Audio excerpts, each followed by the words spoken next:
This young man was originally a time traveler, but before arriving in this cultivation world, Deep Fem had already traveled through 99 different worlds. Moreover, each time he got a system, but never once did he survive till the end, always dying in ridiculous ways. On his 100th journey, Deep Fem landed in the cultivation world, becoming an extraordinary figure with an innate Tao body. Plus, he was the direct disciple of the beautiful sect leader of the Xiayun sect. The sect only accepted female disciples, but he claimed a whole mountain as his home, becoming the idol of all sect disciples. But instead of working hard to become a powerful sect member, Deep Fem was too bored and chose to live like a lazy waste. He had resources but refused to cultivate.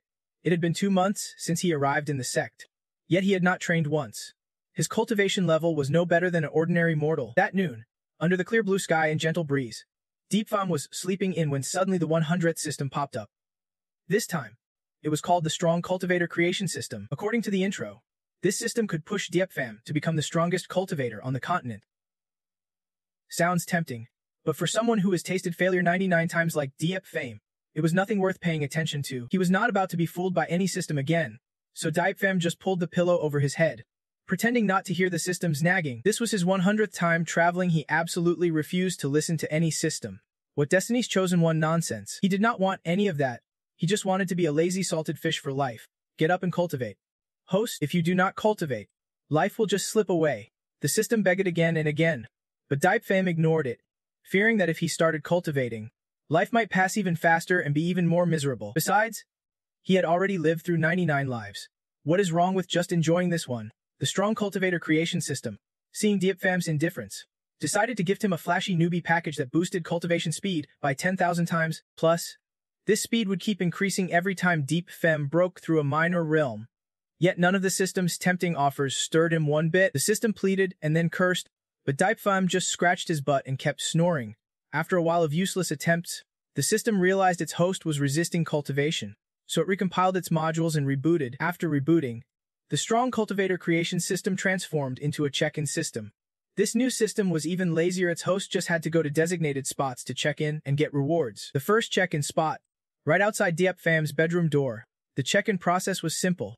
Just step inside the glowing circle, and it would auto-check in. The spot was only 5 meters away, and it took just 10 seconds. Come on, my host, move. Just sleeping all day is not good for your health. The system begged nonstop, but all it got was Deep Fem's steady snoring. He was truly asleep. Only when the sun set behind the mountains did Deep Fem wake up, stretching with full comfort. In sharp contrast, the system beside him looked utterly dejected and desperate. Host, you are finally awake. I thought you would sleep forever. Deep Fem did not reply but got out of bed. The system got excited. Yes, that is it. Come on, host. Just one more small step to the check-in spot. But once again, this unfortunate system was disappointed. Deep Fem had no intention of stepping into the check-in circle. Instead, he headed straight to the kitchen. He was done sleeping and a bit hungry, so he decided to cook fish soup. The stubborn system saw Deep Fem resist and refreshed the check-in spot to wherever he stood, helping him check in successfully. Immediately, it rewarded Deep Fem with something called sacred enemy water. Drinking this would purge all mortal impurities from his body, transforming it into the ideal cultivation physique, with strong damage against demonic and ghost cultivators. But after using it, he could no longer follow those two paths. Yet once again, Deep Fem was ruthless. He used the sacred enemy water to wash vegetables. After cleaning, he dumped it all out, leaving the system stunned and speechless. He focused back on cooking fish soup, while the system kept wondering why someone like Deep Fem even existed. After a while, the living room door suddenly opened, and a scruffy, timid teenage boy peeked his head in. Hello? The moment Deep Fem saw the other person, not even knowing who he was yet, his eyes lit up with his usual restless nature. Are you new? Come in. Let us have a meal together. The dishes were just finished, so he carried them to the table and pulled the young man to sit down. Come on. Eat up. Consider this your home. No need to be polite. Last month, a new disciple got lost and came to Deep Fem's place, so he thought today might be the same. He planned to take him to the elder in charge after the meal to ask about his lodging. But just then the patrol team's disciple arrived. He stood up and went to ask what was going on. The patrol leader reported that a very skilled demon cultivator had infiltrated the sect, so they were searching for his whereabouts. But when they stood in front of Deep Fem's place, the Bagua mirror showed no reaction, so both he and the patrol team concluded the demon cultivator was not here. Then they all left one after another. When Deep Fem went back inside, he smelled something burning and panicked immediately. Oh no, My fish soup. The young man, who had been ravenously eating at the table, looked over at Deep Fam, then gave a sly smile. In fact, he was the demon cultivator the patrol team had been hunting, though he did not know why Deep Fam's place could suppress his demon energy. It saved him this time. He had targeted Deep Fam because he had no cultivation, planning to devour him to boost his own vitality. Seeing Deep Fam's unsuspecting back, the demon could not help but grin triumphantly. But before he could get close, sharp pain struck his chest and stomach, quickly spreading through his body. The opponent's holy water really worked wonders. Deep Fam had only used it to wash some vegetables, but now it was acting against the demon. The demon only managed to scream before vanishing, so when Deep Fam returned with the fish dish, he was gone. Still, Deep Fam did not think much of it, since Trium was reliable in the sect. He trusted nothing bad would happen to him. The system recorded that Deep Fam had accidentally killed a demon cultivator and rewarded him with a divine-level cultivation manual called Eternal Immortal Technique. According to it, this technique contains the will of heaven and earth. Mastering it fully could grant an immortal body with lifespan as long as the heavens. But Deep Fam just glanced at the manual, then tossed it on the floor to prop up a table leg. My eyes really are extraordinary. With this manual, the dining table won't wobble anymore. After eating, he planned to take a nap and then go fishing to make up for the bad fish dish. The system got so steamed watching this scene it felt like it was about to explode. It never expected to have such bad luck choosing a reckless host like Deep Fam. But since it was committed, it had no choice but to keep restarting the program, to keep trying to persuade him. The next morning, when the sun was at its peak, Deep Fam leisurely went out fishing. The sect disciples murmured quietly, "Look, senior brother Deep is off fishing again. Such a waste of his natural talent. Wouldn't it be better if he trained instead? Focus on training." No daydreaming. A loud shout snapped them back to reality. But none of them minded being scolded, because the voice belonged to Zi Yen, the sect's famous beauty and the third disciple of Patriarch Zivan Zen Ren. As usual, Zi Yen was fulfilling her duty of disciplining the juniors. Just as they thought another peaceful day was passing by, the sect suddenly went into chaos because suddenly someone from Hot High rushed over to report that they were ambushed by the Van Tong sect, specifically the second elder. After terrifying the disciples of Zivan sect, the Van Tong second elder appeared calmly in the middle of Zivan sect, as if he were in his own home. "Young friend, please do not misunderstand. Van Tong sect does not want to barge into your mountain. We only came because we were forced when searching the mountain." Searching the mountain? Ziyan did not like the sound of that and immediately drew her sword. Zivan sect's territories are Van Tong sects. If you want to search, then search. If not, then hand over the nine-tailed fox. As soon as he said this, Ziyan's disciples all stirred in shock. The nine-tailed spirit fox was a legendary creature, a treasure among treasures. If they had one, Zivan sect would rise like a kite in the wind. The Van Tong second elder insisted he had long been pursuing the nine-tailed fox, but was robbed by Zi Van's people. So he came here demanding an explanation. This is a serious matter. Ziyan did not dare decide alone and told him to wait until her master, Ziyunren, returned to make the call. Until then, they were forbidden from stepping into the sect grounds. But the people from Van Tong sect were not so easily controlled. Judging by Ziyan's reaction, they even suspected Ziyun sect wanted to seize the nine-tailed spirit fox. So under the guidance of the second elder, the Van Tong disciples charged forward together. Ziyan snorted coldly and entered battle mode, fiercely defending her sect. You dare swagger around Ziyun sect with just a few people? Van Tong sects got some nerve. The two sides quickly clashed in a brutal fight. While busy dealing with the group ahead, Ziyan did not notice a Van Tong disciple sneaking away into the bushes behind. In fact, the second elder and his men stirring trouble was just a ruse at Huli Mountain. This disciple, gifted with the keenest spirit beast sensing ability, was tasked to search Ziyun sect during the chaos to find the nine-tailed spirit fox. Not long after, he spotted Yifan fishing quietly at Jinming Lake. At first, he thought Yifan was a Ziyun disciple, but after checking and finding no cultivation, he was sure Yifan was just a mortal. Yifan had not even been sitting long when the system popped up, announcing a rare nine-tailed spirit fox nearby, urging him to catch it. It even thoughtfully prepared a spirit beast contract orb for him. Yifan just had to throw it at the nine-tailed spirit fox to force it into a contract and make it his pet. But Yifan was not tempted. He was focused on fishing. Soon, he suddenly sat up. The system thought he was finally making a move, but it turned out a fish just bit the line. No legendary nine-tails could excite Yifan more than this ordinary fish. The system got so angry it threw the contract orb in frustration.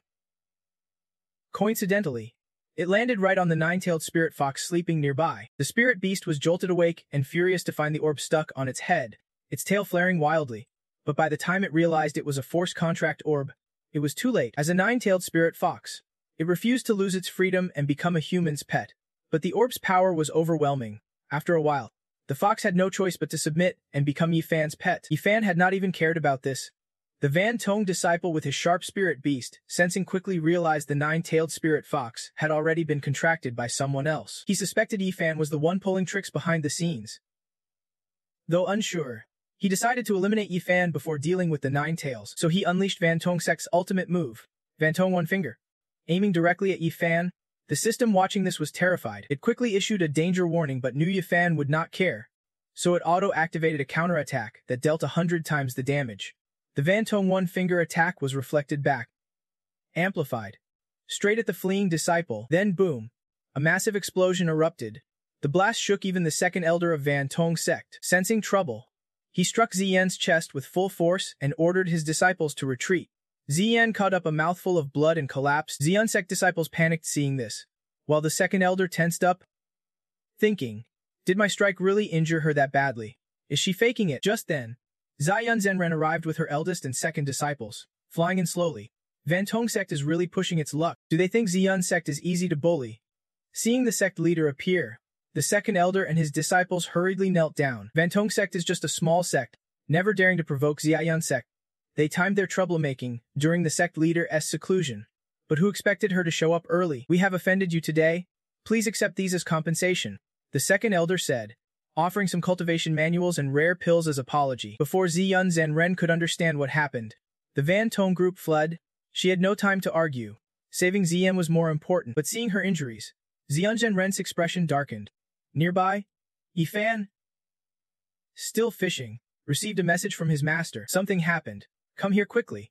Even if you are lazy to train, you still can't go against the master's orders. As soon as De Pi Fum received the message, he dropped his fishing rod and ran back as fast as he could. Turning around, he saw the Van Tong sect disciple lying flat on the grass, unsure if he was alive, unaware of what just happened. Daipfum assumed it was a trap set by that nasty system. If he focused on that guy, a chain of events would trigger, and the butterfly effect would accidentally turn him into the system's slave. So Daipfum ignored the guy, jumped over him, and headed straight back to TN's side. Master? What happened? Daipfum hurriedly flung open the door. He was met with the heavy-hearted face of Elder to Ven In, and Tien lay weakly on the bed. Your senior sister is near death. I called you back so you could see her one last time, Elder Ven said, making De Pifum's eyes widen and ears ring. What did you say? Senior sister was fine this morning. So how did it come to this? It is all Vengeance Heking sect's fault. Elder Tivin replied. Tien cultivates by converting the demonic energy of beasts. 6 months ago, she accidentally had a problem with the demonic energy in her body. This caused her condition to be unstable for half a year.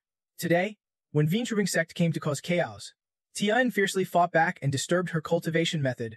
She was hit by their second elder on the spot where her demonic energy was blocked, causing the energy to go haywire and triggering a body shock. Elder Tivend, she probably won T survived the day. Daipfum felt his heart sink hearing this nonstop. When he first entered the sect, Tian was the first person he met, after being accepted by Elder Devian as a disciple. Daipfum was lazy and did not want to train, but Tian never scolded him. She even promised to protect him with all her strength. Daipfum both loved and respected this senior sister deeply. In this situation, his heart ached so much he blamed the system for everything, thinking that if it were not for it, Tian would not be lying here, and he would not be an orphan without a senior sister. The system got unjustly blamed and tried to defend itself. Hey, it is not my fault. Of course. Daipfum did not care to listen. At that moment, a female disciple entered carrying a basin of spiritual water as requested by Elder Ven.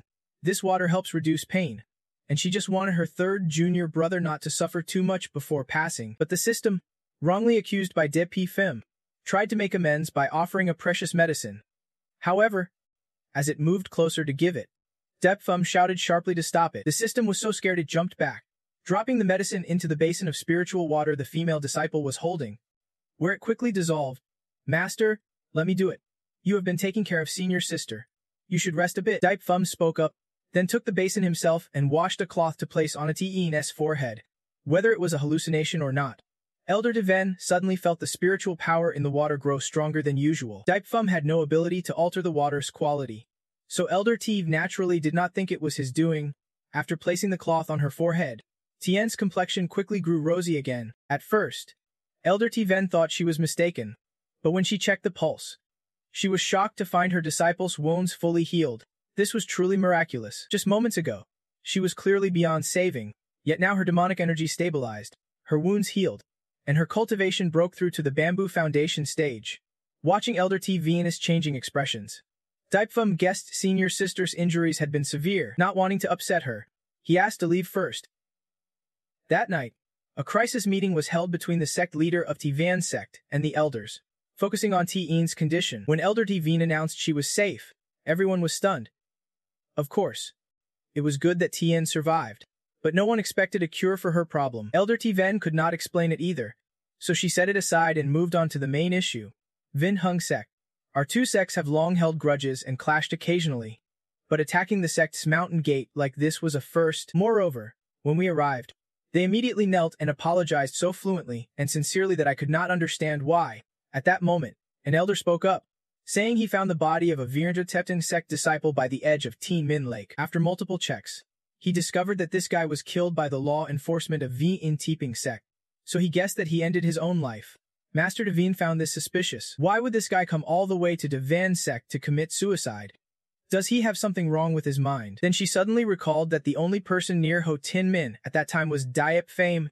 Could it be that he did this? Master Tuvan thought to himself, but I have never seen Diep Pham train in anything. How could he have done this? Then Master Tuvan remembered Diep Pham's lost innate Dao body for 10,000 years and wondered if, even without training, he might have some hidden power that even his master did not know about. Seeing Master Tuvan's face keep changing, the elders asked, "Sect leader, do you have any leads?" "There is a bit of a lead, but I need to confirm more."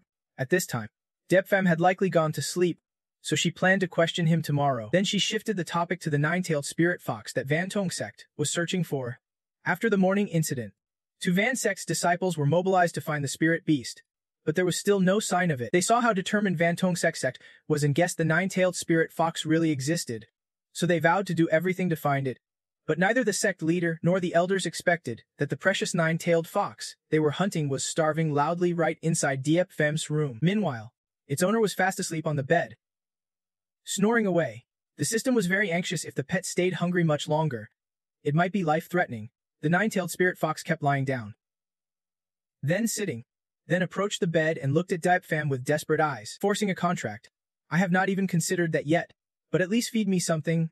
After waiting a while and seeing Diep Pham still snoring soundly, it knew it could not count on him, so it went to the kitchen to fend for itself. A legendary spirit beast reduced to scavenging leftovers in a human kitchen, but Diep Pham was oft. After meals, the dishes were spotless with not a scrap of food left. The nine-tailed spirit fox circled the kitchen and confirmed that besides a basket of raw vegetables, there was nothing edible. But it is a nine-tailed spirit fox, how could it survive on just veggies? Its pride initially refused to eat that stuff, but hunger won out, and the fox devoured the whole basket of vegetables before curling up to sleep soundly. At midnight, when all was quiet, someone suddenly shouted loudly into Van sect, "Thief! Catch the thief!" All the disciples woke up to the shout and gathered where the sound came from, but no one expected this was still a trap set by Van Tong sect. They played their old trick, create chaos with a distraction, then use another route to approach the nine-tailed spirit fox. This time, it was Van Tong sect's leader who took action, carrying a device that tracked the spirit fox. The closer he got, the brighter the device glowed. When he reached Diep Pham's room, the device lit up brilliantly. "Looks like the nine-tailed spirit fox is right here," Van Tong sect's leader said smugly. "Unbelievable. Master Tuvan did not detect the nine-tailed fox. Seems like fate is really helping Van Tong sect." The senior elder who followed him started flattering, but his words only made Van Tong sect's leader angrier. "Fate my foot. I gave the second elder plenty of resources. But not only did he fail to catch the nine-tailed spirit fox, he caused the great stone to be abandoned and had to compensate Tuvan sect with a pile of good stuff. Now he even wants me to go out there myself. How embarrassing. Yes, only the sect leader can protect Van Tong sect. This sect can do without him." The guy trying to calm the sect leader used all kinds of flattering words and had some success. He added, this time, to catch the nine-tailed fox smoothly, he even spent a large sum hiring the three most notorious thieves in Donghong to create a diversion outside. The earlier shouts of thief were their doing. They did that to make sure that even if Master Tuvan came, they could still escape alive. But although they thought all Tuvan sect disciples had been lured away, when the two thieves entered Van Tong sect, they still saw Diep Pham sound asleep in the room and wondered, why is someone still here?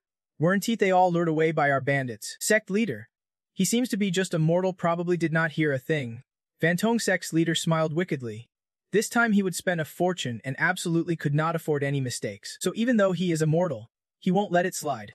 With that thought, he dashed toward Deep, who was sleeping, swift as an arrow, unleashing his full power with the Vien Tipo Kai Thin Palm Strike. No wonder the sect leader is so formidable. He used his full strength even against a mere mortal. Behind him, the elder of the Vien Tipping sect kept busy with his usual groveling duties. Unfortunately, his sect leader did not achieve his goal, because the system's willpower, though discarded by Dap, remained absolutely devoted and fought back with all its might to protect him. As a result, before the Vezidin Tecting sect leader could even touch a single hair on Dap head, the system struck him down with one blow. He fell backward, crashing heavily to the ground, pinning down his own subordinates, making them both cry out in pain. The commotion finally woke Dip Host, you are finally up, the system said cheerfully. After being pampered by him for 2 days straight, it had begun to understand Dip personality. If it forced him out of bed directly, Dip would just ignore it and even push it into despair. So it came up with a plan, handle problems on its own and wait until the end to let Dip take the credit. The system felt smarter by the minute. As long as Dip succeeded, it did not mind working overtime day or night, just waking up now. Dip size landed on the Ven Teppan sect leader and his subordinates, sprawled on the floor. Green Bean and Gatu Cola. What is this? Dip exclaimed. Your expression fits the system's plan perfectly. It thought silently. That is right. This is the chance to steal the credit. Just tell everyone you took down these 2 rogue thieves. But then Dip's reaction did not go as the system expected. Why are there 2 people just crashing into my place like this, and they just fell asleep as soon as they came in? Looks like they are just exhausted from training. The system's face fell. What kind of plot is this? Is Dip really that dumb or just pretending? It grew more anxious when it saw him even planning to feed the 2 old men some elixirs. Genuinely thinking they were exhausted cultivators who accidentally fell asleep here. Host, they just tried to kill you, the system warned. You think I am stupid? Dip shouted back. First, the T-Ven sect strictly forbids disciples from killing each other. Even insulting each other brings punishments worse than selling salt. Second, I have no martial arts nor treasures. Why would anyone come here to kill me? Just because I am a direct disciple of the sect leader. The system was speechless. The T-Ven sect forbids disciples from killing each other. But these guys are from the Vien Tipeving sect. Man. Yet Dip could believe such nonsense more than it. Its mood collapsed again when it saw him actually pouring the precious medicine, given by the second elder, into the Vien Teen sect leader's mouth. After taking the medicine, he and his subordinates immediately opened their eyes wide, both joy and panic flooding their faces as they realized they were still alive. You are awake. Dip flashed a dazzling smile to greet them. But in the eyes of these startled men, his smile was the grin of a hellish demon. So without a word, both scrambled to their feet and bolted out the door. Dip did not find it strange. Instead, he was pleased to see their spirits so high. But then his expression shifted to worry. Oh no? He forgot the second elder warned that this medicine was very potent and should not be taken orally. Still sleepy, Dip quickly shrugged it off and went back to bed for another nap. Meanwhile, the Vien sect leader and his subordinates fled for their lives, showing none of the dignity expected of sect leaders. After sprinting about 500 miles, well outside the Tien sect territory, they finally stopped to catch their breath. Terrifying. Truly terrifying. That mortal not only easily nullified my full power strike, but saved us right at death's door, the sect leader kept muttering. Did you see his expression, especially his smile? That confidence means he holds our lives in his hands. His subordinate nodded vigorously. Who would thought there is someone in the T-Ven sect with cultivation far beyond a T-Ven true immortal? Turns out we could not sense his power not because he is mortal, but because our cultivation is just too low compared to his. It is true that a clueless person meets an overthinker. Dip definitely had no cultivation, but now he has become a terrifying figure who can command the elements in the eyes of the Vien sect leader. Now he absolutely dares not dream of the 9-tailed spirit fox anymore. Feeling lucky just to be alive, he plans to return to the sect, prepare a grand ceremony, and personally apologize even if it means losing everything to get Vien sect's forgiveness. Otherwise, life will be hard for Vien Tiping sect. Understood. Sect leader. The sycophant had just answered when he suddenly stopped, his whole body twisting and spinning as if new shoots were growing all over him. What are you doing? The Vien Tuming sect leader asked, wide-eyed in shock. I do not know. I just suddenly wanted to dance. Looks like the side effects of the life-saving drug Dipifum gave them are kicking in. Right after him, the Vien Turing sect leader showed similar signs. The drug was so strong that these two looked like madmen high on dopamine, wildly dancing in the forest in the middle of the night. Their noisy ruckus accidentally woke a wild boar, but when the boar charged in a fury, the two crazies instead approached it with strange expressions. Little brother, you are not bad. Why do not you join us? The wild boar, caught off guard by these strange humans, forgot to charge them for a moment when the Videntung sect leader grabbed it. The boar let out a roar that shook the forest. Tiven sect disciples patrolling nearby heard it clearly and rushed over to investigate. When they arrived, they witnessed a terrifying scene. The Videntung sect leader was desperately holding onto the wild boar, forcing it to dance with him. Meanwhile, his subordinate clung tightly to a monkey, repeatedly calling out, "Father, I miss you so much." Both were clearly hallucinating from the drugs, and the Tiven disciples were so scared they nearly wet themselves before fleeing to report to their sect leader. The two crazies danced all night. The next morning, Hunting sect is people, worried that their leader and grand elder had not returned, sent out a search party. After searching, they finally found them at the forest border between the two sects. But by then, the Videntung sect leader and grand elder were already dead, with the monkey and wild boar still dancing wildly beside them. Likely from exhaustion after dancing all night, they had died. This was serious. So Tiven and Chunanen and the elders quickly received the news, but she did not understand why a lowly disciple, then even the Videntung sect leader and grand elder, all died right next to Tiven sect. Meanwhile, Videntung sect immediately accused Tiven sect of foul play. Meanwhile, Dai Pifum, the true cause of all this, had no. He only knew he slept well again after going back to bed last night, like any other day. When morning came, Depfum yawned and got out of bed. The first thing he did was head to the kitchen. But what shocked him first thing was the kitchen was completely empty. A whole basket of vegetables had vanished overnight, and at the bottom of the basket, the nine-tailed spirit fox was sound asleep. Clearly, it was the culprit. Daipimfum grabbed the fox by the scruff and lifted it up. "You little food thief. Those veggies were hard-earned gifts from junior brother 10 town down the mountain, pretty valuable." You know, seeing Daipum touch the nine-tailed spirit fox himself, the system was so happy it would be jumped for joy if it had legs. It kept whispering in his ear, introducing this creature as a legendary top-tier spirit beast. If well nurtured, it will bring you huge benefits in the future. Meanwhile, the nine-tailed spirit fox gave him a sparkling, teary-eyed look so adorable. It felt this reluctant master, though dirt poor, did not punish it for eating all the food, seemed like a good person after all. The fox always distrusted humans, thinking them cruel and heartless. But now, looking at Depifum, it started to reconsider and decided to follow him. The system was even happier seeing the fox react like this. True harmony of minds. With their minds connected like this, the host must nurture it well.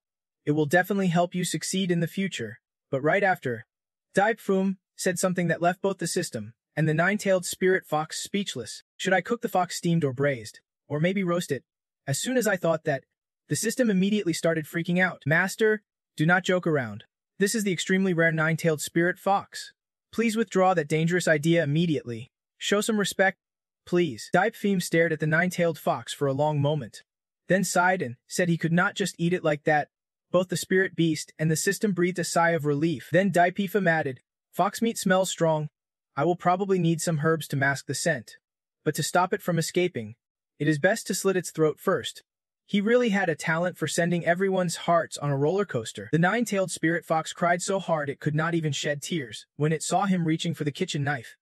Luckily, its true savior arrived just in time. Master Tiven personally came to visit her youngest disciple, right as he was about to cook the fox. At first, she thought he was joking, but when she saw Depifum's knife come down without hesitation, she rushed forward to stop him. "Damn it! Were not you just kidding?" Then Master Tiven hugged the nine-tailed spirit fox tightly. "Master, that is my breakfast." Daipum stubbornly tried to get his breakfast back from her hands. Of course, Master Tiven would not let him have his way. She truly thought her youngest disciple had lost his mind, daring to treat this rare treasure like food. Considering he was born with a natural Dao body, she would have beaten him badly if not. She decided to take the nine-tailed fox home to raise it herself and return it to Depifum when needed. Meanwhile, Daipfum still had no idea how valuable that spirit beast was, and even thought his master was overreacting.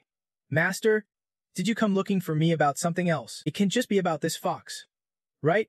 Daipfum asked. At that moment, Master Tiven remembered the real reason and told him to go into the room and take off his clothes. Hearing this, Daipfum's eyes immediately turned bright red, and he instinctively covered his chest. "Master, no matter how hungry you are for men, you do not have to do this, right?" Master Tiven was speechless. Though she looks young, she is actually a 1,000-year-old old lady. Why would she be interested in a kid like Depifum? She just wants you to undress to check something. Nothing more. But Depifum was not convinced. People say 30 is the age of the wolf, 40 the fox. Master Tiven is an old lady who has not known a man in 1,000 years. How can you be sure she does not have some inappropriate thoughts? But then again, Dep Fum has lived 99 lives total, so why be afraid? So he decisively took off his clothes and sat obediently on the bed. Master Tiven carefully examined him and confirmed he had no cultivation at all. But without cultivation, how could he handle the top disciple of the Vendong sect and even save Tien? This was too unrealistic. She suspected Deep Fum was hiding his true strength and whispered softly in his ear, "Good disciple, since no one else is around, can you tell me your cultivation level? I promise to keep it a secret." Master Tivena's voice in his ear made Deep Fum uncomfortable. His face reddened even more, and his mind started to drift. Well, with that look and tone, she still claims she has no intentions toward me. He thought silently, then said, "Master, my strength is nothing more than a child's, to others a normal mortal. I am not hiding anything." When he said child, Dep Fum meant a kid, but to Master Tiveen, it sounded like he was hinting at breaking through to the nascent soul stage, which amazed her even more. She herself had cultivated for 1,000 years and only reached the 5th level of nascent soul.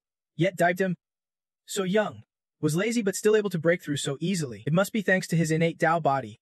The more Master Tiveen thought, the happier she became, believing the Veen sect had hope for revival. "I understand. Train hard or play well. I really care about you." Tiven could not hide her huge smile, repeatedly patting Daipi Fum's shoulder to encourage him. While he had no clue what she was talking about, after confirming what she had worried about all night, Master Ven finally flew away satisfied. Daip Fum watched her leave and did not think much, just planning to go fishing at 18 and Min later. Meanwhile, Master Tiven was still lost in her own thoughts. She felt that if Daip Fum had broken through the Nemin and stage now, then in about half a month he could surpass her, even considering passing the sect leader position to him, of course. Master Tiven also brought back the nine-tailed spirit fox. For its safety, she did not want anyone else to know yet, so she locked the legendary spirit beast inside a dog leash. Just then, the senior elder suddenly appeared from nowhere. "Sister Tiven, how is your disciple Daipi Fum doing at Tin Ninjik Peak? He has been in the sect for 2 months, but just eats and plays without training, even if he is a natural-born cultivator. He can't just waste the sect's resources like that." "Senior sister, wasting resources? Don't he be scared? My good disciple has already reached the Nugaiman stage." After hearing that, the senior elder was stunned for 3 seconds, then laughed holding his stomach. "Sister, I know you want to protect your disciple, but you can't just make up such nonsense." Laughing to death here, Tiven snorted coldly, then gave him a bitter look, thinking that if her good disciple had not wanted to hide his strength, she would have shown off the nine-tailed spirit fox to scare him by now. They were about to argue some more when a disciple rushed over with news that their second elder was in trouble again, on his way to fish. Dep Fum overheard the gossip and felt sorry. "Again?" he wondered, looking towards them and quietly asked, "What are they staring at?" The group of men giggled. "Wonder how long he will hold out this time." Ahead, the second elder of Vien sect was clutching the skirt of a beautiful woman, crying pitifully, "Wife, I was wrong. Please do not leave me." Meanwhile, she screamed in panic, "Who is your wife?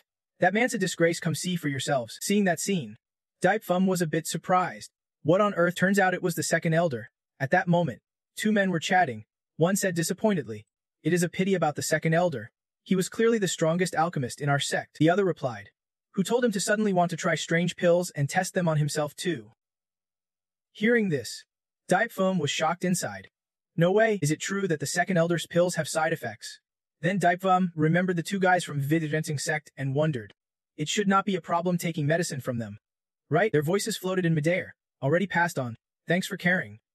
Suddenly, the second elder rushed over, hugging Deepim tightly, crying, "Vienai, you came to visit your father. Vienai, this time I won't let them harm you anymore.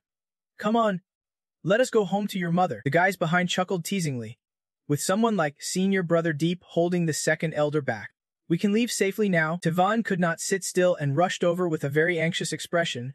"My precious disciple, can T be in trouble?" T-Guite walked over and said, "Why are you in such a rush?"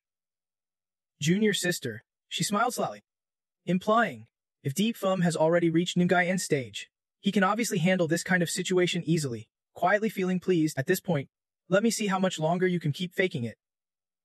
Hearing that, Tiven stopped and confidently looked ahead. "Senior elder, you are right, I have been too naive." Then the system popped up advising Dep Fum, "Host, this guy is very dangerous. You should before it finished?" he asked confusedly. "Just an old man with a broken heart. How is he dangerous? He felt a bit annoyed but really did not like getting close to men like that. The system immediately became harsh, shouting back at him. Why do men go out without protecting themselves? There have been so many tragic cases already. Have not you seen? As he finished speaking, a fierce energy suddenly erupted from D8 Fum, sending the second elder flying backward. He was knocked all the way to where T Vainan and T Gait were quietly watching. Seeing the second elder, T Gait gasped in shock, while Tu Ven quietly whispered with joy, "That brat's been lying about his cultivation all along. Turns out he's been hiding his true power."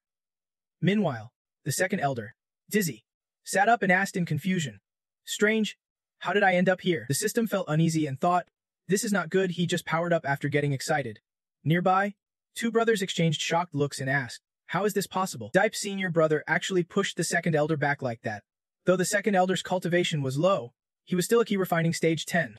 How could Dipe's senior brother manage that? At that moment, Tu Ven landed in front of DP Fum and cheerfully said, "Good disciple, I am heading out fishing." He calmly replied, "Yeah, the weather's perfect for fishing today." While thinking, "You took my breakfast, so I have no choice but to go fishing. Right?" She happily gestured toward the fishing spot and smiled. "Go ahead, fish as long as you want." But inwardly, she was certain. All right. You are just using fishing as an excuse to train, are not you?" Dipefum respectfully clasped his hands and responded, obeying his master's order, thinking how unexpectedly wise his master really was. At that moment, four brothers watching from afar could not help but envy Dipefum and started whispering among themselves, "Damn, the sect leader's attitude is something else. Dipe's senior brother really is impressive." He pushed the second elder back. After all, the second elder is a refining stage.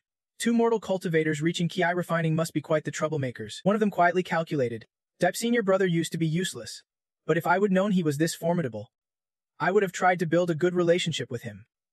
Meanwhile, the system was begging him earnestly, "Host, you still need to walk around. Why not try the martial arena? There are amazing rewards there. How about the Western Garden Danfeng or the Library Pavilion?" The Library Pavilion works too. One brother was so happy he shed tears.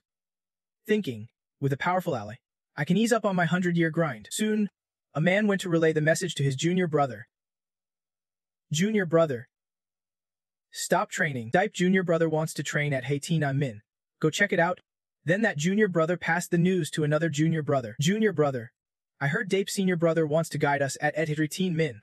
Don't he miss it?" Next, the junior brother informed a junior sister. "Junior sister, Dipe senior brother is going to teach a phenomenal skill at Hetevnan Min. Let us..." She quickly passed the message to a senior brother. "Senior brother, I heard Dipe senior brother will undergo a tribulation at Hetevnan Min. Come with me." That senior brother then reported to Elder T in Guide. "Dipe senior brother is incredible. I heard he brought a strange heavenly phenomenon to Hetevnan Min." Hearing this, she gasped in surprise. "Really? From afar?" Tu Ven proudly muttered, "But this disciple really does spread rumors like that." Then Elder Tung Tung hurried off, excitedly saying, "I must warn them carefully." Seeing this, T Gait whispered to Hun Hutses, "If you want to see it, just say, no need to act all grand." At Hai Min, while DPM leisurely fished, his juniors secretly watched from behind. "Dep senior brother, your fishing pose is really handsome." All their eyes were filled with admiration, thinking the moves were perfect and carefree. But why did not they sense any spiritual fluctuations? It must mean their ranks are too low. They need to learn more. A little later, Tu Ven appeared from behind a bush, excitedly asking, "Has my disciple brought the strange heavenly phenomenon yet?" Tingait boldly reminded him. "Sect leader, watch your image." The many attentive eyes behind made DP Fum uneasy, prompting him to ask, "Strange, why does summer weather suddenly feel so cold?" It felt like too many perverted eyes were staring. The system was collapsing again because it had been missed once more. Feeling something was off, he packed up his fishing rod and decided to leave early. Thinking, it is too cold, better not catch a cold. Soon after, Tu Ven angrily scolded the juniors. "What are you all doing? Get back to training." The group immediately scattered and then responded confused but obediently. Seeing this, T Nguite muttered, "How do you still have the nerve to talk?" Night was falling as Dipum headed home, happily showing off his catch. "Pretty good haul today. Let us have fish soup." Just then, the system popped up, cheerfully declaring, "No matter how many times I crash, I will never give up. Host, a mark has appeared at your residence door. Go claim your top-tier reward." Quickly, Deep Fem's foot stepped on the preset spot, and a beam of light shone from it. Tick-tock! The system sounded its trumpet and cheerfully announced, "Congratulations, host, you have successfully checked in. It was so happy it almost cried, handing him an item and explaining, "This super experience potion will boost you directly to Origin Level 1 and grant a chance to comprehend the Heavenly Tao." His heart screamed with joy. It worked. Finally, the host successfully checked in this time. The system handed over the potion and said, "Host, before you finish your sentence," Dip Fam shouted innocently. "Oh no, I forgot to water the flowers." Then he grabbed the potion casually and added, "Luckily, the flower vase is right here." Without hesitation, Deep Fem poured the entire potion into the flower pot, ignoring the system's distress. Does it really want the host to complete this task so badly? Darkness gradually enveloped the space, and everything was now lit only by the faint moonlight. Suddenly, the flower pot in Diep Fem's house began to twitch strangely, and a leaf unexpectedly fell from it. Moments later, streams of energy appeared around the flower, turning it into a living soul. It cried out in confusion, "What is happening? A plant like me has gained cultivation and become a demon beast." Then it straightened toward the vivid colors in the sky, and declared loudly, "Diep Fame, my master, you have bestowed grace. I will forever remember your kindness." It stretched so high it reached the celestial fairies weaving in the sky. Gradually, the demon energy escaping the fairy realm was absorbed by the flower. The swirling lights in the sky excited everyone, who whispered, "Look, a heavenly anomaly, Senior Brother Dip is manifesting." Then they all knelt down, bowing respectfully to the omen. So Senior Brother Deep was worried we would not see the anomaly. So he made it appear at night. "Senior Brother Deep, you are so thoughtful, you are my idol. I can feel it now, the truth of cultivation." At that moment, Tugayat was dazzled by the lights. "Too flashy," Tuvan proudly said. So the rumors about Dep Fam leading the heavenly anomaly were true. Then she jumped for joy and shouted. Tuvan said, "We are about to rise again." Tungayat hurriedly reminded, "Remember your image." Sect leader, remember your image. Early the next morning, inside the forest, Limimbish carrying 2 baskets of vegetables happily thought, "Today I get to deliver veggies to Senior Brother Deep again, awesome." On the way home, someone suddenly shouted from behind, "Stop right there." Minbatch looked back confused and stammered, "Senior Brothers, what do you want?" A hostile voice said, "Hand over all your vegetables quietly and leave, or do not blame us." Fearfully, he refused. "Sorry. I can tea. Plus, our sect forbids disciple conflicts."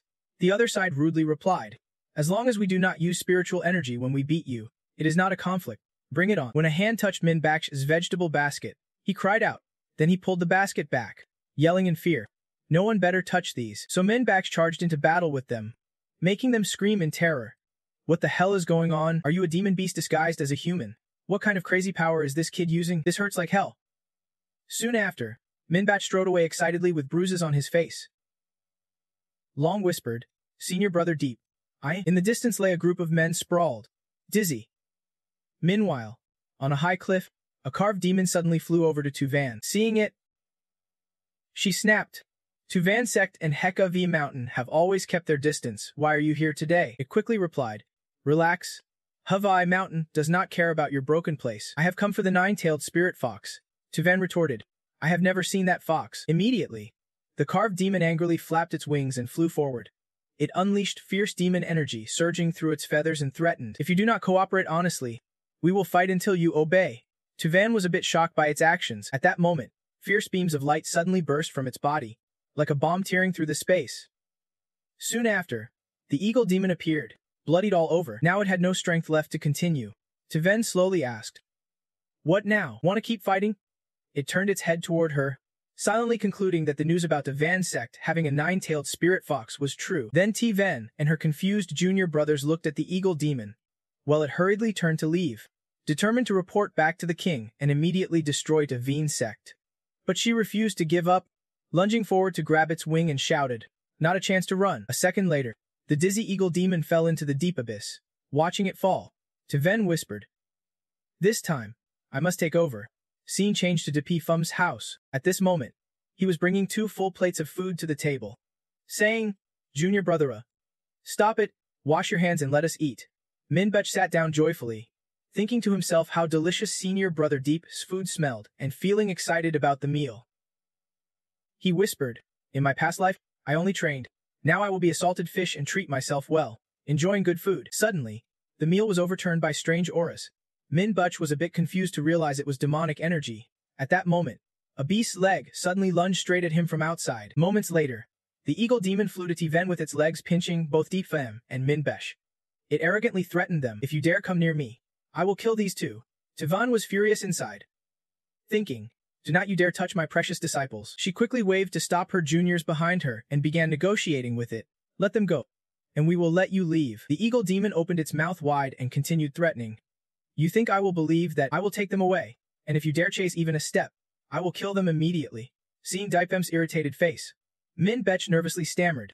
Dipi, senior brother. Suddenly, he looked at Dipi Fum with shining eyes and thought, senior brother Dip is not scared at all, no wonder he is my idol. Inside, he regretted. Did all the delicious food I worked hard on just get ruined? Then the system appeared above Diapeep Fum's head announcing that the great mighty celestial dragon was ready. A second later, a fierce energy burst from him that even made the eagle demon cautious. This dazzling energy shot straight at the eagle demon, making it lose balance. In moments, it collapsed on the ground, surprising Diapeep Fum. Just as terrifying as I expected, then she excitedly approached Diapeep Fum and asked, Precious disciple, want to be the sect leader for fun? He coldly replied, No thanks. Shortly after, Dep Fum arrived home. Tiven followed closely, constantly whining, Come on, I will get you a new set of furniture. Just as he was tiredly waving goodbye, she suddenly remembered and said, Right, my good disciple. Tiven unclasped her hands excitedly and immediately suggested, The exchange meeting is in half a month. Do you think you should? Before she finished, Daipfum happily pointed at the eagle demon and proposed a ruthless idea. Master, there are just 2 demon beasts here. Can I invite you over for dinner tonight? She nervously replied, I will come back tonight then. Not long after, Daipfum had a pot of boiling water ready on the stove. He carefully plucked the feathers from the eagle demon, which did not move at all. While Daipfum was focused by the stove, the system popped up with a message. Host, visit other sects check-in spots. There is a chance to get divine weapons and tools. He glanced at the sharp blade in his hand with its description. Cutting demon beast meat is as easy as flipping your hand. As Daipfum started chopping, the system said, Congratulations. Host received it. Never mind. You do not care anyway. Shortly after, Minbech brought a basin of water for Dipeep Fum, setting the basin on the table. He spoke, Senior brother Dippy, I have something I do not understand. Depfum replied. Go ahead. Hearing this, Minbech relaxed and recounted, Master arranged a blind date for me once. At first, we got along well, but his expression darkened when he heard what she said next. Then she asked some questions and suddenly said she wanted to leave. Depfum immediately turned to look, curiously asking, What is the problem? He painfully recounted. Basically, what does our family do? Are there any industrial zones? Spirit beasts, carriages or anything? The younger brother honestly said that in our family, we do not have any businesses in the city, nor any spirit beasts or carriages. Hearing this, Depfam replied disappointedly, So that is how it is? But it is not your fault. Then he put his arm around Minbach's shoulder and suggested, Little brother Lai, stay for dinner tonight, Master won't mind. Hearing those words, he admired him once again. Senior brother Deep was gentle and caring.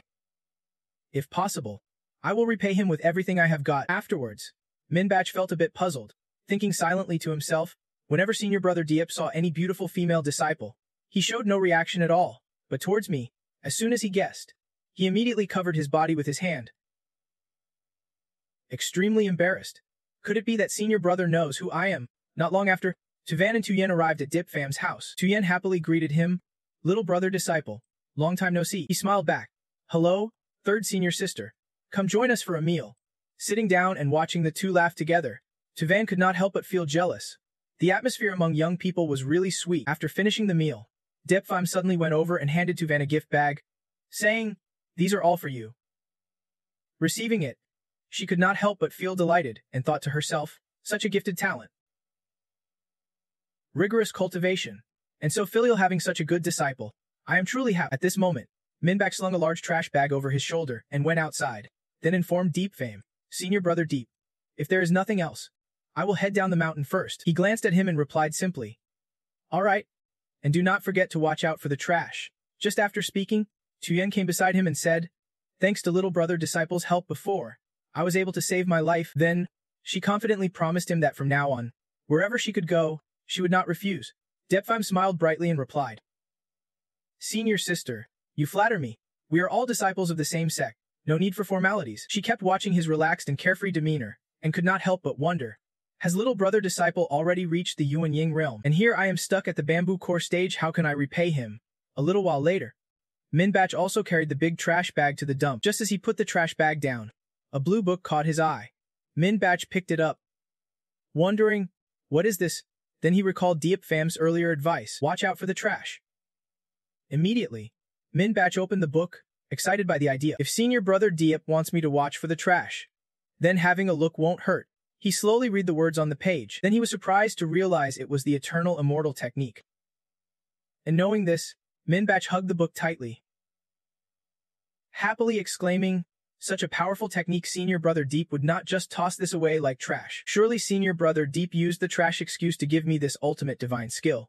Then he looked up at the sky and clearly declared, Father, Mother, your son can finally make a name for himself. Scene shifts to nighttime in Minbach's bedroom. He snuggled under the covers, reading the eternal immortal technique while silently saying, this precious technique must not be discovered by others. Then Minbach peeked out from under the blanket, looking around thoughtfully, deciding he needed to find a completely safe place to hide it. The bed and basement were no good, the wardrobe was not safe, and neither were the drawers.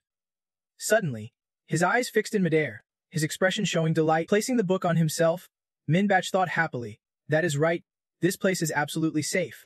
After finishing the hiding, he joyfully shouted inside, no one will ever find it here. Shortly after, Minbach began training at a 1% progress state. He seriously whispered to himself, Step 1.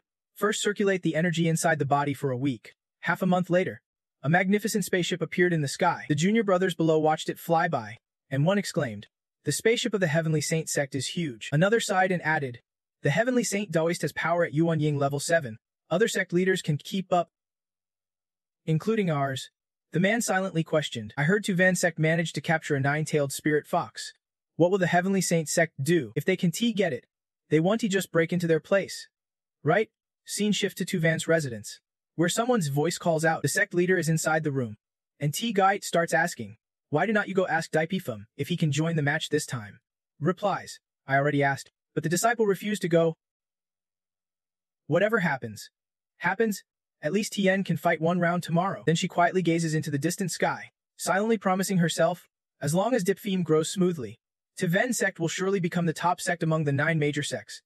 Maybe even the greatest treasure of the eastern wilderness. Back in Minbach's room, sunlight now streams throughout.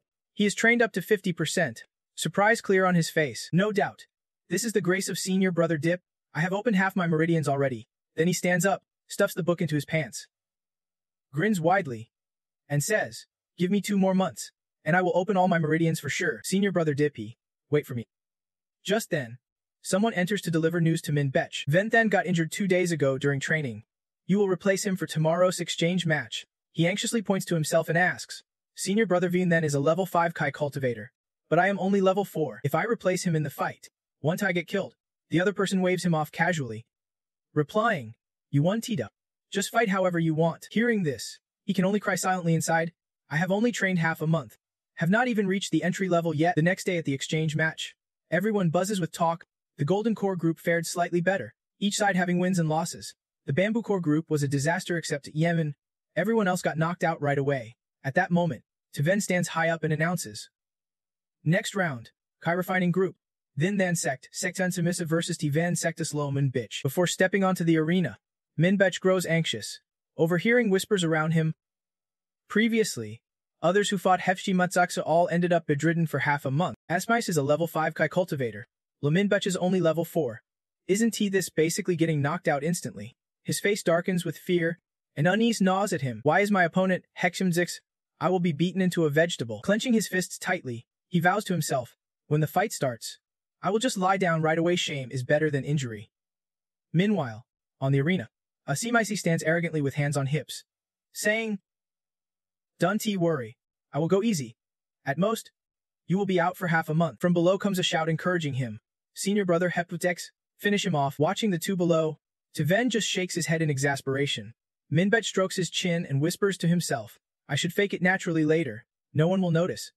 Right? Without waiting any longer, Hefki raises 2 fiery fists and yells, end this quickly. Then he launches a powerful punch straight at Minbach, who remains frozen in place. Atsimice's eyes widen in shock as he looks ahead, silently wondering, one punch should knock out a level 4 Ki cultivator. What is going on? Minbach stays calm through the fierce punch, puzzled why Heximice's strike feels slow and soft. lacking power. Suddenly, an invisible shield seems to reflect the attack away from him. Hasemice's face pales. Confused. He asks, "Kid, what is going on here?" Min Betch, somewhat worried, whispers into his ear, "Senior brother Heputex, I appreciate you going easy, but is not your fake fighting a bit too obvious?" Furious, he snaps back without holding back. "You Van Sec guys just stand there taking hits. Do you dare challenge me?" Those words enlighten Min Bitch. Senior brother Hefmupse's right. Getting beaten like this is a waste of time. I will provoke him, then fall down as planned. Thinking this, he steps back a bit, shouts loudly, then leaps up, lightning crackling around his hands. Fiercely, he continues. Just like senior brother said, in an instant, Minbech delivers a thunderous slap. Asmice is blasted away, the arena floor shaking from the impact. After that strike, Minbech looks at his hands with some surprise. "Huh, I did not even use much energy." From above, Taven excitedly cheers inside. "I knew it." The disciple said he would not fight, but that was a lie. He arranged for this little Minbech to keep my face intact. Soon, some men curiously watch as Epsi Messi is carried away. What happened? Hesbashu got it so hard he collapsed. Did that guy cheat? Who can take a single hit like that? Suddenly, Thomac stepped forward and asked, "Are you doubting that the judgment of our 7 great sects will help the Tuvan sect?" The man replied awkwardly, "Truly, it is impossible." While everyone was laughing in the distance, Minbach suddenly realized, "I get it now, this must be the effect of the eternal ancient immortality technique." Then he clenched his fists and declared firmly, "I feel like I can keep fighting." Scene shift to Fire Feather Mountain, where a giant eagle demon bowed its head to report. "That is all the intelligence we have." The demon receiving the report was Silver-Eyed Eagle King, the ruler of Fire Feather Mountain. He replied irritably, "The Tuvan sect was reckless, causing damage on both sides, just to kill my little brother. Looks like the 9-tailed spirit fox really is in their hands." Saying that, he spread his huge wings. His silver eyes now gleamed with sharp steel. He growled, "It is no time for cultivators to worry about who is speaking in that area. Once I snatch the 9-tailed spirit fox's pill, the title of the #1 demon, King of the Eastern Wasteland, will belong to me." With that, he led a giant flock of eagle demons flying across the dark sky. Scene shifts back to the arena, where the sound of slaps kept echoing. On the arena floor, Minbach gently tossed aside an opponent. The elderly match host announced, "La Minbach wins. Anyone else want to step up and challenge?" "Dong He Yu." Someone replied fearfully, "I am not going. Losing would be embarrassing, and I would be bedridden for half a month. Whoever wants to go, go ahead." On the arena, Minbach was bored and thought to himself, "Really want to shout? Anyone else? But then again, would not that embarrass the sect?" Meanwhile, at the sect leader's table, Thean then spoke up. "Tuvan, I did not expect your sect to even hide a young prodigy." She heard this and immediately denied it. Thean then Taoist, "You flatter me. After all, he's just a key refining disciple." He suspiciously looked at Tuvan, then continued, "Is that so? I heard a few days ago a 9-tailed spirit fox ran to your place." 2 elders of Huanim sect looked happily towards them, sharing the same thought. "It is here." Thean then Taoist is about to start pressing them. Tuvan was trying to avoid the conversation. Thean then Taoist thought it over and said, "Just baseless rumors. Our Tuvan sect does not have that luck." Though inside he cursed, "Damn Van Tong sect, always causing harm to others with no benefit to themselves." He slowly put down his teacup. An ominous demonic aura began to rise as he said something everyone understood. "Stop wasting your efforts." Then Thean then cast a murderous glare at her and threatened, "If you do not hand over the 9-tailed spirit fox today, you already know what will happen, right?" Tuvan squinted forward, then suddenly charged up angry. Behind her, disciples tried to hold back their sect leader. At that moment, Thean then raised 3 fingers and began to taunt. "I will give you 3 seconds to think. After 3 seconds, the Tuvan sect will be gone." Then he started counting. When he reached 2, hesitation surged inside 2. If she gave him up, her treasured disciple would not be able to advance. But what about the whole sect's life? Seeing no reaction, Thean then sighed. "Looks like Tuvan Zenrin is stubborn." As he counted down to 1, he raised a powerful fist. Instantly, Thean then charged fiercely at Tuvan and roared, "Time's up. Die now." Suddenly a voice echoed, forcing him to stop. Internal strife among cultivators. He narrowed his eyes toward the voice. Seeing the scene ahead, Thean then gasped in shock. A half-step transformation. High above, Silver-Eyed Eagle and his flock of demons rushed in amid flickering flames. Everyone panicked recognizing the Silver-Eyed Eagle King. Thean then dared not take his eyes off them. Suspicion growing in his heart, all Argent beasts. Likely all from Fire Feather Mountain. Silver-Eyed Eagle King is about to extinguish all the lights. Could it be this time they are after the 9-tailed spirit fox's blood? At that moment, Silver-Eye's recognition beams shot toward Tuvan's room. He immediately looked over and said, "So that is where it is." Meanwhile at Jade Peak, in Dipe Fam's kitchen. He leisurely flipped through a cookbook. Hong Ho Sung said from the side, "If I had some eagle demon meat left, that'd be great. But pork works too, the flavor's not much different." Just as he placed a fresh red pork slice on the cutting board, the system suddenly popped up a notification. The nine-tailed spirit fox pet of the host is about to face danger. Please hurry to rescue. Unlike its frantic energy, Dipe Fam seemed genuinely happy washing each tomato. The system lost all emotion and painfully asked itself, "What exactly am I hoping for?" Activating emergency recall function, the system crashed and refused to reboot. At that moment, the nine-tailed fox suddenly fell into a deep lake, then immediately into Dipe Fam's water basin. The nine-tailed fox started thrashing in the small basin until Dipe Fam reached out and petted its head. Calmly, it asked, "Master, did you save me?" "You have no idea." Terrifying demonic energy appeared outside. "Almost killed me." Suddenly, he pushed the fox head down and said something that froze its expression. "You have definitely gotten fatter than half a month ago." Huh. Seeing Dipe Fam's sly grin, the fox broke out in a sweat. It scrambled out of the basin, whispering, "Why did I think he would turn nice? Saving your life does not mean you get to grab me like this." It kept mumbling as its energy surged. "The meat quality of this thing must be better than pork." Welcome back. Outside, a white-feathered demonic hawk sensed something was off. The energy signature had shifted location. Who knew a nine-tailed spirit fox larva could teleport? Silver Eye grumbled. "So what if it can teleport? How many times can it actually use magic? Follow me." It quickly flew toward the source of the nine-tailed fox's energy. A disciple of the Purple Cloud sect pointed at it, reporting, "Sect leader." They changed direction. The nearby figure turned pale. Seems like the Purple Cloud sect never took their eyes off Silver Eye. She was also shocked to spot T. Nugok foam. Without a second to lose, she dashed after the demonic hawks, shouting, "This is bad, my precious disciple." Meanwhile, Thean then asked Tu Gayat, "Your sect leader has arrived. Why are not you acting calmly?" She replied, "We are no match for the Silver Eye Demon King. If we act now, we would be the ones at fault. Didn't you want to steal the nine-tailed spirit fox? Why not overpower the human cultivators and take it from the Silver Eye Demon King instead?" Tungayat's sparkling pupils looked ahead, clearly worried. Although Dipe Fam showed great strength earlier, the Silver Eye Demon King was a semi-divine being. They could not fight him, they just had to follow, at least to protect the sect leader and Dipe Fam. Scene shift to Dipe Fam's kitchen, where everything was still peaceful. Inside, he excitedly looked at the nine-tailed fox placed in a big pot, calmly explaining that the best ingredients always need to be simmered over low heat. First, crush some onions, garlic into water, then add a spoon of salt, 2 spoons of soy sauce, and the right amount of cooking wine. Then Dipe Fam covered the pot. Kochai added, "That is it. We need to taste it first. Later, when we pluck the fur, it will be easier. Also, I have to prepare some shredded spring rolls." Right then, the system panicked, alerting that the host faced a brutal fight and urging him to log in at the door to claim rewards. But before he could do anything, a huge claw suddenly snatched Dipe Fam, who was totally unprepared.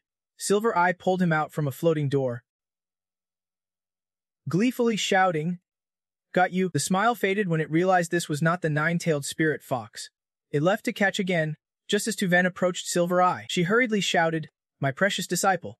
Demonic hawks are circling above, and Silver Eye is clutching Dipe Fam tightly. Thean then glared at it, suspicious. The nine-tailed spirit fox was still hidden inside. "Who is this other guy?" In the tense air, Dipe Fam yawned deeply. Completely calm, Tuvan nervously asked, "Precious disciple, where's the nine-tailed spirit fox?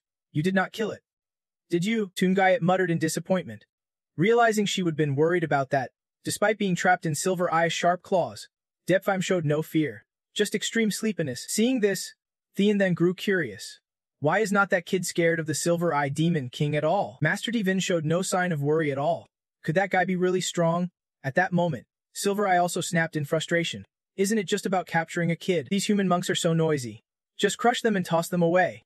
As it finished speaking, the system appeared with countless notifications. Warning! Warning! Host! Forget it. Better to handle it yourself. Just then, a fierce aura shot straight up into the sky from behind Silver Eye. Hit by that intense energy surge, it panicked and yelled. What kind of attack is this? Could he have ascended to godhood? In an instant, a terrifying explosion erupted violently. After a while, the smoke from the blast began to clear, revealing a scene of demon beasts and Silver Eyes lying sprawled on the ground. Meanwhile, Dipe Fam was still peacefully asleep. The recent scene shocked a disciple who shouted, "They are all dead." Half the demon beasts and hundreds of silver-eyed demons were wiped out in an instant. Old Man Thean then was also confused and said, "Young one, I am not sure which ancient monster this is disguised as." Inside, He wondered. I just insulted the Tuvan sect so harshly. Maybe he is purposely reminding me. Then he clasped his hands to Tuvan respectfully, saying, no wonder the Tuvan sect has such history and a great power like this. In the future, you will surely rival Donghong's peak. Unfortunately, today I was in a rush and could not show proper respect. I will take my leave first. My sect has other matters. I will visit another day. She firmly declared one thing. You cannot leave immediately. Both Tuyen and Tun Gayat glanced sharply at Thienthan. Startling him, Tuvan turned back to look and continued his interrupted words. The exchange gathering is not over yet. Why the rush? He turned pale and awkwardly declined the suggestion. We give up our rights. And in the future, we will give up all rights. Hearing that, she smirked sarcastically. Give up what rights? You came all this way without hesitation. And now you want to leave? Others will say the Tuvan sect is bullying people. At that moment, Tuvan suddenly remembered something and made a request to Thienthan. Right?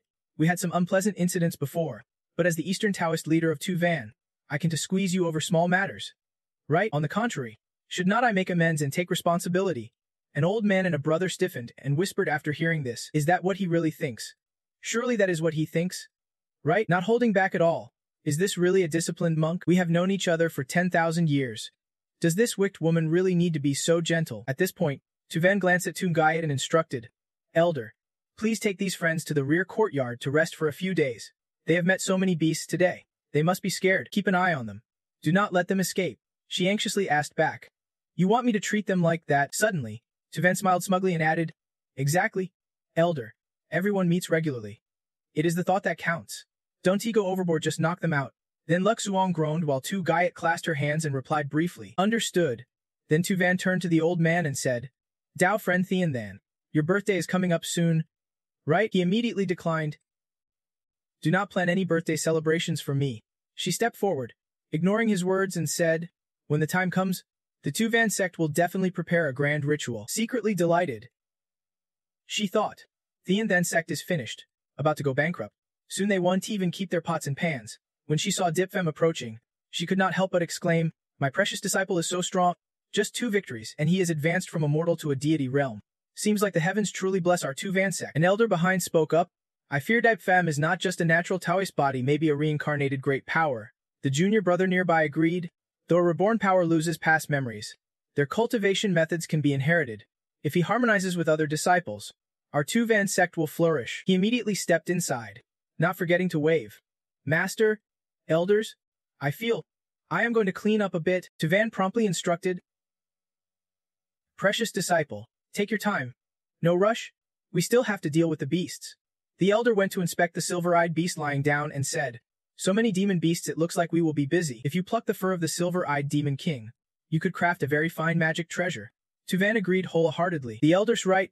I want to make warm clothes for my precious disciple from that beast's fur. 10 minutes later, the demon beasts were completely stripped of fur, left only with their pure white skins. At this point, Tuvan grew concerned. This much should be enough.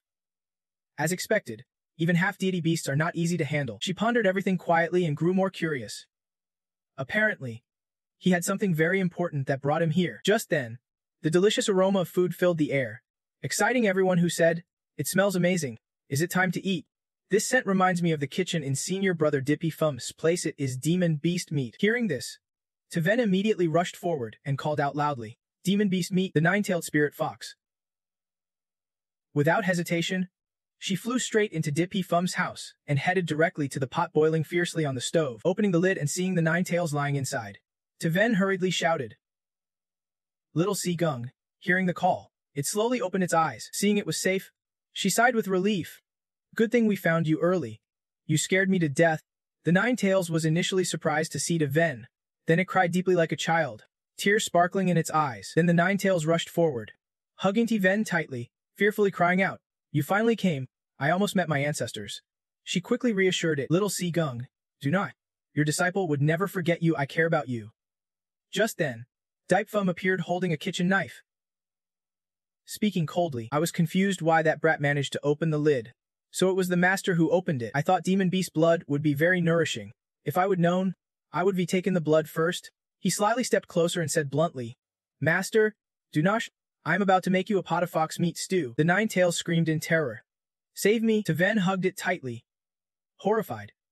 Disciple, are you a water element thief? Otherwise, Why is your brain so watery? He calmly responded. To me, my spirit beast is just a piece of meat, if it so be. Then she held it gently in her arms and softly reminded. But you agreed to give it to me before. Seeing TVN's expression, Daipfum gave up his earlier plan. I admit, Master really is a beautiful and adorable young lady. He thought it strange that the master was over 1,000 years old. Like a Chinese iron-banded bun, he turned back to his broth and said, Forget it. Master, when I stew the Divine King meat, I will need a few other ingredients. Taven immediately ran out, saying, I will prepare them right away. He looked toward the door puzzled. I have not even finished talking yet. That night, the whole Taven sect smelled the rich aroma of meat. Soon after, darkness covered the sky. The disciples of Taven sect walked down the steps together, chanting, Drink, drink, drink. Minbech put an arm around a junior and said, See, your vision is too narrow. This morning, you only saw senior brother DP's moves but missed his deeper intent. The other asked curiously, Senior brother? Do you mean he was looking back at everyone? We all saw senior brother Dip smash the golden dragons. Right? Let me ask you, what happened when the Divine King appeared while senior brother Dip was fighting? The junior was more confused. Could there be some hidden meaning? Minbech rolled his eyes and said, Idiots. It is so simple and you can see it. His words made a junior suddenly understand. Senior brother? Do you mean senior brother Dippy's direct attack was to fool us? The junior happily stepped forward to praise. Exactly. You have potential. Behind them, a drunk junior asked a companion. Old brother, you are drinking again. The other firmly denied. I have not had a bowl of meat soup tonight yet. Minbech lowered his voice. So do you know why senior brother Dip, who could have won the exchange, staged a loss? He did not show up, and the Divine King suddenly dragged out all the demons. Coincidence, the junior quickly realized. Could that have been senior brother Dippy's plan? At that moment, he raised both hands confidently and declared, Exactly. Senior brother Deep waited for the Divine King's arrival and ambushed him at Tin Neth Peak like a hunter waiting for prey. That is how they defeated the Demon King and his minions without anyone getting hurt in the arena. Senior brother Dippy's plan. The others shouted fiercely. So that is how it was. Senior brother Dip is unbeatable. Senior brother Dip is amazing. Early the next morning, at the main hall of TVN sect, Yemen was desperately running from her fellow disciples, shouting, Help, the brothers have all gone mad. The disciples chased wildly after her, shouting perverted things. Says, the one who is your travel companion. Sister Yante, how are we supposed to live without you? In a flash, she was caught by the group of brothers. Brother Coatre said, Sister An, my lifelong happiness depends on you. Says, I want to propose to you. Annie screamed in fear. I am devoted to cultivation. I really do not want this. Go find someone else. Right then, T. Ngai witnessed the scene clearly and happened to spot a gay couple entwined in a corner. One saying, Brother, you smell so good. I love you. The other replied with interest. Brother, I will make you satisfied. Looking away elsewhere, T. Ngai blushed and covered her mouth. At that moment, a senior sister was pressing on her junior sister, softly saying, Little sis, you are so beautiful. Your skin is so soft. I really want to make love to you. The junior shyly responded, Sis, do not touch me anymore. I feel like I am about to ascend. Not long before, T. Ngai brought out a huge steaming bowl of soup. She looked inside and silently concluded, Good. I always thought the meat of the Nungain and demon beast was priceless. It must be enjoyed by the sect disciples. Forgot that the Ninga and beasts are extremely gentle. Hevai Mountain has developed a lot.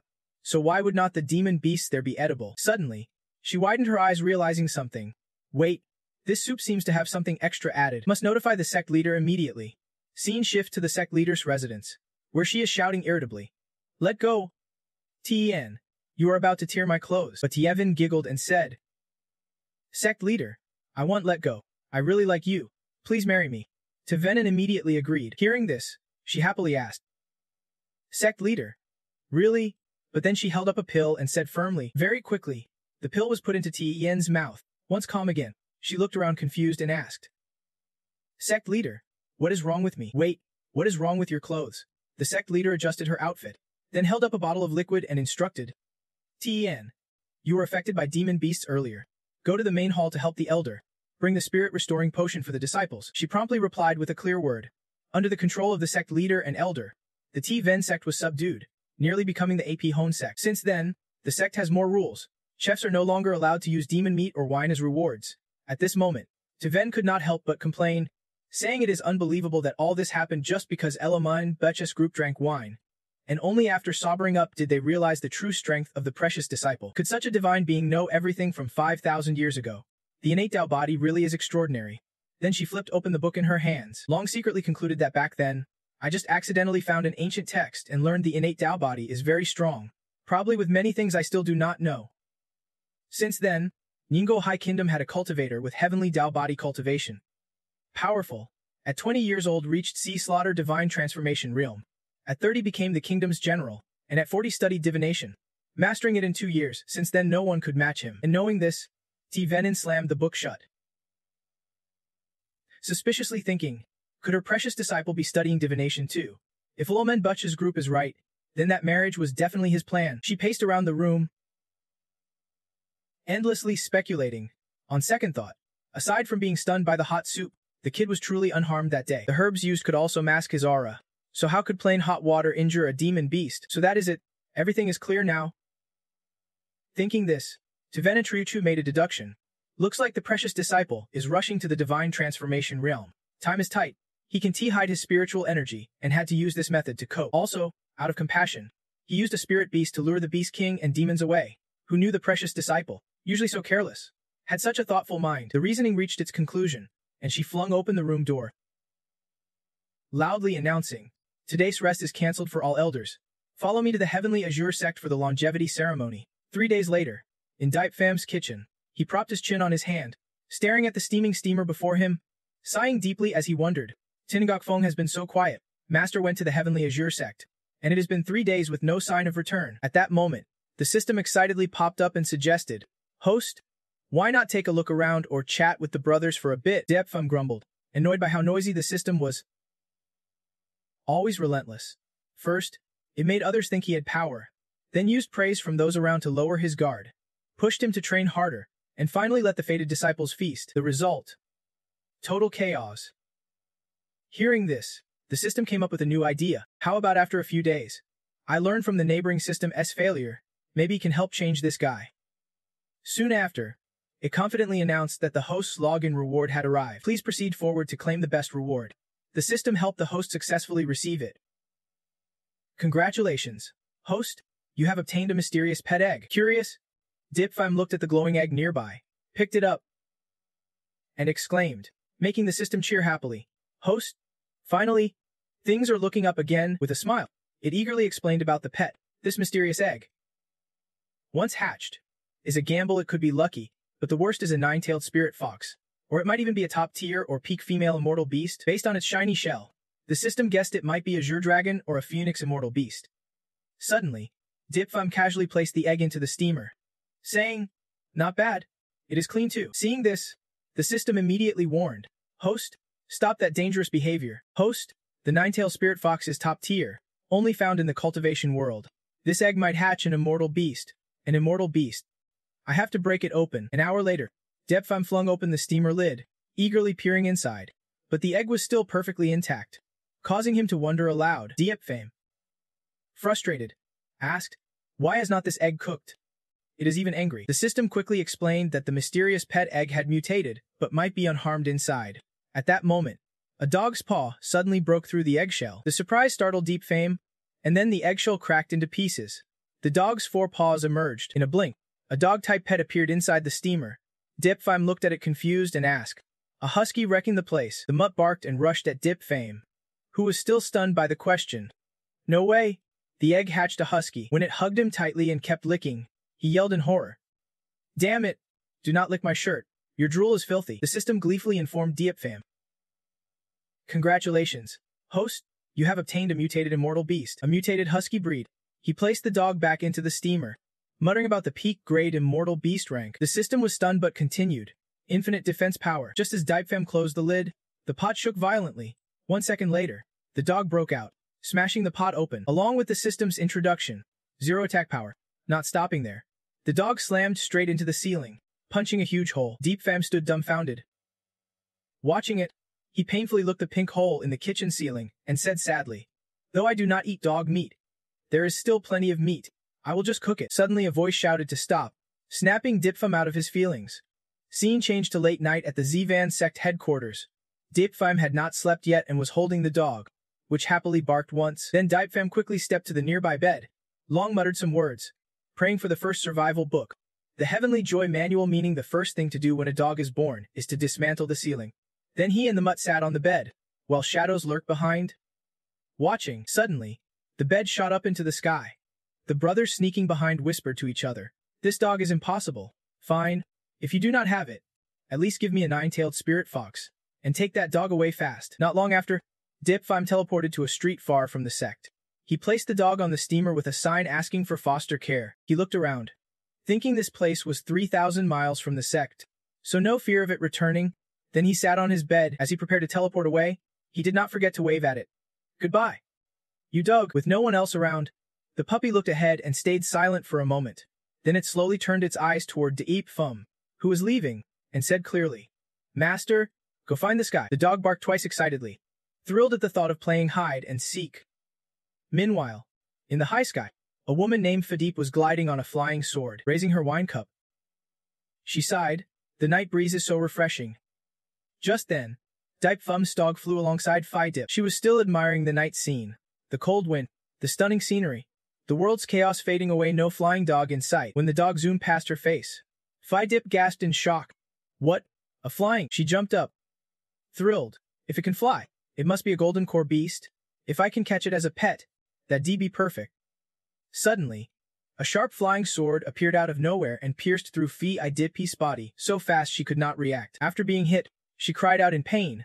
"Damn, I have been ambushed again." Across from her, the massive ship of the Thin Than sect appeared, while Fadip's body slowly fell downward. At that moment, Eldering held his flying sword and sneered. "Every reckless cultivator wants a piece of me." Clearly overestimating themselves, Elder Thad agreed.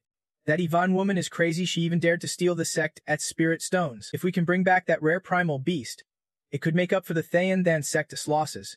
Eldering suddenly paused, then said loudly, "Wait, I sense something." Elder Thad asked curiously, "Really? Then I will send out my beast capturing rope right away." Soon after, the two elders arrived by a lake where the small dog was struggling fiercely. Underwater, its face showed pure excitement. Elder That frowned, thinking, "Why do I feel this beast is not very smart?" Elder Inga, on the other hand, confidently said, "Primal beasts are like that. Watch and learn." He then grabbed the dog's hind legs and quickly lifted it out of the water. The fifth elder locked eyes with the dog, their gazes full of warmth. He observed carefully, while the dog remained clueless. At this moment, the fifth elder laughed joyfully, mumbling to himself, "In its eye, I see a person. The path in my eyes is the reincarnation of her. There is deep affection and duty." Then he raised it high, laughing excitedly. "No doubt, Zensing Chianking Sek, I am that one." The seventh elder worriedly reminded, "Sir, quickly turn it around." Shortly after, the two elders of Chianking sect returned, not forgetting to bring the dog they had just caught. Tianking watched it for a moment, then asked, "Fifth elder, where did you find this treasure? Did no one see it?" He replied clearly, "A cultivator crashed into the spaceship on the road. I found his soul and turned him into a fool. To hide the news, I wiped out all cultivators on that path. No other sect will know about it." Hearing this, Tianking turned to warn, "Seventh elder, we will need your help from now on." He replied happily, "I will take good care of it." Everyone then focused on the dog, which twisted its lips into a strange smile. Both Chianking and the seventh elder smiled with satisfaction, sharing the thought, "There is no record of this kind of young beast, whether it is fiery red or thunder blue.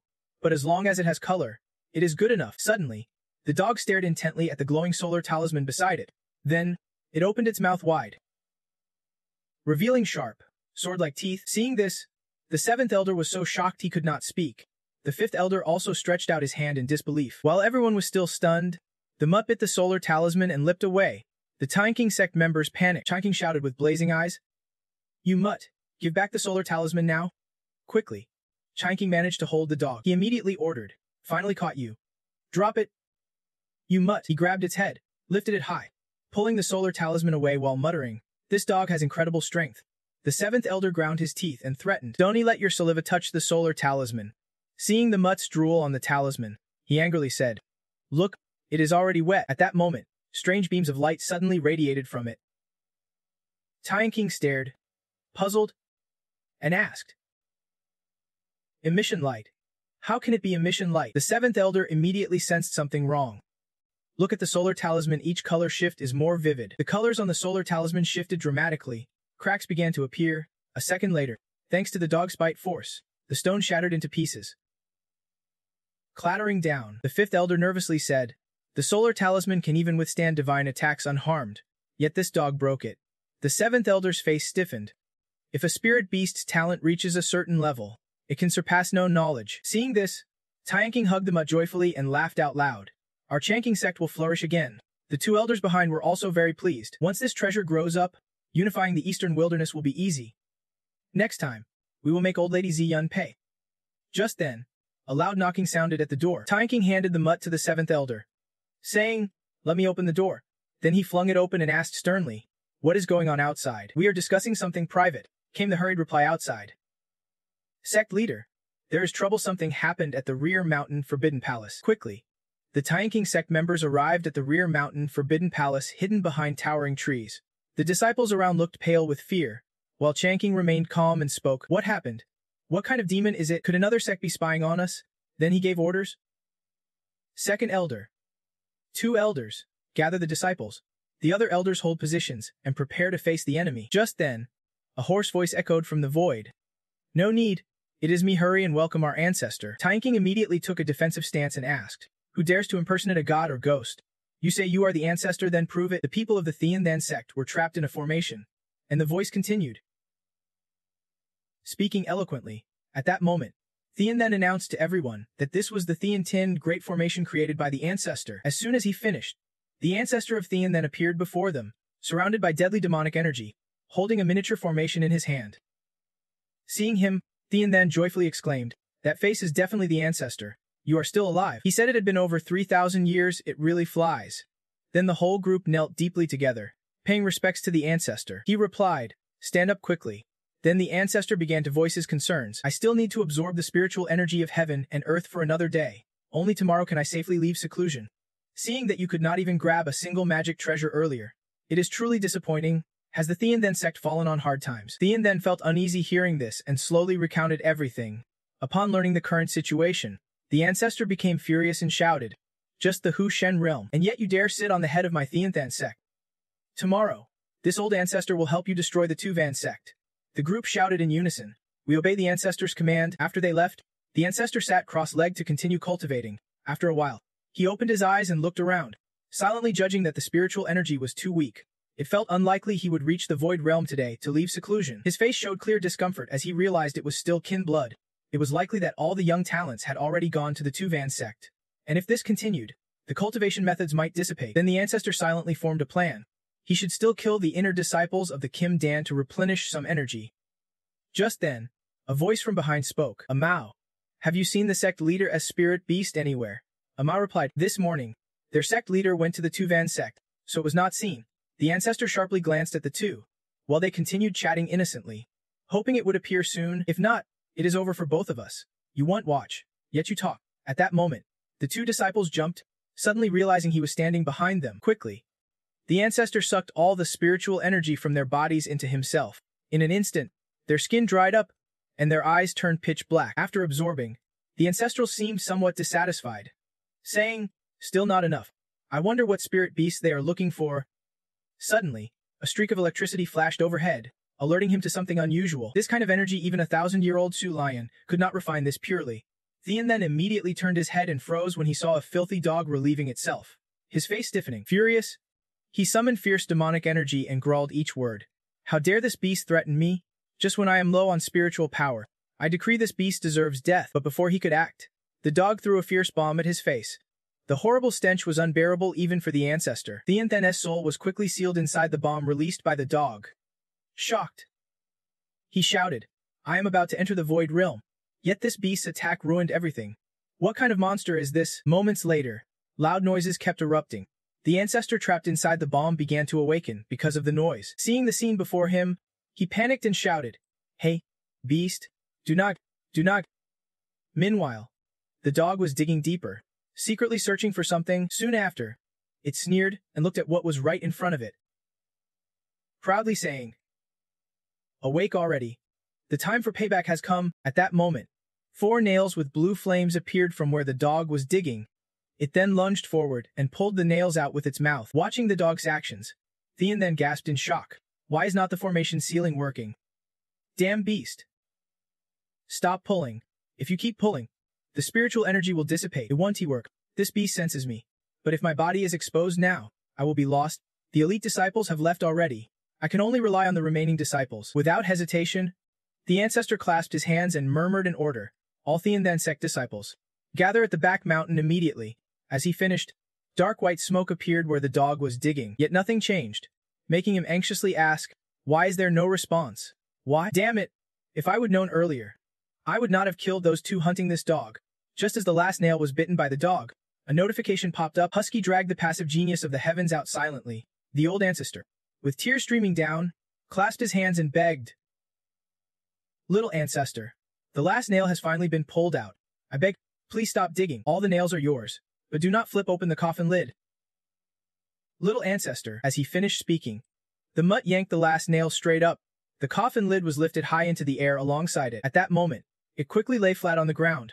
Inside the coffin, the old ancestor's body was slowly being warped by strange demonic energy. In an instant, his entire body dissolved into mist. When the mutt peeked up, all it saw was a handful of ashes left behind by the old ancestor. The sight made it scowl, sadness clear on its face. Just then, a tum suddenly appeared near the mutt's spot. It beamed with joy, eyes squinting in delight. Long thought quietly, that was fun. Cut to DP Fum's room, where Ven asked, Dear disciple, I heard someone saw a person flying out of the magic artifact to train. He quickly denied it. Training? That is impossible. But she did not believe him, insisting, don't lie to me. If you are not training, then what are you doing out there? Fum hesitated. There really was an urgent matter. She immediately asked, what matter? Before he could answer, a junior disciple hurriedly came running with a message. Sect leader. Something's wrong. The heavenly Saint Daoist has arrived. Ven was puzzled. They actually dared to come. Why are they so bold today? I will go out right now. She quickly stepped outside, reminding, Dear disciple, I am going on a trip. He waved happily. Master, come back soon. Hearing this, Ven paused, long started guessing. Back soon? Huh, this brat still cares about me? Cut outside to the heavenly azure sect people standing arrogantly on their flying ship. Below, Ven sect disciples whispered among themselves. Heavenly azure sect, are you crazy? Keep coming and going. This time their aura was huge, felt even 1,000 miles away. Yeah, I bet they came prepared. The heavenly saint raised a megaphone and shouted, Women of Ven sect, come out so I can send you a gift. Ven was furious but stayed calm. Heavenly Saint Daoist, what is your intention today? He glanced at her and replied rudely, Intention? Our old ancestor has come back to life. Prepare to die. She asked in shock. The heavenly azure old ancestor. Her face showed disbelief and confusion. Could it be that their old ancestor faked death with secret arts and resurrected after 3,000 years? Is he really alive now? If so, this is bad. The heavenly azure old ancestor was a level 10 spirit transformation. Even if his cultivation declined, we are no match. She sent a telepathic message to Teen Guide beside her. Chief Elder, I am afraid Ven sect can hold on. Alert all disciples to flee to the secret path quickly. Guide replied anxiously. Sect leader, what about you? She was certain that if the heavenly azure old ancestor came today, the dear disciple would not dare fight her. Meanwhile, the heavenly saint grinned wickedly and said something perverse. Your Daoist partner died long ago. You are a woman anyway. How about becoming my Daoist partner? Ven growled threateningly. You want me to gouge your eyes out? He kept taunting her. I really love your eyes. They are so meaningful. Two heavenly saint disciples shared the same question. Does he really dare say that if they failed? Suddenly he held up a golden token with a sinister smile and said, Looks like the old ancestor has arrived. Let me show you his grand presence. At that moment, an old man from Heavenly Azure sect bluntly reported. Something's happened. The old ancestor is dead, and the sect is no more. Sect leader, you better come back and see that beast. It dug up the old ancestor's grave and swallowed all the scriptures and treasures. As he finished speaking, the mud appeared right behind him. At the same time, cracks began to appear on the heavenly saint's golden token. Seeing this terrible truth, his face went blank, tears streaming down. He lost balance and fell backward. Muttering, It is. The heavenly saint's mind spun in shock. He looked up and said, It is. The old ancestor is dead, the foundation destroyed. No one can stand against him. Even the silver-eyed eagle king was killed by the golden dragon cat. Kim Long. As he pulled back, blood suddenly sprayed violently from his nose and mouth, causing the disciples behind him to panic and shout. Sect leader. The sect leader is dead. Below, T-Guy could not help but sneer. How pathetic. How could he possibly cultivate to the nascent soul stage with such talent? To Ven and mock. His failure is because he used that shortcut pill. She shot a sharp glance upward and confidently declared that if the Heavenly Clear ancestor was truly dead, then no one in the Heavenly Clear sect today could match her. Then she pointed upward, enunciating each word clearly. The elders obeyed the order to destroy the Heavenly Clear sect. All of them rushed forward with weapons in hand, shouting their agreement. At that moment, on a nearby high cliff, the imposing figure of Dipifum appeared. He watched the scene below intently. The two sects were fiercely clashing with earth-shaking moves. Then he sighed. What a noisy mess. Below, Tiven fought fiercely, delivering devastating strikes with graceful precision. She swung her sword straight ahead, severing a man's arm from his body. Then Tivenin swiftly unleashed flashing sword strikes. Impossible for them to dodge. Afterward, she ordered T-Guy, Elder, clean up these bodies and take them far away. Don't let them pollute out of Van's sect. T-Ngite looked down and asked about the rest. T-Ven explained that their sect had 230,000 disciples, and killing too many would not be beneficial for morale. Besides, with the Heavenly Clear sect gone, those disciples would disperse on their own without support. The elder happily agreed. Sect leader is absolutely right. At that moment, both their eyes suddenly froze in shock. Tiven immediately asked, "What is that?" Now, a coffin wrapped in demonic energy was flying through the air. Someone announced, "The coffin is heading for Tien Dika Peak." Seeing this, Tiven hurriedly mounted her flying sword. "Let us go check it out." Flying closer to the coffin and spotting the demonic dog on it, Tiven questioned, "Isn't that the demon beast that just wrecked the Heavenly Clear sect?" T-Ngite also wondered aloud, "What is going on? Even a flying pig would take 12 hours. But it took only half an hour to get here." Tiven made up her mind to stop it at all costs. The Tiven sect could not let it destroy everything. Even if the ancestor died, the treasured disciples just reached the spirit transformation stage. At this moment, the demonic dog's eyes caught sight of Dipifum standing below. Overjoyed, it immediately changed direction. The coffin shot forward like the wind. Tiven shouted in shock, "Too fast. We can catch up." She kept her eyes locked on it. Long was worried, thinking they might have to use a secret speed technique. Soon after, she landed near the coffin. Seeing Dipifum standing by, Tiven angrily said, "Damn it! You really rushed to my treasured disciple. If you dare harm my disciple, you will be wiped out with me." Carrying her anger, Hun Hex stepped forward. Making Dipifum uneasy, he grabbed the demonic dog by the collar and scolded sharply, "Just run back home. Why bring the coffin?" Hearing this, she paused and asked, "Back, so this demon beast belongs to you. But it ran back here so fast." Dipifum turned his head and declared as he walked away, "This demon beast definitely needs to be cooked thoroughly." Tivenin hurriedly reached out. Worried, "Wait, maybe try another idea." Dipifum quickly explained, "Master, this dog is a huge menace. Having it around means nothing good." Inwardly he thought, this dog was given by the system.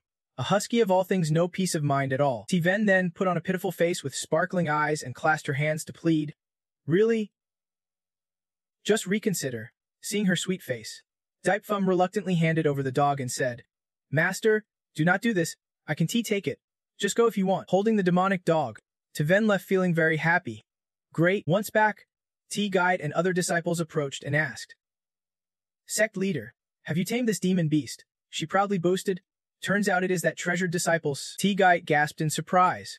Tiven stroked the dog and began praising, "That treasured disciple is incredibly clever, knowing the Heavenly Clear ancestor would resurrect. He brought it to the sect at midnight. So today's events had been planned." T-Guide stared at the demonic dog and said, "This spirit pet sure knows how to feast well." A senior brother stepped forward and shared his guess. With such a powerful spirit beast, Yip Fem's cultivation might reach the Void Realm. At this, Tuyen worriedly asked, "But master, what if this little fire spirit ends up destroying our entire sect?" She hesitated slightly before replying, "That is unlikely." Her vague answer made everyone look at the little fire spirit with deep fear. Just then, a junior sister helped a weakened senior brother walk over hurriedly and reported, "Master, sect leader, elders, bad news, senior brother Harithamin has encountered a dark cultivator." Tuvan exploded in anger, asking, "What? There is a dark cultivator near our sect, and they even dared to injure one of our Golden Core disciples." She then turned to order Tunangayat, "Senior elder, strengthen the defenses. Second elder, contact other sects and report immediately if they are spotted." Tunangayat and the others clasped their hands in acknowledgement. The scene shifted to a place surrounded by towering mountains. At this moment, Fidep was wandering alone along a narrow path, muttering, "Luckily, Lady Luck is on my side." I will head to Thean Sect to find Nguyen An. Suddenly, she heard someone's voice. Fate so cruel gave me the money then stole it back. She immediately turned to see an old man with white hair leaning on a cane, grumbling as he walked beside her. His bones ached. Don't wander too far. How will I get home? Seeing this, Fidep kindly approached and said, Old sir, how about I carry you a bit with my flying sword? The old man smiled slyly and said, Really? Little miss. Thank you, she proudly replied. No need. Cultivators help each other, that is just repaying kindness. But the seemingly frail old man did not care. Instead, he started gathering energy. Before Fidep realized what was happening, he swiftly reached out. In an instant, a fierce burst of energy swept across Fidep's eyes. She collapsed, leaving a bright red pool of blood on the ground. Above her was the true face of the scammer. Dragging Fidep's body, he laughed loudly. Another fool caught. Soon after, he dragged her into a dilapidated cave. Before them was a formation already prepared. Now, beams of light began to glow from the formation. A scattered skull was bathed in a fierce red light. The scammer ruthlessly threw Fidep into the center of the formation, then curled his lips into a savage grin, spitting venomous words. As long as I sacrifice a cultivator's heart to the seventh disciple of the war demon, Lord Nerity, I will become the strongest cultivator in Dong Hong. The scene shifted to Yip Fame, sitting with eyes closed, motionless, while the system beside him kept babbling nonstop. Host, I successfully helped you draw a lot. Congratulations on obtaining a talisman of evil suppression. The system boasted nonstop. The talisman is extremely effective against dark forces and arch-enemy of all demonic paths. It presented the talisman to Yip Fame. See how skilled I am? Now I can draw lots automatically. He coldly crushed the talisman, then tossed it into the trash, extinguishing its glow. Host, you should keep it. No need to crush it. At the same time, Minbach called out from the door. Senior brother Yip, are you here? I brought some vegetables today. Yip Fam looked up politely. Brother Lai, you have worked hard. Lai stepped in, placed the fresh basket of vegetables down, and said, Senior brother Yip, I will leave them here. Yip Fam offered. Brother, let me cook and we can eat together. Minbach politely declined. I have work. I can eat now. Senior brother Yip, do you have any trash I can help take out? Grateful, Yip Fam replied. Then please take it. Later, under the scorching sun, Minbach slowly walked down the road carrying the trash bag Yip Fam had asked him to dispose of. He quietly rejoiced inside. No one nearby could open it, wondering if senior brother Yip had thrown away any treasures in the trash. Minbach quickly set the trash down, but inside there was nothing valuable, making him disappointed. Why is there really nothing? But he did not give up. He bent down to check while muttering, could senior brother's warning mean that if there is a supreme technique, I should not get too attached? Amidst the messy trash, the crushed talisman of evil suppression began to glow strangely. He gasped. Wait, what is this? Curious, Minbach picked it up and examined it. He smiled brightly, happily pressing the talisman to his face like a treasure.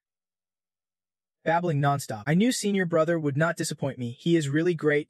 Minbach carefully put it away, thinking, I should not tell anyone about this. I must protect this talisman carefully. Time slipped by quietly in a rather deserted inner city. Minbach curiously asked, Boss, where have all my brothers gone? The other person anxiously said, Master Elwo, it seems something's happened. Everyone has already headed north, but we do not know why. Hearing this, he muttered under his breath, heading north, unless they received some kind of mission. If so, I need to hurry back. Minbach respectfully said goodbye to the boss before leaving. Thank you, boss. An hour later, on the way back, he could not help but feel suspicious. Strange, not a single person in sight on the road, and none of the brothers can be reached. What happened? Could they have retreated? While walking, Minbach suddenly spotted an old white-bearded man slumped by the roadside. He kindly stopped to ask, Old man, are you alright? Seeing no response, Minbach pondered. The man's face looked very sorrowful. Maybe I should bring him back to the town. Might even find the brothers there. Saying that, he did not hesitate to take the swindler to an inn to rest. Suddenly, the man jerked away, shocked. He wondered, where is this? An inn room? Who brought me here? The swindler looked directly at Minbach, who was deeply focused on cultivation, and guessed it was that kid. Frowning in anger, he cursed silently. I planned to capture a dozen transport cultivators in 3 rounds, but the third time I ran into a bear demon and the elder of the Vian sect, wasting my whole proxy cover and losing those cultivators. The swindler silently approached as Minbach unleashed a sinister plan, tricking the kid into bringing him along to avoid capture. Planning to control him for a few days before offering him as a sacrifice, he furrowed his brow and glared fiercely as a mysterious aura appeared, blocking access. The swindler was immediately thrown back, struggling to stand. suspicion rising as he tried to figure out what was happening. Could there be a powerful being nearby? But if so, I would be dead already. Or maybe this guy has a magic treasure. Feeling a bit scared, the swindler knew running was the best option. Not standing a chance against him, he sneaked away, whispering a cautious goodbye. After a few steps, his expression suddenly changed, sweat pouring down his forehead. Before he could escape, a powerful divine force broke through and struck him hard. Minbutch was still sound asleep, totally unaware in his subconscious. Under the quiet night sky, he stood before a steaming hot spring. Minbutch stripped off his clothes and happily said, "This is a really big hot spring." He dipped into the warm water, savoring the rare moment of relaxation. Sighing, "So comfortable," Minbutch placed his hand on a rock, tilting his head thoughtfully. "I miss Mother so much." Suddenly, his eyes snapped wide open, back in reality. Minbutch was startled and wondered, "What is going on?" He looked down in shock and exclaimed, "What?" Turning back, he saw the swindler lying unconscious on the floor. Momentarily stunned, the man's face was stiff, eyes blank and soulless, his aura dissipated. Worried, Minbutch softly asked, "Old master, why are you lying on the ground like this?" The swindler's eyes slowly opened, first seeing a blurry image of Minbutch. He suddenly sat up, terrified, shouting, "Don't come any closer." Seeing this, Minbutch stepped forward gently explaining, "Old man, I am not a bad person. I am a disciple of the T-Vein sect." Hearing this, the swindler panicked even more, scrambling away with a twisted face. "Don't come near," he quickly warned. "It is dangerous." Without noticing, he crashed straight into the wooden railing. The rotten railing could not hold the impact and shattered, causing him to fall hard below. He lay gasped, uttering weak groans. Minbutch immediately jumped down to check on him. Out of compassion, he did not hesitate to use his energy to save him. Urgently reassuring, "Old man, hang on. I will transfer my energy to you right now." Those words hit the swindler like a lightning strike, making him panic and hastily retreat.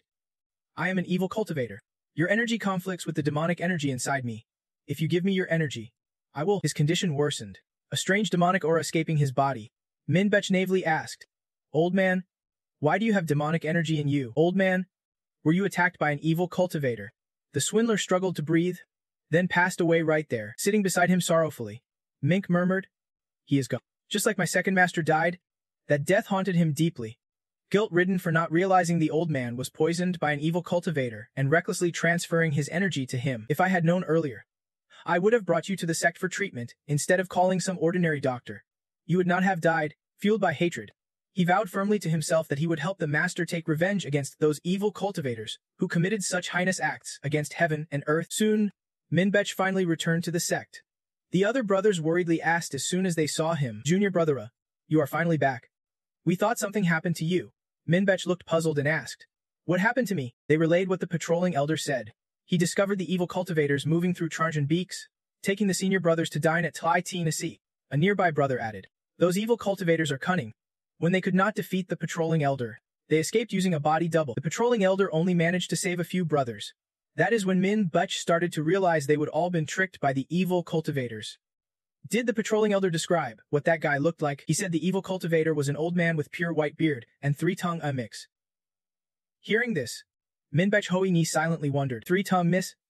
Isn't it that the old man I carried back to the town?" He began piecing together the strange events in his mind. So the old man's coma was not caused by some strange illness, nor was it from injuries inflicted by the patrolling elder. Why did not that evil cultivator attack someone like me with refined ki? The patrolling elder is a Yuan Yang level, so that evil cultivator must be at least a golden core level. After the evil cultivator woke up, why did his complexion look so bad? Was he afraid of me? Minbutch recalled the terrified expression on the evil cultivator's face. He suspected that maybe there was something on him that scared the cultivator. That talisman was it the one? Thinking of this, Minbutch suddenly remembered something and hurried off. The senior brother immediately asked curiously, "Junior brother, where are you going?" Minbutch turned back and replied, "I need to find senior brother Dip." Meanwhile, Dipe Fum was in a bit of trouble. He rubbed his chin, muttering, "This is tough. If I would known earlier, I should be called the sect leader to come here. I can handle this on my own." Dipe Fum crossed his arms, looking at the huge pot of steaming rice. "I have cooked way too much these days. We can finish it all." Suddenly the door burst open, and Minbutch rushed in, calling out to senior brother Deep. Seeing him, Dipe Fum looked relieved like he would found a lifeline and smiled warmly. "Junior brother, you came just in time. The meal's ready. We just need someone to eat it." Minbutch was a bit surprised and quickly replied, "Senior brother Dippy, I came to thank you. And you have already prepared this meal for me? Just say it like that. Minbech marveled. Why so many dishes sitting at the table? Dipe Phum explained thoughtfully. I am passionate about cooking and tried making every dish once. By the time I realized there were this many, I wanted to invite the sect leader and others here, but they are too busy dealing with the evil cultivators. It is a mess. And unfortunately, I can't help. It is really up to you guys. Minbech ate while developing a deep theory. Senior brother Deep makes sense. He gave me the talisman to deal with the evil cultivators, so preparing this meal means I can safely return. There is too much food. Meaning one person can finish it. He wants the brothers saved so we can eat together. He put down his chopsticks and began reflecting again. Isn't the evil cultivator already dead? Then the one giving the sect leader trouble must be another evil cultivator. Right? Senior brother Deep wants me to help. He basically gave me that talisman to handle it. Seeing Minbech eat so ravenously, Dipe Phum warned. Junior brother, do not just eat rice. Eat the side dishes too, or you will end up spitting it out after finishing. Minbech sighed in relief, quickly stood up, and cheerfully said goodbye. Senior brother Dippy. No need. I still have to find the sect leader. I will go ahead now. Dipe Phum gave a careful warning. Junior brother, travel safely. Minbech smiled in reply. I will. Scene transition to Divan sect. Old man Lassie was recounting the events. This is what happened. They almost killed the evil cultivator, but he escaped using a body double. After hearing this, Tiven seriously ordered. Understood. Tell all outer disciples not to leave their quarters. Elder Loss, arrange inner disciples to widen the search around here. Prioritize finding the disciples, and we must eliminate that malignant evil. The elder replied urgently. Yes, she immediately thought of Dipe Phum and felt a rising unease. Though the sect was sealed to protect the outer disciples, the villagers at the mountain's base would likely suffer losses. If my precious disciple knows deduction techniques, why not let him calculate the evil cultivator's location? But a moment later, Tiven dismissed that thought. The disciple treasure will definitely anticipate everything. I have to go disturb his training. Maybe the intelligence will come right to our door. At that moment, Lemingbai rushed in, opening the door carelessly and calling out. Sect leader, senior brother Yi asked me to come assist. Seeing this, Elder Lu scolded sternly. Lai Mingbei, this is the main hall of the sect. So noisy. How is this proper? Zayan calmly stepped in to diffuse the tension. Elder Lu, do not be angry. Have some tea. My disciple treasure sent me here. Lai Mingbei, do you know if another disciple is missing? Or maybe where the evil cult is hiding? Or do you know their lair? Faced with this barrage of questions, he scratched his head cluelessly and said, I do not know. She asked suspiciously. Then why are you here? The next moment, a senior brother ran in. Panicked. To report, this is bad. He raised his teacup and sighed heavily. Again? This time, none of the disciples are relieved. What is going on now? Another quickly explained. The senior brothers taken by the elder patrol have fallen into a trance, then poisoned other disciples in the sect. Hearing this, Elder Lu broke out in a cold sweat and spat out the sip of tea he just drank. Outside the sect, most disciples were already controlled by the evil cult. Unconscious, their eyes bloodshot, and their bodies radiating dense spiritual energy. Elder Lu Ziyan and Li Mingbai stood observing from above. He shouted excitedly. Yet they dare to deceive us right at our doorstep. Perfect timing. We have been frustrated not finding the evil cult. She spoke softly to calm him. Elder Lu, do not get worked up. The evil cult would not act like this without preparation. This is probably a trap, Elder Lu suggested. Then let us just ignore the evil cult taking our disciples, Zayan ordered seriously. This time, only take half of the elders. Lemingbai smiled gleefully. You are going too. Finally, it is my turn to take action, she silently thought. With half the elders and my disciples protected, Zayan sect will be fine. Hopefully. This is not a trap set by the evil cult. Scene shifts inside a dilapidated hut. A mysterious figure stands amid a formation, eerie energy radiating around. He grinned savagely, tone full of pride. At last, the big fish has taken the bait. As dusk spread over the mountains, the pine forest lay silent in the pale bones. Xian flung open the large gate, asking, is the evil cult hiding inside? She cautiously added, Chief Elder, bring the talisman scrolls with you. Zayu quickly replied, to guard against cult assassins. We brought everything? Zay nodded. Good, start the operation? Second Elder, wait a moment or bring some guards outside. Don't let the evil cult escape. Yuan immediately issued the order. Yes, Mingbai stood aside confused. Sect leader, what about me? Zayan turned and said if the disciple treasure values you, then of course you are coming inside with us. Yifan in the frame winked mischievously, giving a thumbs up to show his approval. Mingbai happily replied right away. All right then. Zayu crossed her arms, looking at him and asked. Lai Mingbai. Besides you, everyone here is Elder Yuan Ying. Aren't you afraid the evil cult will detect some hidden energy? Mingbai turned calmly and said, With the sect leader and elders here, we can definitely handle the evil cult smoothly. She seemed somewhat surprised. Lai Mingbei, I did not expect you to trust us this much. He continued. Plus, on the way here I thought it through. The evil cult uses blood and magical energy to forge dark arts. The elders' energy is abundant and powerful. When the time comes, they will deal with everyone else first and won't care about me. At this point, he quickly seized the moment to plead. By the way, do you have any escaped treasures there? Give me one. So if something happens to everyone, I can send a signal for the second elder to help everyone escape. Zhu silently cursed him angrily, really wanting to smack this brat. While the group was discussing outside, a burst of dark evil energy suddenly spread from the collapsing hut. Elder Lu's, his body reacting quickly, he rubbed his eyes and exclaimed, Dizzy. Ziyan immediately sensed something was wrong inside the house. She shouted a warning. This is bad. Ancient demonic energy. Everyone, quickly take the antidote pills. Inside, the culprit was extremely excited. Chuckling madly. Antidote pills. Tiny things that want to escape my demonic energy. The formation blazed red in front of him.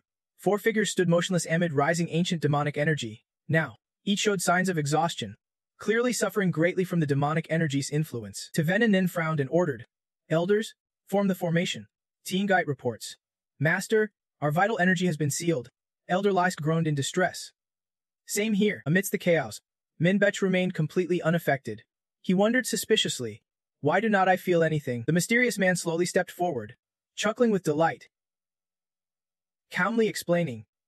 Of course, I won't let you use your vital energy. After all, my primal essence is far purer than those lazy fools. Taven Bing Hong thought silently. How could that be? The power of this evil cultivator had reached a divine level, and his void energy was even stronger. She warned her father, asking, Who exactly are you? He introduced himself without hesitation. You may call me Ni TT. Hearing that name, everyone could not help but feel uneasy. In unison, they whispered. Nit Tai. Minbech leaned in curiously. Elder Lad asked, Is this Nit Tai really that powerful? T-Guide answered seriously. Nit Tai is not just powerful, he is terrifying. She began recounting the ancient legend. 10,000 years ago, the demon clan brazenly invaded the human world, and the core of the battle demon and his 12 envoys bathed all of East Wasteland in blood. That war lasted over a century, with countless cultivators dying at the hands of demons. East Wasteland's cultivators were nearly wiped out, and only by uniting tens of thousands of transcendent cultivators could they eradicate the battle demon's core.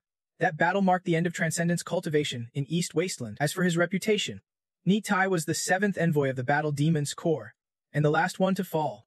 Even when facing over 300,000 Mahayana cultivators alone, he slaughtered them for 3 days straight. East Wasteland lost over 10,000 Mahayana cultivators that day. Back to the present. Tavan weakly collapsed to the floor, asking suspiciously, Weren't you killed 10,000 years ago? How are you still alive now? Nit Tai arrogantly replied, If I died that easily, you would be underestimating the great demon clan. The demon clan would never be destroyed. He burst into a mad laugh, declaring clearly, It is time to rejoice, humanity can now be part of me. For you, that is a great honor. And I will remember today the day my power was restored. Everyone from Devine sect felt the situation worsen. Their energies weakened rapidly. Tavan worried silently. Life force and energy were about to be drained. Mina fell into despair, bowing her head in sorrow. Am I about to die? If she had known this earlier, she would have spent more time with her precious disciple today. There was still so much unsaid. While everyone was drained by the demonic energy and collapsed to the ground, Min Butch was completely fine. Suddenly, his eyes snapped wide open, as if he would found the key. A dazzling golden light appeared. Taven Hodie glanced at Min Butch, who proudly raised a talisman, leaving Tveen astonished, thinking to himself. Lomun Butch Neat T frowned angrily, growling at his father. Kid, what are you holding? He charged fiercely, clutching the talisman tightly, threatening loudly. This is a charm Brother Deep gave me, get ready to die. Seeing this, Beyond found a faint hope, her eyes shining brightly as she joyfully exclaimed, My disciple even has a magical treasure. Min Bech seized the moment, shouting, Die. Meanwhile, Nit Tai still underestimated the threat. Careless, a mere practitioner driving off demonic energy, what are you pretending to do? While Night Tai was still arrogant, Min Butch took his chance, leaping up and slapping the talisman onto him before he could react. At the shock on Nit Tai's face, Min Butch decisively shouted a dazzling golden light technique. Nit Tai took a powerful punch before he could regain his composure. The brilliant radiant light suddenly exploded like divine might, bathing the entire sky. At that moment, Dipe Foam was sleeping soundly on a soft bed when the blinding light outside woke him. He muttered confusedly, "It is too bright outside." But Dipe Foam did not think much and turned back to sleep, hugging his blanket. Scene shifts. Nitai staggered to his feet, sneering with a crooked smile, his body radiating a mysterious spiritual energy. He frowned, gritted his teeth, and threatened, "Don't get cocky. 30,000 Mahayana cultivators could not kill me. What can a cultivator's magic tool do?" Behind Minbech sprouted countless golden tentacles. He spread his arms and struck a pose. Though the technique was unknown, the stance was set. Nitai's eyes widened in shock, shouting, "What the?" Minbech controlled the tentacles to launch a direct attack without hesitation. They wrapped around the seated figure, restraining his limbs so he could not move at all. He raised a hand to shield his eyes casually, cheeks flushed red. Embarrassed and sighing, this move was just too twisted. He roared in anger, a golden electric current tearing through the space, breaking the spell. With a loud bang, a fierce lightning blast swept away all the tentacles in an instant. They shattered and fell to the ground. The brothers of the sect had now successfully broken free from the dark magic. "Where is this? Weren't we supposed to go drink? My eyes hurt so much." Xian thought happily to himself, "My precious disciple. This time Xian sect owes its rescue to you." She stepped up to him and praised, "Liminbei, you did very well." Xiaoyu could not hide her gratitude. "Without you, Xian sect might have followed the same path as Wen Tong sect." Mingbei smiled humbly and replied, "I just got lucky being close to senior brother Yi." At that moment, a small demon silently appeared behind him. Time flew by as Ziyun and Mingbei moved to Yifan's room. He called out loudly, "Senior brother Yi, the sect leader, and I have come to visit you." Yifan stepped out warmly to welcome them. "Disciple Lei, you have been visiting a lot lately." "Huh, and master, why did you come to see me so early today? Haven't even prepared lunch yet, is something wrong?" She shyly said, "My precious disciple." Today Ziyun's eyes looked a bit awkward, stammering that he came to ask for cooking lessons. Hearing this, Yifan grew suspicious and asked, "Cooking lessons, master? You do not think about cultivation but want to learn to cook," she explained awkwardly. After all, a female teacher might need it if she is ever married off. Plus, cultivators want to eat well sometimes. He leaned close to Ziyun teasingly. "Are you trying to find some old man to marry off to, making her sulk like that?" Ziyun kicked Yifan straight on. Annoyed, "Every day it is you. Master, can't you act like a normal person?" She muttered in frustration. "Stupid disciple. Why bring up cultivation now? I really wanted to talk about cultivation since it has been stuck for 200 years.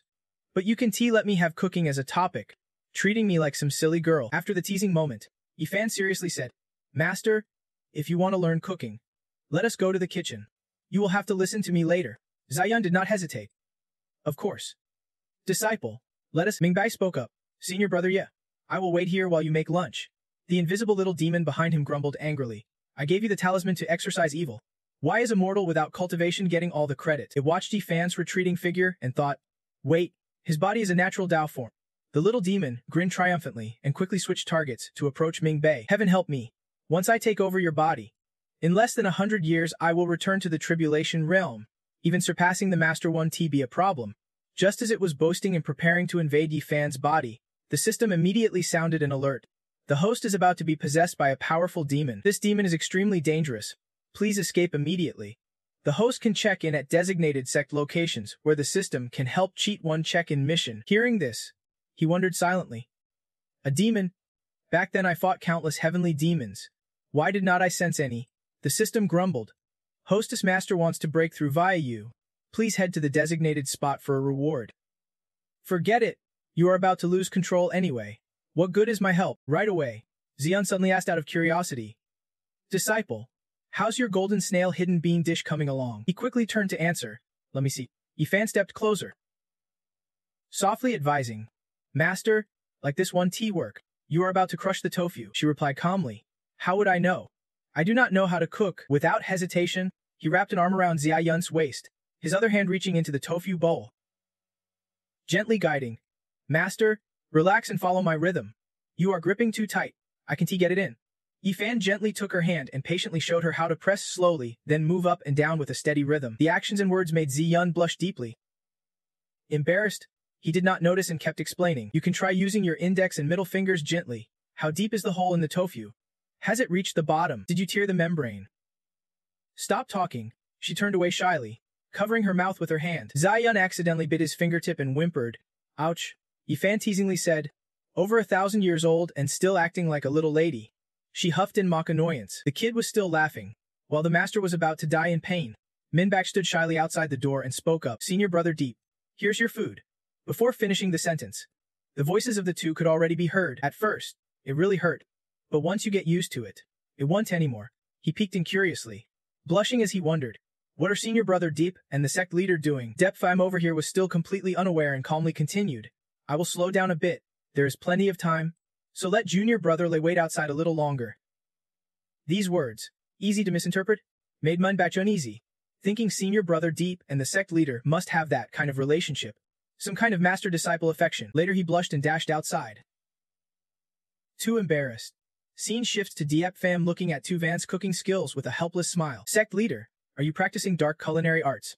The demon teasing him suddenly rubbed his chin in suspicion. Strange, clearly my demonic energy has affected him. So why can't I possess him? Meanwhile, the system suddenly appeared and decisively struck, hitting the demon so hard it disappeared without a trace. Don't I mess with my host if you can fight. At that moment, in the second affairs hall of Tuvan sect, the atmosphere was tense throughout the room. Tugaya proposed, I think after the destruction of the evil cultivation, inner disciples should take the outer disciples out for training, to avoid similar problems in the future. But Yuan bluntly rejected the training suggestion, speaking gently yet firmly. Most inner disciples are still naive and foolish. Asking them to guide outer disciples is basically sending them to their deaths. Tuvan lost patience and stood up abruptly, slamming the table to cut off the argument. Silence falling, looking over at her.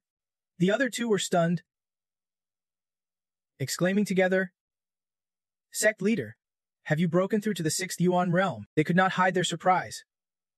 Sect leader, since when did you break through? Tuvan puffed up proudly. It is nothing. Yesterday my precious disciple cooked for me, and suddenly I had an epiphany. She placed her hand on her chest, excitedly boosting. It is an ancient power, like warm water flowing through my body, clearing all my meridians. Guided by, I vaguely realized part of Tuvan's sect's cultivation method has flaws. Hearing this, Tungayat gasped in shock. Flaws? Are you saying the cultivation technique passed down in our sect for thousands of years has mistakes? She confirmed it was true, and later she would write the integrated cultivation method for the entire sect to learn. Tungayat found it even harder to believe, bluntly asking, what does this have to do with cooking? Tuvan pressed her flushed cheek, telling the story with a heart full of emotion. Of course it is related. When my precious disciple held me, I felt his true energy constantly colliding with my danshan. Hearing this, Tungayat was startled again. Remembering that feeling, Tuvan smiled brightly, her eyes sparkling with excitement as she eagerly recounted every intense moment. The collisions were incredibly fast. Before the first wave ended, the peak of the second had arrived. After nearly 2 hours of fierce contact, I suddenly felt the barrier inside me completely shatter. Yuan's eyes widened in admiration. 2 hours straight, Elder Baithan affirmed. 2 full hours. Why? Tungayat grumbled inwardly, annoyed that a sect leader who has lived for 1,000 years could say such careless words. Yuan was not much better. Is this really the matter to discuss in front of everyone? When will this elder stop? Just when things were calm, an outer disciple rushed in urgently. Sect leader, something major has happened. Phoenix Bright Mountain has appeared with a mobile palace. News, like a thunderclap, left the three stunned. Scene shift to Xian Yufeng. Dipfam calmly said, Sect leader, you say Phoenix Bright Mountain has a mobile palace from the Zhengyang sect. Zhou Dingjin. Tuvan responded shyly and reserved. Almost certainly, all sects are gathering people. Precious disciple, although I know you do not like it. Before she finished, he seemed to understand and quickly replied, yes, then I will go. Tuvan was still stunned. Don't he refuse so quickly? Are you really going? Dipfam smirked with interest. I have never seen how a mobile palace is born in a big way, so I want to go have some fun. In his heart, he was quietly making plans. Though he spoke honestly, he wanted to learn more about this Zhou Dingjin, to see if he was someone the 70th generation had known. Zhou Dingjin is not bad. One of the few friends. Too bad his life was short, and I was also trapped by senior sister. Well, whatever. Just a hassle. I will treat it as a spectacle. Could it be that this matter also involves me? While playing with the nine-tailed fox, the dog spirit suddenly barked a few times. Master is about to go out to play. Let us go together. The nine-tailed fox looked cautious and fearful. Can I? Then firmly refused. On the majestic peaks of Phoenix Bright Mountain, a flying boat was slowly landing below. Elder Thatch announced. The Ziyun sect has arrived. A bitch relaxed on a chair, replying indifferently. I know. All the sect leaders are gathered. As soon as the Ziyun sect people appeared, one of them immediately sneered, Ziyun Patriarch, you finally arrived. Making us wait so long? Ziyun retorted sarcastically. Looking at the Honghatch sect leaders here, Have you found a solid backing or what? A bitch commander stepped out from the crowd, calm but carrying an aura no one dared to underestimate. A solid backing. I will consider that for now. Zion noticed a strange symbol on the edge of his robe. She suspiciously pondered the meaning of the symbol. Zion immediately guessed her bitch's identity, a first-rate sect member of Dongho City, Yin sect. She glanced at her, then arrogantly spoke with disdain. Is this woman really from Zion? Her looks match well. But it is all fake. Otherwise, this young master would want to take her as a concubine. Elder Thatch quickly flattered. If young Masterly finds her fake, then let us find some younger ones. Zion was enraged. Just as she was about to lash out at him, Zion stopped her. She calmly reassured her. Stay calm. Do not be rash. Zion seriously analyzed. The Xuanyan sect is a huge force. With dozens of cultivators at the divine transformation stage alone, we can't compete. After hearing this, she could only swallow her anger and obediently complied. Yes, Z Gaiet hid her displeasure. Clasp hands respectfully, full of reverence. A fellow cultivator of the Xuanyan sect. An honor to meet you. A bitch did not even bother responding to Zia Gaiet's greeting and went straight to the point. Later, you all go inside to scout for me. The Great Power's legacy belongs to me. The rest of you can divide the treasures among yourselves. If anyone dares to be greedy for the legacy later, watch out for your nine-tailed spirit foxes. Suddenly, he frowned, noticing something strange. A bitch pointed her fan directly at Deep Fam. Sharply questioning, who is he? Zion proudly introduced, this is my most favored disciple. Deep Fam humbly reminded her, Master, I am just a mortal. Nothing to be proud of. Our bitch's eyes darkened with hatred, gritting her teeth. Silently wondering, is he really Deep Fam? The intelligence said he disliked going out. Did not he? Isn't he supposed to stay inside the immortal Jade Peak all day? His earlier words really troubled her, raising many questions. And what did he mean by calling himself immortal? Is he really mortal? He must be suppressing his aura. How could he openly display power in front of the seven sects, annihilating the Silver Man Eagle King and hundreds of elemental beasts with extraordinary talent? A bitch refused to accept this, firmly believing, no way, he is clearly mocking me. I have cultivated in the immortal family for over 10 years. Yet I am no match for him, a mere mortal starting from zero. Mortal? Huh. Just wait till I cripple your Danshin. Then you can be immortal all you want. Seeing him lose his cool, fearing he would act rashly, Elder Thatch gently placed a hand on his shoulder and advised softly, Young Master Luck, do not act recklessly. He then revealed shocking news. This spirit beast he raised killed the founding ancestor of the Heavenly Azure sect, who was at the peak of divine transformation. He turned around, incredulous. Peak divine transformation? Isn't his spirit beast supposed to be at the nascent soul stage? Elder Thatch gave Deep Fam a fierce look and continued, at least this person has reached the nascent soul stage. Otherwise, he could not control the spirit beast under him. Seeing the situation shift in favor of the opponent, a bitch gritted her teeth and reluctantly bowed respectfully. Junior layer bitch paid respects to Senior Deep, but was met with cold dismissal. Deep Fam did not even glance at her, turning to Ziyun. Is there a place to sit and rest or some shade here? Hearing this, he quickly seized the chance to curry favor. Of course. Senior Deep. Please sit. But inside, he was irritated and cursing. Daring to come here to compete for the Great Power's legacy with me. Once the cave opens, I will punish you in countless ways. Deep Fam leaned back casually in his chair, casually saying thanks. Thanks. Morning sun had crested the mountain, bathing Fei Min Sen in warm golden light. The mongrel was gnawing on the nine-tailed fox standing by the cliff, ignoring her sobbing and pleas. So hi. Let me down. The mongrel stubbornly refused to relent. Meanwhile, it noticed a cave glowing with brilliant light. Its eyes lit up. The nine-tailed fox family cheered excitedly. New toy. It rushed toward the cave, unaware it had accidentally caused her to fall from the steep cliff. Everyone had been waiting for half a day, but the cave remained silent. Deep Fam sat down, looking exhausted, complaining, Master, it has been over half a day. How much longer until the cave fully opens? Taven calmly replied, just wait. If not half a day, then a year it will open eventually. He yawned and grumbled, saying if it does not open, it is better to just return to the sect. Suddenly, the ground shook violently, startling everyone. She immediately shouted, the cave is manifesting. Light burst from the cave, spiritual energy swirling out. The giant stone cracked with glowing red runes. The sect's main hall finally appeared fully, shining so brightly everyone gasped in awe. The Chentring sect had fully manifested. This sect was truly grand, none ever expected to witness it in their lifetime. Even Daipifum gawked at its magnificent splendor, thinking to himself, so this is the cave manifesting. It really is quite impressive. Though his style did not match the royal court style I know, this was the first time I have seen it in 100 reincarnations. This return was definitely worth it. Bech Namai smiled smugly, Scheming. The sect's ultimate treasure controls the flow of time and the endless heavens. With it, my cultivation speed will rival the innate saint body. Once I have it, I won't fear the judgment of others in the sect anymore. He turned and announced. Sect leaders. The Chajring sect has manifested. Inside are many layers of seals. Please help me and Liam break the mountain formation and fully open the sect. Thomemsi respectfully replied. We agree. As soon as he finished speaking, the old man quickly changed his attitude. Thinking deeply, planning to use us as shields. How could the inheritance fall into your hands elsewhere? Tivan looked at DP Fum and gently said, My precious disciple, the cave has opened. Why not come with me? He crossed his arms, refusing the invitation. No thanks. Aside from the scenery, this cave holds no value to me. You have done all you can. All right then. We will have to cooperate with another sect. Depfum said, Master, I will return to Fichu to wait for you. The scene shifts to the little mutt eagerly crawling into a small cave. As it went, it looked back and called to the nine-tailed fox peeking outside the cave. Come quick. There is something good here. The nine-tailed fox followed the mutt deeper into the cave when a blue light reflected on his face. It turned out this cave was the cultivation spot of the tyrant Nguai at Hing, and the light surged from its body. Nguai Heng seemed to sense the illegal intrusion.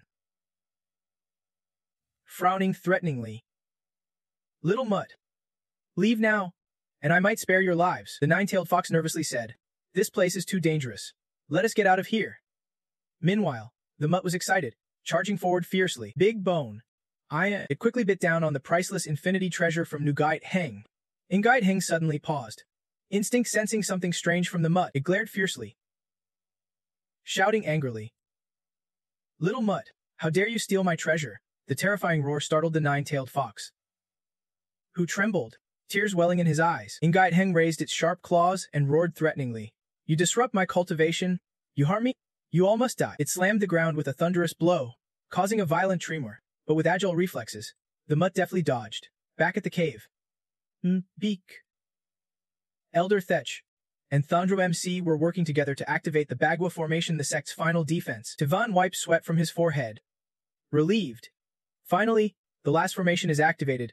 T. Nguai could not believe her eyes despite the fall of the Chin Deteng sect. The 100 formations lasting thousands of years still remained. Ibuch glanced at Elder Thetch. They silently communicated without words. Elder Thetch, we will follow the plan. After you injure those useless disciples, immediately retrieve the heaven and earth infinity. I will hold them back. The old man replied quickly. Once I secure the heaven and earth infinity, we will retreat. Young Masterlo, please do not worry. DP Fum and Tivan sect. Thong MC stepped forward, lowering his voice to negotiate. Young Masterlo, this is the sect's final place. We have never seen Chechen Deging sect's inheritance before. Could you show it to us? Helen agreed and added, hoping young Masterlo would comply. Elder Thetch stepped closer, slowly raising his hand, his eyes gleaming with cunning, a sly smile curling his lips, then spoke in a low tone. Comply? Huh, all right. I will agree on behalf of the young master. Really? Helllining? Thinking it was genuine. Happily said. Then thank you so much. Elder Thetch. At that moment, he narrowed his eyes, eyebrows furrowing, one eye flashing a fierce red light, like a deadly killing intent. In the next instant, Elder Thetch suddenly unleashed dark magic directly at the two, giving them no time to react. But that is only if you can defeat me first. The bitch quickly took a battle stance. Tivenbing Hong questioned. Lol, why are you suddenly attacking? He sneered, pausing to reply with contempt. Attacking? I have not killed you yet, that is already generous. Nabich urgently ordered. Elder Thetch, take this chance and go quickly, he confidently assured. Young Masterlo, rest assured, I will definitely secure the heaven and earth infinity. Suddenly, something dashed from behind at lightning speed, startling Elder Thetch. What was that? He blinked, looked up, but before he could react, Nguai Heng's massive foot crushed him. Seeing this, Nabuch was terrified, turning pale, involuntarily exclaiming, Elder Thetch. Standing before Hugalin and Thangamase, he angrily demanded, so it was you humans teaming up to snatch my treasure? She blurted in fear. The tyrant Nguai Heng. Nguai Heng roared furiously, its blood-red eyes blazing with intense hatred. You ants! A pillar of blue spiritual power exploded, shooting skyward, cracking the earth, its aura violently sweeping everything away. After assessing the situation, Tiven shouted a worried warning. Scatter now! Fury clouded his mind as he aggressively lunged forward in a wild attack. Don't run. His brutal strikes injured countless innocents. Blood splattered everywhere. An impatient disciple turned around and yelled. Elder 7. Elder 4. Nguyen Heng had shifted his target to Nabeitu, chasing him while shouting curses. You traitor! Give back the void heaven. Butch could only turn and flee, desperately trying to explain in vain. We did not take it. We just opened the door. Nguyen Heng refused to believe him, suspicious and demanding. You are lying, are not you? Meanwhile, running alongside Butch was a stray dog carrying the nine-tailed fox on its back. Mouth clenching the magical treasure Nguyen Heng was frantically searching for. The next moment, Nguyen Heng froze in disbelief seeing what was in the dog's mouth, furious with humiliation, thinking no matter how deep he dived into the Yellow River now, this disgrace could never be washed away elsewhere. While fleeing, Vin Vine looked at Van worriedly, her voice trembling with unease. Sect leader, running like this is not a solution. There is a 6th grade wind control pill here. Take it first. The growth of the Vine sect depends on you. Live well. For all of us, without hesitation, Yuan handed over the 6th grade wind control pill. Zivan was deeply moved by her kindness. Second elder, but she waved her hand, firmly refusing, saying it was better if Zivan took it himself. Yuan was left surprised. Suddenly, a mysterious shadow swiftly passed before them, freezing her in place. Both looked in shock toward the shadow. It was the Sword Master. He snatched the 6th grade wind control pill, grinning triumphantly. No wonder Zivan sect is so united. Then this pill belongs to me, the Sword Master. Saying that, he immediately popped it into his mouth. Zivan glared angrily, shouting a warning. Sword Master, spit that out now. He paid no attention, focusing instead on the surge of power from the pill igniting inside him. True to its name, the wind control pill filled him with strength. Smiling coldly, the Sword Master suddenly panicked as he stared at his hands mutating. Wait, his whole body is twitching and swelling abnormally. Soon, he transformed into a grotesque creature with green skin, thrashing and screaming. What kind of poison is this? When did Nguyen Heng appear? Seeing him turn suddenly caused extreme confusion. As soon as he spotted Nguyen Heng, the Sword Master panicked, turning around helplessly. But Nguyen Heng ignored him and delivered a fatal blow, tearing him to pieces instantly. Witnessing this, Zivan's worry deepened. It is over, yet another sect leader dead. No wonder she is the 2nd elder's niece. Alchemy really is hereditary. Zingayat cried out gratefully. Sword Master, I will always remember your kindness. Yuan angrily retorted. Don't he compare me to Grandpa anymore? A Bai behind her asked curiously. You are the 2nd elder. Is the elder position in Zivan sect inherited like that? Calmly, Zivan stepped forward to answer. Brotherly, instead of worrying about Zivan sect, you should focus on the white bear tyrant behind you. He pointed ahead. See, that bear is not chasing me anymore. That universe-biting dog has flown towards your dippy thumb, Bei exclaimed in surprise. What? Meanwhile, the feral dog dashed toward Dippy Pum, taunting Nguyen Heng, who was roaring behind but could not catch up. The system blared a loud warning. Warning! The host is about to be hit by a devastating attack. Please escape immediately. The host helplessly questioned. I have not even done anything and I am already under a devastating attack. Can't you be more creative? Then, Dai Phum turned to look at the two spirit beasts curiously. Why are you guys here? Did Master bring you? But the feral dog spat the heaven and earth infinity item into his hand, then dashed off, leaving Dippy Phum bewildered. What is going on? Why does this look like Tai Chi? Is this toy bone trying to play fetch with me? While focusing on the treasure in his hand, Nguyen Heng suddenly lunged from behind, claws raised to strike Dippy Phum at any moment. The system urgently sent a warning to the host too late. In the middle of powering up, Zivan was stunned, exclaiming, That is my pet. It schemed to ambush him, but his sharp instincts allowed him to dodge just in time. Taking advantage of Nguyen Heng's opening, Dai Phum decisively spun and kicked him in the ribs. Instantly, Nguyen Heng felt bone-piercing pain as his abdomen glowed fairy red. The wound spread rapidly, causing his upper body to explode in a cloud of dust fading into nothingness. Witnessing all this, Ho Lin could not believe her eyes. Compared to peak human cultivators, the defense of the demonic bear in the movement realm was no match. Dap Phum killed it in a blink. Thong Mak added in shock. Behind the tiger, the bear's ribs, this is probably the most vulnerable spot. What kind of power does Daipi Phum really have? A bitch turned pale, mouth agape in horror, barely able to believe it was that move just now done without using spiritual power, meaning he fought with bare hands. Yifan stood silent, deep in thought, unintentionally using a critical skill he mastered as a warrior in his 83rd life. Then it hit him, he suddenly realized everything. He almost fell for that damned System S trap, which deliberately created danger to harm his loved ones, exploiting his instincts to force him to use his old powers and ignite his ambition. By the time he adapted, he would grown too reliant on the System S cruel tricks. Yifan glared angrily at the system, which looked confused, only able to stammer excuses. What are you staring at? Protecting the host is what I must do. The mutt and the nine-tailed fox tongue rushed towards him. Yifan's face darkened as he crossed his arms and challenged. Well, you guys still dare show up? Dai peeped from, face full of rage. Took slow, deliberate steps toward them.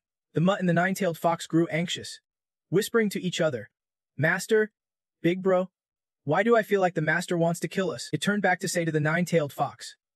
What now? The master and us? But before it could finish, Dai Phium's hand shot out to grab the mutt's neck. The last word was uttered just as both spirit beasts were coldly seized. They choked back tears of frustration. Dai Phium bluntly stuffed both of them into a sack despite the system's repeated warnings. Host, though this time your spirit beasts caused trouble, they will still be your future support. Don't he be like this? He slung the sack over his shoulder and coldly announced. Master is returning to the sect. Don't he do that? You hoisted the sack on your shoulder. Announcing coldly. Master has returned to the sect. Noticing Deep Fam in a sudden surge of enlightenment, Tuvan quickly agreed. Fine. Vian timidly raised a question. The pressure is overwhelming. Sect leader, why does Deep Fam feel more and more like your master? Switching to the alchemy room door, the four Deep Fam, Tuvan, Tu and Gayat, and Vian have safely returned to the sect. She curiously watched your back and quietly asked. Disciple, you want to put the spirit beast into the furnace? You turned to answer coldly. Tuvan and Tu Gayat were startled by your anger, seeing Deep Fam firmly insist on putting the two spirit beasts into the alchemy furnace. She anxiously advised again, my precious disciple. Maybe think it over once more this time. Tuvan suddenly paused, eyes flashing as if she would figured out something important. Now she not only did not oppose but eagerly supported it, a shocking change in attitude. This time, Master supports me. You are a bit surprised but still cautiously remind me. So later, do not open the alchemy furnace, or it will be a waste. She smiled helplessly, thinking to herself, what a waste of effort.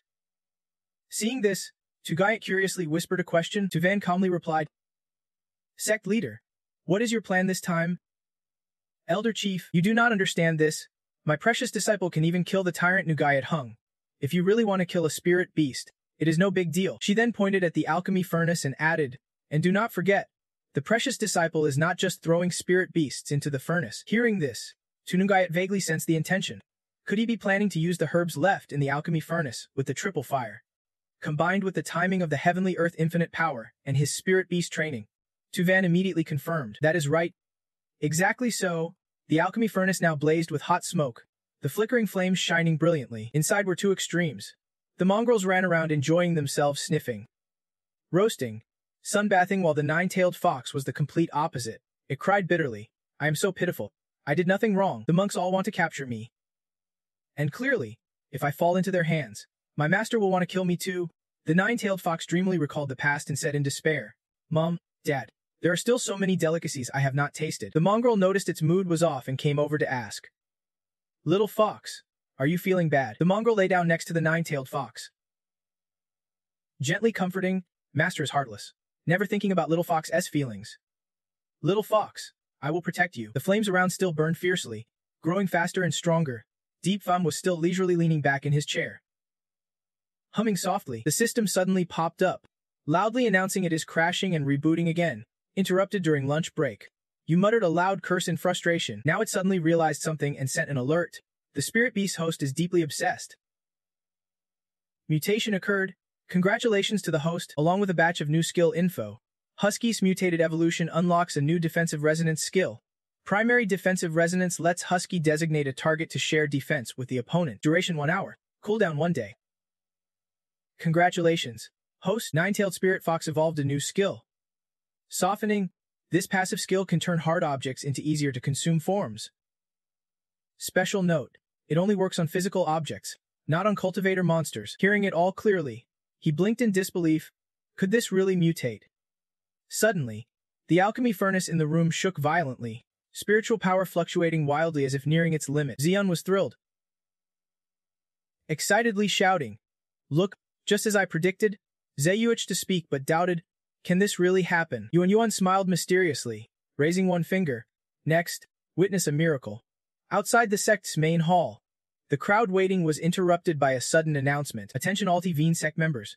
Summon the void heaven and earth and the spirit beasts immediately. A disciple rushed. Face tense. Urgently reporting. Sect leader, this is bad. People from High M sect have arrived. Tiven immediately turned back, her eyes showing clear displeasure. Every time they come to the sect, they speak harsh words. She continued. None last more than a few days before they die. Nearby, Ziathech emitted fierce killing intent, eyes cold as teeth clenched, threatening in a deep voice. Otherwise, I will make the Tiven sect vanish completely. Cut to inside the alchemy furnace. The mongrel and nine-tailed fox have completed their mutation, clearly stepping up to a new level. Little fox sister. Look, I can talk now. The nine-tailed fox responded excitedly. Me too. Is this evolution or mutation? The mongrel really does not know the answer, and neither do I. Little fox sister, can you check why my back feels so itchy and strange? The nine-tailed fox climbed onto its back. Let me see. At that moment, the furnace door suddenly opened. Deip Thum was momentarily stunned by their actions. Before he could react, the mongrel proudly boasted, Master, the fox sister and I can talk now. The system simultaneously announced, Host, take a look, are not these two spirit pets adorable after mutation? They can understand your commands now. But instead, he got annoyed and decisively grabbed both spirit beasts by their collars, leaving them confused. Deip Thum calmly stuffed the hellhounds into a sack, tied it tight, mumbling, Good dogs. Yet you let a fox ride you. This kind of mutation is just too much. Better to get it over with quickly. His actions threw the system into chaos. For whom? Host? Could it be that if you forcefully cut ties with your spirit beasts, it will trigger their rebellion? This headache is unbearable, I have to restart. Meanwhile, in front of the main gate of Tivan sect, two sect factions were locked in a fierce argument. The tension thick in the air. Zia's eyes blazed as he clenched his fists, his whole body radiating furious madness, grinding his teeth threateningly. Tivan sect, I give you 3 minutes. If you do not hand over the 2 spirit beasts and the V2CC artifact, I will destroy your ancestral tome. Tiven controlled his emotions, stepping forward with a calm voice to ease the tension. Brothers, I think there has been a misunderstanding here. Has not there? Those 2 spirit beasts were raised by our sect. Other sects know this already. As for the VUCC artifact, after breaking through the secret realm, we have never seen it, but that tyrant knew why and ran straight to Brother Ulhu just now. Hearing this, Nabitch jumped up angrily, glaring fiercely, denying it outright. There is no way I am holding the VUCC artifact. Zithech Elder, she is lying. Zithech frowned deeply, charging forward with murderous intent, his body swirling with blazing demonic energy like a fearsome demon. Then do not blame me for taking it by force. Tiven felt uneasy, thinking, 5 divine transformation cultivators. Why do enemies always come 1 level stronger? Even activating the sect's grand formation can't hold them back. She did not hesitate, spinning around and commanding coldly, Elders, form the formation. At that moment, from behind the majestic sect gate, a calm figure stepped out, saying, Is this the spirit beast you want? Hearing the familiar voice, Tiven finally smiled in relief. Good. Dear disciple, you have arrived. They are trying to steal your spirit beasts and the VQCC artifact. The system panicked, warning Deip Thum not to do anything reckless. Host, please complete your mission and hold on to your spirit beasts. Once done, I will boost your spiritual energy. Seeing Deip Thum appear, Betch panicked, dropping to her knees and clutching Yeithech's leg, begging desperately, Elder Yeithech, he is here. Let us retreat quickly. Let us just say I took the VQCC artifact. Please take me back to Dairumim sect. He looked at Deip Thum, puzzled. Why was Lola Beach so scared? Could this guy really kill the tyrant Nugide Heng with just 1 kick? Deip Thum smirked confidently, thinking at last someone's come to claim the spirit beasts. His calm smile unnerved Ziathech, stirring a vague fear inside him. This guy is too deep to read. I am actually witnessing a top-tier cultivator now. Could he be the legendary millennia-old monster? Oh, why is my body frozen? That arrogant guy just now is now trembling and kneeling, begging urgently, Please do not kill me. But Deip Thum did not move. He calmly held out the sack, saying slowly, These 2 spirit beasts are yours. Hearing this, both the elder and the system were horrified. The system shouted, Host, what are you doing? I barely created this spiritual domain. Deip Thum ignored it and kindly added, As for that VUCC artifact you mentioned, I can find it now because these 2 dogs ate it. The sack opened. The hellhound growled fiercely at the elder, snapping, What are you staring at? This was way too easy. The elder sighed in relief, thinking Deip Thum must have surrendered.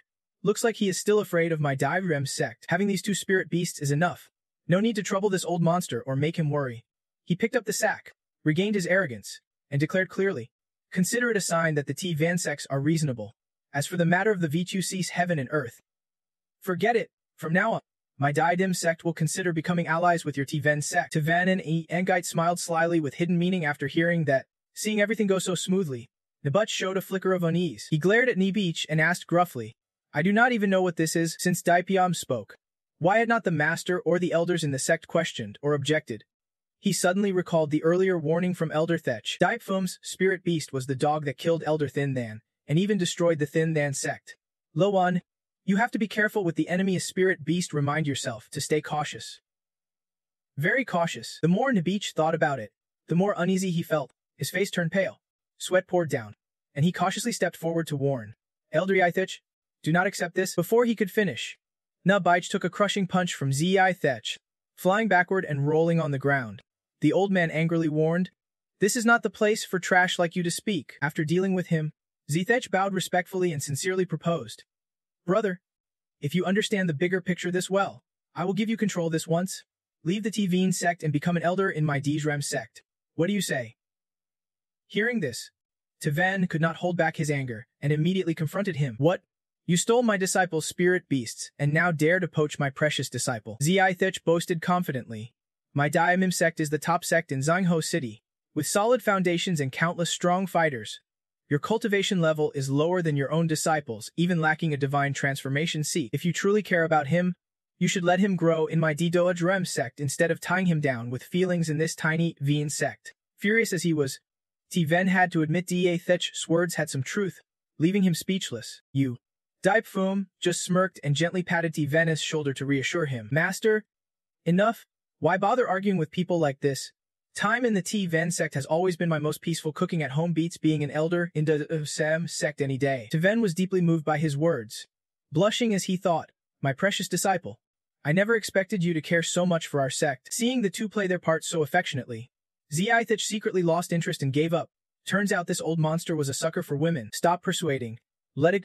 Time passed quickly. At Daimim sect's feast, sect leader Ol Thintin the Yu then and sat proudly on the high platform, smiling as he raised his glass, calm and elegant. Welcome to Zhangho City. This is already giving me, Lathian Siu, some face. I wonder what surprises you all will bring me this year. Below, everyone respectfully congratulated and took turns presenting precious gifts. Sect leader, I have found 2 martial machines. Offering these to you. Hope the sect leader will accept them. Thech arrogantly cut in. Stepping aside. How could these match my grand offerings? Sect leader, I have 2 top-grade spirit beasts. Then Siu excitedly shouted. Spirit beast, bring it here for me to see. He stepped up to a large cage covered with cloth, pride on his face, and loudly said. Sect leader, look carefully now. Without hesitation, Thech yanked the cloth down, revealing the bitch tightly bound. Limbs restrained, hanging upside down in the cage, struggling frantically and crying out for help. Third elder, please save me. Then Siu immediately flew into a rage, yelling, Loan. Elder Thech, what kind of damn thing did you bring here? He glared at Nibeach and growled, I do not know either if it is not me. Loan, where did you take my spirit beast? People around suddenly started whispering, exchanging glances, some noticing something strange. What is going on up on the roof? Up there. Behind the whole incident, 2 spirit pets had disappeared. They were gnawing on the roof while the mongrel urged eagerly, Little fox sister, eat quickly. I think this will boost both your and my spiritual power. The 9-tailed fox looked surprised. It is true. That is great. No more hunger from now on. Both eagerly devoured the roof tiles, licking their lips, tearing the shingles apart. Because of that, the mongrel and 9-tailed fox fell down below, cut to Tiven's sect, in a small room. 2 disciples, Tiven and Deep Theme, relaxed eating, the atmosphere unusually peaceful. The elder lady gently closed her eyes, gracefully picking up a bite and bringing it to her mouth, her movements calm and elegant. Seeing this, he curiously asked, Master, is it good? Zion replied with satisfaction as she ate. Very tasty. Hearing that, Depfam felt relieved. Looks like making bare hands is not that hard. After eating for a while, she put down her chopsticks and suspiciously asked about the old matter. Disciple, are you just giving away spirit beasts like that? Aren't you worried something might go wrong? He rested his chin calmly, answering as if it did not bother him much. What kind of mishap could happen? Isn't it better if someone else raises them? Isn't he the Divine Sound sect the top sect in Donghua City? Surely, they have plenty of talents and treasures capable of nurturing them. Zion smiled slightly, clearly pleased, saying that thinking it over, She was happy realizing the plan was to use the talents and treasures of Divine Sound Sect to nurture the spirit beasts. This not only saves our sect's resources, but also weakens them. It is quite promising. This really kills 3 birds with 1 stone. I wonder what surprises the spirit beasts will bring when they return. Suddenly, strange noises came from another room. Ziyang glanced over and whispered suspiciously, "What is going on?" "Disciple. It sounds like it is coming from your room." Depfam peeked out curiously. "Let me check it out." He cautiously approached to investigate. Stepping lightly like silk, whispered voices full of mystery came from the room. "Says, please take a look for me." Says Depfam quickly stood at the door, not rushing in to cause a scene.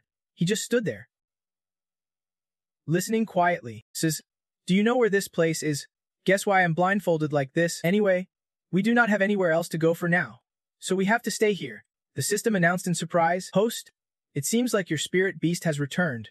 After a moment's hesitation, he kicked the door open and shouted angrily, "Damn dog!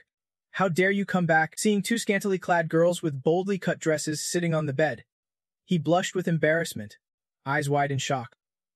Speechless, the girls only then noticed Deep Fam and screamed in alarm. "Who are you?" Suddenly, Suga jumped out from one girl's side, quickly followed by the 9-tailed fox appearing before him. Suga happily said, "Master, we are back." Depfam dropped to his knees, holding its mouth. Annoyed, "You rotten dog. What are you bringing back now?" Suga could only reply innocently, "I thought the master liked big balls, so I brought them here." Hearing this, he was stunned, frowning and starting to question. "How do you know that?" "No way. Who said that?" The system crossed its arms and sarcastically commented, "Host, calm down. Stop always saying who said that. Spirit beasts are what masters make them." Suddenly, something broke. Deep Fam looked toward the door and saw Ziyun standing there silently. He quietly called out, "Master." She immediately sulked and questioned sharply, "Deep Fam, is this why you let your spirit beasts go? Is this the surprise you promised me?" He was startled, wondering with a confused, joyful voice. "Huh? When did I agree to that?" Ziyun turned away, annoyed, grumbling her complaints. "I get, you are definitely unhappy with the old master. Always dressing as a girl but not as good as a real girl. Right?" Depfam stood still, speechless, suspiciously thinking, "You even know you like dressing up as a girl." At that moment, Fidep from this life stood behind, silently eavesdropping on his conversation. She froze briefly, quietly piecing things together, then made a judgment. "Deep Fame. He really is Deep Fame. His voice like his soul, could he be the master reincarnated? I have wandered this world for years. It has not been in vain." Thinking this, Five figured it all out. Looks like the master has conflicts with the sect leader. She must find a way to stay here. The next moment, she did not hesitate to kneel down and bow deeply. "Immortal Lord, it is an honor to meet my benefactor in person." Five quickly introduced herself and explained everything clearly. "My name is Phi Deep, and the person beside me is Batch Dao. At first, we were assigned to guard the base to offer it to the leader of the Dive Da'im sect, to help him break through the Void Realm. If my benefactor had not sent the spirit beast to save us, I am afraid the D-Demon sect would have taken control of Zhang Hong sooner or later." Hearing Sen here, Xu was stunned and confused, then Devon regained her composure, thought it through slowly, and all doubts vanished.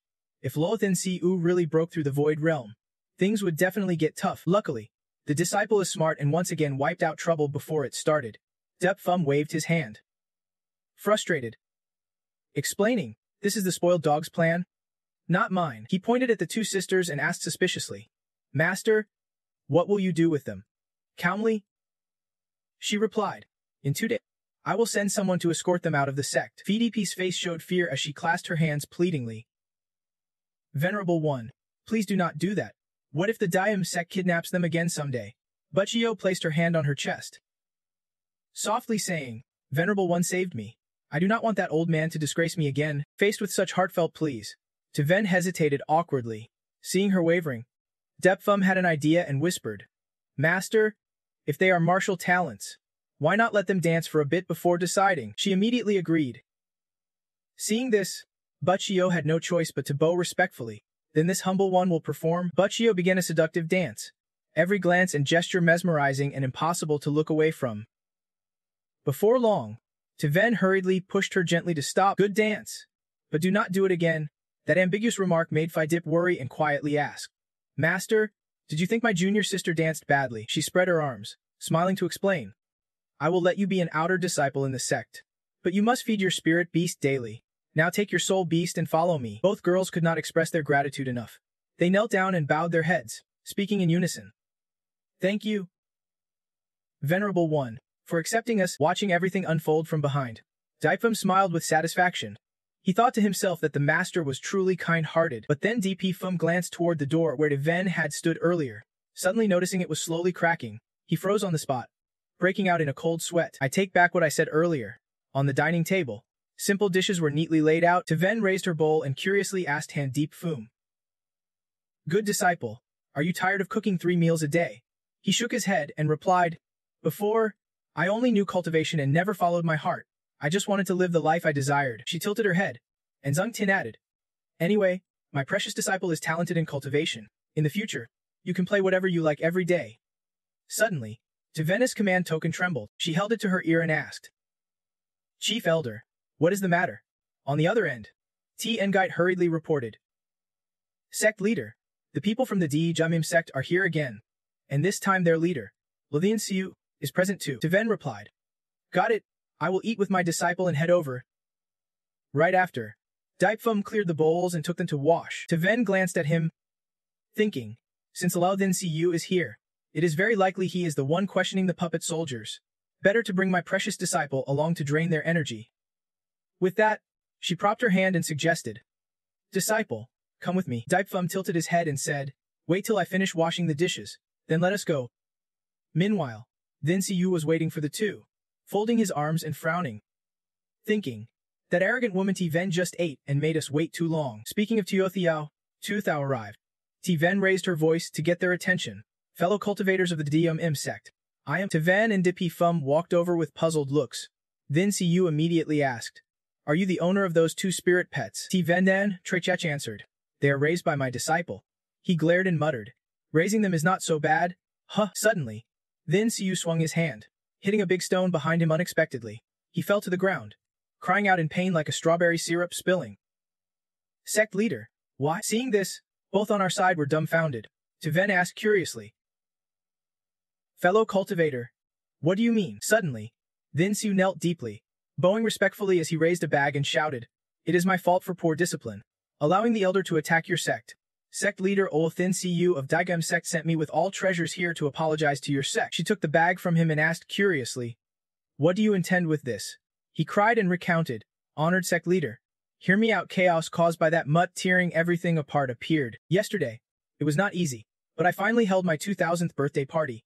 Everyone from the sect came, I happily accepted gifts, but in the end, your spirit beast disciple tore everything apart. It mischievously destroyed the entire sect. I wanted to stop it, but my face was covered in your spirit beast's excrement. It even broke 6 of my ribs. All the treasures gathered by the sect over hundreds of years were devoured by the spirit beast. Changu told this story with tears, saying even the ancestral graves from previous generations could not save them. Actually, the ancestral graves did not matter. What mattered was the spirit beast's power was enough to kill him. After hearing this, Xian was wide-eyed in amazement. That clever. Huh. Yifan tilted his head toward her, adding, See, I told you this dog could not be trusted. Last time it even brought back a coffin. Xian gently bent down, helping him up, and said, Friend, I sympathize with you. If you agree to one condition, I will forgive your divine sound sect. Chengu respectfully replied, If it can be done. Lamo would never refuse. Her face darkened with scheming, a smirk curling her lips as she made the demand. Guh? Friend, disband your sect, then sever your meridians. He heard this and turned pale, thinking, Damn it, I am only 2,000 years young. And they want to cripple me?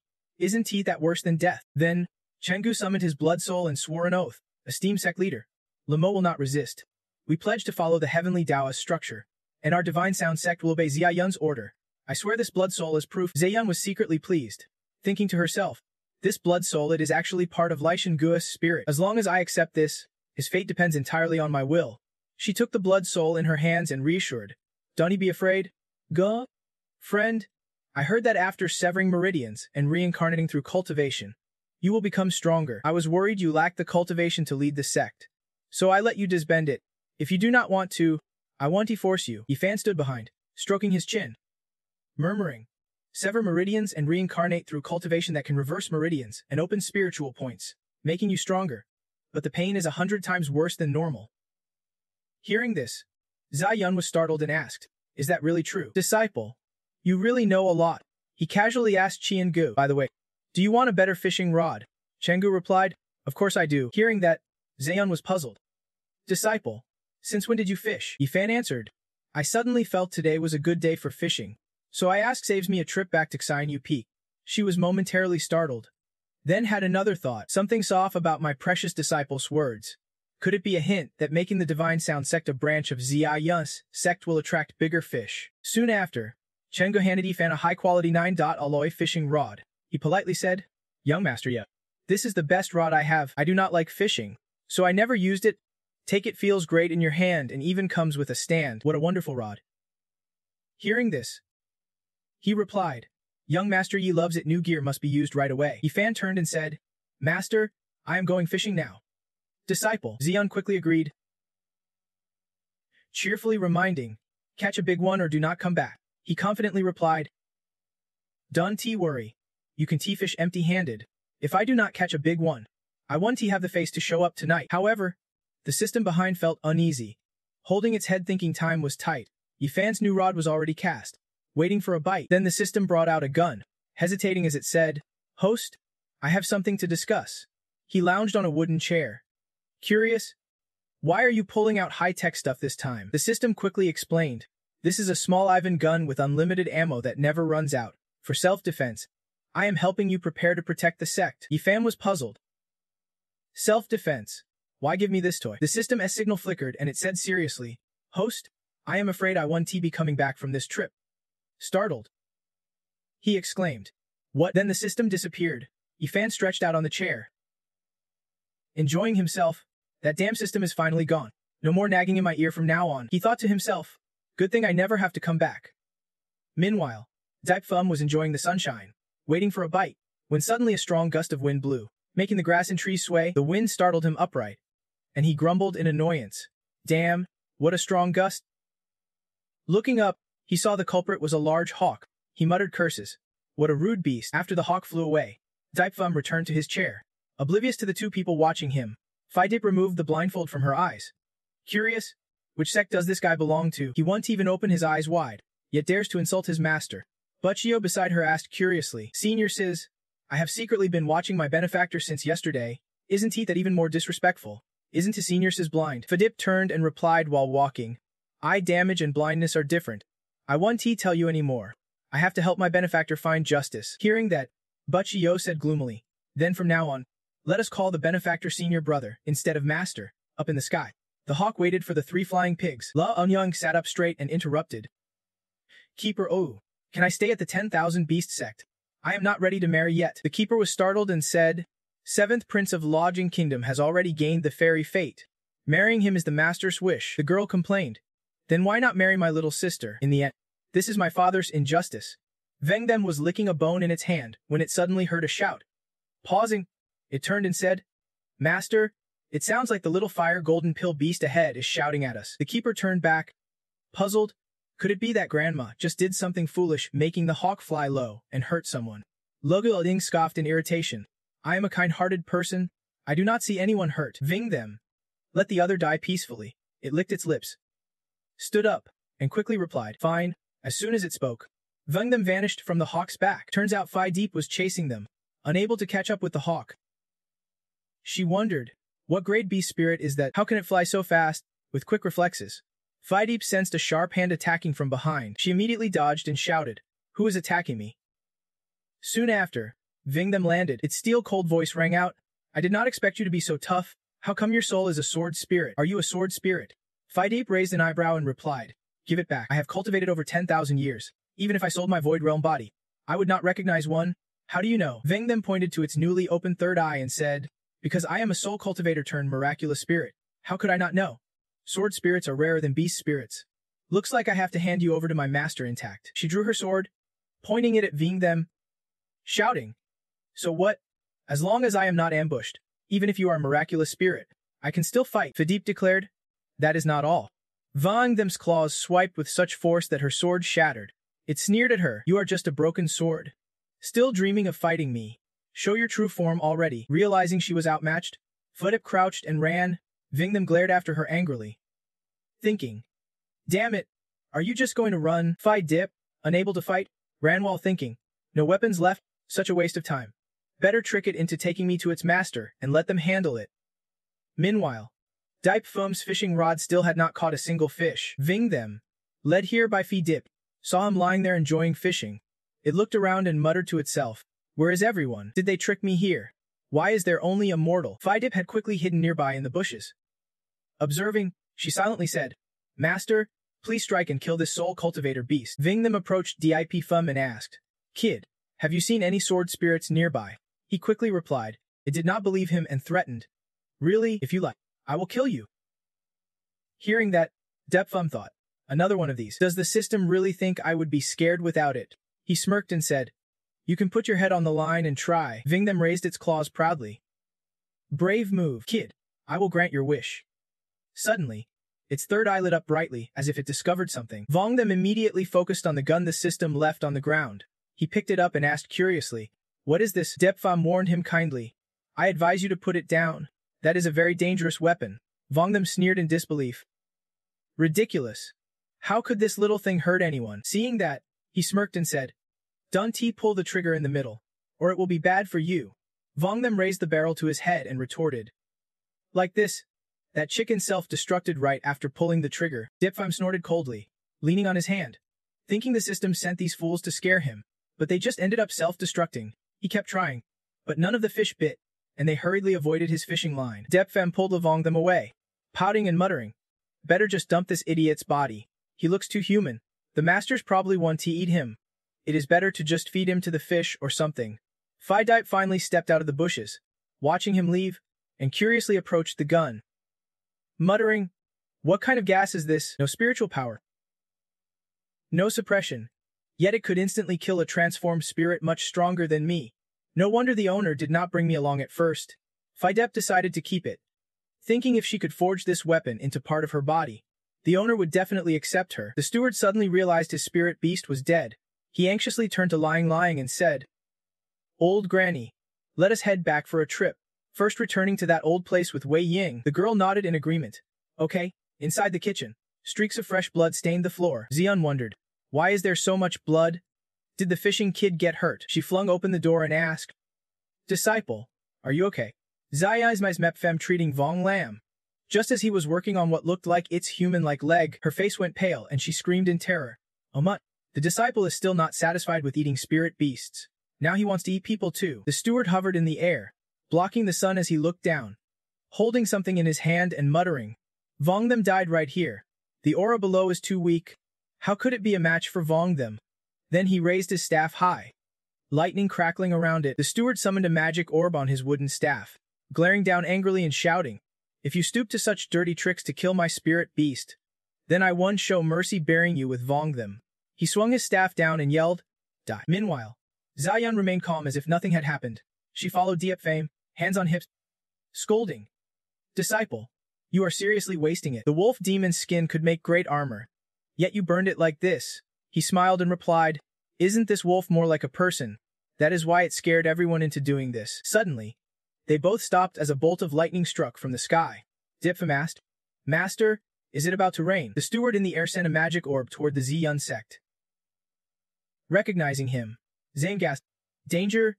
Someone's attacking the Ziyun sect." The steward's orb was twice the size of the sect's buildings, ready to destroy everything. She hurriedly grabbed Dip Phum, worried, "Disciple, my treasure." He startled and shouted, "Master!" As the steward's orb charged, a rainbow barrier appeared. It reflected the attack, blocking any harm to the sect. Seeing his attack rebound, the steward puzzled, "What is going on here? Why is this happening?" Suddenly, he flinched and yelled in fear, "Don't come any closer." The steward was hit by his own attack boom. A massive explosion thundered through the sky. The system announced a protection alert so reliable. Dip Phum sat on the ground, staring up dumbfounded, muttering, "This damn system's too much leaves but causes more trouble." Then he turned to Ziyun Zhen and, "Master, you do not need to protect me. That lightning did not reach here." Hearing that, she opened her eyes and asked, "Is it?" He quietly replied, "It is." Ziyun's eyes welled with tears.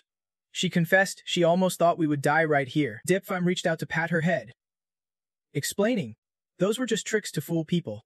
They can't really harm us." Her face flushed from his gentle touch as she reminded him, "Don't touch my head like that.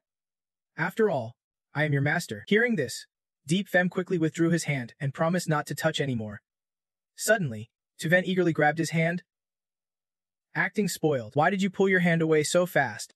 Can't you see my hair is all tangled? Help me straighten it out. Nearby, thick smoke was rising. On the sunken ground lay the steward. Just struck by his technique, the old man staggered up, dazed, mumbling. I never expected this sect to have such a strong protective formation. I must inform 7th Granny and the head to reclaim the formation. Suddenly, a loud laugh caught his attention. After thousands of practices, I have finally understood the reverse technique in this cultivation method. I have learned it, the steward startled, thinking to himself, is someone nearby recently, just when I needed to absorb spiritual energy to heal my body. He leaned on his cane and walked toward the laughing voice. A young fire cultivator about to die reading books won't help. It was Munbat. Hearing the voice, he turned cautiously and asked, who dares secretly watch me train? The steward replied softly, don't worry. I am just a passing Taoist who saw your efforts. I only wish to help you, Minbach guardedly asked. But why should I trust you? Hearing this, the steward cursed inwardly. Damn, if I were not badly injured, I would slap you, you little cutie. Little fool. Suddenly, he took out a purple pill, saying it was a seeing pill that lets one see 1,000 miles. The old man, as gift, Minbach snatched it eagerly and said, thanks, Taoist, it is not very safe here. Please forgive my rudeness. I will keep this treasure safe. The old man then offered another, saying, wait, I have one more. Minbach quickly took it, excitedly saying, thank you so much, Taoist, you are too generous. Got any more? Might as well give them all. Reaching his limit, the steward shouted angrily, I can't hold back any longer. I am going to drain your spiritual energy now. Hearing this, Minbach turned sharply to look at him. At that moment, the steward placed his hand on Minbach's head, sending a wave of purple spiritual energy. Suddenly, Minbach felt a surge of power. His face wide-eyed and stunned, he had activated the reverse absorption technique, drawing spiritual energy from the steward. The steward was shocked, shouting, why is my spiritual energy being absorbed by you? I can keep my cultivation anymore. And I can withdraw it now. Minbach said nothing, staring as the steward's energy dwindled and his body emitted blue light.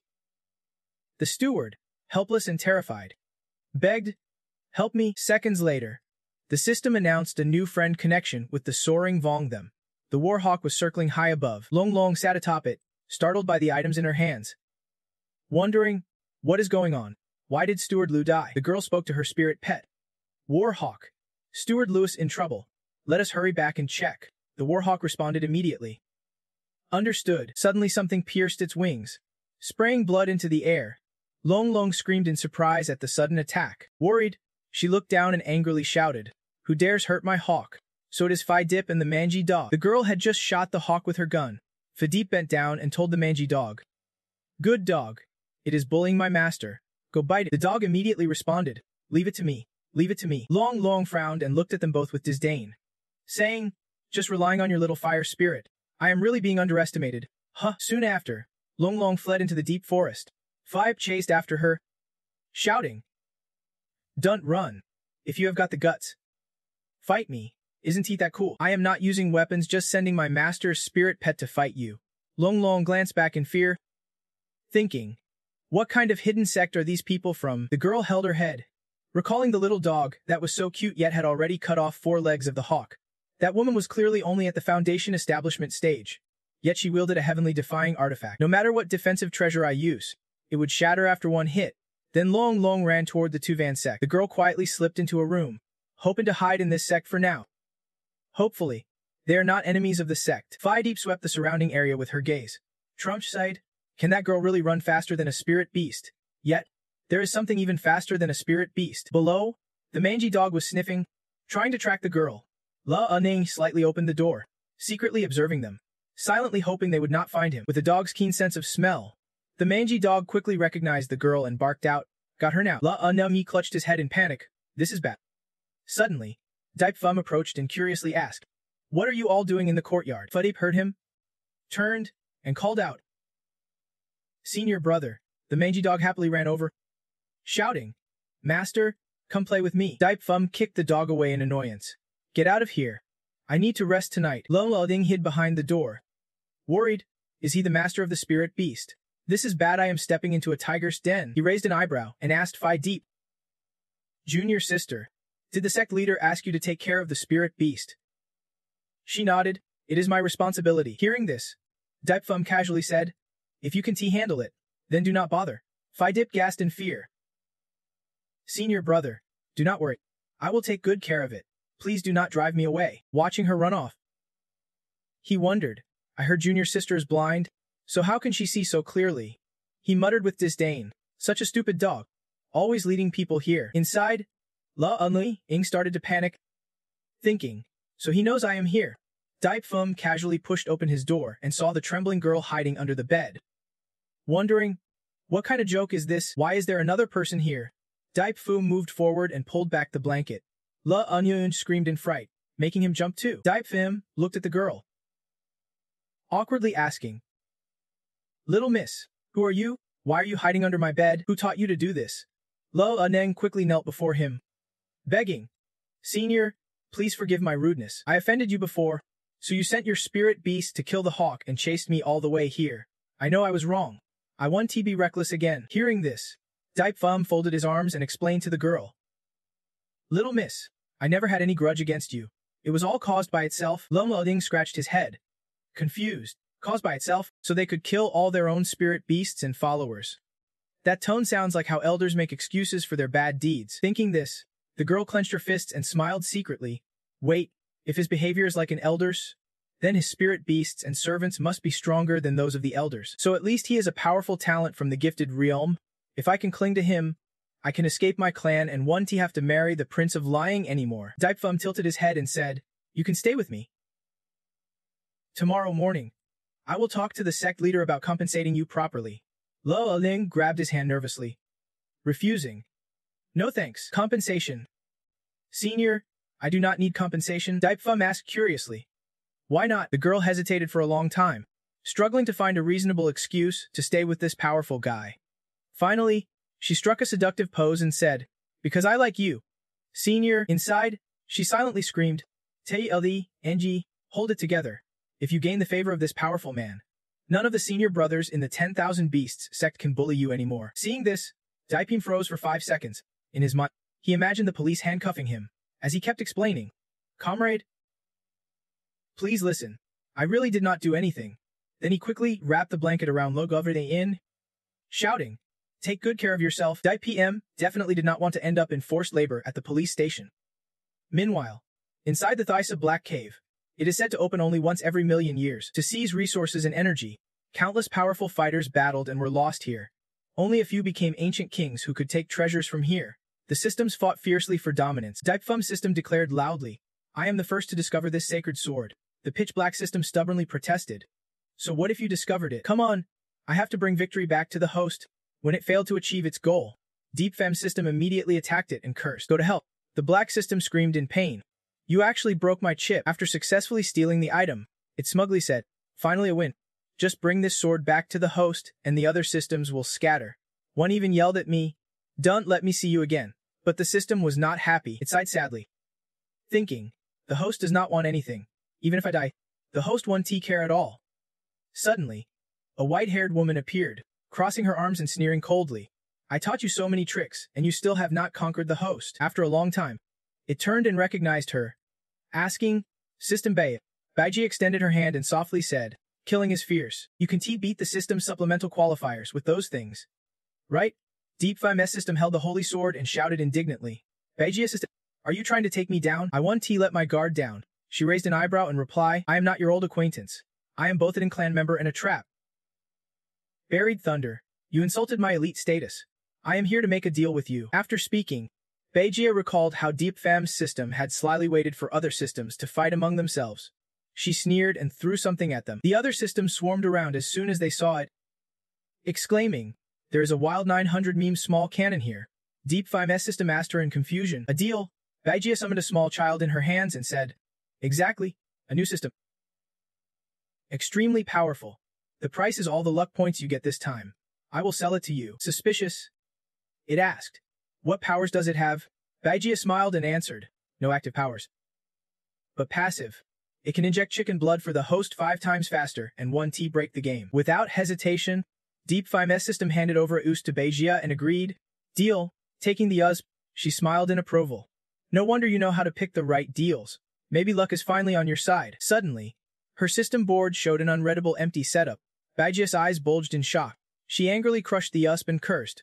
Damn number 2204, you dared to trick me. One day, I will make sure you pay. Meanwhile, at noon in Tianangok Fong, Tuvan spoke sadly. Strange, it is almost noon, but the smell of food that always came from Tianangok Fong before is gone. Not even smoke now. Vien Vien smiled and added, maybe he is meditating, or maybe he is sick. Tuvan frowned and said, I have a bad feeling. Let us wait a bit and not stir up trouble. Then she thought, stirring up trouble, is that how you describe a disciple? Seems a bit off.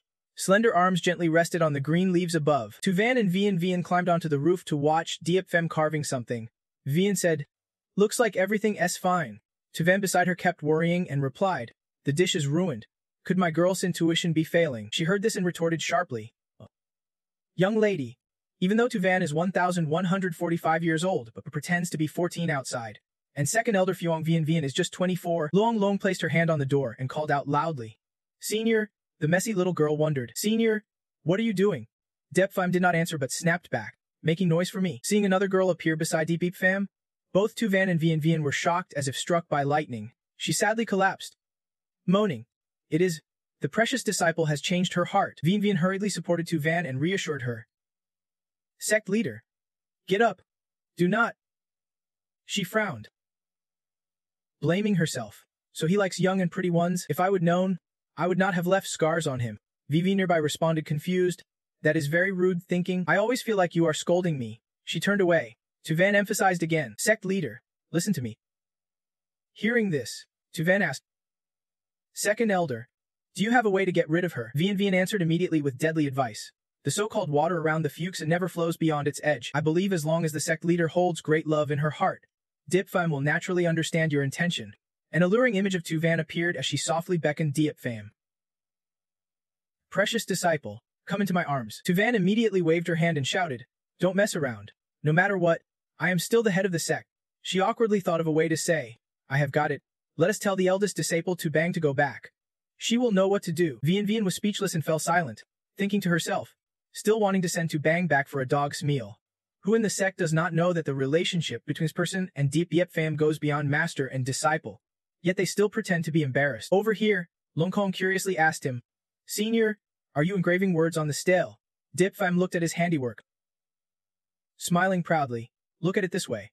Since she has not returned in 2 days, she probably won tea come back. But when she saw his messy handwriting, the little girl was disappointed, thinking it was too ugly.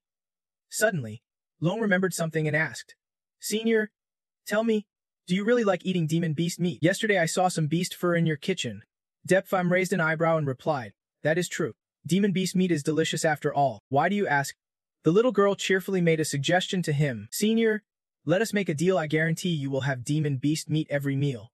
Diep Pham asked confused. A deal? Does your family specialize in butchering? Long Long answered with some involvement. Suddenly, a voice caught both their attention. Fifth junior sister, are you planning to betray our 10,000 beast sect? As soon as he saw him, Long Long quickly recognized him and called out mockingly. He hovered with his dragon above, arrogantly shouting down, assuming she really wanted to marry some bald guy from Lion Country. Unexpectedly, she dared to kill manager Lu and even had the support of the powerful Chuan Chuan sect. Very determined. No wonder she is the woman I like the most. Just follow me, and I will handle the sect's affairs for you. Long Long responded with displeasure. The deaths of the manager and Tun Chuan were caused by me being cornered. When I return, I will take full responsibility myself. No need for your supervision. The little girl calculated in her heart, thinking she needed to leave a good impression on Senior. Maybe Senior will step in naturally. Seeing the girl resist, the mocker angrily ordered his pet. This one T, go your way. Fire dragon. Burn down this sect for me, then capture the fifth junior sister. It opened its mouth to cast a fire spell. Yes, master. Diep Pham over here stayed calm, glaring at him to warn, I advise you not to touch the sect, or you will face the consequences. The old man sneered proudly. Face the consequences yourself? No ordinary person like you has the right to make a fuss here. The fire dragon struck. Without hesitation, the fire dragon launched a giant fireball at Tuvan's sect, but the moment the fireball touched the protective barrier, it vanished. Seeing this, the mocker and his pet were stunned. He widened his eyes, staring at the fireball flying back at him, and exclaimed, what is going on? Suddenly, fireworks exploded, and the dragon and the mocker vanished instantly. At that moment, an announcement rang out. System output must belong to refined products. Please do not attempt to attack the sect. Diep Pham did not even look at them. While Luong anxiously covered his sleeve and looked up, the old man was blasted far away. Lying on the ground thinking, this X-Great formation is seriously demonic. I have to report this to my master. Suddenly, a familiar figure appeared before him, Fidep holding the ugly dog in one arm, using the other to remove the blindfold from her eyes, smiled evenly and asked, still want to secretly report? Fidep put the old man in a coffin and sat casually on the lid, ignoring his frantic shouting, let me go, waving her hand in frustration. She suddenly realized under her, the ugly dog sat properly and spoke, Big Sister Fidep, why did you give your little bed to that person to lie on? She smiled and explained, of course it is to save the dying and help heal the injured. It stepped forward curiously and asked more. Then after getting a small bed, asked, if I do a lot of good deeds, does that mean I can become a good dog who does not upset the master? Fidep gently patted the ugly dog's head and replied, that is obviously true. Over on a big mountain range, a beautiful woman stretched comfortably. She was Tubang, the hair disciple of Tuvan. Tubang winked and reached out affectionately in front of her. After sealing myself away for so long, thanks for being my companion. The orange cat enjoyed her gentleness, smiling brightly as it listened to her call its name. Little fire. Tubang pulled back, her other hand just about to play with the orange cat. She muttered, I wonder how the sect is doing now. First, let us check the order token to see if there is any news. The moment she opened the token, T-Bung received a message from T-Ven reminding her. Senior Disciple. Return quickly. Seeing this, she panicked and exclaimed, Master? Something's happened. T-Bung hurriedly flew back to the sect on her sword, worried and silently praying, Master, you are like family to me, nothing bad will happen to you. Meanwhile, Ven at the sect, everything was unusually calm inside the room.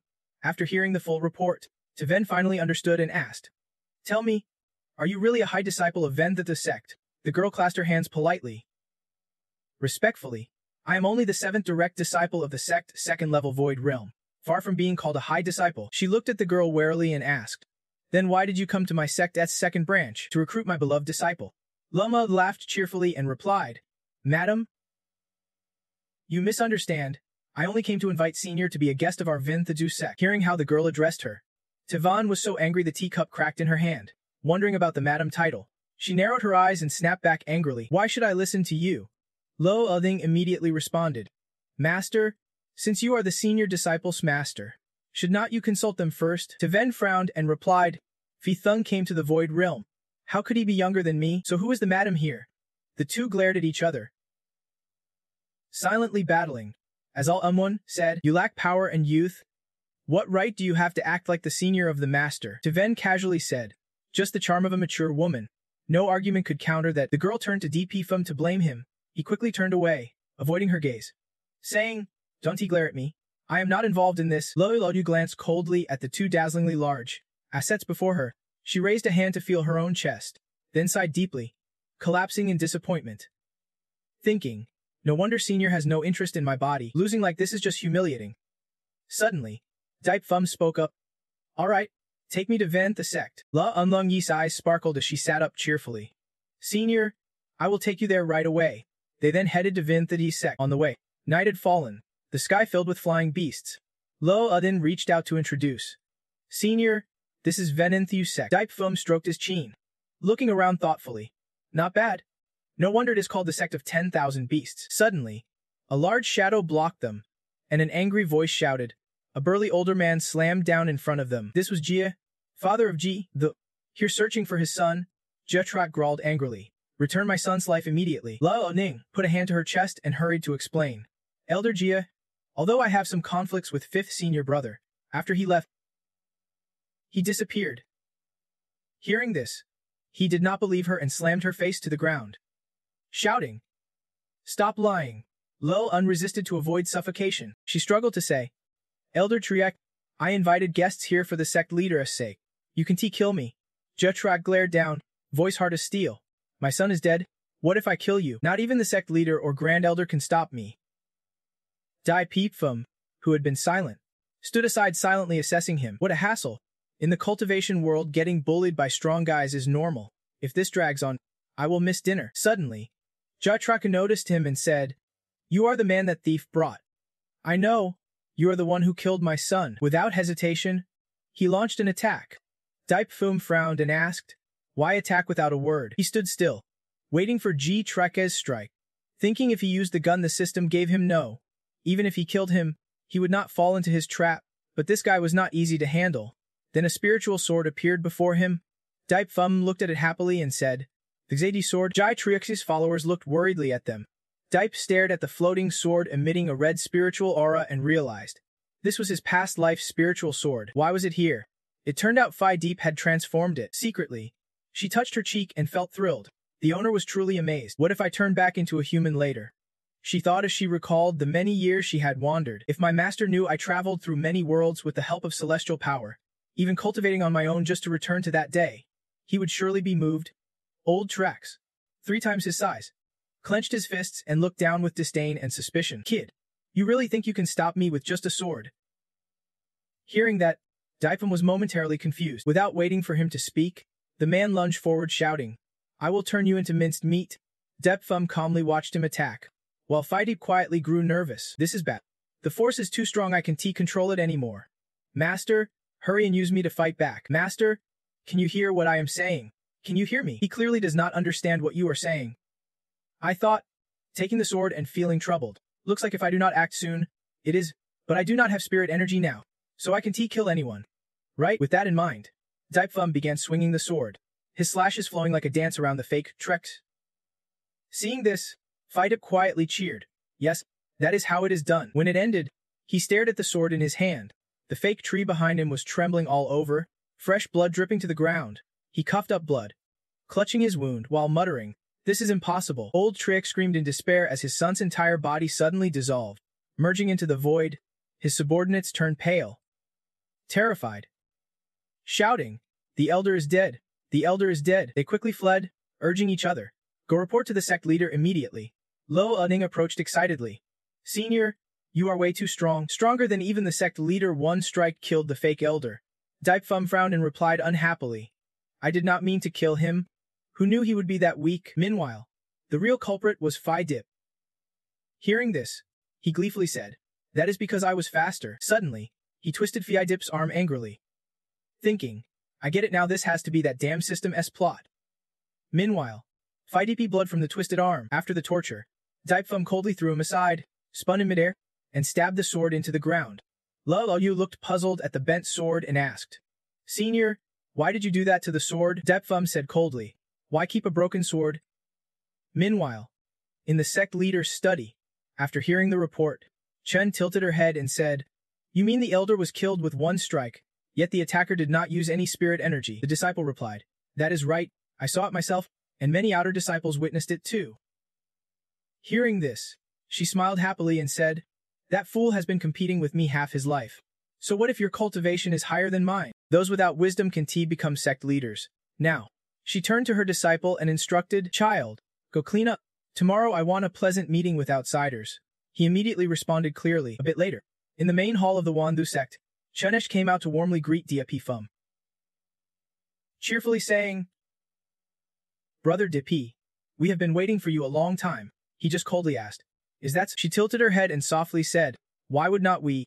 My beloved child has praised you a lot." Hearing this, Lo Uyin looked puzzled and asked, "Beloved child?" Chunechi turned to the girl and said, "I plan to take you as a disciple. From now on, you will be my disciple. Right?" Dipfum crossed his arms and replied irritably, "Miss, I do not want to say more. I am here only to get a long-term meat voucher." She quickly responded, "You want as much meat from the demon beasts as you want. Even the abalone here is delicious." He glared at Chen H, feeling annoyed inside. "Don't you think I do not know what you are really after?" Then Dipfum held up a crab and asked, "Do you have giant crabs here, the size of a washbasin?" Chen hesitated. "Probably. If not, I will send someone to catch some from the rivers and lakes." Mission accomplished. Dipfum smiled and said, "Thanks for the trouble." Chen smiled generously and handed him a box, saying, "By the way, Brother Dipi, I have a treasure I want to give you." Dipfum looked at it puzzled. Wondering, "What is this?" She opened the box, revealing something shining brightly. Chun explained, "This is an item from the celestial realm." A refreshing pine scent wafted into Dipi Phum's nose. He stared long at the glowing item in the box. This was Dipfam holding the bag up close, inspecting it carefully. A scented pouch? This smell feels familiar. Could it be the fairy flower scent? Chen Hu quickly confirmed. "Deep, your knowledge is vast. This is indeed a treasure our sect happened to get." He held a fish in his hands. Delighted, It is a treasure for sure. Animals love this fragrance. So the fish will too. Seeing this, Chen-Hu reached out, forcing a smile as he reminded, Deep, quickly put it away. Do not let the fairy aura scatter. Dep Fem proudly held the item and agreed at once. Then I will take this. Liang Liang looked worried and hurriedly asked, Senior, you are leaving soon. Not staying in the 10,000 Beast sect for a while. Besides, it is already dark. Why rush on your journey? He answered coldly. My master likes the food I make. I will be back quickly. Still have time to make breakfast. As he turned to leave, Dip Fam suddenly remembered and reminded. Right? Little sister, remember to bring ingredients for cooking demon beast meat to our sect every week. You know where to find them, right? Chen-Hu stepped forward, gesturing a question to Liang Liang. Doesn't he, my disciple, know that? Hearing this, he felt reassured and headed to the door, calling back. Then I will head back now. Liang Liang watched Deep Fem fly off and shouted loudly. Senior, I will come find you in a few days, but Deep Fem did not even bother to respond, feeling happy inside. He thought, this is great, with this fairy flower. Tomorrow I will definitely catch a big fish. The girl pouted, secretly jealous. Senior sure spoils master too much. If only I could be Senior's master. Seeing that expression, Chen-Hu smiled quietly and tossed the sweet potato aside. Solar Star Sect, if you want treasures, fight Dip. It is better if both sides lose. Something. Good stuff should be used right away. Deep Fem pulled the fairy flower feather from the pouch, then casually lay on a wooden bench, resting while waiting for a bite. Excited, he said, Heavenly Tao brother, bless me, let me catch a 30-pound fish this time. After his bait went into the water, a woman soaking beneath suddenly woke. Catching the scent of the fairy flower, she smiled and immediately followed the bait, thinking, this must be the fairy flower pouch my mother left me. She was own Datine too, a beautiful woman sleeping deep underwater. Suddenly, seaweed strands stretched out, wrapping tightly around her legs, ominously whispering, Fairy, look at the demons at your feet. Own Dat startled, wondering, how long have I been unconscious since I got hurt? Seaweed turned into evil creatures. The demons surged forward, grabbing her tight, their voices eerie. Fairy, do not move. Let us take your fairy power. Own Dat struggled against the seaweed, whispering encouragement to herself. This is just weak seaweed, I can laugh this off. Suddenly, Deep Fam's hook came near and coincidentally snagged Own Dat's clothing. Seeing the bend in the rod, Dep Fam shouted excitedly. Got one. Watching the ripples on the water, he cheered louder. It is heavy, this is definitely a big fish. Maybe even the fish king. Underwater, Own Dat struggled confusedly to break free. Where did this fishing hook come from? Stop pulling my clothes. But Deep Fam above insisted on reeling her in, using all his strength to bend the rod and pull her up. He strained and shouted, betting on the pride of any fisherman. But then he stared wide-eyed as Own Dat, hooked, was lifted high into the air. 2 round, fair white breasts hid his face. Dep froze, wondering if this white float was Moments later, annoyed, he stuffed tissue into his nose to stop the bleeding. Own Dat looked at him and explained the situation. Here's what happened. I sneaked down to find Mom's scented pouch, then was attacked by heavenly generals. If it were not for your timely help, little fairy might have stayed underwater forever. But Deep Fam, bored, said, no need to explain. Give me back the scented pouch. Right now, I only want to know if there are big fish underwater. Dat hesitated, then said the situation was complicated, and she had not paid attention. Deep Fam sighed deeply and dismissed her. Go now. Seeing this, she did not linger, bowed respectfully, and thanked him. Your great favor, Senior. Little fairy will never forget it. Farewell. Suddenly, dark clouds gathered high above. Lightning struck the sky, and someone screamed fiercely. Own Datev, hiding alone in the mortal world for years. I never thought you would seek union with mortals. Startled, she looked up and quickly recognized the voice, shouting. Heavenly General. A man with 4 arms towering on dark clouds shouted fiercely, breaking 2 execution orders. Own Zit, terrified, ran to cling to Dip Fem for help. Senior, save me. He was puzzled and asked, I am fighting the Heavenly General. At that moment, the system appeared, sounding very smug. Host, do not be afraid. Seeing it, Dep Fem was stunned and asked, System dog, you are not dead yet. About half an hour ago, Bunging and her pet flew back to the sect on a sword. She was lost and muttered, struggling. I remember there were 2 mountains on the left. Where did they go? Suddenly, Bung noticed a strong pillar of light striking a mountain and realized it was a fairy relic. Meanwhile, on this side, the Chumake system happily kissed Deep Fem and said, Host, I remember you wanted to die, but you hated and pushed me away. Donna start doing disgusting things right after coming back, ignoring Onhut being chased by the Heavenly General behind. This system acted spoiled with DP Fem. Host, you must have struggled without me all those winning days. Right? Dep Fum angrily pointed at it and scolded. Not here. You really know how to lie. You even pretended to be gone while pulling all these stupid tricks. The system raised an item and Trakanhoch said firmly. Heaven has eyes. Since when did I learn to fake it? That is right. This time I brought a top-tier treasure. It will definitely please you. On, zit. Being beaten by the heavenly general behind, screamed and looked at Diep Fum accusingly. Senior, why do you just stand there watching? He did not pay any attention to her and curiously asked about the item in the system's hand, another spirit orb. You really do not fear copyright infringement. Huh, it replied timidly. Next time, please change it. The system raised the item high and ordered loudly. Here, take it. Now go. Where's the chicken hitter system? Hearing the command, Hung appeared happily. I finally get to appear. Great. The host wants me now. The system turned to it with pride. Introducing the chicken blood system. Now you are my subsystem, and the one beside you is our host. I need you to give the host some motivation. Seeing this, Diep Fum was startled and wondered, what is this system dog trying to do now? Hung quickly understood and replied, motivation. Got it. It rushed toward him, blazing with fiery spirit. Shouting, the temptation of the red copper power rose 100-fold. The indestructible diamond body. Unyielding spirit of victory. The system behind raised its hand proudly and praised. Yes, that is right. We must make the host happy. Hung flew into Diep Fum's chest. All right. Father technique. The system on this side panicked, clutching its head and shouting, damn it. What are you doing? Hung flew into Sifem's chest, glowing brightly and merging with his body. Meanwhile, the heavenly general, still fighting on, angrily scolded. Because you immortals sneak into the mortal realm, our heavenly generals have to suffer yearly salary cuts. She screamed, struggling to explain. I only wanted to get back my mother's incense pouch. While she was crying, a sudden voice distracted them. Don't you understand what I am saying? Diep Fum quickly ran over and kicked the heavenly general in the chin, sending him flying backward. He gently helped On Vite up and warned, go on, I can stop this heavenly general. She was overjoyed and said, thank you, senior. After this, I will definitely repay your great kindness. The heavenly general, bleeding from the kick, grumbled angrily. I have not been seriously hurt in 1,000 years. Didn't it expect a little ant beneath the heavens could wound me like this? The heavenly general pointed at Diep Fum and shouted, kid, you have got some skill, a worthy opponent. He leaned on his hand, disdainful, replying, are you really worthy of being my opponent? Even immortals get slaughtered by me, but I was just playing with you. I barely used any strength and you are already hurt like this. Those words stabbed the heavenly general's pride like a knife. He flew up, his whole body erupting with immense energy as he roared, I am really giving you face. Diep Fum crossed his arms and sneered, stop the fancy talk. The heavenly general angrily stomped and attacked, gritting his teeth. Die. Thanks to Hung's power, he easily grabbed the heavenly general's leg and taunted, using hands in the four limbs technique but attacking with legs. What is that about? Diep Fum swung his arm, throwing the heavenly general straight to the ground and shouted, so much for the heavenly general refusing to back down. Gritting his teeth, the general stood up, ready to strike back.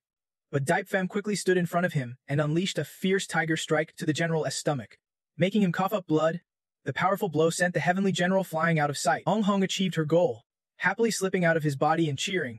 Fighting feels amazing. Host, the system hurried over, anxiously asking him, Diep Fum, are you okay, sir? Angrily, he pointed at it and scolded, if you dare control my body again, I will unleash the rebellious spirit to make you fail your mission. Hearing this, it immediately begged for mercy and fear. Host, I am really sorry. I promise I will manage the system better and not mess up again. The heavenly general on this side tried to hold his stomach, trembling as he muttered, how can mortals have such power? Damn it, my danshan is shattered. My cultivation is back to the Kya refining stage. Otherwise, I would go back and report to the commander to destroy this whole world. Suddenly, he noticed many other human-shaped pits around, one to the right of Officer Liu, another to the left of Jiathong. The heavenly general's face turned pale as he thought, why does this feel like a burial ground? I have to get out of here quickly. Suddenly, a beam of light descended from the sky. Startling him, Fidip approached, glaring angrily, wondering why yet another person came to bother the master without putting up any pressure at all. She pressed her gun to the heavenly general's head as he muttered curses. Feeling useless since the master did not need him at all, sensing his weakness, he flailed his arms and legs, begging, boss, please do not hit me anymore.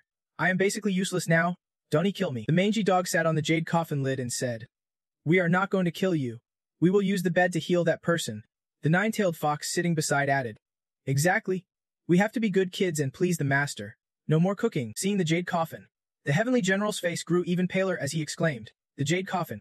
It takes thousands of years to transform if you lie inside. If you go in at the key refining stage, you might come out a golden immortal, but it takes tens of thousands of years. This is basically a prison. If it is opened during the recovery period, the soul marrow will only be shattered. Please do not put me in that coffin. I am willing to trade all the information I have for this dog's life." The mangy dog growled angrily. "A dog's life?" the Heavenly General stammered. Trembling, "A human life." Philippe glared at him and said, "First, tell me everything." The Heavenly General made a dragon claw gesture and began recounting. There is actually evidence of a dragoness footprint in the mortal realm. Immediately after, she locked him inside the jade coffin, his screams echoing outside. "Let me out. This does not match your promise at all."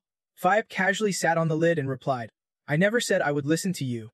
When I catch the dragon, then I will let you out." Walking along, she suddenly noticed Tu Bang returning. She awkwardly asked, "Hello? Does anyone know where the Tuvan sect is?" Philippe pointed and answered, "That way." Then thought to herself, "Purple hair.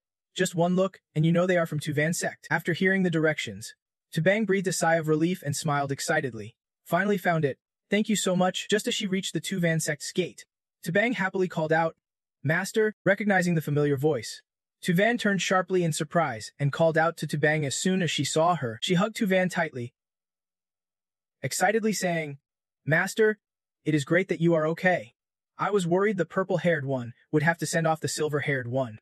She touched her cheek, scolding, "Since when did my hair turn silver? You sent a message ages ago. Tu then returned long ago. Why are you only coming back now?" Tu Bang forced a smile and explained, "Master, please understand, I was not careful and ran all the way to the North Pole. That is why I am late." Suddenly, Dipfam noticed the small white cat accompanying Tu Bang. He curled up and teased it. Tu Van reached out and introduced, "Tu Bang, look, this is your junior brother, the pride of our Tuvan sect." Tu Bang looked at Deep Fam and assessed. "So he is junior brother Deep. He looks like a talent." Tu Van smiled proudly. "Exactly." Tu Than said the same, hearing them both mention the unfamiliar name. Deep Fam looked up and asked, "Senior sister, who is Tu Than that the master just mentioned?" Tu Yen approached and answered, "Tu Than is our second senior sister." He raised an eyebrow, realizing for the first time, "So I actually have 3 senior sisters. Why have I never met them before?" Tien raised a hand to her cheek and explained, "You have only been back at the sect for 2 or 3 months. It is normal you have not met her yet. I have been in the sect for 18 years and still have not met the second senior sister." Recalling old memories from childhood, she continued, "After you became a disciple back then, your family thought you were too young and regretted letting you go. I could only follow the master back to the sect and constantly heard him talk about the 2 senior sisters, but until now, I have only seen the eldest senior sister." Dai Pi Fum, curious, stepped forward as a radiant aura pressed down. The aura felt weak. Even Lan Long Vegan's presence seemed stronger than that of the senior sister.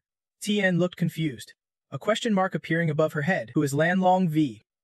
Suddenly, Tabung spoke gently, "Junior sister. Junior brother. Stop teasing me and come drink some tea." With that, both looked bewildered as they took the teacups in their hands. Dai PM politely thanked, "Thank you, senior sister." Suddenly, Tien looked around and wondered, where is the second senior sister? While the two were reminiscing, a female immortal rushed in from outside, urgently reporting, "Sect leader, it is the son of the sect leader of Vin Titang sect. A Bin suddenly broke through a rare talent stage and is now leading the entire sect to attack us." Tiven was startled and exclaimed, "What, Mibis son?" T-Bung asked in confusion, "And he has rare talent too?" Tiven found it strange and puzzled. "Wait, I have known that rotten Mia Bin for hundreds of years. When did he have a son? And the child's cultivation is even several levels above the elders. Isn't that totally impossible?" She led her disciples and said, "Let us go check it out, in case someone is trying to stir up trouble." Everyone agreed clearly, except Datam, who was dragged along reluctantly. Meanwhile, at the Viantha sect, after reading the paper in hand, the deputy leader gasped, "What? The deputy leader of Dai Dai Tin sect is attacking Ti Vin sect under the name of Vin In Daepung sect." Chenov turned around and replied, "Yes, I was surprised too. If I would known, I would not have given the treasure to Diape fellow." She smiled and suggested, "Disciple, prepare the mount. We are heading to the Vin sect to help." The young girl promptly answered. Chun Hedman admired the flower in her hand, smiled cunningly, and muttered to herself, "Who will end up killing Hedging in the end? Diape fellow, do not let me down." Outside Even sect, a group of disciples from another sect arrived, brandishing weapons and shouting, "Young master, please avenge the old sect leader. Taven stepped forward, his voice sharp. Avenge the old sect leader. Why were not you around when he died? The man sitting arrogantly on the chair was Memes Fenjin, the current sect leader of Vin Tipeng sect and deputy leader of the I Ding Tin sect. He glanced at the Pfum of Tivan's sect, his face filled with desire, thinking, could he be the recent stormy figure causing a commotion? But he looked more like a mortal. Could it be he has a technique to suppress his aura? Yet his build and figure are not bad. The people of Tivin sect spoke up, dissatisfied, claiming Ventotitang sect's leader had no hair and had not boasted about anything for centuries. Your young master, did he just jump out of his mother's belly or crack out of a stone? So your young sect leader is a fake. Mifun sat up and explained to her, saying things like that is not right. How could I possibly be an imposter? I am a. How could Venzefen sect not be my inheritance? Tabang raised her hand to object, forcing a false claim. Is that all you have got? You just want to attack RDVN sect? He arrogantly replied, your words are venomous, but it is fine. If you hand over the immortal world treasure, I will let your Ven sect go. Hearing this, Taven shouted angrily, if you want it, break through my sect's grand formation and take it. Move Fin, scheming, pressed his hands and said, why should I break your formation? Is there something suspicious about your grand formation? Taunted by him, Taven gritted his teeth and thought hard. He was originally planning to use their grand formation to trigger a counterattack. But even if he saw through it, he would not dare act recklessly. Tibin, excited, raised her sword forward and shouted, Master, why waste words on this demon? Just attack him. She was quickly stopped by her. Tibin, wait. Meh Infin unflinching, swung his hand to attack. Sneering coldly, not caring about life or death as his strike flew forward. Taven quickly covered his face, unwilling to look, sighing as he called out, Big disciple. Dipfum stood beside him and quickly reassured her. Master, Big senior sister is fine. It turned out she had blocked it with the sword in her hand. Mafin awkwardly gritted his teeth. You have a talent too. Tabang sneered at him. Are you scared? Tavan stood aside watching the two fight, feeling secretly humiliated. Those two disciples even had higher cultivation than her. Saying this to her disciples was really embarrassing. Mafan summoned a hairpin and retorted to Tubang. So what if the sect has two gifted talents? He raised the item in his hand and said, with my immortal family's magical treasure here, how could you stand a chance? As soon as he finished, the hairpin grew large, radiating powerful energy hovering over the hill. Tubang stared at the incoming purple energy, panicking slightly, thinking, this guy just started and already pulled out a big move. How should I defend? She looked back at the two behind her, thinking she could not run or the master would laugh at them. Chan Hu and Luong hovered on a flying sword, sneering provocatively. Tuvan sect really hides fierce talents. There is even a gifted talent. But soon there won't be anyone left. Master, let us quickly help our sect elder or she will die. Chan Hu brushed off his hands, shaking his head. Warning, no use helping. That hairpin is made from an immortal flower. When this immortal flower appears, cultivators below the tribulation stage facing it will surely die. Although my magical treasure is also immortal grade, its damage is not enough. Plus, at such a distance, it is too late anyway. She glanced down and muttered two words, but in her bloodshot eyes was the figure of Depfam. Chan Hu hoped. Deep Dao Yu also has the scent of the immortal flower. Let us see if he uses it. Curious? He asked. Why the immortal flower hairpin? Did she drop it? The system sighed hesitantly. After checking, Hung and I analyzed it together. By the way, you still have the mood to chat? Aren't you afraid your master sister will die? Of course I am. You have to know that while explaining, the surroundings seemed frozen. Will we save the master sister or not? Of course we will. Master sister.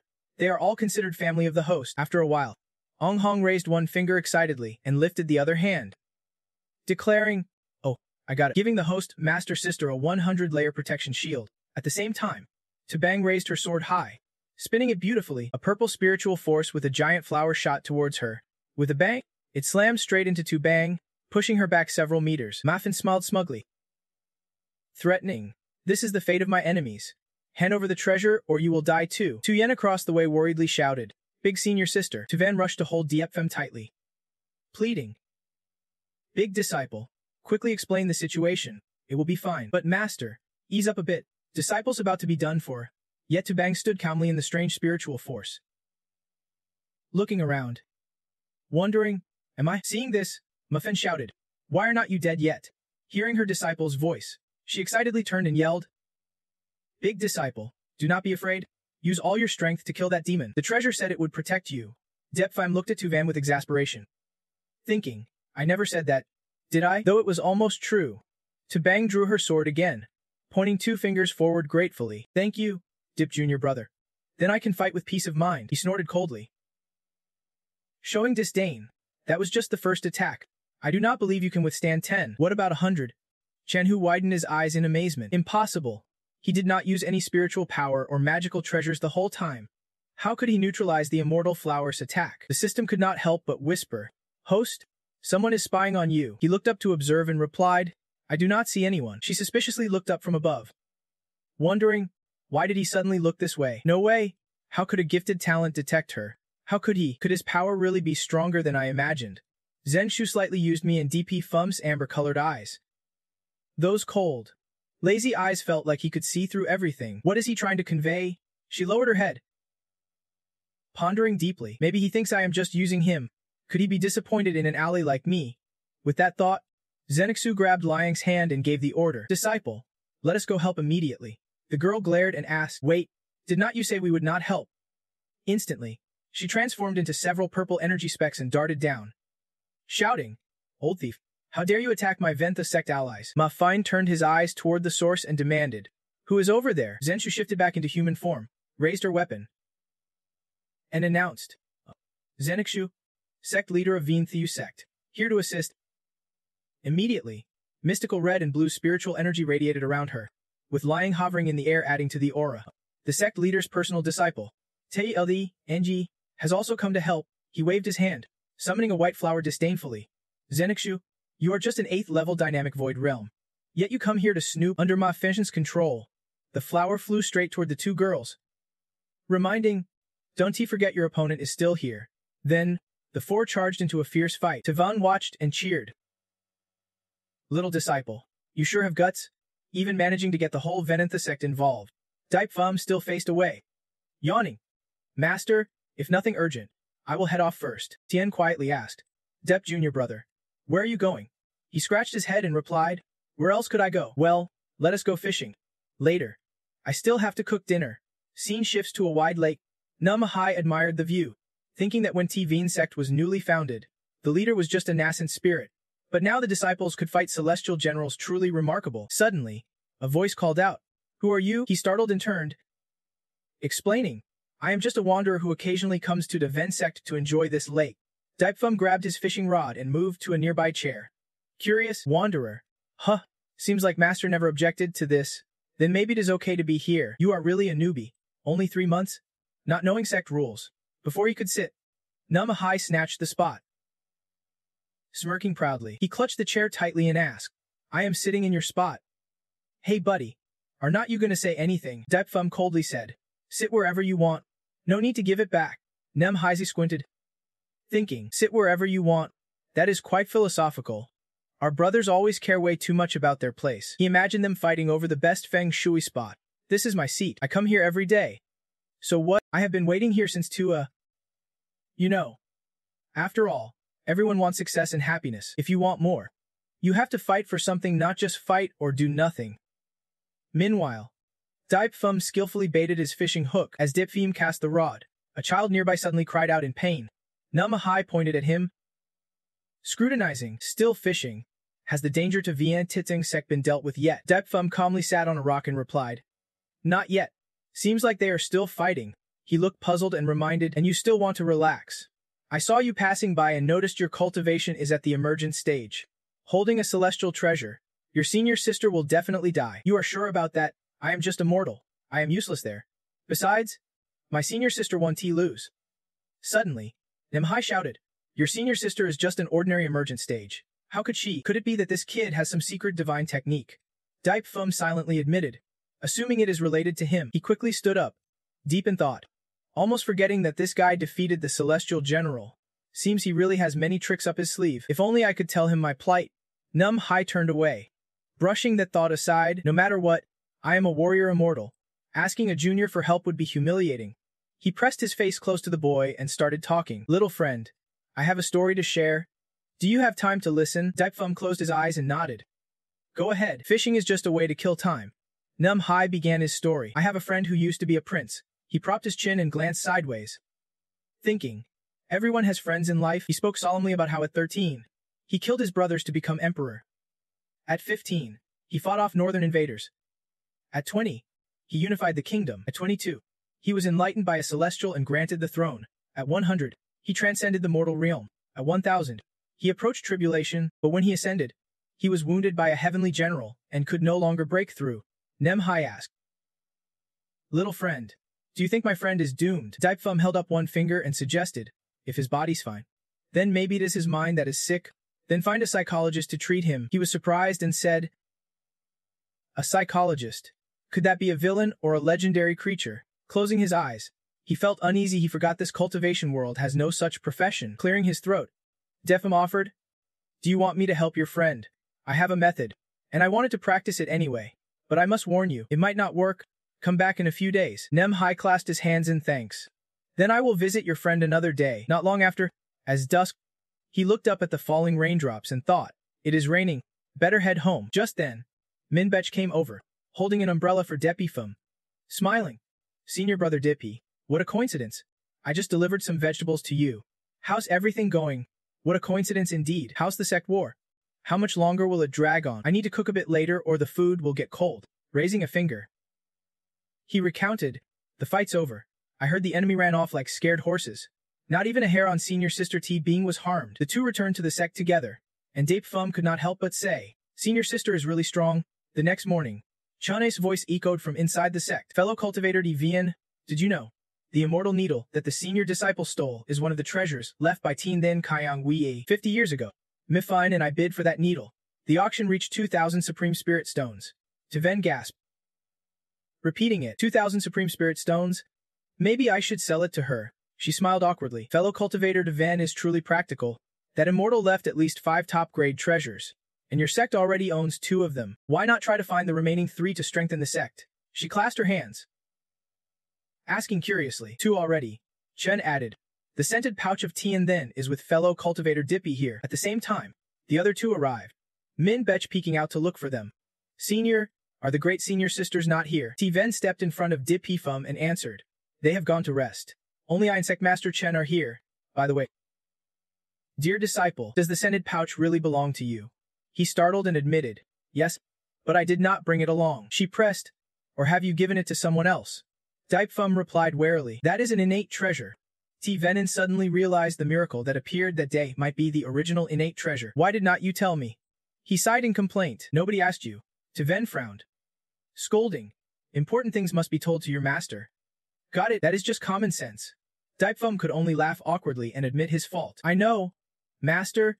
I will tell you next time." Behind them, Chunechi tried to flirt softly.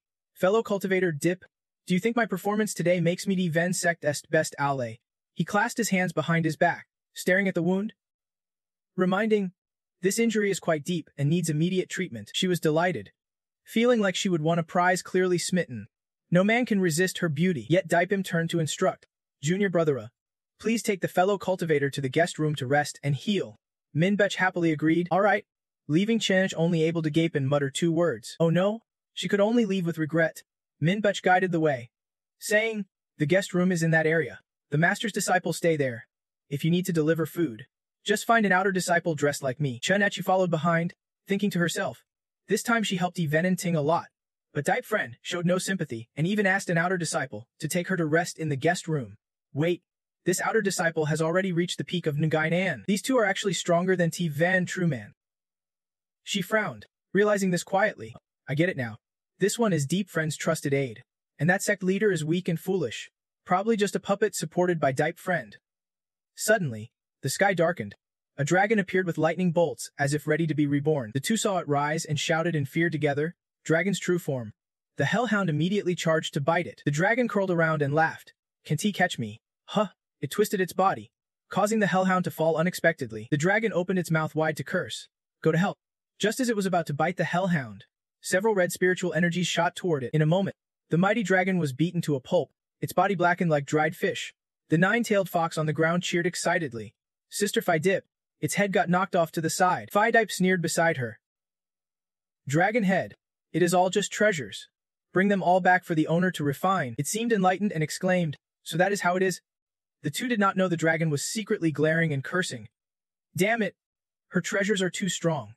I can pretend to lie still like this. Among the 36 strategies, retreat is the best.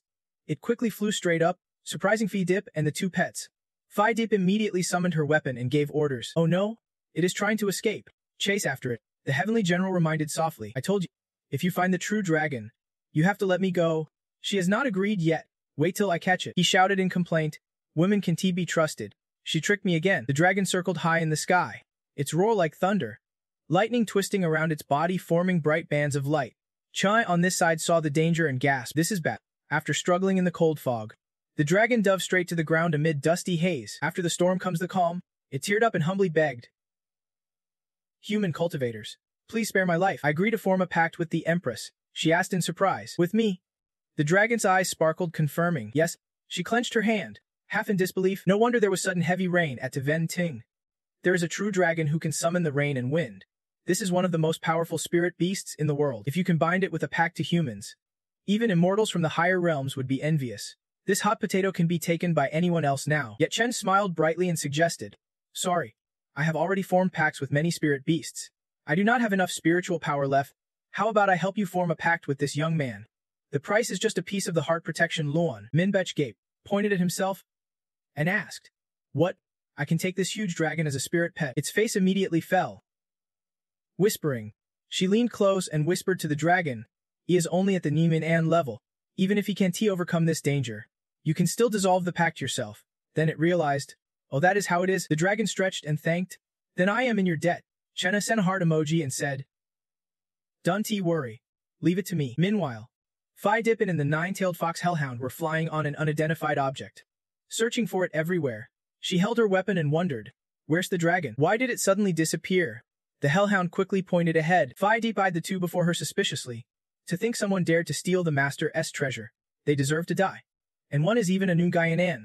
Why did she force the dragon to sign a pact with this person? Meanwhile, Chunech was also scanning around, wondering if this was the one who hunted her spirit pet. They are really despicable. Then she chuckled, thinking, forget it. At least I got the heart protection Luan.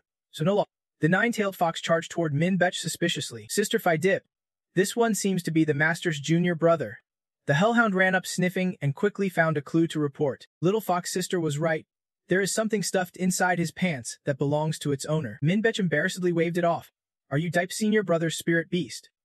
Wait, you are just a dumb dog. Stop sniffing around. Chen blushed furiously behind, imagining things she should not, then quietly repeated, something stuffed into the owner's body.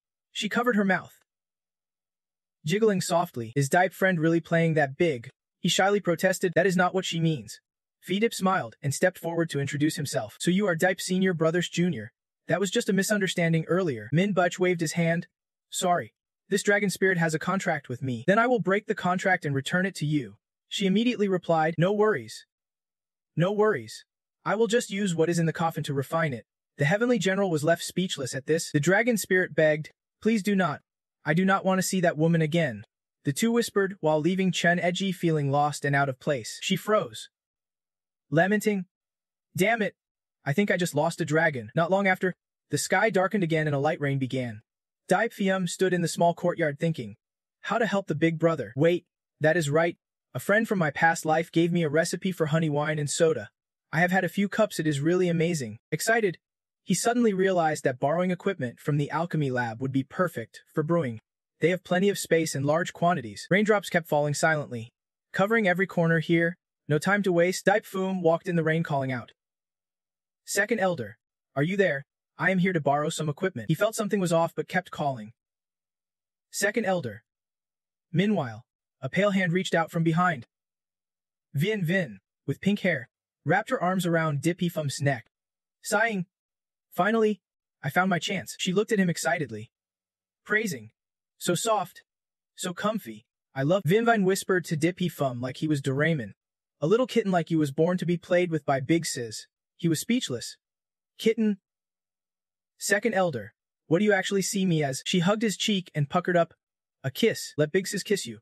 Dipe Fum got goosebumps and stopped her. Second Elder, why do you look like your grandpa took the wrong medicine?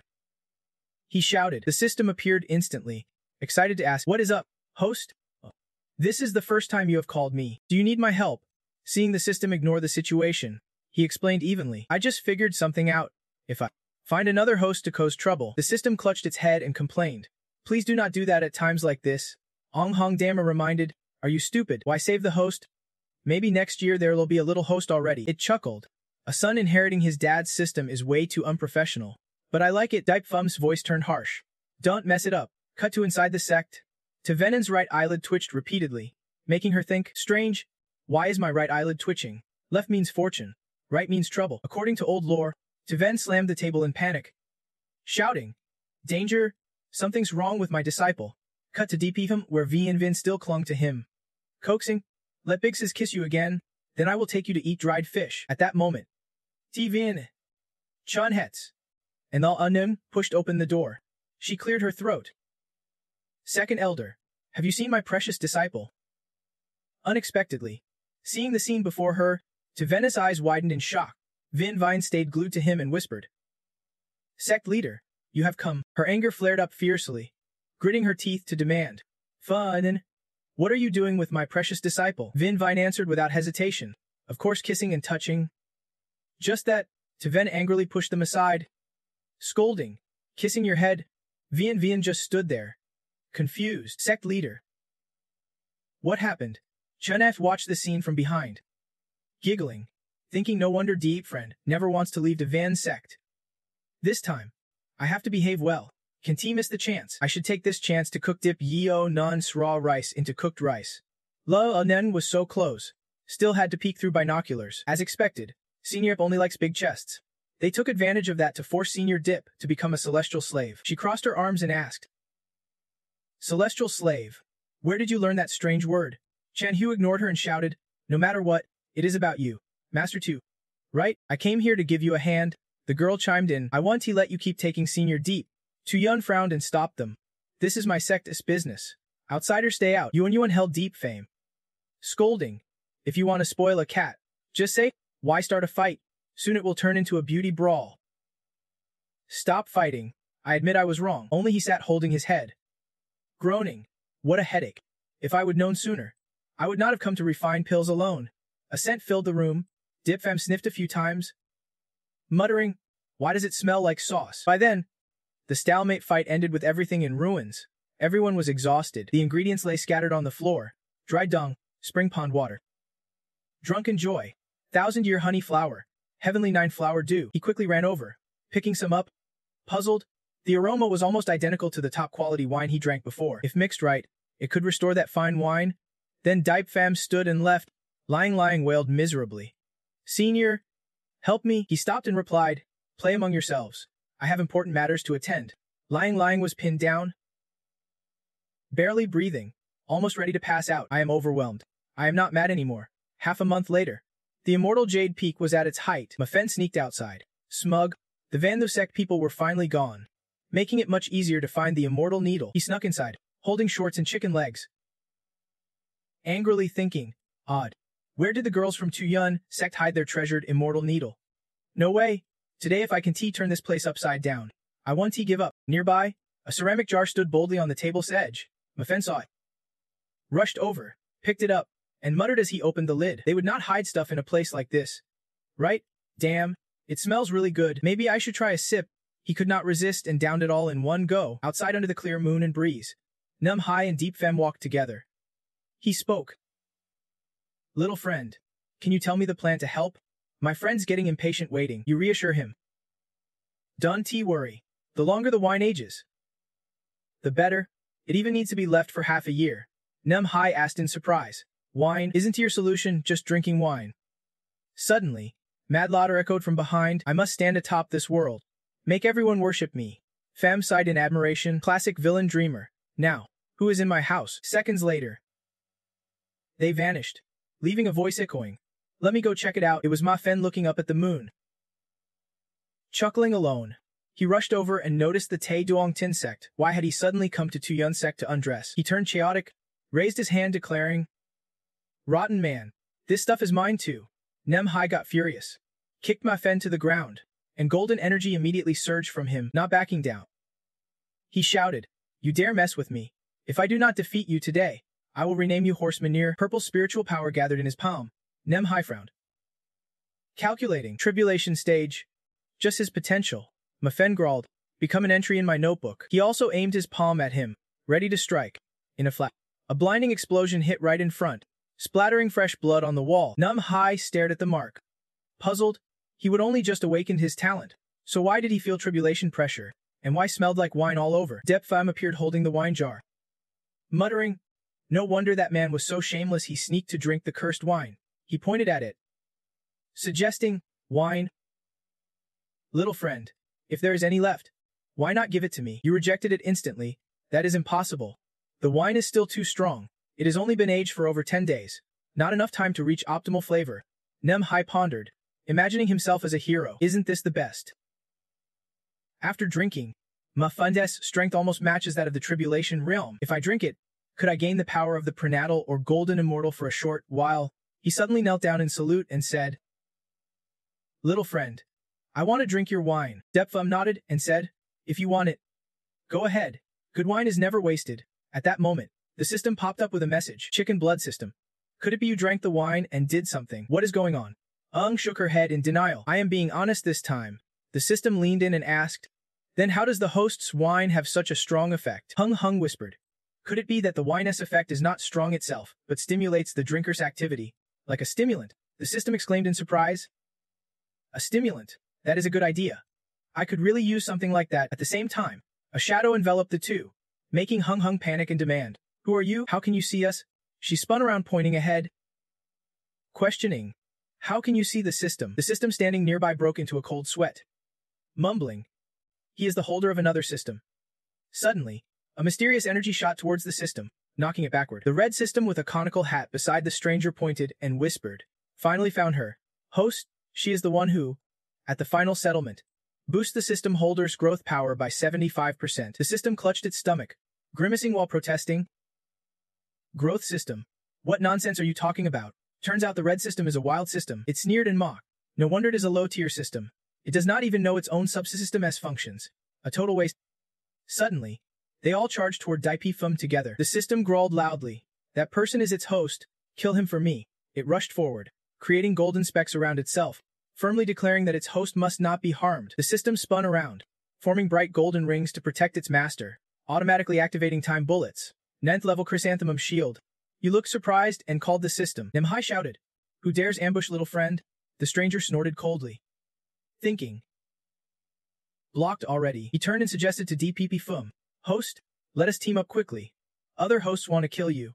Depfum blinked, repeating, "Not other host. Aren't these the actors you invited?" The system got excited. "Not the guy floating praising from above, unafraid of danger. Seems like a very brave host. I should also show some real power." Seeing this, he stepped forward to warn, "Little friend, be careful. This one is very strong." The wild system beside him announced, "Violent Star Knight logging in. Host prepare for battle." He lightly spun his arms chanting a transformation spell. The stranger hovered in midair, surrounded by glowing red spiritual energy as the countdown sounded. 5, 4, 3, 2, 1. Transform. This person was none other than Dppfum. It warned repeatedly, "Host, we are illegal immigrants. Remember, we must not kill the native people." He coldly uttered 2 words. "Got it." Dipfum was not only scared but also amazed, which made the system clutch its head in frustration. "Host, is this the moment for a show? If we do not fight back, we will all die together." Heise stomped his foot and flew up, reminding, "Little friend, I will scout the enemy's moves first." Before he could act, he took a blow from Dipfum and was thrown against the nearby cliff, leaving DPM stunned. The wild system boasted, "See that? This is our host's true strength." The low-tier system freaked out and interrupted, arguing it was just a suggestion and that one host listens. "Also, you just said not to kill natives, so you must be a Dark Protector, right?" The wild system cursed. "Damn it, do not call me Dark Protector. Host, help me kill him, and I will give you a great heavenly hammer." He sneered. "Sounds good."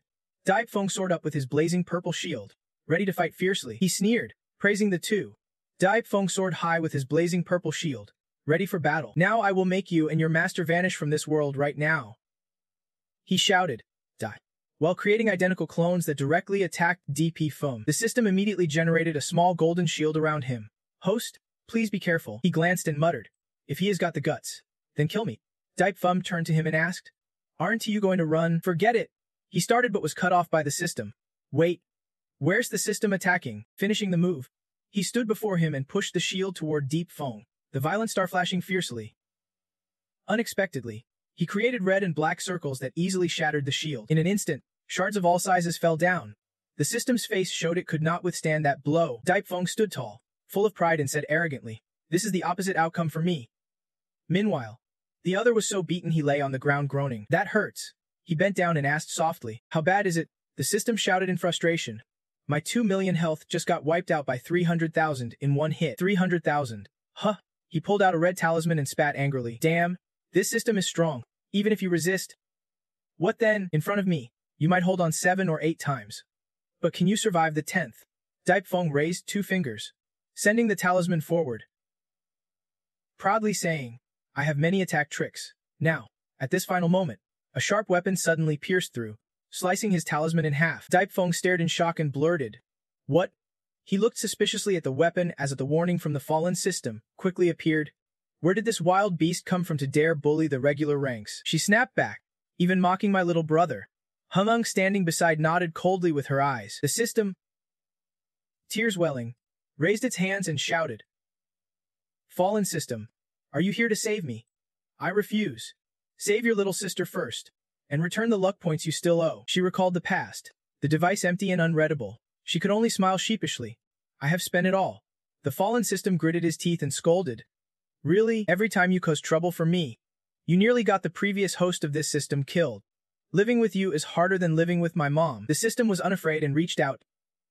"Introducing, host, the assistant system here. Did you hear? From now on, she will be our mother," she warned. "Call me that and see." Deep Feng felt ignored and muttered, "How dare they ignore me? She is a high-level system. No telling how strong she is." Deathing reported, "She can take down 10 like me. No escape. If she were not bound by a host, she might sneak an attack." He raised his sword and said, "Then let us strike first. Catch her off guard, and she will agree immediately." "Got it, host. I will max out all your attributes. Upgrade to supersonic speed. Add Fengwu Guild support. High energy shield with ice chip, and mastery over 10 weapon types." After finishing, Deep Feng took a running leap, pointing his sword forward and reminded, "Charge ahead. Cover me." Deathing shouted loudly from behind. The fallen system glanced at him and thought, there is an unspoken understanding between master and servant. Suddenly, a mystical swirl appeared behind her. At that moment, Deep Feng and A Theng plunged inside. He shouted, "We are in trouble." He looked around the strange place. Puzzled, "Where is this place? System, how do we get out now?" Suddenly, a voice echoed, "You want to get out?" The Super Spirit Lord laughed scornfully and explained, "Of course. It is because you recklessly wasted system resources." Deep Feng looked up suspiciously. "Super Spirit Lord, a system even stronger than the central system. Why run into a system like this all of a sudden? Is this really the reason?" The huge fallen system reached out teasingly while advising, "Release your transformation. Violent star level knight." Soon after, she broke free, grabbing Deep Feng's sleeve with one hand and holding Da Theng in the other, announcing the trouble was resolved. The system admired her deeply. "No wonder she is a humanoid system, far stronger than us. She truly is our god." The fallen system shyly said, "I like hearing that. Say more." Suddenly, she turned to Deep Feng and unleashed a torrent of words. "You are Deep Feng, right? How's your progress with your master?" "There is a host named Deep Feng nearby. He has 2 children with Master Left Thean Tai." He asked blankly, "Why are you interested in my business?" "My master and I have a very pure relationship." The spoiled hare hinted that the master of the house, next to Tu Guyet, is also very straightforward with her master. She mischievously winked to suggest something. "Do you want me to help you reach the peak of your life? As long as you are bound to me. Even the goddess of creation can help you get it." The system interrupted her sentence upon hearing that. The system thought she was truly cruel, yet she dared to dig at the corner of my wall. "The master belongs only to me." Deep Feng did not bother to speak and just chased her away. "Get lost. I do not need any of you," the spoiled hare said with annoyance. Truly regrettable, she thought to herself. In this lifetime, someone actually rejected me. What a troublesome man. I must investigate carefully when I get back. Taking advantage of this moment, Dathong came up with the idea to make a quick escape. No one was paying attention to him. This was a perfect chance to flee. "Sorry, Master, I do not want the central system to destroy me."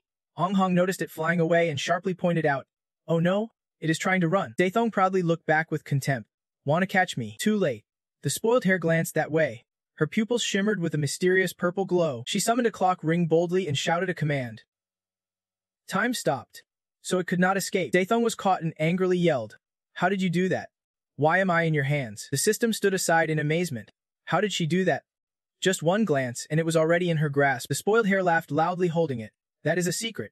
She playfully pulled Daethong closer to scold him. Aren't you great at escaping? Yet you still dared to abandon your master. He boldly challenged. You can kill me. I am going to take this to the major arbitration system. She coldly dismissed that nonsense. With a snap, his body was torn in two before Hong Hong and the system's eyes. She handed him a chip, saying, "This is for you." The system asked in surprise. A chip? Why are you being so kind to me? The spoiled hare messaged.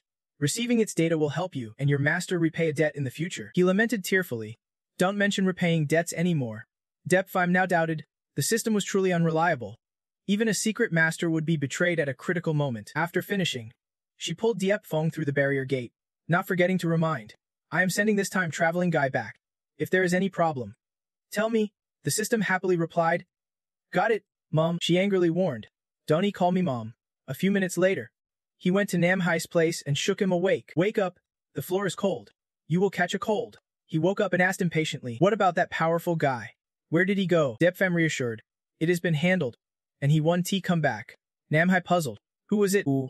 Could there be another powerful fighter in Tuvan's sect? Just then, a glowing hole appeared on the ground. A blazing yellow eye with sharp claws emerged from it. Cut to the next day. Everyone gathered to gossip about it. Have you heard? Vandhu's sect has started stealing meat from the beast farm. Out of 10 pounds of meat, only 4 or 5 remain. Now the meat storage is more than half gone. How is this possible? Doesn't Teeth the Elder know? Surely the chief has some excuse to cover it up. They argued about that fierce beast, saying it is nonsense. Last night when I went to the bathroom, I saw a monster dozens of meters tall at the sect's gate. You are making this up. If it is true, I will cut off my head. A monster that big sneaking into the sect to steal meat. What a joke. A week later at Tingok Peak, Tuvan confirmed. That is right. Since the amount of beast meat has dropped. Deep Fem asked straight. You mean the stock of beast meat has hit rock bottom? She replied. Now the disciples complain every day, saying no meat means no joy. No meat to eat is like death. Namhai leaned on the door and said, Little friend. I checked. No strangers have entered the sect these past days. The beast meat disappeared suddenly. It is likely a plot by Vandhu's sect. Tuvan looked at the outsider and thought, who is this guy? Why are there always unknown people around the disciple's treasure? He shrugged, thinking of the delicious food, then said if there is not enough beast meat, the barbecue will have to be postponed a few days. But continuing, today the Vandhu sect was delivering goods when the door opened slightly. Chan Hu and Lulong entered to greet. Brother Dip, I am here again. Senior, long time no see. Deep Fame looked at them warily and finished his sentence. Tuvan frowned and questioned. Sect leader Chan, are you in such a hurry? Why have not you informed me about the Tuvan sect? Are you here to deliver goods in person? Don't you have anyone to do the work for you? Chan Hu chuckled and said, Brother, do not joke. After all, I am the sect leader. Of course. I visit only when there is something important. Long Long turned and held out a treasure to Dipe Pham. Senior, I have something I want to give you. He picked it up and softly asked, What is this? The girl proudly said, This is a talisman I made myself. Dipe Pham nodded and said, Seeing that, she secretly blamed. Little brat, and you still give such a cheap gift. Tuvan crossed her arms angrily and waved them off. Sect leader Chan, what exactly is this about? If this is just your disciple bringing a talisman, then leave quickly. She smiled and got to the point. Actually, it is a bit complicated and involves the Dai Luong kingdom. My disciple Tudu Long Long was supposed to marry the 7th prince of Dai Long, but she cancelled the engagement. That would be easy to handle since Dai Long nurtures many cultivators, but is still essentially a mortal dynasty, and would not dare touch our sect. Later, we found out that once an emperor of Dai Long had walked the path of immortality, completed the tribulation, attained enlightenment, and ascended. Recently, he returned to Dong Hong. Dip Pham noticed Namhai quietly smiling and wondered. Old brother, what are you laughing at here? What you do not know is that he is the immortal emperor ancestor of Dai Luong who just returned to Dong Hong after overcoming the heavenly tribulation. Chan Hu laughed and speculated that if one day he came to punish our Vandhu sect, we would be in big trouble. She pursed her lips, feeling it was not her problem. Isn't he this your disciple's own doing? Why come to Tuvan's sect? She pointed to Diep Pham and said, Of course. To seek Brother Diep's help, he pointed at himself and said, What help can I offer? Chan Hu explained. Brother Diep's strength is arguably the strongest in the mortal realm. If you come with me to Dai Long, I believe everything will be resolved easily. Diep Pham quickly refused. But I do not want to go out. Seeing this, Long Long put on a pitiful face and softly asked, Senior, would you really heartlessly let me be forced to marry a man in his 40s? Standing nearby, she tilted her head and thought, only in his 40s. That is still young. Is not Chen, who tried hard to persuade. Brother Deep, please go. If anything happens to Long, you might face a spiritual tribulation. Nam Hai stepped forward, put his arm on Deep Fem's shoulder, and added another reason. Little friend, I am quite familiar with Dai Luong. It is really wonderful, with beautiful scenery, bustling cities, cultural wonders, and delicious food. A trip to Dai Luong is not a bad idea. Hearing this, Deep Fem stroked his chin thoughtfully. Indeed, he had not gone out to play in a long time. She took the opportunity to say, Brother Deep, then it is decided. To Van can T do anything? I only silently blame you. You want to use spiritual tribulation to lure my precious disciple, but can't refuse. The sect's affairs are overwhelming. Going to Dai Luong 1T help. What should I do? Just then, Tu Bang brought in tea and said, the people from Van Thu sect have already arrived. Without a word, she tugged his sleeve and ordered, Senior disciple, you have arrived just in time. Take your junior brother on a trip to Dai Luong. Tu Bang was stunned and just went hum, while Tu Ven gave her an angry look as a signal. She is reminding you, senior disciple. Do you remember the mission I have been waiting for? Tu Bang nodded firmly. Master, I promise I won't fail this mission. Tu Ven was satisfied and added, Precious disciple, if you can handle it in Dai Luong, remember to come back early. She nodded and replied, I understand. Master. After that, they all boarded a flying ship and headed forward. Dip Fam sighed heavily. I want to go back to Tu Van's sect. Everyone crowded around Tu Tit and asked, Little junior brother, why do you look so bad? Are you poisoned? Is Brother Deep's body unwell? Senior, is there anything I can do to help? Inside, the system and Hong Hong kept suggesting nonsense. Host, you are currently at a high altitude. This is a plateau reaction only mortals experience. Host, I have lightened the burden on your body. Do you want to use the system's special medicine? He scowled and shouted. Get lost. Get lost. I do not need anything you give me. Both of them were at a loss and could only sigh. The host really is stubborn. Just like always, thick black clouds rolled in, flashes of lightning striking down, ominous and strange. Yu Feng, Dai Fem thought simply again and said, a storm's coming. Chun Echi quickly interrupted. Little junior brother, this is not a storm. I feel this is the pressure from the upper realm. He looked at the blazing golden energy ahead and murmured. This scene feels familiar. Could it really be an immortal from the upper realm?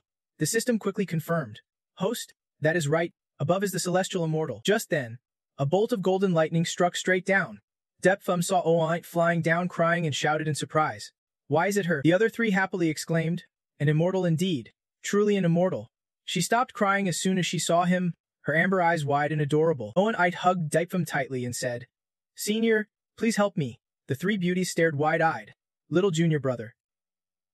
Dai friend. You actually know an immortal. You just complain to yourself. But I am immortal, why do they all want my help? The system smugly said. Host, you still have us. Several celestial generals reappeared, signaling each other toward Ozaviet. Found her? She is over there.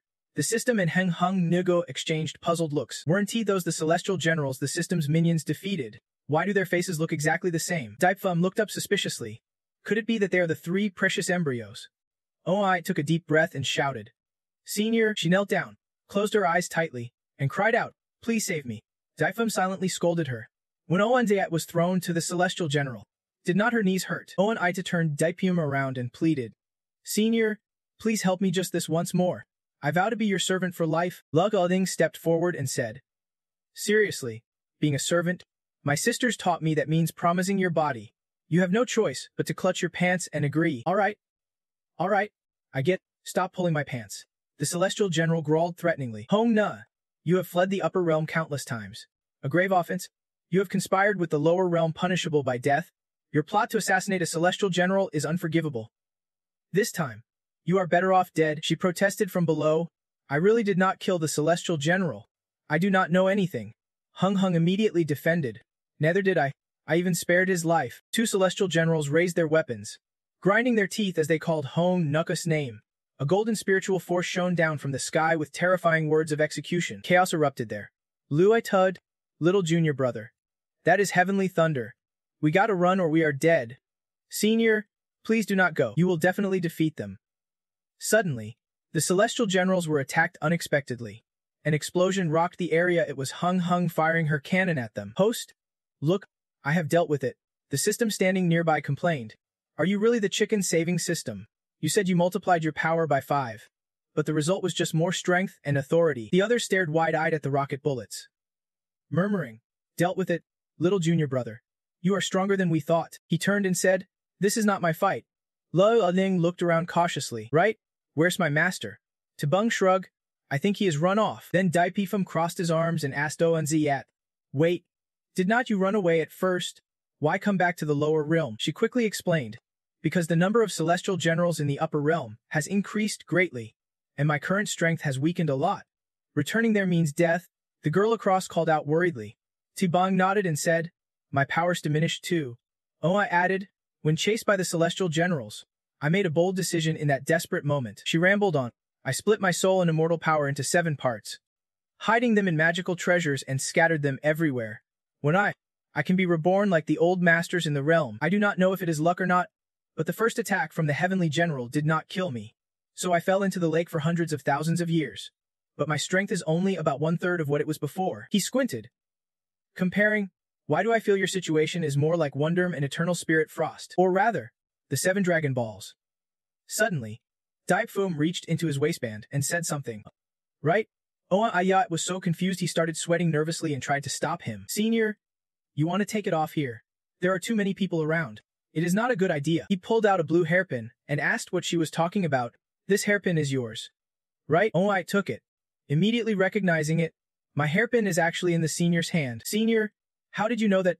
Depfum asked, drawing a blank. "If they are all immortal beings, guessing your stuff is easy." She closed her eyes, felt the spirit energy, and sighed in relief. Luckily, her soul and immortal power were not drained much. Lying was delighted and exclaimed, "She has become even stronger and immortal now." Ona quickly added modestly, "Mock me all you want, but wait until I get a few more magical treasures. That is when I will truly be a natural-born immortal." He took the chance to ask again, reminding himself to ask if she would made any mistakes in the upper realm that forced her to risk death and come down here. She bowed her head, voice heavy with guilt. "It is a long story, all because of our immortal emperor. He used to be kind and rarely interfered with the affairs of the elder immortals. He only issued a doctrine to maintain resource balance in the upper realm: birth, death, and the cycle of life. But for some reason, the immortal emperor changed, organizing his army madly to attack the demon clan. The war lasted hundreds of years, and all the young prodigies of the upper realm fell. That is why the upper realm's population is sparse.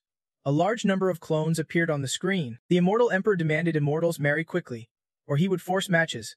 I knelt, crying out, I have lived in the upper realm for tens of thousands of years and never liked anyone.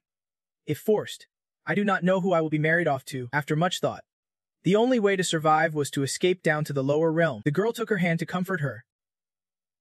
Immortal sister, I understand you. I do not want to marry a stranger either. Without reason, Onai looked confused. Little friend, you are also Yifan, right? She hurriedly asked. What happens if you do not have children after marriage? She stood, shouting, then the consequences will be even worse. Suddenly, a cold white hand grabbed the boat's railing, and Onaitis' wild voice echoed. He will summon celestial generals to surround you and do whatever it takes to make you pregnant. It turned out to be Chen Ech. She quickly ran over and covered her mouth. Immortal sister, it is better not to say this. My disciple is still a child. Lying perked up seeing Chen Ech. Master, you have climbed up already. He stroked his chin thoughtfully. This immortal emperor sounds like he has been possessed by someone from another world. A green figure interrupted. All the celestial generals look the same. This is nothing but cloning. At that moment, Nem Hai announced. Little friend. Everyone. We are approaching Daliang. Yifan gasped. Then everyone happily went to the side of the boat to look down. Below was vast land with houses built close together. Scene shifted to Daliang. Everyone was amazed by the bustling sight. So this is what Daliang looks like. Nem Hai pointed to the side. Little friend, I have to leave first. Stay and enjoy yourself here. Yifan asked confused. Where are you going? He said nothing, bowed his head, and thought, I am preparing a gift for little friend. Hope he likes it. They walked along the street until Yifan stopped at a small shop and asked. Shopkeeper, how much for these buns? The seller did not even look and quoted the price. 600 spirit stones each, Tibung questioned. That expensive, and the mortal realm uses heads as currency for spirit stones. Oma argued. 600 spirit stones is actually very cheap. Hearing whispers. He lifted the book off his head, eyes half open observing. It was Nede. He widened his eyes and shouted, Yifan, you still can recognize him. Who are you? In a flat. Nabuch gave up and ran off. Damn, all the buns are yours. See you. But Chun He easily caught him. Threatening. Looks like you have messed with little Yifan before. Right, then I can let you go. He made a guilty face. Second elder. I want do it again. Tabung stood behind, laughing and advising. Chen fellow, do not be so harsh. First, ask what happened. Nah, bitch struggled to explain that because the seventh prince was favored by immortals. He was destined to be counted among them someday, and someone revealed that this immortal might be the immortal emperor of the Lodong family, who returned to the lower realm to benefit his descendants. Yifan leaned forward, asking, is that true? It might be. Onai petted a kitten and said, but I have only touched dogs and cats, so I am not sure they will become immortals. He shrugged and continued, to attract the attention of the celestial cultivators. A large number of them flocked to Daliang. Now, most of the capital is filled with these cultivators. A Bing leaned in close, scolding. Then your buns can't be that bad either. Arbaiji could only explain. I also thought they were overpriced. But this was the emperor of Daliang's order, involving some sect called Heavenly Killing and a female cultivator from that sect. He sighed in frustration, saying clearly she wanted to marry the seventh prince. But the female cultivator regretted it and ran away. Then the seventh prince went crazy, so the emperor of Daliang taxed all those cultivators. Zenshu and Liang frowned, thinking, so it is the Heavenly Killing sect. Huh? You questioned while eating a bun. If they already taxed them, why raise the prices again? A Bing turned back and replied, because a powerful expert with strange talents healed the seventh prince and became his eunuch. He proposed the price hike to fill the national treasury. But everyone knows the money went straight into his pocket. It is all because of that female cultivator. Without her, none of this mess would have happened. After saying that, he suddenly felt a weird chill down his spine. Why is my back suddenly cold now? Suddenly, everyone fell silent, glancing at each other unsure what to do next. Zenixu spoke up. Forget it. Since my Ventif sect started this, I will go to Daliang's worship hall as sect leader. Brother, yeah. You are invited to come with me to the palace tomorrow, Liang added. Senior, only you can help me find it. Yifan crossed his arms. Evaluating. I do not think I can help, but going to the palace might let us learn about many delicacies there. The girl stepped forward and asked, so you agreed then? A Bing pointed at himself, suggesting, can I come along? Zenixu yelled angrily. You better kneel and beg me to go. Damn brat. He just obeyed quietly, whining softly. All right. So everyone decided to enter the palace together. They all looked around in awe nonstop. So many beautiful paintings with such a strong floral scent. Could the seventh prince be a narcissist? But why do all these paintings hide the faces under hats? Master, where's the fairy? She is resting up on the flying vermilion. Suddenly, a eunuch's voice spoke up. The seventh prince of Emperor Liang arrives. The seventh prince of Daliang appeared immediately in white robes and a face-covering veil. The girl peeked out and admired silently. He is the seventh prince. So handsome. Zengxu bowed and spoke. Emperor of Daliang. Seventh prince. I am here regarding the incident with the Van Tho sect earlier. This spatial ring contains 30,000 premium spirit stones. As an apology gift, he recalled Ma Fen's advice thoughtfully. Seventh prince. Just do as I say later. Back in the moment, Liang put on a cute apologetic expression. It is all my fault. I am willing to fight to make up for the Liang kingdom. Seventh prince. The seventh prince replied softly. Miss, you do not have to blame yourself. This is my insecurity. Yifan Cud. Curious, your highness. Why do you still wear a veil and hat inside your own palace? He gave an excuse. This little prince felt ugly and feared his true face would terrify all the celestial elders. The girl immediately comforted him. The seventh prince is joking. How can a cultivator who trains their mind be afraid of their appearance? You should just take it off. The seventh prince came up with a plan. If the fairy wants to see his real face, she has to marry him. This made Liang freeze, weighing the pros and cons quietly. This matter. Ong Hong observed for a moment, then doubted. Why are you so secretive? I will help the host explore instead. The system frowned in demand. Hurry and lift the veil to see. Said and done. Ong Hong opened her mouth wide and blew gusts of wind, whooshing forward. In an instant, the veil was swept away by the wind. Thought he was a handsome guy. But the seventh prince was actually bald with thick, pouty lips. The scruffy beard stammered. I protect my veil. Wait for me to find a veil first. The girl's face turned pale. Shocked enough to quit her crush immediately, he took advantage of the moment, stepping forward to suggest. Forget it, miss. You better keep your promise and marry me. Liang felt disgusted, kicked the seventh prince, and snapped. Get lost. As soon as he kicked, his whole body shot up to the rooftop and the power lines. Emperor Long looked up at his son, worry flashing in his eyes as he reached out to catch him. My son, I do not know where Mei Fenjin got the guts to storm in yelling like that. He pointed forward, ordering his men. How dare you sneak attack the Prince of Zi Liang? Grab them from me. The men obeyed immediately, lunging forward like starving wolves. Chenna glanced over, puzzled. Mu Fin, What are you doing here? And you too? A man from the Thiding Tin sect sneered. On what grounds do you command the cultivators of Vijing Then? Diephium thought to himself. I thought this kid was already out of the picture. Mifun smirked and replied. Master Chen, I am now Zi Log's imperial advisor. Isn't it normal for me to order cultivators? You came to visit the 7th prince and harmed him. If Zi Long does not get an explanation today, no one will leave easily. I have the revival great art, so I do not die so easily. Mifun shouted behind his men as they raised their hands, initiating the nation-defending formation, their hands clasping together to create a brilliant blue energy. Within moments, an invisible vortex began to engulf the entire area.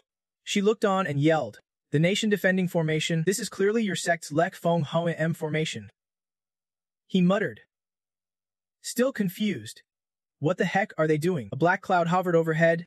Will it rain on me like a drenched rat? Mifun laughed arrogantly, full of contempt. Keep talking big. Tabung looked down at his palm. Surprised, his spiritual power was sealed, and barely any remained. Why can't I use my spiritual power anymore? He strode toward the archers and sneered loudly. So you have all become mere mortals now. Prepare your bows and arrows. As he finished, arrows flew straight at Dempifum. But someone suddenly dashed in to block and shatter them all. That person was none other than Numem Hai. Mifun froze and demanded, who are you? Wait, you look kind of familiar. But I was drunk then. So how can I remember him? Nem Hai introduced himself bluntly. I am the 5th emperor of Zi Loan. Numem Hai. I order you all to stop. Mifun screamed, unable to hold back. The V had immortal. No way. Zilong actually has immortals. Isn't he that just a lie I made up to control the cultivators around Zi Loving? I never thought he actually existed. Emperor Long pointed at him suspiciously. You claim to be an ancestor. Why should I believe you?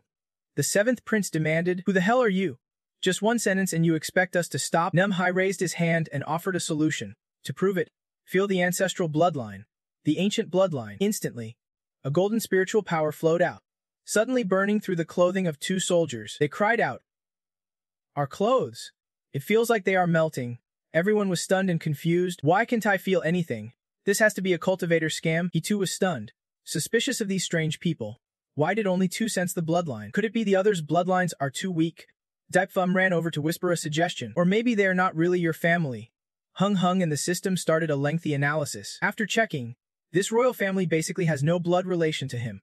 According to calculations, that emperor was cuckolded about 200 or 300 years ago. Or maybe the royal family's genes mutated, he said sadly. Very unfortunate. He slumped to the ground, lamenting how this could happen. The glory of my Nenum family was just stolen by someone else. Mifun got even more excited and ordered, this man is extremely dangerous. Everyone, capture him quickly. The subordinates rolled their eyes and retorted, do you think we are idiots? He is the Vieshwa immortal. Even if he is not a true immortal, we are no match. Imperial advisor.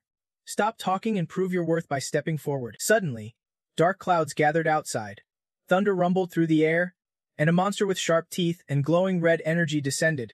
Its spiritual power condensed into a sharp arrow aimed at the front barrier. The moment that energy touched, the entire protective barrier began to crack.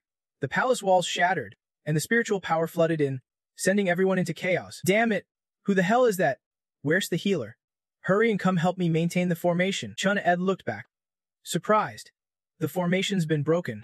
Diepfum looked up at the crack in the air, wondering, is that the Great Black? At the same time, Mifun was running desperately from the pursuing dark red flames. Help me? Sect leader. Save me.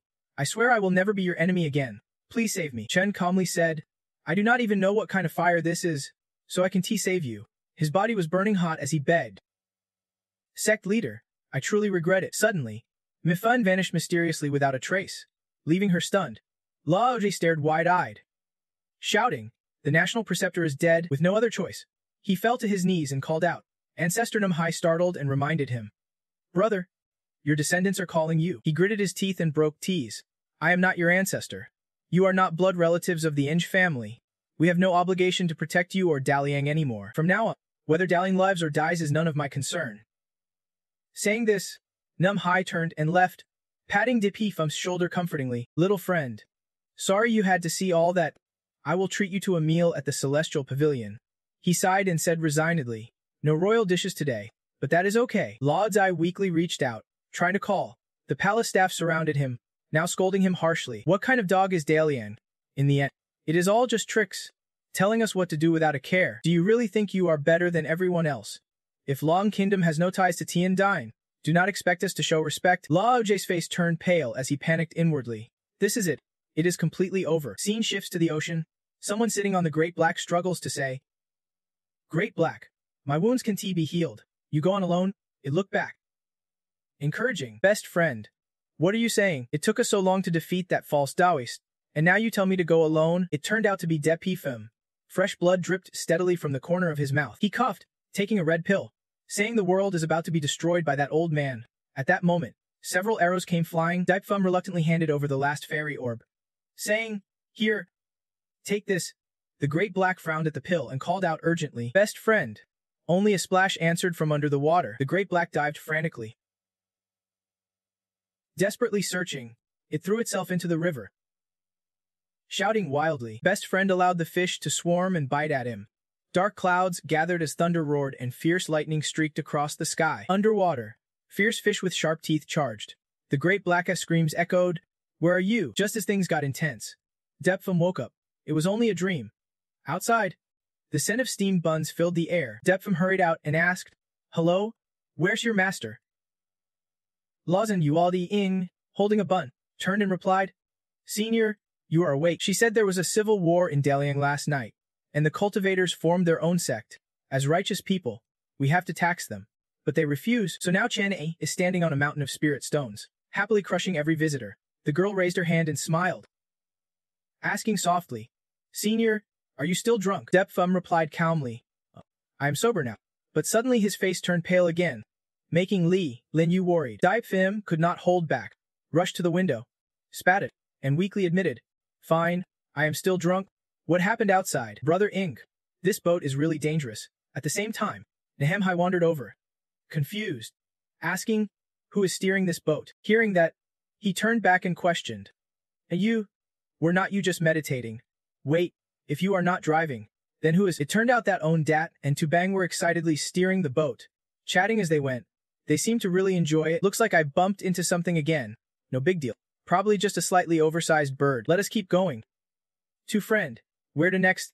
Tubang held the compass, but still could not figure out the direction. She crossed her arms and muttered, I do not get this at all. Why does it keep spinning? We should still follow the teachings of respect. Hold the bright above. Let shadows fall below. And keep calm to the left. Men trudging so you own Dat cut in. Curious?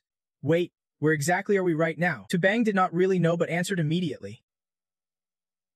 Northeast direction, she nodded approvingly. Truly someone who dares to speak and dares to believe. Suddenly, knocking sounded at the door and Long outside shouted. 2 seniors. Stop steering. Look outside. Enemies are surrounding us. The 2 widened their eyes and turned their heads back together. Depi Fim inside looked out and saw a crowd encircling them. Sighing in frustration, says, Where have you been? This is still Dong Hong. Tubang gave a sheepish smile. Apologizing. Sorry. I got the place wrong. Dat narrowed his eyes and demanded, May I ask? Fellow cultivators, what is your intention stopping this flying boat? Suddenly, a black tentacle shot out into the air. A grotesque creature with red eyes spoke in their language. Tubang gasped as she repeated. He said our flying boat went too fast and crashed into the wormhole they just opened. She pictured the flying boat smashing right at their center and added, He said our boat crashed straight into their advance force and hit the core of their formation. As a result, their northern ambush plan will be stalled for a few days. The demon glared and yelled. Tubang not only mimicked the voice, but also perfectly conveyed the expression. Righteous cultivators, I have been holding back on you all for a long time. Just translating. No need to copy your voices exactly. You are curious. Big says, how do you understand their language? She raised one finger to explain. When I was cultivating, I got lost in the North Pole. I fought these outer demons daily, so I can hear their words clearly. Their individual strength is weak, so I stayed there all the time. I trained from the Golden Core stage, all the way to the breakthrough level. Depi Fim crossed his arms and praised, fighting every day and still had time to train. Says, you truly master both arts and martial skills. Tubang smiled humbly. Denying it. Not all. Not all. How could I compare to you? My demon little brother. Suddenly Dat interrupted with a warning. Be careful. They are attacking now. Outside. Nemhai quickly summoned his spiritual energy. Lanugu raised a bright blue hairpin, unleashing a swirling blue vortex. Dat steered forward, shouting to disperse them. Yet the demons regrouped. She exclaimed in surprise. How are they not dying? Dat muttered. How can they withstand my attacks? Tubang suddenly realized. It is useless. If attacks are too scattered, no matter how strong the martial arts, they can kill them. She added, so we have to cut them into even smaller pieces. Then she swiftly threw out her petals, ever-changing and dazzling. Namhai saw demons flying everywhere, thinking they had vanished. Praised her, little friend. No wonder you can stand firm in the North Pole. Ondat joined in, to friend. Did you create this technique yourself? Could you teach me sometime? Demons scattered everywhere. Tabang laughed happily. You are too kind. Seniors. Suddenly Dipfum turned and spotted a round black hole. With another wormhole behind it, he assessed. That is the North Pole. The wormhole's about to close. We have to leave quickly. Just then, the demons turned back and ordered, not a chance. Stop them, immediately. Its terrifying energy gathered and surrounded the spaceship. From Bing Hong's panic came a loud shout. This number is way too many. On-Ide also yelled, basically saying they could not possibly defeat them all. They immediately attacked one by one, throwing out several golden talismans while shouting. Namahai reached out and crushed them one by one, while Ondiat frowned. Raising her spear and giving orders, her spear instantly transformed into a giant weapon, stabbing into those black and red spots. Yet, the demons were unharmed and even multiplied. Bing shouted loudly. They are determined not to let us go. The girl panicked and asked, what do we do now? My explosion seals are running out. Namhai pulled down his conical hat to analyze the situation. These enemies were hard to handle. They needed to be divided physically. But first, they had to escape this nightmare place quickly. Onat glanced over, confidently stating there had to be another way to deal with them. The demons dared not attack the senior, because the senior had the power to kill celestial generals. Only the lesser demons would be destroyed. Meanwhile, Daipfum was completely calm.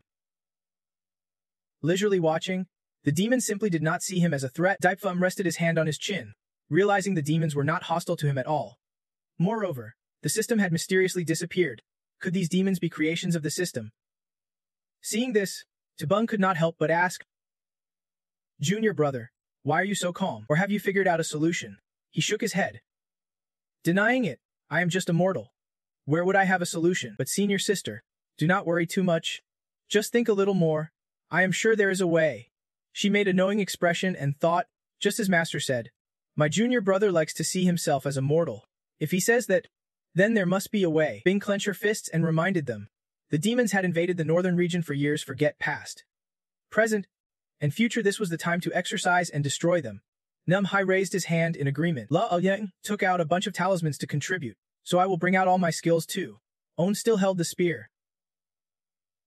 Glancing determinedly, they stood close together, forming a small circle to face the demons surrounding them. Suddenly, the demons' eyes locked onto each other, and a second later, each eye exploded from within. In an instant, the demon's spiritual power began to fade, making Bing and Onviet scream in horror. The demons are committing suicide. Suddenly, they all soared into the sky, leaving everyone confused. She exclaimed, what are they doing? Bing answered, I have never seen this behavior before. Depfum rubbed his chin and muttered, judging by this, I guess they are merging. Suddenly, a voice behind repeated those two words, merging. Exactly. The demons returned with formidable bodies. Golden Core stage, Nascent Soul stage, Spirit Transformation stage, Opening the Orifice stage, Merging stage, Great Vehicle stage, Tribulation stage, Heavenly Immortal, Mysterious Immortal. Namhai frowned and said, innate divine power. Just in a short time, they became innate divine powers. Onite was terrified. What kind of technique is this? I have never heard of it in the upper realm. La Alung grabbed her hand and said, Senior Bing, are the power of these demon spirits really so unnatural? It feels like if just a few of them appear, the northern territory will be doomed. Bing stared ahead and responded calmly. How can that happen? In the northern region, they outnumber the bugs, but few surpass the nascent soul stage. But if each one can become an innate immortal, the entire immortal realm will collapse. At that moment, 3 satellites began to align closely. He thought, could it be because of the moon and stars? What game is the system playing? Trying to create a desperate situation to overwhelm us. Nimhai saw the crisis and urged, little friend, how are we supposed to fight like this? Suddenly, a bolt of lightning descended from the sky, accompanied by a booming voice. Come out. I know you are hiding nearby.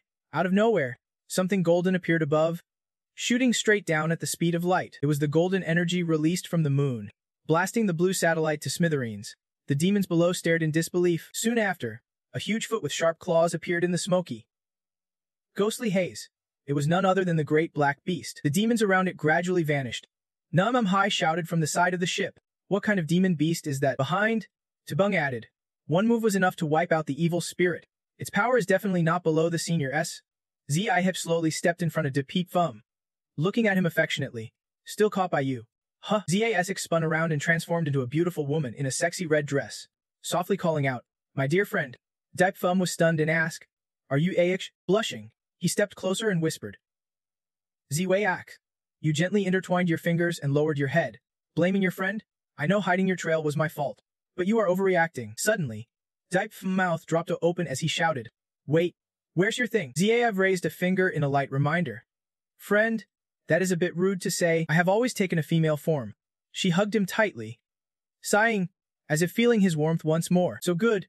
Lung Young watched this scene, tears welling up, quietly moaning, "Why are there always other women around the senior?"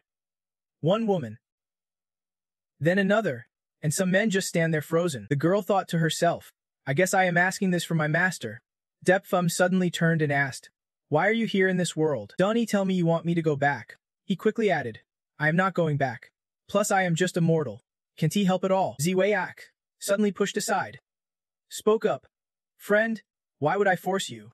After I became the eternal night demon lord for a few days in that world was destroyed by those cult disciples. Your master." He turned away coldly and said, "So it was destroyed. Then it is none of my business." She felt utterly confused.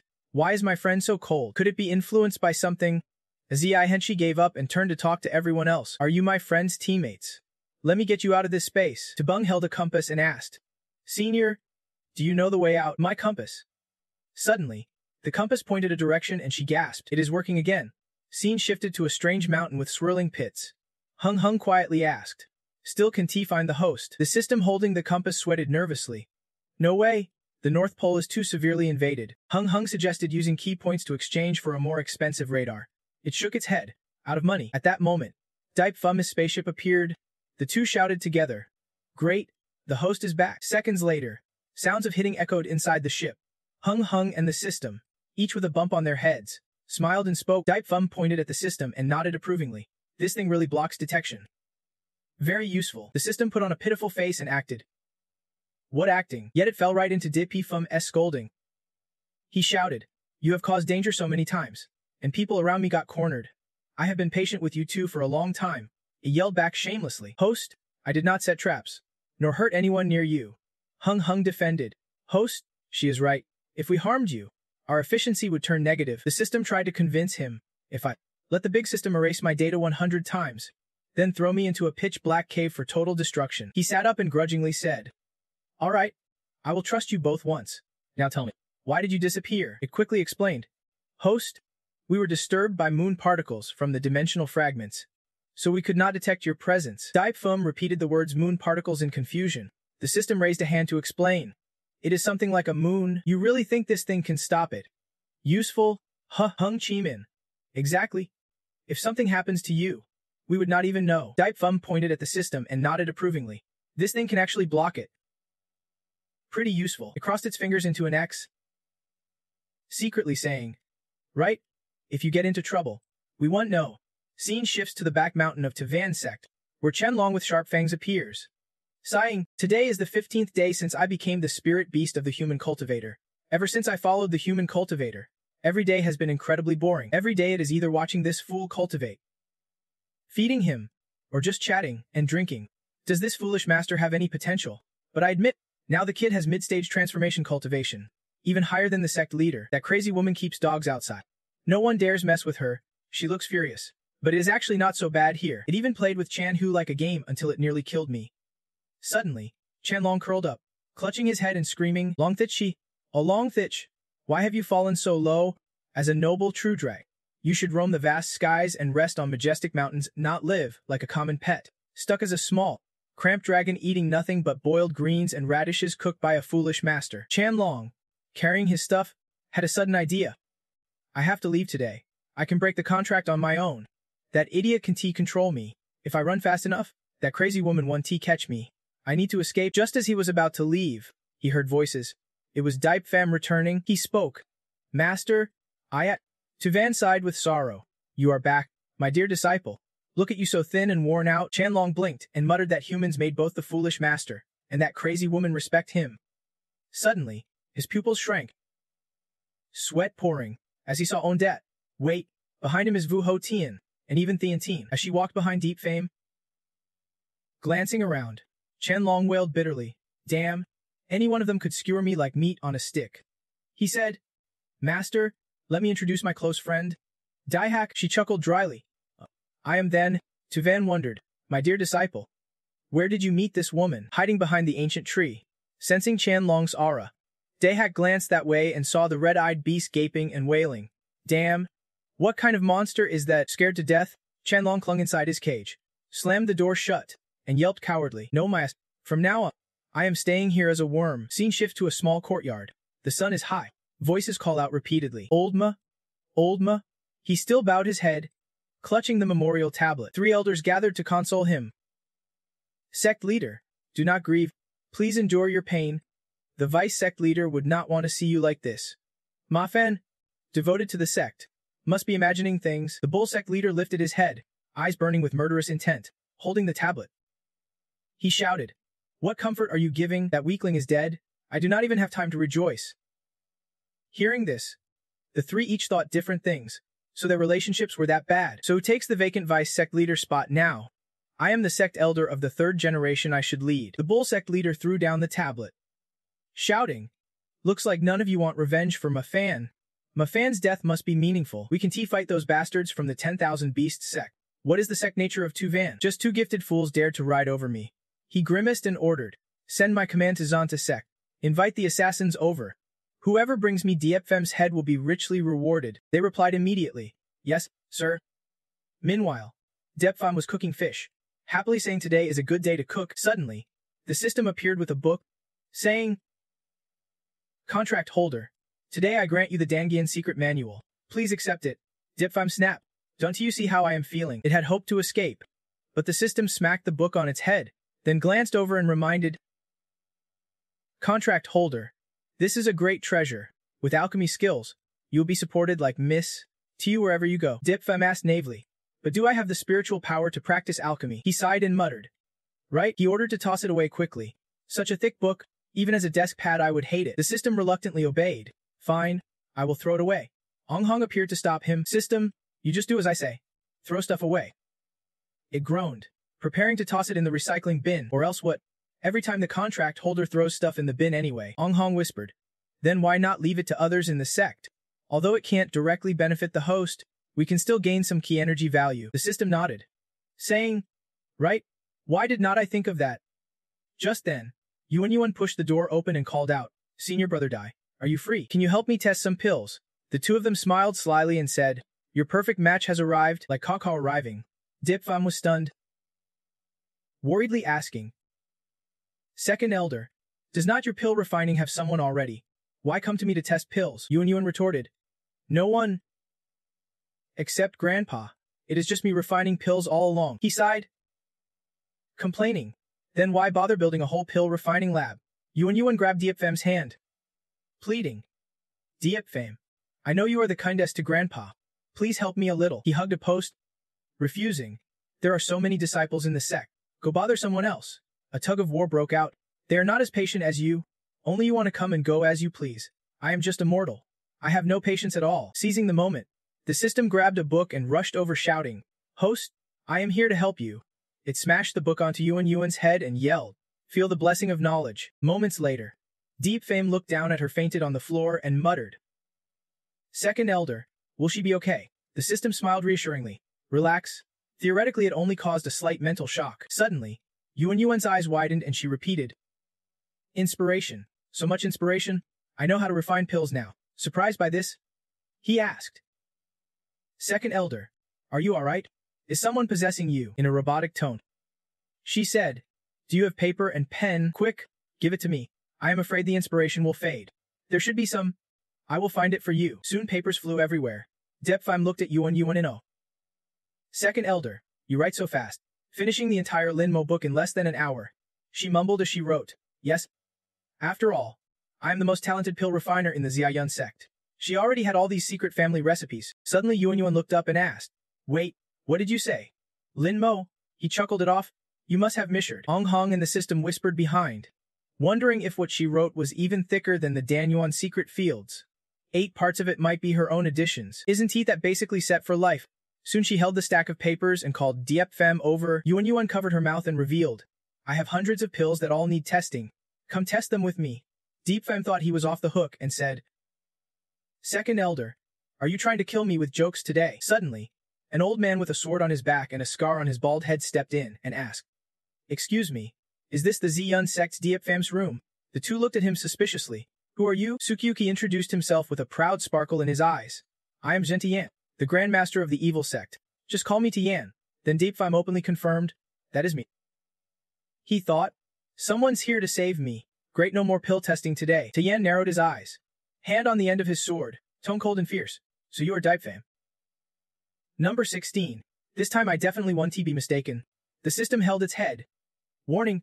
Host, he is very dangerous. Run. Ong Hung sighed. Shouldn't we remind the host to use our forces? Suddenly Yuan stepped forward with the papers. Interrupting. Wait a moment. Senior brother Diep Fem still has to test pills with me. Sir, take a look. Tian carefully read every word. Impressed. Young lady, you truly are a genius, she modestly replied. It is just a sudden rush of inspiration, he marveled, able to turn ordinary pills into poisons. These pills. This strange recipe, nothing causes more pain than death itself. Right? Yuan angrily warned. Don't lump me together with you. Suddenly Tian, full of vigor, proposed. Young lady, how about letting me test pills for you? If my body goes a day without poison, I feel uncomfortable all over. She crossed her arms coldly and waved him off. Get away. My pills are not for making poisons. The scene shifted to the mountains outside.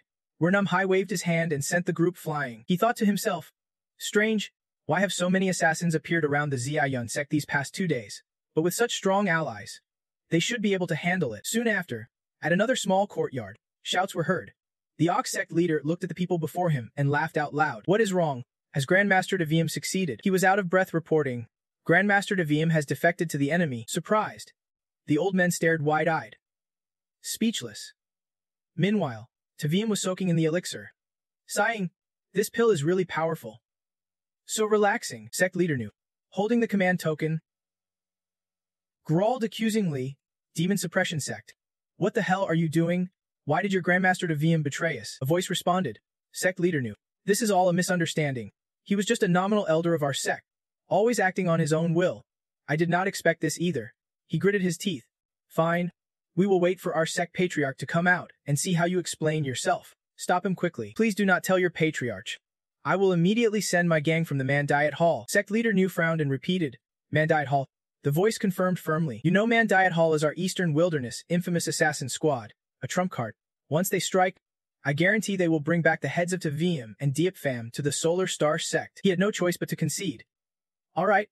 I will wait for good news from you. Behind, the old beast of Tuvan sect. Batch Dao looked trembling at the person in front and asked, Is she considered a spirit beast too? Dahak crossed his arms laughing. Didn't expect you to come to Tuvan sect. You are in charge of the spirit beast. If you are capable, put her on me. Philip raised her up and exclaimed, Sis, I feel like you have not had a scene lately. Today's your turn to train. Batch Dao held the rope confused. Let me tie her up. Fidip showed off. Sweating, holding up 2 spirit beasts.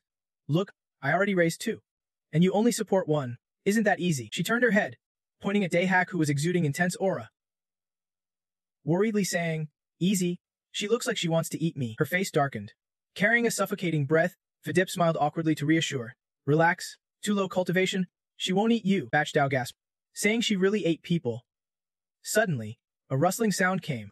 Fidip grabbed her gun and turned alert. Who is there? Clinking sounds came from the air along with a sinister smile. The dead do not need to know much. The masked ones were powerful cultivators from the 5th transformation. 4th Void, Demon Suppression Sect, and the Enendit Hall Assassins. Batchda grabbed Fidip's arm urging, Says, these guys look strong.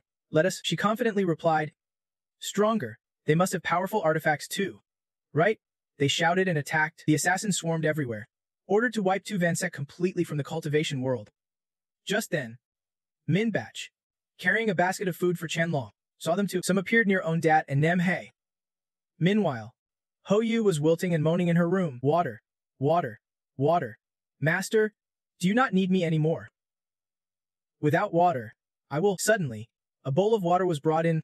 She turned back crying, Master, Master, save me, I am dying of thirst. Depfem looked around but did not notice. Strange. Is this a hallucination? Hoyu struggled to stretch her leaf and wave. Master, I... Only then did he notice she was withered and blamed himself. Damn. How long has it been since I watered this flower? Depfem immediately poured soup at the base, saying, water it with cold broth first. It is nutritious. It should not die. In moments, Hoyu revived, exclaiming, it is broth from the spirit beast. I feel alive again. Suddenly the system appeared with a warning. The host was gently reminded. Large numbers of assassins are heading toward Teen Ingok Fong.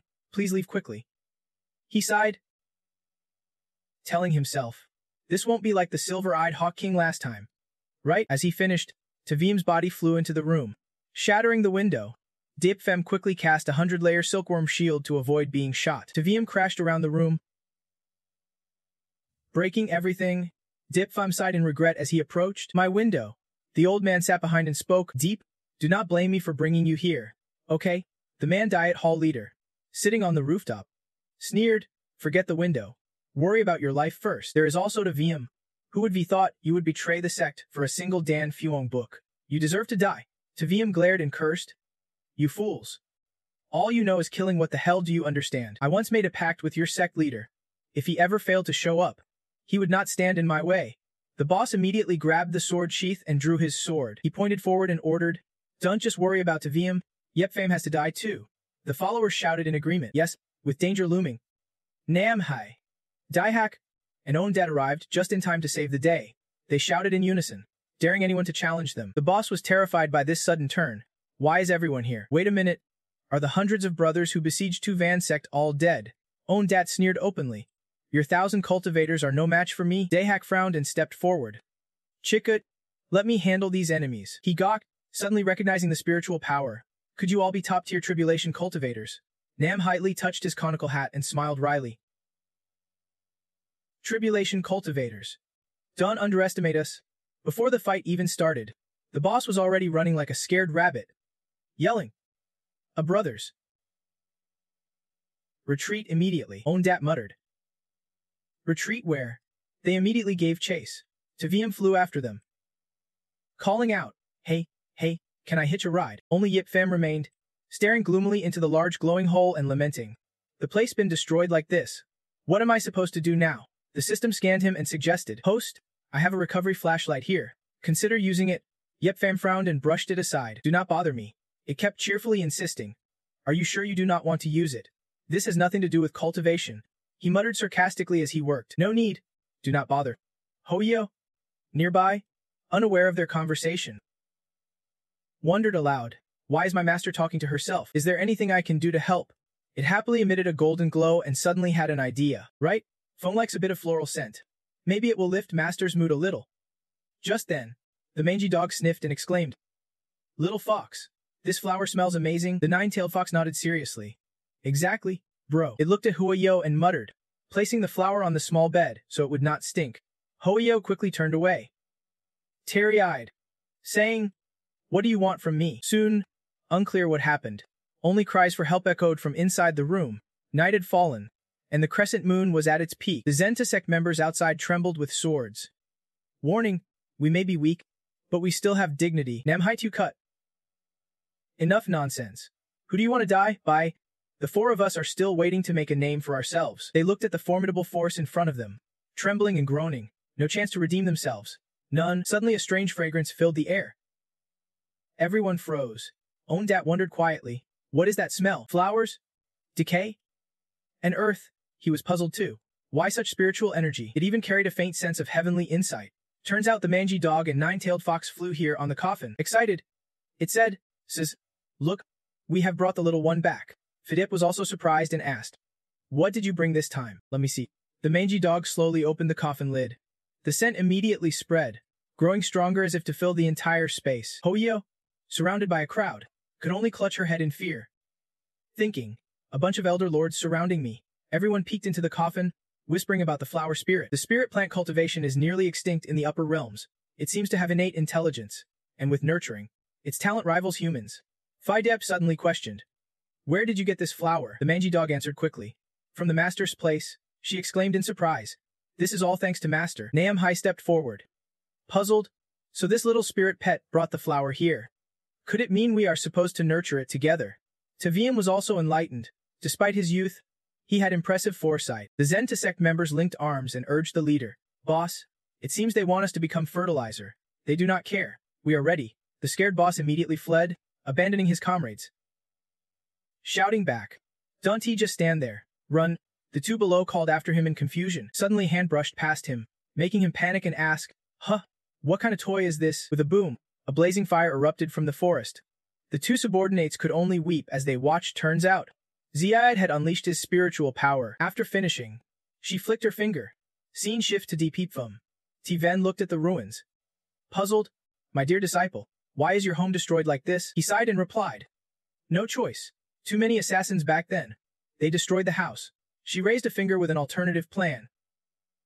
Dear disciple, perhaps we should head to the main mountain for now, and set aside the important matters. Deepfum nodded in agreement. It was the only option. He hugged a box of belongings, muttering, looks like my parents left this for me. Tevon was surprised and curious. It is from Tiu and Yu. Deepfum frowned as he said, strange how you call them by nicknames. He held up a jade pendant. Examining it, they actually brought this along. I thought they would keep it as a family heirloom. She doubted the pendant, but Deepfum stroked his chin, recounting their words. It has been with me since birth. A grandmaster once calculated that whoever holds this jade pendant is my future wife. Deven gasped. Future wife? You mean when that mage gave you 2 jade pieces and warned sternly, this is Enfa dying? Trust me. Moments later, Deepfum whispered, pointing at it, this stage soulmate nonsense fooled my parents. But master, do not blindly believe it. He sighed and put it back in the wooden box, thinking to himself, in every life, I am born ordinary. Then the system appears, but I am always born with this jade. Suddenly, Taven shouted. Dunti. Deepfum blinked. Master, what are you doing? She held the box, claiming, Dear disciple, whether you believe it or not, this jade is very important to you. Let me keep it safe for you. He doubted his fate was tied to family. She quickly hugged it close and turned back to say, It is up to you. Dear disciple, when you find your soulmate, I will return it to you. The next day, clan leader Ju suddenly received news. He shouted, What? The Luan Men, Deiping clan is wiped out. Confirmed. They even fell from above. Bodies shattered. Inju erupted in curses. A bunch of losers calling themselves the top assassins of Dung Hong could not even take down a low-ranked junior sect. Tell the leader of Transmigrations sect I want him to act personally, or I will kill them all. The messenger lowered his head. Hesitant, the young man nervously added, Transmigrations leader said Tivenan sect is a hidden powerhouse. They really can't afford to mess with them. Now the entire mountain sect is deserted. Even the signboard was sold to woodcutters at the foot of the mountain. Yu exploded in rage, shouting, Not worth messing with that crap. Go get the portrait of Deipfum. I want to handle this myself. The messenger could only sob helplessly and obey. Yes, sir. Soon after, the subordinate happily unfurled the painting and reported. Leader, the portrait of Deipfum has arrived. Inzu reached out, grabbing it with a wickedly approving tone. Good. Suddenly, the painting swirled around him, dust rising thickly. A slender, delicate hand formed from the strands, along with Deipfum's hair and face. Zu sneered coldly. It is done. The subordinate bowed. Flattering. No wonder you are the leader. It even turned into an exact copy of Deipfum. He stood smugly, arms crossed in Deipfum's pose. Wait until Deipfum steps outside. Then see how I take down Aven's sect. According to plan, Inju in the new form went to confront him, but before arriving, a wild dog bit him hard, making him howl in pain. The dog played excitedly.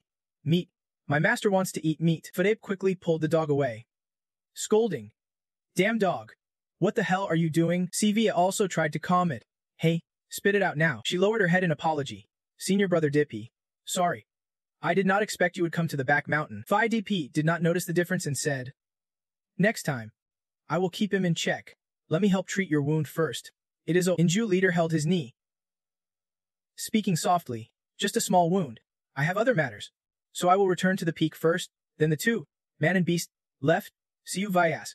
Sister Phi Dip, why does master smell so different today? Like beef, she thought quietly. A different scent. He limped painfully while cursing. Damn it. Bad luck right after stepping out the door. I should not have chosen Hetu Sin as the first stop.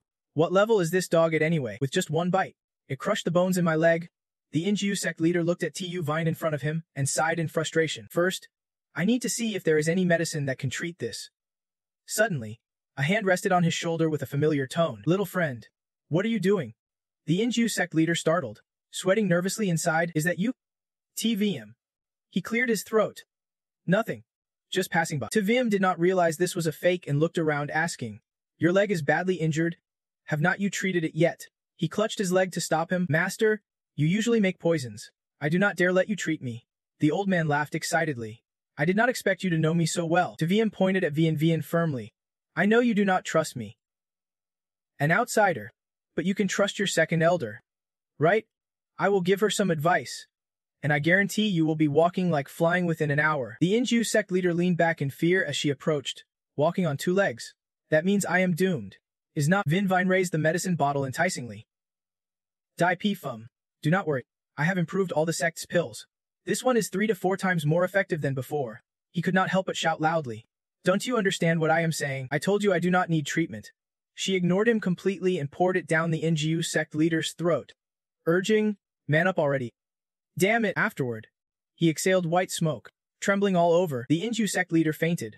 Then after a while opened his eyes to see little spirit medicines dancing around, greeting him. Dear guest, it is time for a fancy dinner. What would you like? They pointed with red eyes and sharp teeth at the pot nearby, calling, here, beef stew soup.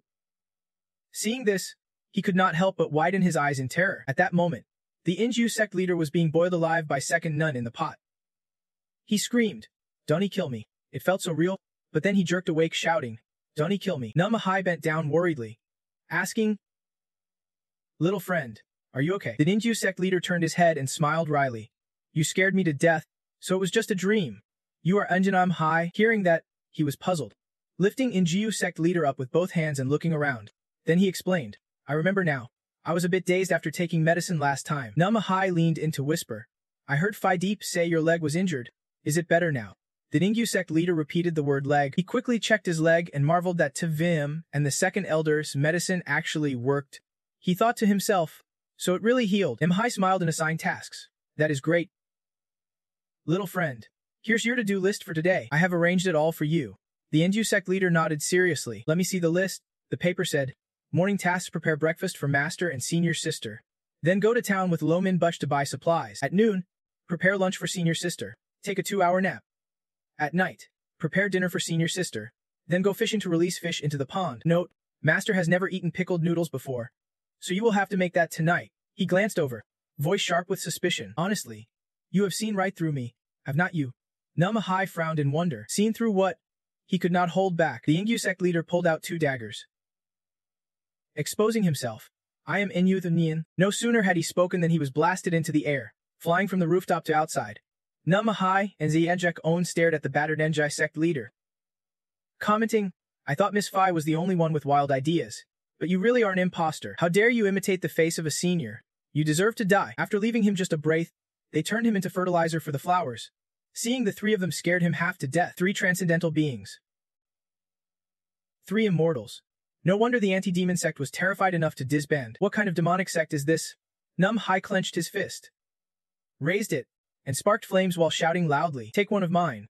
The Inju sect leader sneered, quickly pulling out a golden ring as a few blue butterflies flew around him. In an instant, sect leader New disappeared. Nemhai sneered contemptuously. Wanna run? Oite shouted angrily.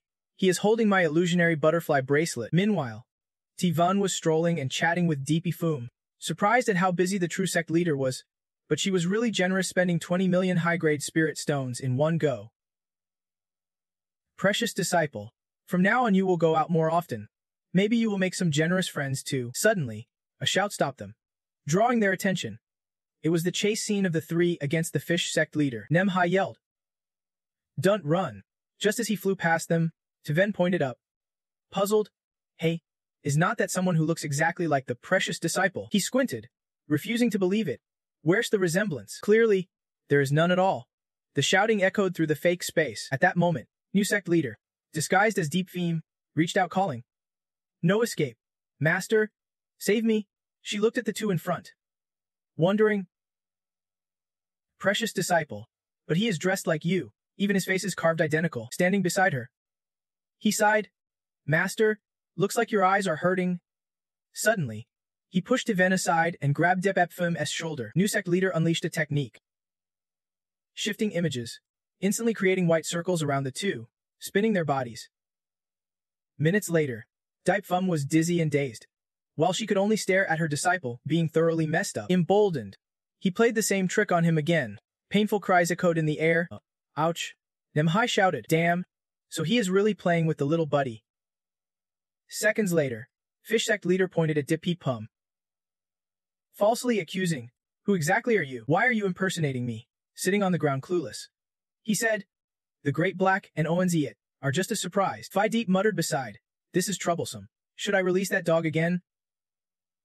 Taking advantage, he demanded, Master, deal with him quickly. This person must be a schemer sent by some sect. A flood of questions made Devin dizzy. Hung Nehen frowned and called out, System, are they blind? The fake is obviously terrible. How can they not see it? The system thought a moment, then pulled out a long gun, saying, come on, tell me which weapon here is the 98k. Hung asked, aren't these two the same? It raised the weapon and asked back, now you see why you can recognize it. Right? New sect leader started clutching her legs. Acting, Master, what are you hesitating for? Don't you believe your precious disciple? Teven kicked him away, shouting, my precious disciple would not panic like this. Who are you really? He gritted his teeth, thinking, have I been found out? New sect leader furrowed his brows, instantly reverting to his true form, reaching out to choke her, sneering, so what if you found out? You are just a puppet. Daipfum worriedly stepped forward, calling, Master, Nemhai added, it is, the little buddy's master has been captured. New sect leader chained her neck with one hand, raised the other warning him, don't he come closer, or I will kill her. Daipfum panicked, shouting, what do you want? He lifted Tveen up, thinking, so scared to act now. This woman may be weak but definitely important. Then he demanded, if you do not want her dead, let me go. Otherwise, I will strip her now and torment her to death right before your eyes. Hung and the system voiced their owner Sanjur. This guy deserves to die. I can to stomach his tone, dare to bully the host's close ones. I will poison him so he will never touch anything again. Suddenly, strange objects emerged from the fish sect leader's body. He could not bear it and collapsed, clutching himself, crying out, it hurts so much. What exactly happened? At the same time, Yuan lifted the pot lid and asked, Elder, have you seen my ovum pill? Taeyan clasped his hands behind his back and said, I almost forgot. I already refined it into the blood greed pill. She stared, demanding, where is that blood greed pill then? Fed it to someone. He smiled proudly and recounted how an impostor tried sneaking into the sect, but was seen through by him. At that moment, the fish sect leader looked at the strange thing growing from his belly and cursed. Damn Zion sect, out of options. He grabbed his two magical treasures to plot. I won't let you off that easily. Own dad immediately recognized and happily exclaimed, that is my magical treasure again. Philip commented, she has lost too much gear lately. Before anything else, Ifan reached out and took back the two items, saying, these should be returned to their original owner. The Ox sect leader's face turned pale, gritting his teeth, silently cursing did he really just snatch magical treasures that were unleashing divine power with bare hands. Hong and the system beside him radiated purple spiritual power. Grinning wickedly, you are really stupid. This is the power of our system. Give them back. Return my treasures now. Consider this your warning. The supreme elder of our Sunstar sect is at the Peak Doji realm, overseeing all actions. If I can contact him, he will kill every last one of you. Ifan was not scared and challenged boldly. Then contact him for me. Let us see. The Ox sect leader held up his jade token, sweating but still loudly declaring, just wait, your death day is coming. The space shattered with that final threat. Hello? The other side has destroyed the transmission jade token. Please use another contact method. Thank you, he wailed pitifully. Damn old, I have served you for nearly 1,000 years. And this is how you treat me. Dahai gripped his staff and threatened in a low voice. Finish talking. Then it is time to become fertilizer for the hibiscus. Then a dark shadow shot out along with the Ox sect leader's desperate scream. Do not. Scene shift to Baigia, standing in strange space, wondering, is this info from Yifan's 99th previous life? Damn it. Why are so many parts locked? The red eye looked at Baigia and warned. First warning. Baigia system forbids viewing information of time travelers. She complained. The main system 1T dare control me. So why do you think you can? The main system repeated the second warning. Baigia had no choice but to agree. Fine. Just tell me how to break the seal. It immediately gave her a method. Upload consciousness into the void, which takes about 4 minutes to unlock.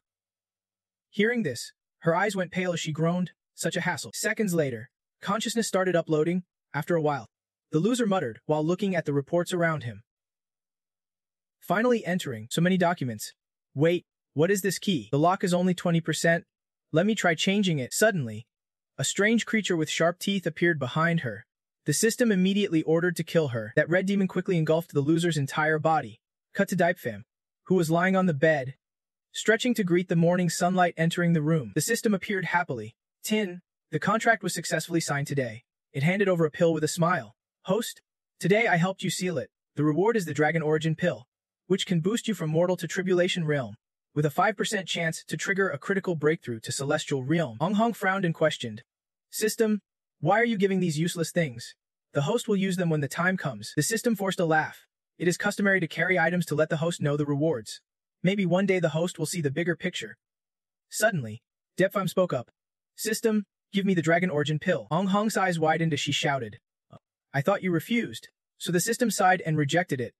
Luckily, it did not take up inventory space. After a moment of thought, both looked at Depfam and shouted together.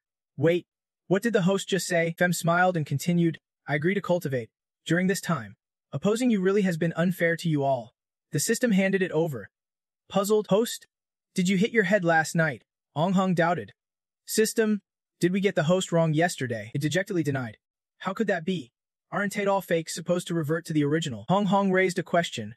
Then why is the host acting different? The system sighed. How would I know? Meanwhile, Depfam slowly put the pill in his mouth. The next moment, he sat cross-legged, closed his eyes, and began to cultivate. Supercritical hit. Cultivation in Celestial Realm. 6th level. The system and Hong Hong saw golden spiritual energy radiating, holding each other and moaning. Are we really not dreaming? The host is cultivating. System, you have finally suffered at the Ziyun sect's main hall.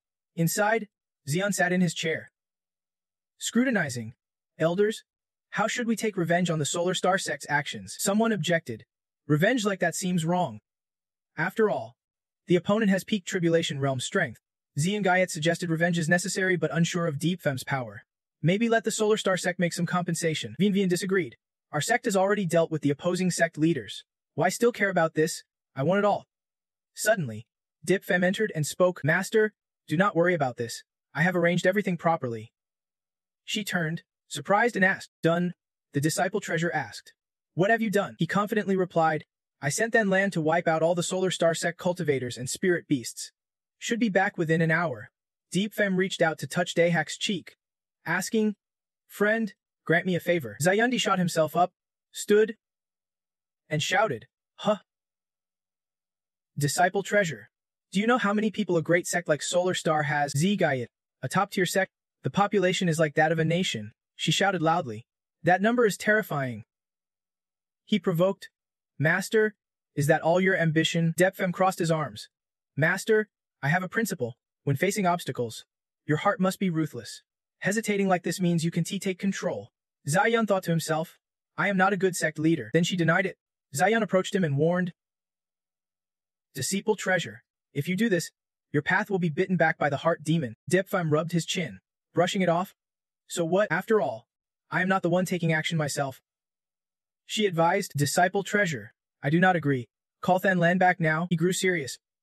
Cold tone. Master, are you ordering me? Zayun frowned and retorted. Disciple treasure. I am saving you. Suddenly, a tremor shook everyone except Dipfam. Ong Hong and the system hugged each other, whispering anxiously. What should the system do now? Doesn't the host want to take down his master? I feel the same. It feels like something huge is about to happen. He reached out and pressed the ambition value button. In an instant, Deepfam's aura dropped, and the tremor stopped. He scratched his head and turned away, putting back on that casual attitude from before. Then he thought, it really was not worth all the hassle after all. It is just living a high-class life. Now, doing salted fish work in the sect every day is enough. Why put pressure on myself when there is nothing else to do? Everyone sat down on the ground, wide-eyed and amazed, making me scared out of my wits.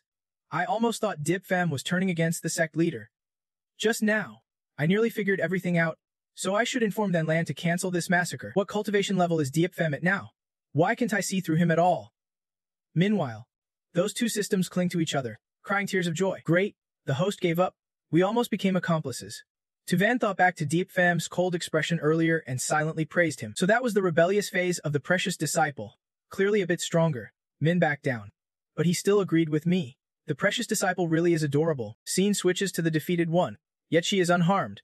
clutching the main system so tightly it is speechless.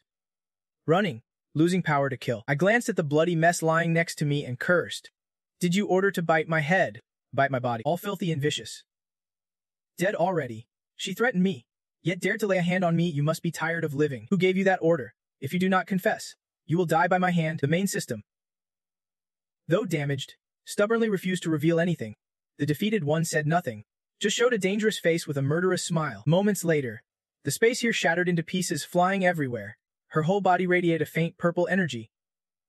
She realized, knowing the monster can kill me, it self-destructed, still refusing to give me any news. The goal must be to buy time and erase all of Diep Pham's intel. Looks like his secrets run even deeper than I thought. I stared at the deep black hole ahead, thinking it necessary to warn them to be careful of other systems. Scene shifts back to Diep Pham, sitting in his room pondering. Strange, I clearly do not want to cultivate, so why did I suddenly crave cultivation, unifying the world, and even harbor a grudge against my master this morning? He looked at the two clueless systems and wondered. The systems probably do not have this ability. Otherwise, I would have cultivated long ago and lasted longer. Suddenly he called out to the systems, and they shouted back together. Yes, host? What do you need? We are right here. Diep Pham sighed and smirked. Stop draining my cultivation. You two just scared me half to death, shouting in unison. The systems clinged to his feet. Host, do not act rashly. Please think it over. Ong Hong also pleaded. That is right. I have never heard you say that before. Host, he shook his head to deny. I am not rash. I have said before. I do not plan to cultivate anymore in this life. Diep Pham frowned and raised his hand threateningly. No help. Then I will have to strip my cultivation myself. The systems and Hong Hong begged him not to do something foolish. Host, if you damage your heavenly Tao body, cultivating later will be troublesome. Exactly. Host, if you return to being mortal but still have injuries, that'd be tragic. Suddenly, a beam of energy shot straight into his chest. The two panicked. Shouting, Host, the system anxiously asked from the side. Host, are you okay? Diep Pham looked down at his body and replied, I am. Hong Hong half believed it, wondering if it might be a hidden injury. The defeated one suddenly popped out from the pink hole, asking what he was thinking. I was just helping you seal the host's cultivation. The system turned to remind her. You decided this on your own. He is my host. Hong Hong agreed. I also think your actions went a bit too far. He did not understand and asked, why seal the cultivation? I want to completely remove the type that breaks away from cultivation. She smiled and explained. Keeping this cultivation for emergencies to protect those around you is not that good. The defeated one hit a nerve with Diep Pham. I know what you are thinking. She imagined enemies arriving and said, afraid of attracting powerful foes. Then she pictured Diep Pham carrying his companion to safety, worried about bringing disaster to those beside him, and afraid the systems would betray him. Finally, he flew into the mouth of the evil god, becoming its sacrifice. The defeated lord rambled on. But you should know the truth. It is not fear of bad guys coming with blades that matters. It is having no guns in your hands. I advise you think carefully. Diep Pham stayed silent and listened. She turned and suggested, come inside the space and talk. The system alerts you are not allowed to leave the game. So they stepped through the space gate again. Inside appeared several satellites of various sizes along with a glowing blue lantern shape, surrounded by spinning spirit stones. The system glanced around suspiciously. Hung Ung immediately declared, this is the space I created to prevent eavesdropping. The system frowned and repeated, eavesdropping. Who are you guarding against? The defeated lord shook his head. I do not know either. This is just a file I collected. 6 of them belong to Diep Pham's system. 2 looked at the info board and shouted. There are even human-like systems. And the famous undefeated domain system. What? Even the talent copying system is inside. She explained. The difficulty of the mission supporting Diep Pham is hell level. I do not know how many systems have run away. Only your foolish self stayed to help, she said sadly. No choice. I did not know the host was this hard to serve. The lady frowned, thinking this was not about serving. Someone was targeting him, the system urgently asked. Targeting the host? Who is it? She reaffirmed. I already said, I do not know. But one thing I am sure of is the opponent planted internal stickers inside the system. Her eyes widened. Planted internal stickers. The defeated lord nodded. Confirming, yes, and launched attacks against me. Hung Ung's eyes sparkled as she lamented. I just graduated and already got caught up in something this terrible. Your parents are competent. The system questioned further. You are the defeated system. Why care so much about me and the host? Is it really just about some luck points? She answered. At first, I was just summoned by the elite soldiers to replace his shift. The luck points she left were maxed out, and I could not spend them all. Getting some luck points was just for fun anyway. The two were sweating as they muttered. Can I spend all your luck points? Is this how rich people live? The defeated lord gritted his teeth and got to the main point. But someone dared to attack me and succeeded in sneaking in. This is a slap in the face to the elite soldiers. I can just stand this anger. I won't give up until I find the mastermind behind this. I am definitely helping Depi Fum, she continued. In general, be careful of systems from other dimensions. They are very likely enemies. Protect your host well. He is the key. The system waved a few times. Got it? I remember. Done. The two returned to the fish pond where Deep Fum was. He just caught a fish and asked, System, what were you two talking about? Hung Ung quickly spoke up. The defeated system started to answer but was cut off by a silencing system. Nothing. Just chatting. Deep Fum turned away and did not hear this. Just making an O sound. The system cleared its throat and asked, Right, host? Did you notice anything suspicious nearby? Tell me, and I will destroy it for you. He rubbed his chin, muttering, There really is something suspicious. It seriously questioned, What is it? Right here, Deep Fum teased. Isn't it you? The system grabbed its head in frustration, shouting, Host, I'm serious, and you are just joking with me? He glanced at the fish basket and calmly replied, Who is joking with you? Suddenly appearing, suddenly binding. No matter how I think about it, you seem suspicious? As if sensing something. Deep Fem turned his head and muttered, Is it really true? The system jolted and exclaimed, Unclear people are not within the recorded range. Could the enemy have appeared this fast? Ong Hong immediately announced, activating full defense mode. The system quickly took out the fish and pointed, Catch him over there. No matter who the opponent is, I will make him kneel. Ong Hong declared fiercely, wielding a club, then forced her to be the gatekeeper slave. The two charged forward together, shouting in unison, Let us, but before long, Deep Fem stopped them. I do not need a gatekeeper slave, and do not mistake the person. Suddenly, his eyes widened as he softly called, Second senior sister. Deep Fem carefully poured tea and said, Second senior sister, please have some tea. Tu then looked at the fragrant tea before her and sincerely replied, Thank you, little junior brother. The system hovered above his head, muttering in surprise.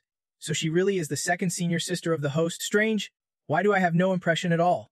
Ong Hong raised his eyebrows and honestly explained, There is a big difference between her and the others in Tu Van's sect. Suddenly Deep Fem asked, Second senior sister, why are you here? She held a steaming cup of tea and replied coldly, All the ornamental fish at Haosun Shangok Peak are raised by me. But since you like fishing, little junior brother, I had to catch some more fry and fingerlings. He scratched his head, smiling sheepishly as he recalled the big catch of grilled fish he harvested, and said apologetically, So those fish were raised by second senior sister. Sorry about that. Tu then reassured, It is I am happy to get your attention today, little junior brother. Deep Fem asked anxiously, Second senior sister, tell me, are you hiding some illness? She was surprised and exclaimed, Little junior brother, you can see this. He answered seriously, I have discussed the senior sisters with master. Since the third senior sister joined, I have never met that sister. An image of Tu Van hesitatingly asking appeared. Tu Than, what does that girl look like? Deep Fem continued. When master talked about the sister, he could not remember her figure. So I thought master was pretending to be confused. Tu then felt sorry for him, so he misunderstood master. Her eyes shone brightly, full of disappointment as she said, Little junior brother, what you said really hurts. He tilted his head and whispered, System, do you know what happened to my second senior sister? It guessed for you. Host, your senior sister definitely has a deep diving syndrome, or I call it the NBC boundary disorder syndrome. The system, playing teacher with a pen, explained the cause. Extremely low sense of existence, and on the other hand, no shape or name, making the target unobservable and unrecordable by the heavenly Tao. Over time, the target slowly forgets their own form until they forget their existence. Deep Fem hesitated and asked, So that means my name is really famous. Basically, it can be found everywhere. Right? He worriedly added, If it is already seen, then it can be ignored. So do you have any way to help my senior sister? It smiled and replied, If it is a tool, I do not have it. If I have time, I will go to Shang City to look for it. Ong Hong raised an eyebrow and loudly reminded, Shang City, but you do not have the luck points to exchange. The system held a wallet in hand and sneered. What era is this that someone still does not know about hidden black funds? Ong Hong worriedly said, praying that the system's black money won't be discovered. Deep Fem kept worrying, wondering if there is another method if there is no tool. The system seriously considered, Your second senior sister situation is a bit serious. It seems the only way left is to become famous worldwide. He hurriedly asked, How do I become famous across the world? It smiled cheerfully and said, Your second senior sister's cultivation has reached the level of an immortal emperor, or has become a blessed child recognized by heaven's Tao. Deep Fem gloomily said, That sounds unbelievable. The system sincerely comforted. Actually, it is not that hard. Right, host? You are also a blessed child. Maybe you can still turn things around. You looked seriously at Tu Than and said, All right, I will. After all, she is my senior sister. Deep Fem placed his arm on the teapot and proposed, Says, do you want to make a name with me out there? Elsewhere. Ho Lin smiled with eyes squeezed shut, happy to be watered. Well, so much spiritual nectar is flowing out. Water it more, water it more. Ondat smiled brightly, touching it with praise. This flower seems to like you. Huh. If you could cultivate into a person, you would be a cute kid. She bowed her head, facing Ho, deep in thought. But this flower grows so slowly, why not give it a little immortal energy? After thinking, Ongat placed her hand on its forehead, transferring immortal energy. Meanwhile, in a region full of towering rocky mountains, two people were riding clouds above. The great elder of the Shenlong family, Latron, spoke in confusion. The spiritual energy here is thin. You can see the mountain peak. How can a true dragon stay in such a barren place? The third elder, Duh, smiled and replied. Exactly. Someone reported traces of immortals here before. The elder exclaimed excitedly. Immortal traces. Who would believe such nonsense? Looks like this trip was for nothing. He grit his teeth in disgust. If you do not believe it, no one asked you to come. Suddenly, a streak of blue immortal energy appeared ahead. Trunkston shouted in surprise. That is immortal energy. Indeed immortal energy. He widened his eyes, excitedly thinking if they find an immortal, even without seeing the true dragon, it is worth it. Tamdo smiled brightly and asked, do you believe my information this time? They quickly flew forward. Trungsun asked in surprise. The aura disappeared again. Could the immortal be hiding? Tamdao calmly replied. There is a small sect over there. Just ask. Min Batch was pulling carrots and was surprised to see the two jumping off the cloud. Tamdao kindly asked. Young man, have you seen any strange phenomena nearby? He replied surprised. You are asking me. Trungsun angrily pointed his staff at Min Batch and barked. Nonsense. Surely there is someone else here besides you. He snapped irritably. What reason do I have to tell you anything? The elder remained arrogant, still daring to be stubborn. Do you know who I am? He lowered his head awkwardly and said, Old, stop acting like a kid. Minbach crossed his arms coldly and said, I do not care who you are. I won't tolerate that attitude. Trungsun gritted his teeth in anger and charged, shouting, You are asking for death? He was stunned by the elder's move. Suddenly, a mysterious blue light appeared right behind Minbach. The true dragon appeared from behind. Growling angrily, How dare a mere Shenlong family claim my master got hurt? Trungsun and Tamdao gaped in shock. The true dragon. The huge body of the true dragon blocked the sunlight. Trungsun stared in astonishment and spoke. True dragon. Why is the true dragon inside him? We have caused big trouble. Suddenly it stomped the ground hard. Heading toward the two, the true dragon transformed back to its original form, large and mighty. It coldly asked, You look like you are from the Shenlong clan. Trungsun and Tamdao were surprised by its form, faces full of disappointment. Thinking, is this fat worm really the true dragon? Totally different from what I saw in the painting. Actually, the true dragon's been well fed lately, enjoying stew made from radish and assassins. Trungsun asked puzzled, Lord True Dragon, why are you here? It grumbled. He is the one who raised me. Think about it. Tamdao exclaimed in surprise. What? Trungsun was surprised and puzzled, asking, Master Qianlong, what exactly do you see in him? He glanced at Phi Deep's fierce look and then at Qianlong's slow reply, thinking it must be a sense of security. Meanwhile, Dahak silently watched, confused and thoughtful. After their exchange, Tamdao spoke up.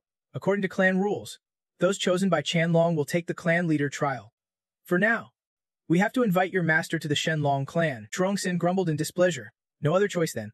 Clear, but awkward for you. Huh. Qianlong stepped closer with wide eyes, urging silently, Master, please agree. The Shenlong clan worships me fiercely. Whatever resources you want. They have. Minbach bit his lip. Conflicted. A bird clan as a leader. Just hearing it sounded unlucky. Better to stay close to senior brother Deep, scavenging as usual. But if this is a big chance, would I lose out by not going? Then an idea struck him. He clapped his hands excitedly, thinking, right, I can ask senior brother Deep. He has always been good at reading the signs. If he is okay with it, then I can go. Minbach turned to leave, saying, I will go talk with him. You two wait here. Tamdao asked in surprise, and leave us waiting. Trungsun, quick-witted, shouted, Talk, don't he tell me it is your master? Suddenly, in the pill refining room, a deafening explosion shattered the ceiling. Cries of pain rang out as everything inside collapsed chaotically. Depfam rushed over, seeing two then sprawled on the floor. Worriedly asking, Second senior sister, are you okay? She responded weakly, I am just the pill refining failed. Vian looked at the broken wall before her, anxiously asking. Dem said, Why were you using my pill refining room anyway? Taeim gritted his teeth and coldly warned, Little friend, even if your talent is outstanding, training for months like a normal cultivator training for centuries, she sincerely advises you. But refining pills is a different matter. Reckless research is useless. If you want to learn, come to me. I guarantee you will learn. Tu then shyly turned her back on them. Deep Femme coldly refused. No thanks. Pill refining's not my thing. Behind them, he hurriedly caught a falling wall piece threatening Vian. He held her gently. Soothing, second senior sister, maybe try a different approach. If you reach a realm no one's ever achieved, maybe people will remember you. Tu Than sadly thought of Zbang's extraordinary martial arts and gloomily said, Little junior brother, maybe give up. I do not have the talent to train, and can T get stronger like senior sister? She felt more disappointed recalling Tai Yan's peak skills and the unique sword insights of third junior sister. Tu then tearfully blamed herself. Over this time, even you have seen whether pill refining, martial arts, or mind techniques. Chuan does not meet standards at all. Countless images from the past flashed through her mind. Nam Hai looked coldly at Tu Than's miserable state and asked, Who do you want to teach? You want to teach her? Li Lion Dat stared suspiciously. Questioning. Senior, you mean you want me to teach her mind techniques? Meanwhile, Dip Phim took Tu Than to find a teacher. Dahak awkwardly spoke. My technique suits spirit beasts, not your senior sister. Sad memories made her complain. Angrily knocking over the frying fish on the stove, the system appeared. Reminding, Host, changing your senior sister like this makes it hard for Heavenly Dao to notice her. Ong Hong chuckled softly, adding, I suggest you try a more aggressive approach. It might work, he repeated in surprise. An aggressive approach. Excited, he quickly said, Confess to your second senior sister. You are a chosen one. After confessing, she could become the heroine. Depfum blinked. Surprised. What? The system chimed. I support that. I once read a book where the heroine was a shy rabbit. The hero confessed in front of the whole school and saved her. An image flashed in his mind of a pig kneeling and giving flowers to a rabbit. Very romantic. He closed his eyes coldly and said, No way. I have no such thoughts about second senior sister. And do not you all randomly apply novel tricks to this world. The system replied, Then I have no better ideas for now. Ong Hong laughed wickedly. Host, here's a suggestion. Imprison her and then be domineering. Depfum angrily yelled at them. Shut up. Cut out all your romantic nonsense. Tu Than's face turned pale and sorrowful as he spoke. Little junior brother. Give up. Maybe this is my fate to arrive vaguely. Leave vaguely, like so many ordinary people living mundane lives. Just waiting for a coffin, she returned to her human form, gloomy, but continuing. Honestly, my existence feels so insignificant that maybe no one would even make a coffin for me. Little junior brother, your cultivation is higher and your lifespan longer. When the time comes, remember to bury me. He bit his lip anxiously, looking at Tu Than. Countless images of Tu Van trying to persuade him flashing through Dipe Fam's mind. My dear disciple, train a bit. With your innate Dao body, you will reach the Ki refining stage soon. Dep Fam advised lazily. Master, do not waste your efforts. I plan to lie still and wait for death. You better prepare a jar to hold my bones early. She clenched her fist angrily and said with disdain. Unlucky. You better worry and call second senior sister. Sister, suddenly Ming Batch ran over from afar, out of breath, calling out, Senior brother Yip, I need your help. Yip Fam rubbed his chin thoughtfully and replied, Descendants of the divine dragon. The system laughed wickedly. I have investigated. That is a cultivation lineage often protected by the true dragon. They have the dragon bone supreme. If your senior sister takes the place, her cultivation might skyrocket. He smirked. Thinking about the true dragon giving you something to worry about. Dragon bone supreme, just thinking about my past life makes me hurt. Feeling like someone's picking my bones is unpleasant. Ming Batch anxiously asked, Senior brother Yip, what do you think I should do? Yip Fam said coldly. With the true dragon's protection, there should be no problem. By the way, can we come along? He happily walked toward the exit and said, Let me ask. Saying that, Ming Batch quickly ran back to his place. Trung Sen saw him and angrily shouted, What? You plan to bring some random mortal into our divine dragon clan? Not allowed. Tam Dao smiled kindly and gently continued. Young man, you have to think carefully. This concerns your future. He crossed his arms coldly and said, If senior brother Yip can go, then I won't go either. He tried to keep calm, reassuring himself. Stay calm. What is the big deal about the true dragon elder? The old man narrowed his eyes with contempt, silently cursing. This kid is really dumb. To reject the divine dragon clan for a mortal like that, Trong Sin could not hold back any longer and shouted angrily. Go ahead, but if your senior brother causes any trouble, do not blame us for turning against you. Ming Batch smiled happily, looking at Yip Fam thoughtfully. Senior brother Yip, I did. He silently praised him. Very good.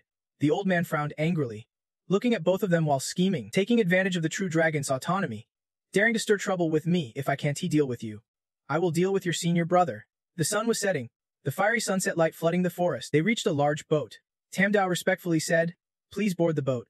Yip Fam slowly stepped up the stairs. Truong Sin stood behind and glanced with scheming eyes. "Just teach that mortal a little lesson. To prevent that kid from turning against me." The old man lifted his foot to act. But suddenly something hit his outstretched foot. He pulled back his leg, jumping in pain. "Damn." Tu then stood nearby and said indifferently, "Huh, sorry about that." Tam Dao squinted awkwardly and asked, "What are you causing trouble for?" Truong Sin angrily replied, holding his stick. "Feels like someone stepped on me." Suddenly she stood behind him, mouth open as if about to strike. With a single blow, Truong Sin's body was blown away. Everyone was shocked watching him get blasted far away. Tam Dao worriedly called out, "Elder." After a while, everything settled, and the boat began its journey through the sky. Tam Dao squinted, disappointed, already this old, yet still quarreling with a junior. Quarreling is one thing, but to get thrown around, such a disgrace to the Divine Dragon clan. Truong Sin, covered in wounds and leaning on his stick, replied shakily, "That kid named Jeep has a problem. I sensed 2 breaths on him. He definitely has escorts." The old man raised an eyebrow, making a judgment. Lai Ming Bak brought this guy along for a reason. For the Divine Dragon clan, and to protect the clan leader's position from instability, we have to expel Yip Fame. Clearly, this is using official business to settle personal grudges. Truong Sin, full of killing intent, gritted his teeth and schemed. "I have got it. I can poison the tea water. If I just leave the tea in his room, sooner or later he will drink it. If he gets stomach pain, it will work. A month later, his meridians will be severed, and he will become a complete cripple." Meanwhile, in another cabin, Tu then asked gloomily, "Junior brother, that fat elder ignored me and did not assign me a room. Can I come to meditate where you are?" Yip Fam looked up surprised and said, Second senior sister, why suffer loss yourself? Just stay in my room. Later, I will find the skinny elder who seems easier to talk to and ask him to change the room for me." She happily replied excitedly, "Junior brother, thank you so much." A few minutes later, Truong Sin entered Yip Fam's room, smiling falsely. "Young Yip, the journey is long. Still 3 days to go. Want some tea?" He held the tea tray awkwardly, looking around confused. "Strange. Where is everyone?" Truong Sin pursed his lips and opened the teapot, plotting cruelly. If that kid was not here, he would have slipped some poison into his tea. But he did not realize that all his suspicious moves were being watched by Tu Than, who silently cursed in anger. "Damn it!"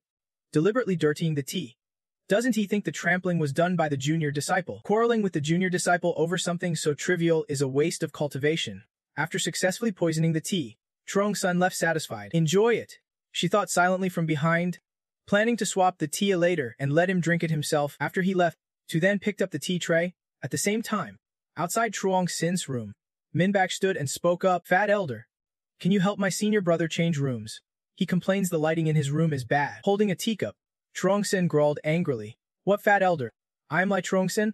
If you have so many petty complaints, tell him to pick his own room." Truong Sin raised his head, drained the tea, still grumbling, "What the hell? You think I'm your servant or what?" Suddenly, his eyes widened at the familiar tea tray on the table. Shocked. "Wait, is not this the special tea set I reserved for Diepfam? Why is it here with me? Serves me right." Gritting his teeth in pain, Truong Sin collapsed on the floor, clutching his stomach. "Damn, the pain is brutal, and I can't even use my spiritual power. Wait. Changing rooms. So he saw through me after all." Struggling to the door, he kept cursing in his head. "Damn that dab kid. He got the better of me. No way. I have to find Lai Tam Dao, the skinny elder, to get the relief pill or my cultivation is gone." Truong Sin shoved the door, but it did not budge. His eyes went wide in shock. He could not push it open. Outside in the hallway, the door was locked with a massive lock. Truong Sin's angry voice echoed through the boat. "Damn, that type kid locked me in. You are not done with me yet, punk." Meanwhile, in a dust, cobweb-filled room, the system nervously held a broom. Sweeping, Ong Hong behind her closed her eyes in fear. Below, Deep Fem frowned as he swept the filthy spare room. Dust was everywhere. Early morning at the Shenlong clan, the temporary head, Le Shentong, spoke coldly. "They have arrived." A boat from elsewhere arrived ahead. Truong Sin led the way slowly down. Tam Dao and Dip Fem followed. Minbach raised an eyebrow, looking around curiously, and asked, "Is this the Shenlong noble family?" Shentong replied respectfully, "Welcome, Master Zhenlong. Master Lehu. The clan's secret trial has long been opened and awaits you. After passing, you must also gain the approval of the heavenly immortal mirror to become clan head." He was surprised and asked, "I just got here, and you are sending me to the trial already?" The elder blinked, hesitating. "Wasn't it at your request?" Shentong frowned, irritated inside. What the hell is that pig-headed Lee Truong sign up to now? He smiled sly. Scheming. Once the clan's secret trial starts, it can be stopped. Until now, it only allows proceeding with the trial. Regaining his serious tone, he said, Sorry, Master Lemon back. I had wrong information, so the trial began too early. But once closed, this secret trial won't reopen for over 100 years. Please accept this and proceed. Minbach bit his lip. Worried. Thinking, am I being tricked? I have not even drunk tea, and I am already forced into the trial. Better hear what Senior Brother Deep says. Hesitating, he called out, Senior Brother Deep. Sensing his worry, Dip Fem reassured him. Everything's arranged now. Just go. Right? The trial might be dangerous. Be careful. Minbach replied with relief. With Senior Brother Diep's words, I'm at ease, he said coldly. Shentong interrupted. Please proceed to the altar ahead. Minbach responded eagerly. Then take me there. He bit his lip anxiously, hoping Junior Brother Lee would pass the trial. If he does, it would help second senior sister become a supreme dragon bone. Right? A close guard approached, bowed worriedly, and said, Elder Chief, the hidden mechanisms inside the secret trial have all activated.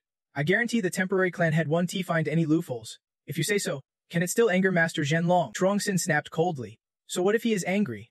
The Shenlong clan will never fall into outsiders' hands. He anxiously asked Han. Elder Chief, your face looks terrible. Could it be that you are pale from anger? He snapped. If you do not want to be asked, then do not ask. Truong-sin glared angrily at Dip Fam standing ahead, silently plotting. Just wait and see how I will finish you. Then that rottenly brat will lose his right to the trial, and no one will protect you. After a moment, Minbach arrived at the altar, standing in the center of the courtyard, gripping his hands warily. In an instant, he was transported into the trial world, looking up at the sky in amazement. Minbach stood in the middle of the forest, suddenly pondering, is this really the trial gate? It is too dark, I can't see anything inside. Is Chanlong here? Which path should I take? He pressed his lips and told himself, looks like I can't reach out to Chanlong. I have to rely on myself. Minbach suddenly stopped, thinking about splitting the path in two. He smiled brightly, happily looking at the grass by the roadside. Secretly thrilled, it is Bachtam grass. The whole road is covered with it. I am rich now. Minbach looked up at something floating, pressed his lips thoughtfully, and added, those black fruits must be poisonous. Poison in the fruit, the plant, even the soil. Absolutely knowing that way. 2 hours later, outside the trial world, Truong-sin looked at Ken then in front of him, exchanging silent words. 2 hours have passed, and that little Lee brat still has not come out. Looks like it is going to get ugly. He clenched his hand and nodded at the elder. Immediately, Ken then acted hurriedly and ran to report to Thong. Bad news. The Theantine mirror has been stolen. The elder looked back in shock and asked, What? Stolen? You all go check it out. Linehat, did you see who stole the Theantine mirror? He immediately shouted. Who else could it be? Of course. It was someone who came with Lord Lee Minbach. Thong asked in surprise. That mortal guy. Wasn't he just sitting here? Truong-sin stepped forward to add. He is sitting there. Yes, but that does not mean he is just a mortal. This kid is strange, a spiritual corpse. He can control souls to mess with any situation. Tam Dao calmly warned. Elder Chief, be careful. Don't act against him just because you hold a grudge. The elder glared at Diep Fame, firmly stating, I was on the spaceship, but this kid locked me in a room. And you opened the door. Have you forgotten? He lowered his head awkwardly and said, well, maybe. He angrily shouted, I do not care. Catching this brat now will definitely get secrets out of him. Thong frowned coldly and ordered, then, follow the elder's command and take him away. Suddenly, Than, hiding somewhere, angrily spoke up, before accusing my junior brother. Prove your innocence first. I saw that mirror hidden in your sleeve. Truong-sin frowned in surprise. Who is there? She immediately appeared with a dark, angry face. The three stared in shock at this uninvited guest. Thong loudly asked, since when was it inside our clan? Truong-sin opened her mouth in disbelief, completely unaware that its power was not simple. See, I told you that brat is definitely shady. Than coldly declared, whether that mirror on him is real or fake. We will find out soon. Depfum approached worriedly and said, second senior sister, you are actually being targeted. The elder stammered nervously. I rushed in angrily to question. You went this far just for a mortal? Truong-sin asked. Annoyed, clan leader. Do you really want to go against me just for a mortal? He turned away coldly. After all, he is Lord Minbach's senior brother. Truong-sin yelled in anger. Thong, do not forget who elevated you from second elder to this position. If you let that outsider become clan leader, what will you be then? I am helping you. If today you find the Theantine mirror on him, just wait for my wrath. Thong gave a troubled order. No outsiders allowed to believe this. These two are spies sent by the enemy sect, hidden near Lord Limin Batch. They dealt with them on the spot. Ken the nearby immediately responded, yes. Deep Pham and Tu then gaped in shock at the dozens of swords pointed at them. He pressed his lips in deep thought, his face showing clear anger. Dozens of sharp swords were pointed at him. Deep Pham gritted his teeth, thinking. Surrounded again. Last time in Long Kingdom was the same. Was I born with a cursed body? The system grit its teeth angrily, scolding. This damn fat guy sure talks a lot of nonsense. If I would known he was this much trouble, I would have wished a bottle of brain medicine on him to just die already. Ong Hung also spoke up in protest. Before, when he guessed the sect leader was a spirit cluster, I thought he was out of his mind, but it turns out he said it was actually our second senior sister. Chang Sheng curled his lips in confusion, secretly feeling a chill down his spine. Tandao smiled gently and stepped forward to advise. Master, you should not. They are guests of Lord Li Mingbei. If he comes out, he will be furious. Shentong narrowed his eyes and replied coldly. 2 hours have passed, way beyond the usual test time. From what I see, he is already dead. Suddenly, Mingbei appeared from nowhere, holding a few branches of flowers, surprised and exclaiming, so many people. What are you all doing? Chang Sheng pointed his staff at him in shock, angrily asking, Li Mingbei, why are not you dead yet and still taking the test? Mingbei looked confused and shouted in anger, why should I be dead? Flashing back to the past inside the trial world, he happily skipped around plucking flowers after reaching the average to high level. Mingbei smiled happily, focused on picking flowers, thinking to himself, I did not expect him to have such authority. I can Tico's trouble. I just can.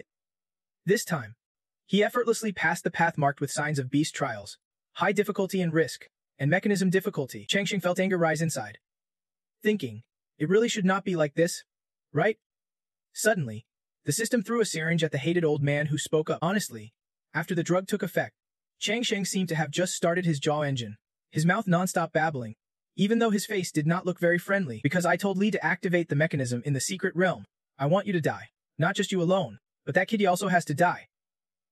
Hearing this, the boy could not help but angrily point and question. You begged me to become the Dragon God clan leader, but as soon as I arrived, you want to test me and still want to kill me and senior brother Yi. That nonsense clan leader title of yours. I do not care. Chang Sheng stood aside, dumbfounded and pondering. Why did I say that? Shentong hurriedly knelt down, feeling guilty and spoke. Lord Li Mingbei, it is our fault. Please do not be angry. Now I will cripple the veins of the Grand Elder and expel the criminal Li Chang Sheng from the Dragon God clan. His eyes nearly popped out seeing tens of thousands of swords pointed at him, angrily shouting, what do you want to do? I am the Grand Elder. The Grand Elder, who made great contributions to the clan. So what if this kid passed the clan's test? He was not even recognized by the Celestial Immortal. Still not the clan leader. Chang Sheng raised his brow, sneering. Turns out even elders have limits. No matter how much you contribute, in the end, your treatment still can't compare to some kid who fell from the sky and just showed up. Right? Shentong anxiously wiped sweat and asked, confused. What exactly do you mean? The old man grinned sinisterly, holding the immortal lens in his hand and declared, I am not an elder anymore. Le Shentong gasped in shock and repeated, the celestial immortal lens. Chang Sheng raised it to the sky, earnestly pleading, celestial immortal lens. Please contact the immortals in the upper realm and tell them who is truly fit to be the leader of the Dragon God clan. The immortal lens, with a disgusted expression, coldly announced it was contacting nearby immortals. He gripped it tightly, worried and deep in thought. Success. As long as it contacts the Ming Yuan immortal sect, I will be saved. Suddenly, the immortal lens flew from Chang Sheng's hand straight to Yi Fan. It smiled happily and spoke, greetings, great upper immortal. You are so annoying. Shoo, get lost. Get lost. Get lost. I am not an immortal. Shentong's eyes widened in shock. Why would the celestial immortal lens fly into the hands of a mortal? The lens laughed warmly. Flattering. You are right. If you say I am not, then I am not. By the way, the scent on you, you must have been in contact with my master Huang Ru. Right? Quick, take me with you. I miss my master so much. The boy looked puzzled and asked, you are also a magic treasure that Huang Ru lost. That is strange. You do not have a nose. How can you smell? Mingbei hurried over to praise. Clearly it was senior brother Yi of the younger brother. Just as expected. Shentong awkwardly spoke up. I did not expect that the person beside Lord Lai is an immortal who also has ties to the upper realm. Chang Sheng sat miserably on the ground, fearfully thinking, I did not expect he was an immortal. I am definitely dead. He and his attendants knelt down apologizing. Ye upper immortal, please accept a bow from the Dragon God clan. Yi Fan was surprised and hurriedly said, stand up. Stand up. It is not what you think. Zithan watched the scene unfold in despair, overwhelmed with self-doubt. She never expected her little junior brother to be so strong just a few short months, and he became an untouchable immortal in the cultivation world. Comparing herself to him felt painful. She turned away sadly, while he looked back in surprise. Silently calling, second senior sister, Yifei now seemed like a saint, using all his divine tricks to charm everyone. Yi Shangxian. Please wait. This time you are here to support your junior brother Li. Jinshen also smiled brightly and chimed in. Right? Right? Support junior brother Li. Mingbai was so moved he nearly cried. Thinking, senior brother Yi has treated me so well, elevating me from a first-stage Kai refiner to the decisive head of a great clan. I won T let down his training. He stepped forward sincerely and said, Congratulations to Lord Li Mingbai on becoming the head of the Shenlong clan. Sindao also smiled softly and added, The revival and glory of the Li family rests entirely on Lord Li Mingbai. Mingbai laughed happily and suggested, If you have accepted me as clan head, then you must never go against my word. First, we need to craft a huge statue of my senior brother Yi. The two of them hurriedly obeyed. Yes, sir. Meanwhile, far from the Shenlong clan, a sharp rock jutted ominously along the path. Yifa looked worriedly at Zithan sitting on the rock and softly asked, Second senior sister, why did you come here? That place is dangerous, she replied gloomily. It is nothing. Just sitting here enjoying the view below, watching all the living things. I wanted to feel what it is like to be up high. He approached sincerely and comforted. Second senior sister, if there is anything, just tell me. Speaking out might make you feel better. She leaned on Yifa's shoulder tiredly and said, For now. Yes, little junior brother. You can tell anyone else about this. The system popped up to eavesdrop. Here it comes.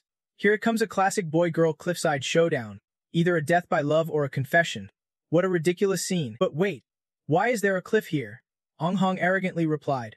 Don't ask, that is destiny. Zi then bowed her head sadly and said, Little junior brother, do you know, I am actually very insecure. When I was young, I looked terrifying.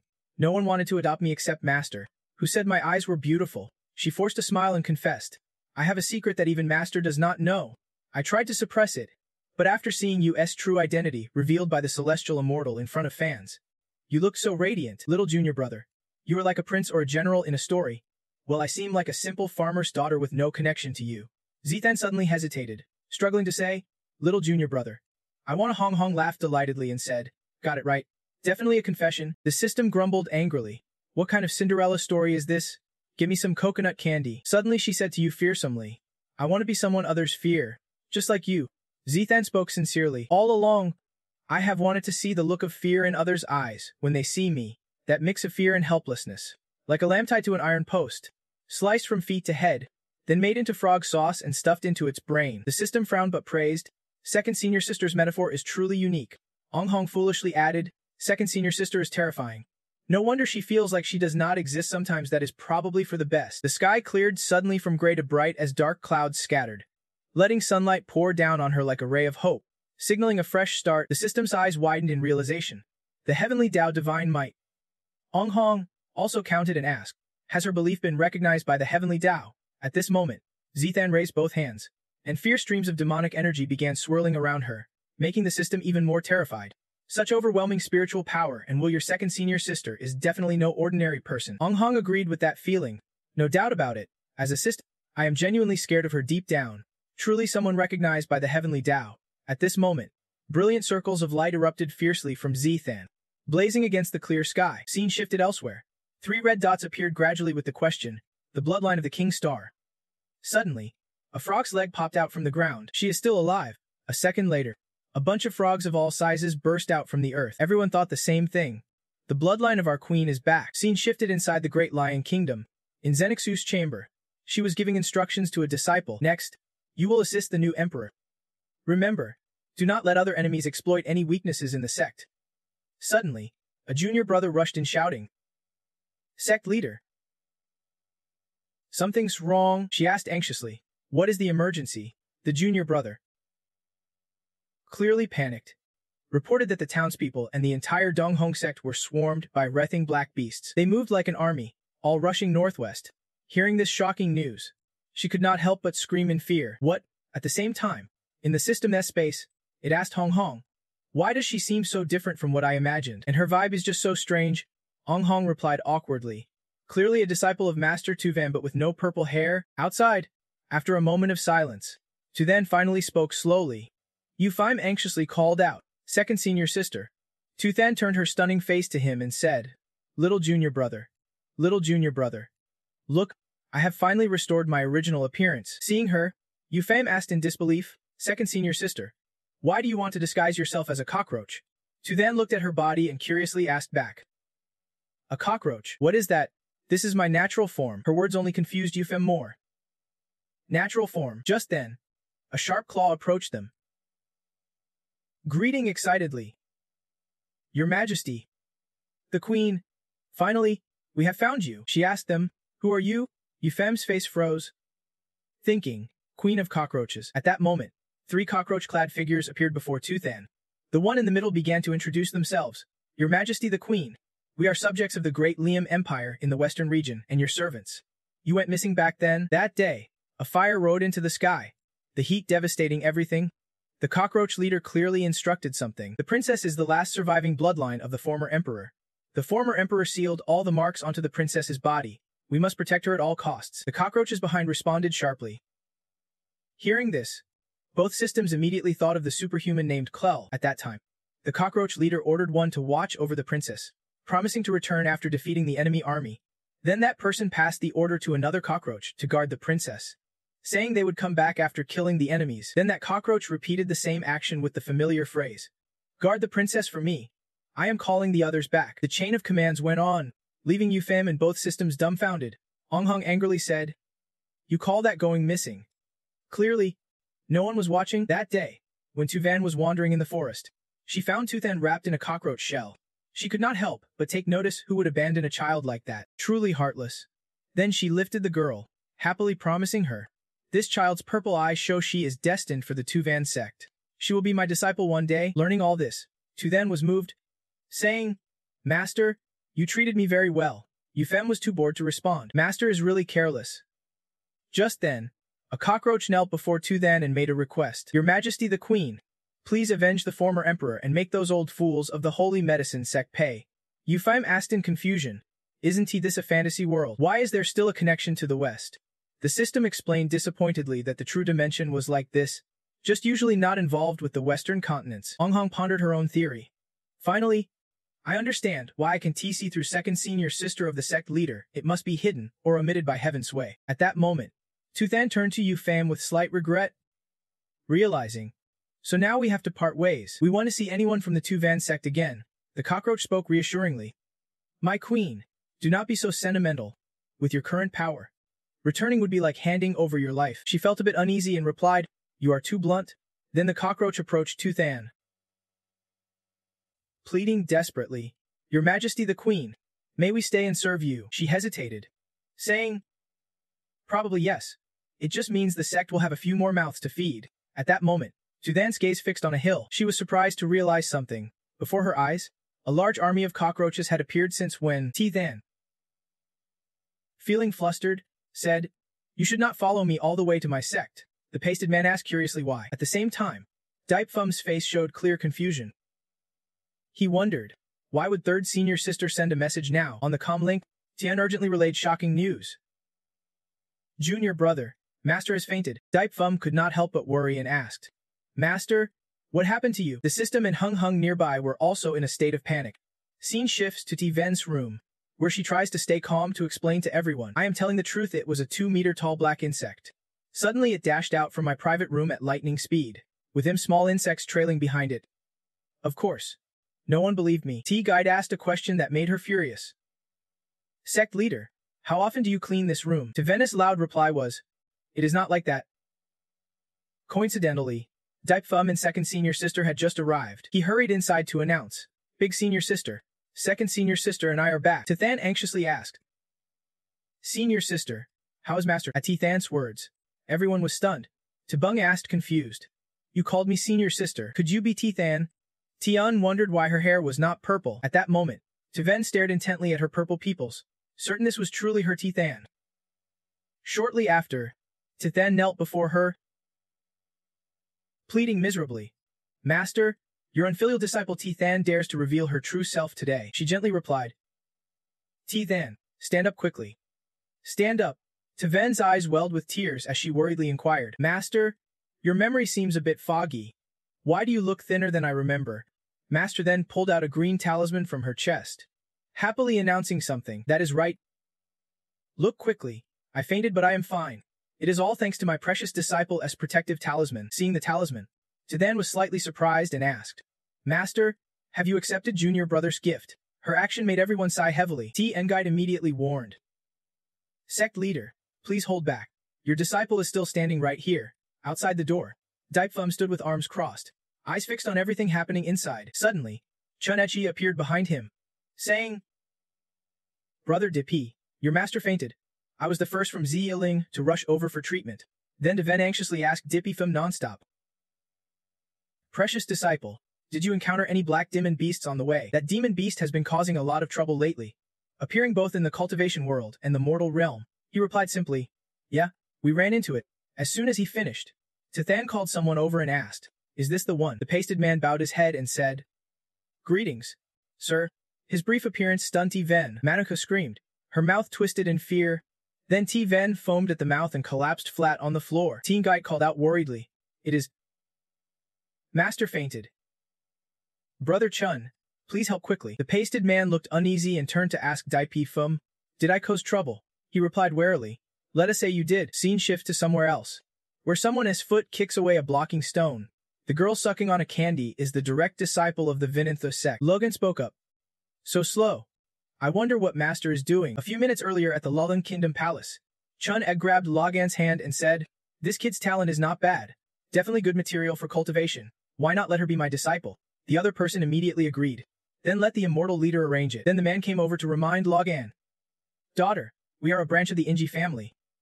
Right now, the Vinantha sect is supporting us to become the royal family of Ziyun. Do you understand what that means? She clearly affirmed. I know.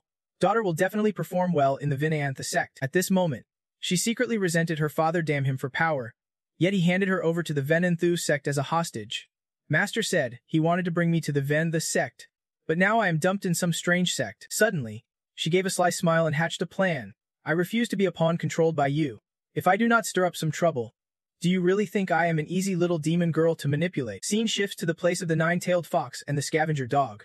Now bowing their heads together, the nine-tailed fox spoke up. Brother Cap, is there really a bloodthirsty beast here? The mangy dog insisted. Little fox, I swear there is definitely a spirit herb here. Soon after, a fragrant aroma wafted straight to their noses. The nine-tailed fox said excitedly. So fragrant. Is this roasted chicken today? The mangy dog immediately suggested. No more digging. Little fox, let us eat first. The dog and fox ran toward the chicken leg on the plate, eagerly shouting, Let us eat. Both animals rushed straight to the chicken leg, mouths wide open. Just then, a hidden trap snapped tight. In an instant, the mangy dog and nine-tailed fox were caught in the trap. The dog looked regretfully at the chicken leg below, craving it, and shouted, Leg, leg, the nine-tailed fox said anxiously. Brother Cap, we have been tricked. At that moment, a young girl approached, silencing them. Soon after, Longan returned carrying a basket filled with the fur of the nine-tailed fox and the mangy dog. She even laughed, saying the harvest was complete. If the spirit beast's owner found out, they would be furious and cause trouble for the master. Suddenly, her eyes locked onto something ahead. The flower spirit was enjoying the fresh air and sunlight.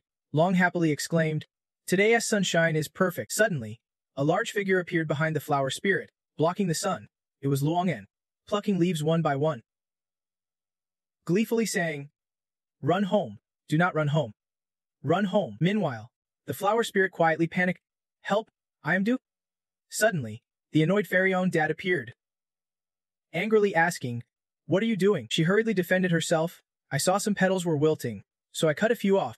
But the truth was, petals were scattered all over the ground, and the flower spirit was wilting. Ondat flew into a rage, scolding, These are flowers I painstakingly cared for with my fairy power.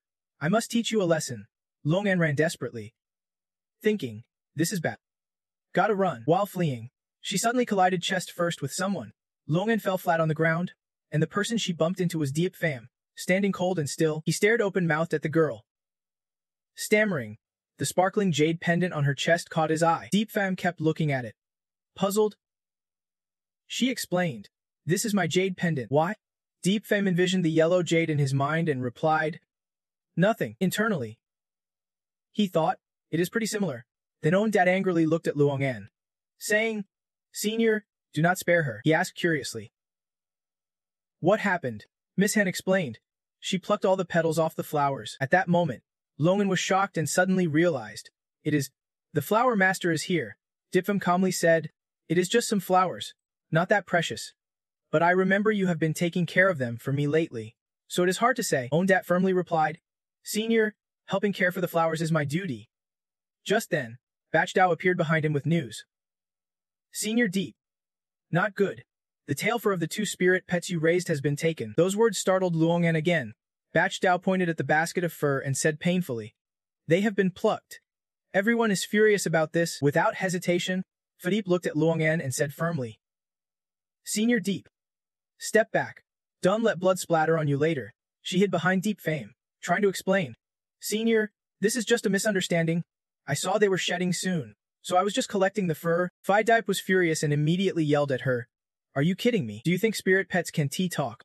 Nearby, the mangy dog was sulking over losing tail fur, and the 9-tailed fox was crying because all 9 tails lost their fur. 3 pairs of eyes Bachdau's own dats, and Phi Dips glared at his back. Seeing this, she desperately asked herself, "This is bad. Things got way out of hand. Before, plucking piddles made that girl in yellow scream to attack me. Now the master is not here.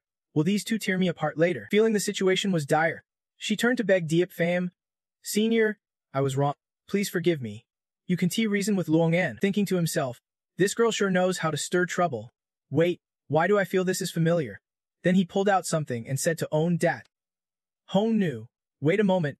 He took out the heavenly mirror and started explaining.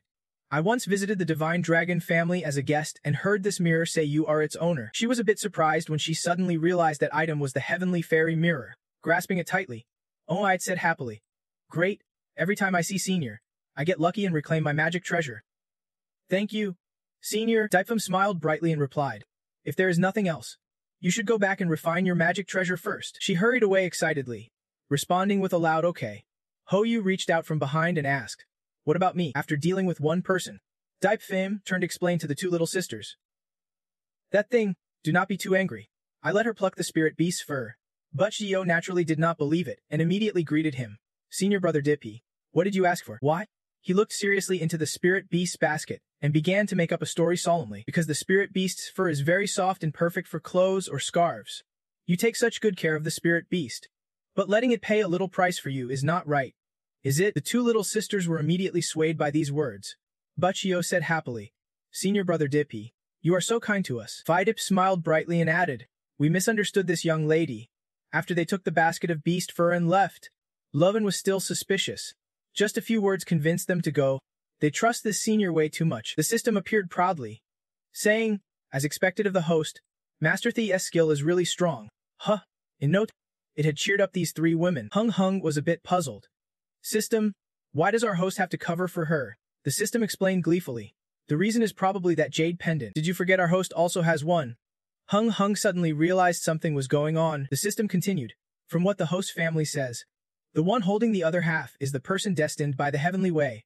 Hung nodded, understanding the situation now. At this moment, Daipfum gently reminded Lugan, "Don't damage other people's stuff casually from now on." She eagerly replied, "I know I was wrong." But in her heart, she was puzzled. "Strange. This person looks about the same age as my senior brother, but does not give off even a hint of cultivation. Why do others call him senior brother?" For someone inexperienced like Lung An, she could not help but wonder. "I get it now. He must be a noble young lord like me who was brought up the mountain and then taken as a direct disciple by the sect's head elder. You share the same fate. This time you helped this young lady out of trouble, so I will definitely repay him well." Thinking that, she happily ran over to declare to Depeepfum, "Senior, when I break through to Golden Core, I will protect you and help you soar like the wind. Senior, to thank you for saving me, I will treat you to grilled fish." I saw a lot of sharks behind the mountain. Hearing that, he happily said, "That is where I go fishing every day."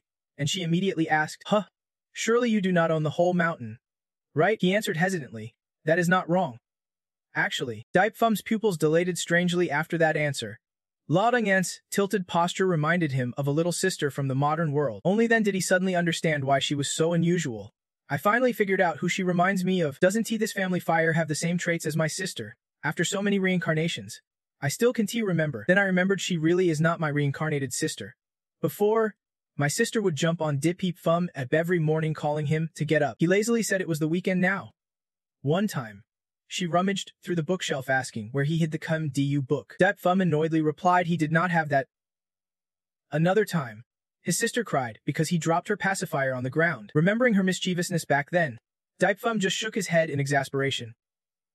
Behind them, Chenech quietly watched the two together, curiously asking, "What is this little disciple doing? Why is she so bold? She even hit the back of Brother Deep and messed it up. Could she be treating Brother Deep like a weakling her own age? If I would known earlier, I would have thrown her into the 10,000 beasts sect first instead of coming here. Later, I have to find a chance to call her back." Scene shifts nearby. At this moment, Tiven spoke first. "Tithan, over the years, you have barely learned any cultivation methods from me." Master V was a bit embarrassed. "If you need anything, just tell me." Tithan immediately said, "Master, this is not necessary. But I have a question I have always wanted to ask." She replied immediately, "Go ahead and ask." Hearing that, Tithan also began to voice her doubts. "Master, what do you think about the little junior brother? I heard from senior and junior sisters that your concern for the little junior brother seems a bit excessive." She asked back curiously, "What do you mean? Your little junior brother is a natural Dao body. No one can match his cultivation speed. If the master is not treating him well, what if another sect tricks him away?" Tithan obviously did not believe it, questioning in a way that left Tiven momentarily speechless. "Is that then? What if the little junior brother wants to cultivate with a partner in the future?" Then she quickly gave a reason to explain. "What do you mean? The precious little junior brother is still young. It is way too early for him to look for a partner. Why worry so much on his behalf?" As they walked, they suddenly saw Chen and Chechihed, and Tivenin immediately raised a question. "What is Elder Chen doing standing there? Could he also be here to release baby fish?" "Just curious," she asked aloud. "Elder Chen, what are you looking at?" She kept her eyes fixed ahead and replied, "Nothing. I just feel that the new little junior brother I recently accepted seems a bit lively." Hearing that, Tiven could not help but excitedly run over. "You just took on a new disciple. Let me take a look." Ahead, a small flame flickered gently. Daip Fruam and Lulzan were sitting together on a rock chatting warmly. Suddenly, the fire died down and revealed some sea creatures. Longan happily handed a charred fish to Daipfum, saying, "Senior, try eating this. Are you worried if it is edible?" Tivenen's expression darkened noticeably. She was a little surprised when she recognized that. She stared at Lobzangan from head to toe and silently concluded that she must be the disciple and future partner.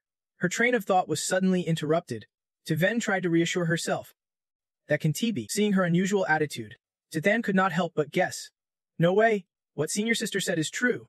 Has the master really developed feelings beyond the teacher-disciple bond with the little junior brother? A generational gap flashed in Tithan's mind, making her even more worried.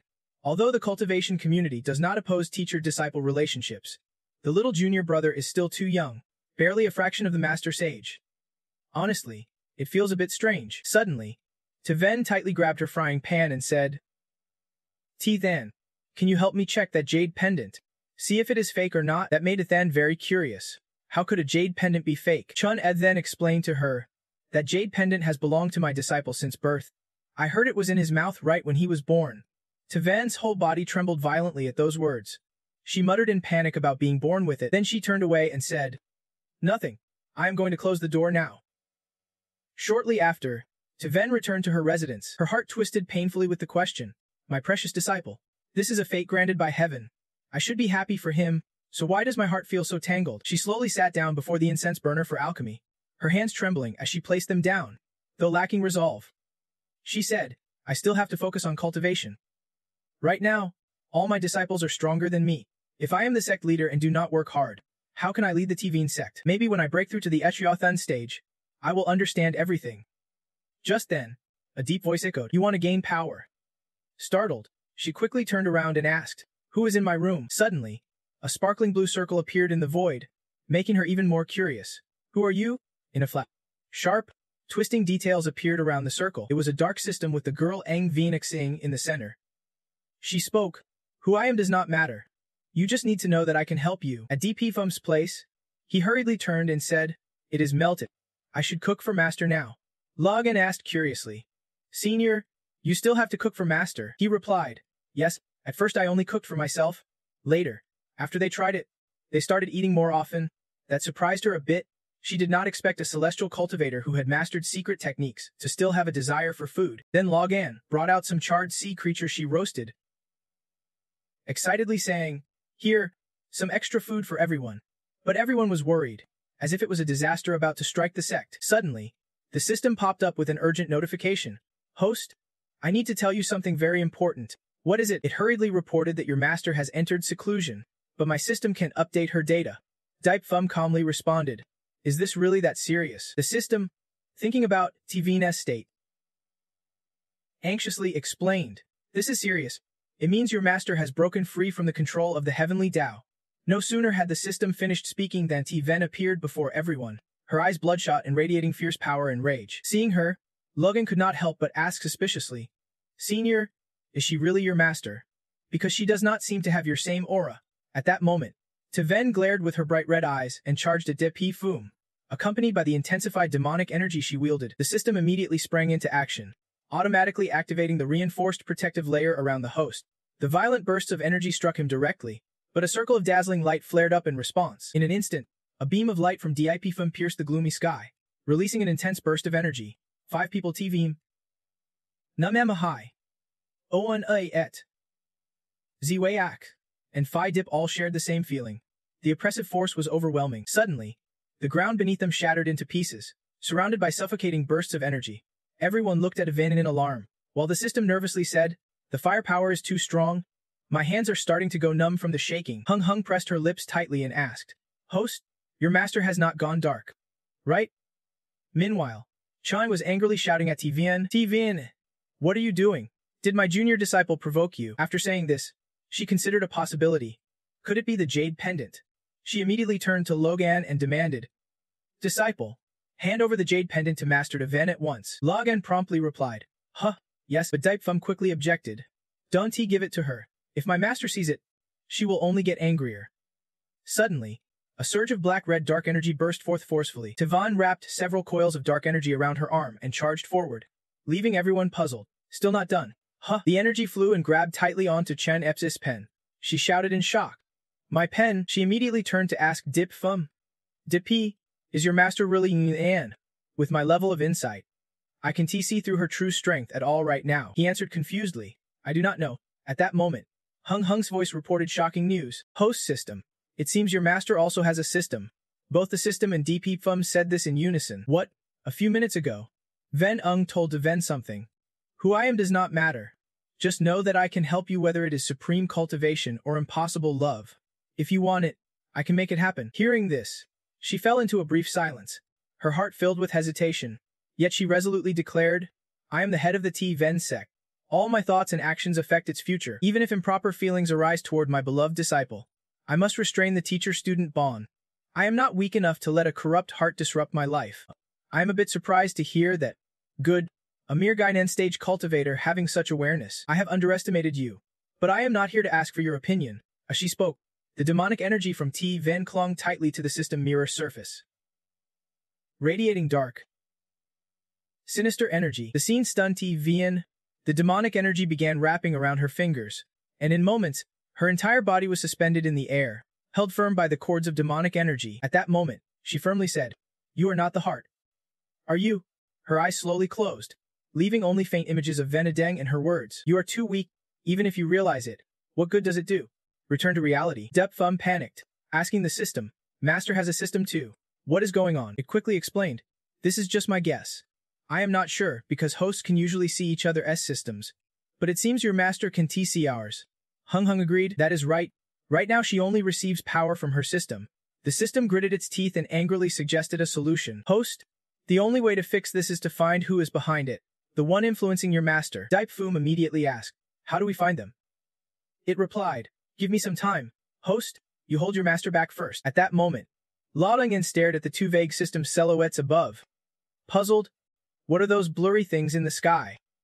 Suddenly, an enraged Ven dashed straight at Dipe Fum, unleashing a magical attack as her foot slammed hard on the ground. The great darkness surged like a storm, quickly seizing the flow of magic from Ven, yet she stood frozen, confused, staring at the magic in her hands and said, "To ditch." Fortunately, Phi Dip Peep appeared just in time and unleashed a bolt of lightning forward. She shouted, "I am here to help you." Then Phi Dip approached the great darkness, asking worriedly, "Are you okay?" She smiled and replied, "It is just a small wound." At this moment, Than, Bin, and Tn also appeared. Seeing the chaotic scene, the three asked anxiously, "Little brother, what happened? Why is master like this?" Dipe Fum told the senior sisters something that left them stunned. 3 senior sisters. "Now is not the time to explain. Please take my little sister beside me to safety first. Hearing this, Lugan repeated quietly. Little sister. Suddenly, a vortex of magic energy with immense destructive power appeared mid-air. Ven raised both hands high, her legs enveloped by the swirling magic. This was Ven Quite's ultimate technique, Fiery Red Furnace. Seeing this, Ven could not help but question. This is our lost secret art from the Ven sect. How could Master have learned it? The magic vortex grew more intense. A strange flower formed on Venus' torso, made from swirling blue smoke. Sensing danger, Namahai shouted a warning. Careful. Do not touch that smoke. Without hesitation, he slammed his hand on the ground, executing the Fianjiang Fuhai technique. Blinding circles of light began to appear. At that moment, the flower on Tian's body lifted upward. In an instant, her body was wrapped in bands of light. Below, Owen declared, Senior, I am here to support you. Suddenly, Tethenda Ven shot out streams of magic. TVM seized the chance, quickly throwing something at her and said, Sedative powder. Owen also called out, and at that moment Phi Dip lunged forward with chains in hand, saying, Sect leader, these chains are for binding spirit beasts. Sorry. Quickly, the chains wrapped tightly around Ven, and dazzling light radiated from her. The three senior sisters rushed over to hold her tightly, repeatedly calling out, Master, calm down. Master. Meanwhile, Namamahai, Dai Pifum, and Tivim watched silently. After a moment of control, Ven finally opened her eyes weakly and called her disciple. Then strange surges of magic flowed from her mouth. The dark system appeared with cracks on it. Ivong hiding inside sneered. So weak. Just a few chains can hold her down. Seeing her, the system quickly alerted Dipifum. The mastermind behind had appeared. He gritted his teeth and said, System, unlock the seal for me. Hung asked in surprise, wanting to confirm his decision. Seal, host, are you sure you want to? The Quana Quang system cut her off. Sternly warning, no more talk. If you regret it later, it is all on you. Yeah, breaking the seal. Host go. Dipe Fum stood in the eye of the spiritual storm, swirling lights fiercely breaking the seal, his face cold, his sharp gaze swept across everyone. Voice hoarse but firm, she is very strong. Best not to get involved. From the mirror, Venixleng's legs slowly stepped out. Immediately taunting, finally showing her true power. In an instant, her figure fully appeared with a cold smile, blue spiritual energy swirling around her like a living entity. Veng summoned iron chains. She controlled the chains to tighten around to Ven. Painful groans escaped her throat. Ven Unga mocked arrogantly. But you are no match for me. Watching this, he could not hold back his anger and shouted, Let my master go. The system quickly activated, automatically using a time acceleration bullet. Dipefum dashed from his spot, leaving a faint afterimage in the air. In a brief moment, he successfully closed in on her. His speed was so fast the enemy could not react. The system simultaneously activated a skill, increasing his stabbing speed by 100 times. A decisive fist flew out, blazing with fire, spiritual power gathering into a massive palm shadow. A sharp clang echoed the Overlord's fist. The strike fell like thunder, the air exploding into shockwaves. She could not dodge in time. Her whole body was slammed back, suffering heavy injuries. After the hit, Vang Suong lost control. Spinning midair. Limbs stiff, embers flickering around her, yet in an instant, her body recovered rapidly. Vang Suong sneered proudly. Taunting, clearly not valuing the opponent, since it was just a spirit sword. Depfam glared coldly, replying with a harsh line. If you are my enemy, I do not care if you are male or female. As he spoke with hidden meaning, black energy began swirling around her, forming a vague shape. Still the same, Dem said. Puzzled, still the same. Van Duong swung her scythe high, countless spirals of dark purple energy twisting tightly in the air. Demonic aura surging out. Deepfem reached out barehanded to block the scythe's tip, a reckless move that made the system uneasy. Oh no? Can T fight this one head-on? Host, you must choose a weapon quickly. Ong Hong urged nervously. No way. Even if you gave the host a weapon, there is no time to wield it now. Seconds later, a sword appeared before him, shining with blinding gold. Startled, he immediately recognized the sword of spirit transmitting a message. Master, do not break me this time. Van Duong remained arrogant, underestimating since it was just a spirit sword. Depfam duplicated countless spirit swords, preparing to launch them at the enemy. He shouted angrily, That is enough. Dipfam decisively practiced his cultivation technique Han Yim Ju.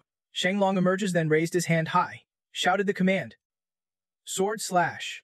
The sword surged forward, but she only gave a cold smile, nimbly dodging each strike. Van Duong immediately closed in, raising her sharp scythe, eyes full of contempt. Mockin. Too slow. Your strength has dropped a lot since before. Just as the scythe swung before Dipfam, he remained calm and asked, Is that? Meanwhile, The Supreme Sword silently circled behind and struck a fatal blow, leaving no chance for counterattack. Van Duong clutched her stomach, groaning in pain. It hurts. It hurts so much, Depfem threatened. If you do not want to die, release the restraints on my master, amused by his teasing. She laughed, pretending, if I were human, I would probably be dead by now. Van Xuang used spiritual power to pull the sword out. A flick of her wrist sent a golden sand pellet straight into Diepfam's eyes, instantly blurring his vision. Sensing the moment, Van Duong hurriedly flew in close, a perfect opportunity. In this critical moment, the system appeared just in time, activating extra protection, 100 layers of silk shield instantly blocking her attack. Diepfam decisively summoned Han Yim-ju, Heavenly Sun 10,000 Snow. In the next second, countless green swords appeared, hovering and spinning around his body, chilling aura spreading deep. He shouted furiously, "If you are ungrateful, do not blame me for being ruthless." At that moment, Van Xuang could only threaten Tu Van, daring to kill her freely. If you refuse, your master dies with you. Unfortunately, what she held was just an illusion, which was actually a big firecracker from the system. The system gleefully stepped aside and detonated it, creating a huge blaze. Taking such an attack, Van Xuang collapsed. Depfam sighed in relief nearby, but his joy was short-lived as Van Xuang stood up with a wound on her arm. She gave a sinister smile toward Diepfam. Seeing this, he immediately went on high alert. The large wound on Van Xuang's arm healed visibly. She smirked coldly at Diepfam, eyes full of provocation. What is wrong? Can't act. Dehai could not hold back. Angry and shouting loudly, Hang Van Xuang frowned, pressed his lips tight, his face showing clear resentment. Silent. Moments later, Depfam tried to stay calm and asked harshly, "You are not my disciple. So why are you pretending to be him?" The system was confused hearing this. Host? Watch out! A dark energy silently approached from behind, ready to strike. Just then, Dehai rushed in, pushed Depfam aside, saving him from death by a hair. She shouted in alarm, "Ziyu! Be careful!" Dark energy twisted him a tornado, swirling in midair, dispersing magic power. Then a voice echoed, "It is accidental. No one kills their disciple upon reunion." It formed a strange humanoid body, known as one of the 4 great corrupted demon system errors. He grabbed Van Xuang by the collar, lifted him, and declared clearly, "But now it is my most prized treasure. I won't let you ruin it." Dao Hai looked furious and suspicious immediately. "You bastard." Still alive, Demon Error smiled fiercely, calmly replying, "Just casually controlling a few people. Lost again. Do not really think I am dead." The system could not hold back its anger and snapped, "You old bastard. How dare you break rules and attack my host?" Ong Hong was furious, yelling at him nonstop, "You old filthy beast. You can handle it, but still dare to mess with my host's disciple." Hearing that, Demon Error fell silent, coldly cursing back, "You 2 low-level useless trash without even human form. How dare you open your mouths here?" Dipfam gripped the Emperor's sword tightly, furious, shouting, "You harmed my child and tried to kill my master too. Has your defeated subordinate not died enough yet?" He became more excited, carrying Van Xuang as he flew up, laughing heartily. From Demon Error's palm, thin cobweb-like threads shot out wildly. Twisting through the air, the threads shot straight at the back of his forehead, his leg weak and limp. She vaguely questioned, "What is this?" Demon Error sneered mockingly. "Laughable. I only controlled the strongest warriors in that space back then, and could have killed you. Where did you get the power to fight me? If I got serious, I could control everyone you know in a flash." The system suddenly backed down, losing its arrogant tone. "Lucky I do not have a head." He caressed Van Xuang's face, uttering chilling threats, "Be obedient and stay tied up. Once you are dead, I might spare a few. Then I will pick some beauties to become Demon Errors, storing them in my treasure vault every day." Suddenly a space portal opened behind Demon Error, making him pause. After sensing it, he fell into fear, thinking, "The Superstar Lords breathe. I blocked all signals here." Yet she still detected it. With no choice, he cast a spell to open the space gate wider, spinning around to leave a message. "I will spare you this time. After I finish cultivating Frost Chill, I will come find you." Saying that, he hurriedly left. The system finally breathed a sigh of relief. "Host, we are saved." The defeated system said, "You really are my mother, coming to save me again." Stepping out of the space gate, it was unexpectedly Hong Hong. She held someone. Bang Hong blurted out, "Why is it you?" Defeated head. Hong Hong proudly showed off her achievement. "See how smart I am." Using the teleportation array provided by the defeated system scared him off already. The system was speechless, sweating cold, cursing back. "What are you talking about? You are my child system. So what if you are a bit smart?" Depfam turned anxiously to ask about the situation. "Senior Sis, House Master," Tu then anxiously said, "It is." Master's body temperature dropped sharply but no wounds were found. Tu Gaiet looked curious, softly asking, "Little junior brother, What is their relation to you? He bent down, gently lifted to Van. Requesting. Senior says, please step aside a bit. Deep Fem ordered through sound transmission. System, check it out. The system confidently accepted, promising to find the problem. After a while, it reported worriedly. Host, your master has lost protection from the heavenly Tao. Deep Fem frowned, asking, why do you say that? The system hurriedly explained, because the enemy used illegal methods to block and control your master. Now your master is like a passenger thrown off a ship out of heavenly Taoist control, and no longer receiving its protection. Like Tiven being left behind, he chased after the train in a panic. I have not boarded yet. I have not boarded yet. Deep Fem asked seriously. This situation's a bit like my second senior sister's. There must be a way to save her. Right? But the system's answer snatched away that faint hope. Host, it is different this time. Have you ever seen anyone get off and still catch the train? Hung eagerly interrupted. I know this one. From that famous detective show, the system quickly shut down and warned. Don't bring that up again. Plus we do not even own it. Then it hurried to reassure Deep Fem with all sorts of excuses. Don't lose heart. Host, it is not really hopeless. Since it is a train, there must be a destination or a chance to buy an extra ticket. Eagerly asked it to explain. The system got straight to the point and offered two solutions. When power hits a spatial limit, Heaven's Way sends the train back to pick up the host, or the master can marry the host, becoming one fate-bound entity. Hearing this, Deep Fem flew into a rage, gritting his teeth and cursing. If you want me dead, just say, and you sound exactly like last time, just phrased differently. Though a bit scared, the system snapped back boldly. Then what other options do I have? Host, you never cooperate, so I get no luck. Even if I had better methods, I do not have the resources to pull them off. Losing patience, he demanded. Fine, just tell me your plan. If it is not enough, I will think of something else.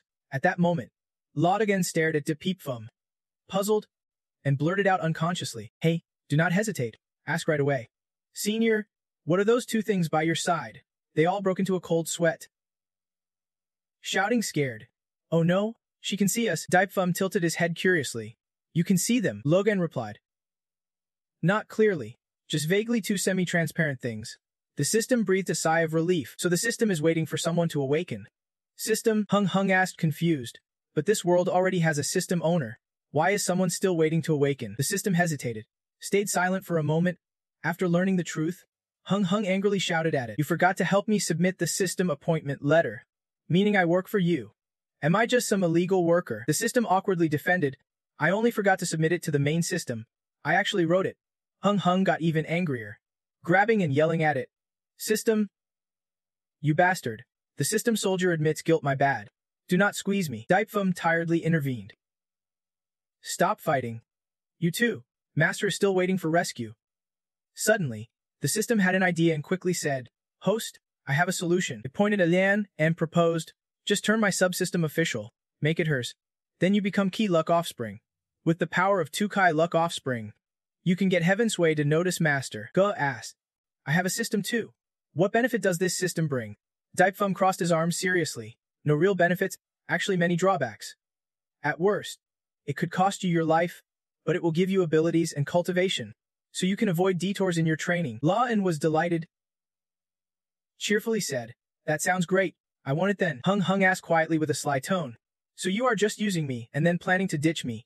The system could only smile awkwardly and reassure her. No way to deny that. La'an pointed at the system and shouted angrily. What kind of dirty trick is this? Hung said a sorrowful farewell. Goodbye.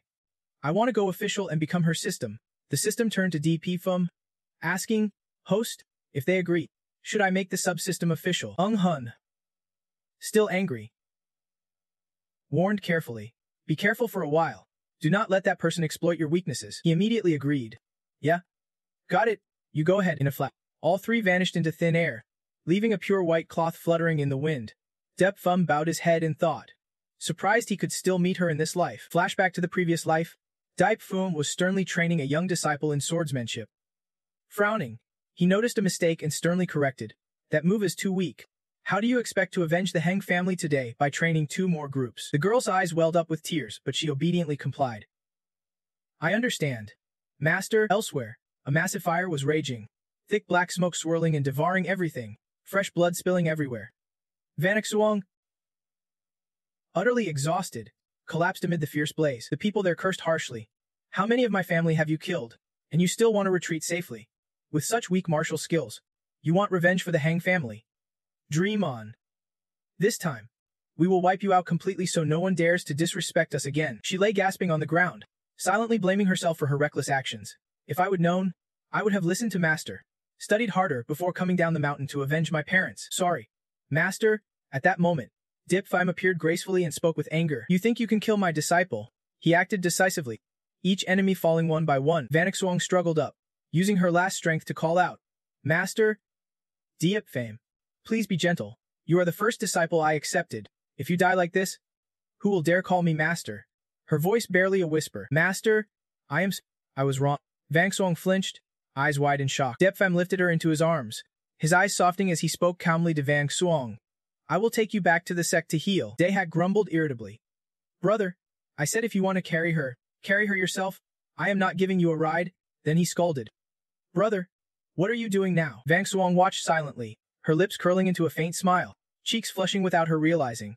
Time passed quickly, and a few years later, Dip Phim's angry shouting broke the silence. That old bastard's got guts. He managed to gather 3 million cultivators at the tribulation stage to risk their lives against me.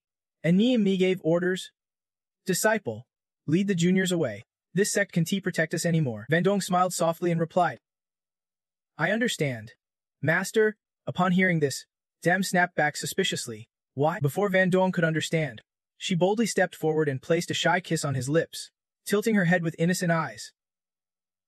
She whispered, Master, please do not let those cultivators chase us. Dip Phim confidently declared, Don't underestimate my master. She scolded lightly, but her eyes seemed to promise something else. That Ho Tam is obsessed and will definitely return. Back in reality, Van Duong woke up confused, not understanding what was happening. A deep, chilling voice came from Kuai Loi, sending shivers down the spine.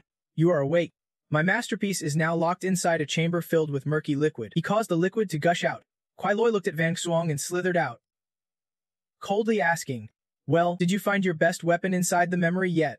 He demanded an answer. Yes, I found it. Van Xuong's gaze stopped at the blue sword, 2 red cloth strips tied to its hilt fluttering slightly on the ground. She called out, Vong Quan. After passing through the space gate, the system announced, We have arrived.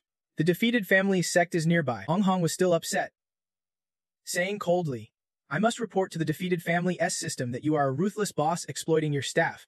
They were stunned.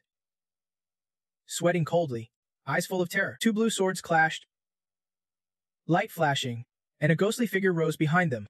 The air instantly turned suffocating and fierce. Ong Hong nervously asked, System, did we come to the wrong place? Shaking, she suggested, Are we too early? Or should we just run? At that moment, a sweet, clear voice echoed through the hall. Looks like I am late. All eyes turned to the defeated family S system. The beautiful girl's arrival sparked cheers and visible joy. Chimrem, Siku. She is here? Kotong stood on stage in a dazzling outfit, adorable cat ears twitching under the lights. She held the mic and said, Everyone. Kotong's smile was sweet and charming, gentle yet full of playful confidence. Good evening. The fans below screamed loudly, pushing and shoving. No one could resist her adorable, captivating charm. Kotong, I like you. Tin Quan. Without you, how could I survive? Tin Quan, please take me with you. She enthusiastically interacted with the crowd. Love you all so much. Today's love song is from the legendary super idol. Let us jump. Little kittens. The whole crowd laughed joyfully, eyes sparkling, fainting and cheering like true fans. I can't take it anymore. That is all for today? Seeing that scene, the system and Hong Hong were shocked speechless. Who is this system loser? And what the hell is that kitten jump? Isn't it supposed to be a cult jump? The system just could not believe what was happening right before its eyes. I do not believe it. How could a system loser do something like this? A mysterious shadow appeared behind. A deep voice echoed from the darkness. Are you 2 new fans? The system frowned in confusion. Van Tam stepped closer and quickly asked, Are you the system? Fan cards now cost you 400,000 luck points. Hong Hong stared in amazement. That expensive? The system, shocked by the price, kept refusing. We came to find the system loser for something important, she said warmly. No problem. Wait until the performance ends. Just come backstage to find her. Ong Hong asked casually. Why did the system loser come here to be an idol? Van Tam answered without hesitation. Because she has no host, is free with nothing to do, so I advise her to be an idol, drawing fan art to help me find inspiration. After hearing that, the system was speechless. What kind of advice is that? She said calmly. Simple. If she does not listen, I will throw her to a planet full of tentacles and turn her into a cream cake. The two hugged each other in fear, thinking, how could she say such terrible things with such a calm face? Terrifyingly, she did not even treat the failed system like a tool anymore. Van Tam leaned close to Hong Hong, gently pushing her glasses out of habit, her face fully focused. It shyly asked, why? She straightforwardly made the offer without hesitation. I have never seen eyes so pure, so innocent, like a college student who has never been hit by the harshness of society. Interested in coming to work as my idol, Hong Hong panicked and quickly replied, I refuse. Hours passed quickly, and after the performance ended, Kotong sat tiredly in the dressing room, sighing, so tired, do not feel like working at all. She looked at the system and asked, why did you come to find me? It quickly got to the point. I am here for 2 reasons. Hong Hong continued to explain. First, I want to be bound to someone else. Becoming an official system, the system firmly stated its ultimate goal. Second, we finally found the big boss opposing the host. As soon as she heard that, Kotong jumped up excitedly, clenching her teeth in anger. What? Finally found that little traitor plotting against me. Let us see if this time I do not tear him into 8 pieces. Van Tam suddenly appeared behind her, calmly commenting, whether she could really tear him into 8 pieces, we do not know, but she would definitely be torn apart herself. Kotong turned around in shock, seeing Van Tam trembling with fear. Stammering nervously, leader, Van Tam sternly reported that her Death Star was shining. A dazzling white beam shot out like a laser, finishing the job. Both simultaneously received the kill signal. They were dead. No chance to wake up. Cut to everyone carefully caring for and taking turns watching over the comatose to Van's health. Depfam stood silently, eyes fixed on her without blinking. Fadipe held a food box, stepped inside, and anxiously spoke up. Senior Deep, eat some food. He turned back in surprise. She smiled and opened the food box, curiously asking, Senior Deep, what was the sword you used earlier? It feels very spiritual. Depfam reached out for a cake, replying, thanks, that sword's called Sai Di, and it really suits me. That made Phi Deep very happy, giggling and praising herself, mumbling, got a compliment, but her smile suddenly faded after his next words. But if I had a choice, I would still prefer to use the spear. Feb froze. What? Daihak was speechless, gently pushing her, sighing helplessly. You are such a mess. Always looking for trouble, she curiously whispered. Chai-ho, why did not you go in? Are you blaming yourself? Depfam hesitated. Something like that, Daihak continued. Chai-ho, is your disciple being controlled by that old Taoist? If not, when we met her, you coldly rejected her. She is only wearing the guise of my disciple. Next time, no need to hold back. She did not dig any deeper. Really? Then it will be easier when I deal with her. Deepfam suddenly spoke seriously. Daihak, I have a favor. If that old Taoist or puppet shows up, I will confront them. He recalled the brutal image of the ghost fault. Long could not help but feel worried and entrusted a few words. No matter what, do not leave my master's side. That old Taoist is cunning and very likely to harm my master. In the sect, you are the strongest, and only you hold the world-destroying flame to fight him without being controlled. Daihak did not hesitate to agree immediately. Chai-ho, I understand. Speaking of which, thinking of your master, I might as well write it down. Suddenly, a swirling time-space gate appeared behind them, shining brightly. Van Duong stepped out, still with a cold forest voice. Hey, master, last time I came in a rush. Did not bring anything. But this time I remembered to bring a gift for you. Defan was silent, half doubting, then asked, a gift? What do you guys want this time? Van Duong smiled arrogantly and seductively. Behind her were 3 puppets completely controlled, unconscious, trapped in absolute control, the gift powerful enough to slaughter the entire cultivation world. Depfam stood frozen, pondering wiping out an entire cultivation sect. Is this tragedy about to repeat itself? Van Duong immediately ordered the spirits behind him, coming from the 2 Van sect territory. They scattered wildly across the sky. Daihak anxiously asked, Chai-ho, should we stop them? Helpless, he replied. Too many of them. We can hold them off. She shot Phi Dip a cold glare and snapped without reason. Useless. Do not just stand there. Dipfam said nothing, immediately leapt forward chasing Van Xuong, giving strict instructions. Daihak, protect the 2 Van sect well. Protect the master well, she quickly responded. Understood. Then Kim flew after loudly. Master, wait for me. Soon, Depfam stood opposite Van Xuong, looking at her with mocking arrogance. Master, long time no fight. I wonder how much skill someone as old as you still has left. Without a word, he decisively launched a deadly move.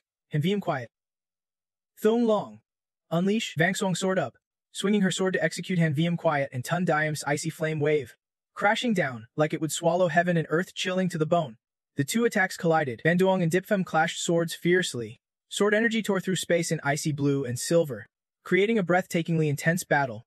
Amid the balanced fight, Van Xuang sneered arrogantly.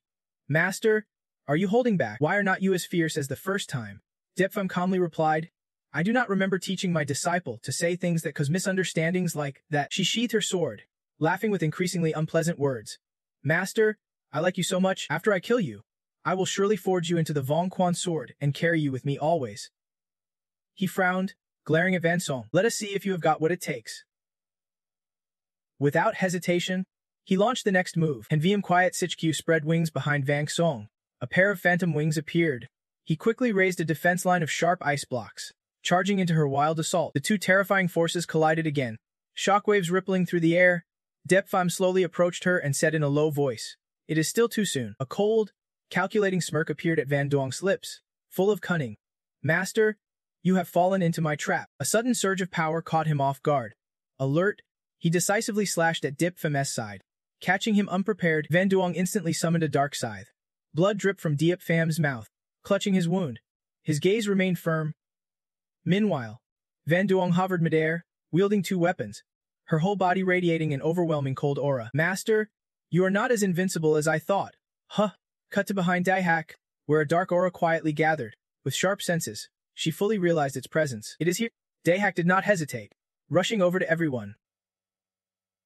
Nervously reporting, Senior Sister. Everyone. Lead Master Chi Ho Wei first. Tabang immediately agreed. Kuai Loi gradually materialized and immediately scolded harshly, not sparing anyone. You worthless brat.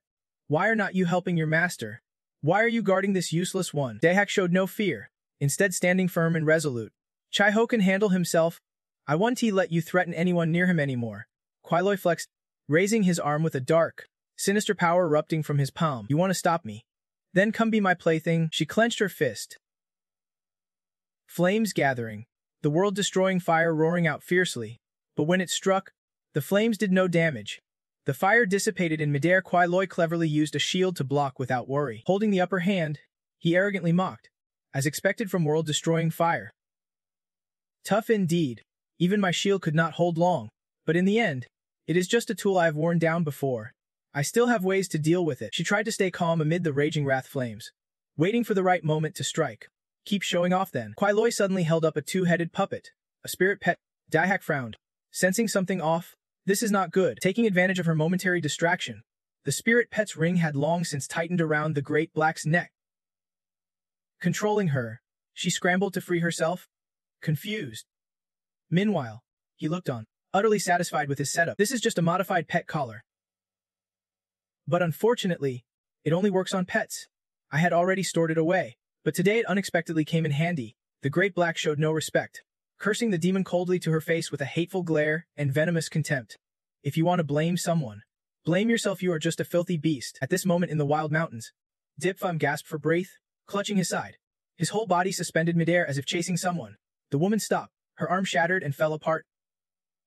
She whispered, Master, stop struggling. You can beat me. The white cloth wrapped over her eyes and her slender neck, fragile like it might snap, yet she still wore a smile. You are just human. You will feel numbness and pain. I won tea. Come on. Master, time to... Deep Pham frowned silently as a horrific vision flashed through his mind. A white-haired woman lay in a large wooden box.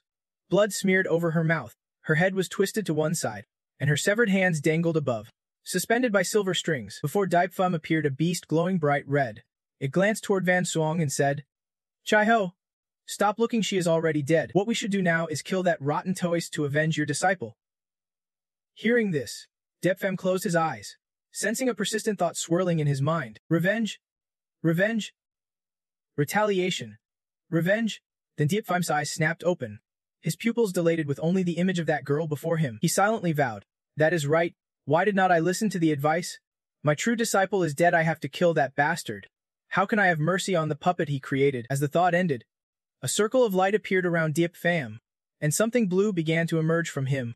Van Song watched, stunned and speechless. Two wings sprouted from Dip Pham's back, each a different color, one red, representing fire, and one blue, representing ice. He gently spoke to her, Though I have taught you all my moves, Master still holds back one technique, a new move I created. The sword sliced sharply through the air, instantly summoning two spirit beasts, an ice dragon and a fire tiger. This was the move Diep Pham had just mentioned, the Han Viem Ju, melting bone and ice. Both beasts charged at Vang Song, who reacted quickly, raising her sword to block. The intertwining red and blue energies exploded violently in midair. Even if she managed to block in time, she could not withstand such a powerful attack. Vang Song's body crashed heavily to the ground, her arm breaking off and shattering. Diep Pham landed swiftly right after. Vang Song struggled to rise, using what strength she had left to say, "Now it is really over, with my limbs broken. Is the next step to chop off my head?" He frowned. "Tell me, where is that Taoist?" She laughed harshly. "You would better finish this quickly. Your master's about to turn you into a puppet." Diep Pham's cold sword blazed in front of her broken body, showing no intention of mercy. At that moment, another voice rang out, "Stop!" A deep crack opened in the void ahead, and from it stepped a man radiating dense evil energy. He sneered, "Don't ruin my property, or I can guarantee the fate of this beast." One hand grabbed the great black's face, causing her pain. "Chai-ho! Do not misjudge the situation," Diep Pham shouted angrily. "Are you threatening me?" The demon smirked. "This is not a threat. Even if you fought me alone, you would not stand a chance against a puppet system like mine. To keep the great black safe, lower your sword and compromise." The great black stopped him. "Chai-ho!" The demon snarled with delight, finally listening. But all of this was part of Diep Pham's plan. He never intended to compromise. The cold sword pierced through Vang Song's head. Her body shattered into fragments that dissolved into nothingness. He was shocked and screamed in agony. "How dare you? She was my masterpiece, created with all my heart. How could you destroy her?" His pupils constricted as if refusing to believe his eyes. The demon tightened a cord around the great black's neck and yelled, "If you do not care about this beast, then I will kill it myself." At this moment, from behind, a purple-haired girl appeared and kicked straight into the arm, controlling the great darkness, making him cry out. After her move, Longan happily shouted to the system, "Is this the power of the system? So powerful?" Ong Hong proudly replied, "That is right. This system compensates for me." Cool Eye angrily gritted his teeth and asked, "Who are you? Why do you have a system?" Longan posed confidently and clearly introduced herself. "The world's destroyer, protector of the pond and the sandbank, the magical shooting star maiden is on air." She then found it funny, thinking this line somehow did not quite fit her demon maiden identity. Diep Pham's system returned with a smile, saying, "Host, we are back." He showed a helpless face and sighed in relief. Just in time. Seeing this, Cool Eye sneered mockingly, dark energy radiating dangerously around his body. Just two low-level systems. So what if they arrived? He curled his lips in a dangerous blood-red glare. "I have played enough. Now, I am very annoyed." Cool Eye summoned his power to create an aura and gave an order. By now, those puppets must have massacred quite a few cultivators. It is time to return and level the Tuvan sect. "Puppets, come back to me." Diep Pham frowned in discomfort, thinking, another human wave tactic, and 10-15 seconds passed with nothing happening. Cool Eye tensed up, looking around, wondering what was going on. Why did the puppets I sent out suddenly lose contact so quietly? Who did this? Seeing his confusion, Dem said, "Not sure what happened, but you look like you made a mistake." Cool Eye hurriedly defended himself. "Don't get cocky. You forgot I am still here. Did not you?" Supreme control range. Threads appeared from all around his body again. He laughed triumphantly, threatening, "Go ahead, if you dare. Just wait to clean up your master's and senior sister's corpses." Without a word, Diep Pham immediately moved above Cool Eye with a raised sword stance. Then, a decisive slash broke the threads from his body to pieces. Cool Eye stepped back and shouted, "Diep Pham, you are crazy. Don't you care your people next to you will be slaughtered by me?" He firmly countered, "I am not crazy. I just understand you. If your so-called instant supreme control skill was real, you would have struck a long time ago." He was startled, thinking, did he guess right? Diep Pham's system frowned and said, "Purple system, let us eliminate him together." Ong Hong also spoke up, "Host, let us join and wipe out the evil demon." Longan eagerly agreed. Diep Pham angrily shouted, "Go to hell." Cool Eye used some strength to open a rift in midair, muttering to himself, "I can die here." Suddenly, a hand reached out and grabbed Cool Eye's sleeve with a familiar voice. "You." Van Axong tried to use her strength to pull him back, struggling to speak. "Don't go." Cool Eye gritted his teeth angrily. "When did you get here? You damn bastard." "Let go." He seemed distracted, while Diep Pham seized the chance to prepare to strike. But no, as he attacked, Cool Eye turned and blocked the blow with a triumphant laugh. Surprised. "I still have a secret skill. My head, enhanced by my body, can defend at a transcendental level. You definitely can't kill me." The system got angry hearing this and cursed. "Damn it, this bastard is truly despicable." Before Cool Eye could enjoy his victory, Diep Pham's sword suddenly turned from blue to red, releasing a powerful aura that pierced through one of his eyes. Cool Eye trembled in pain, speaking broken words. What is going on? How can your sword shoot bullets? Depfam was also confused at the sight. The system stepped forward to explain.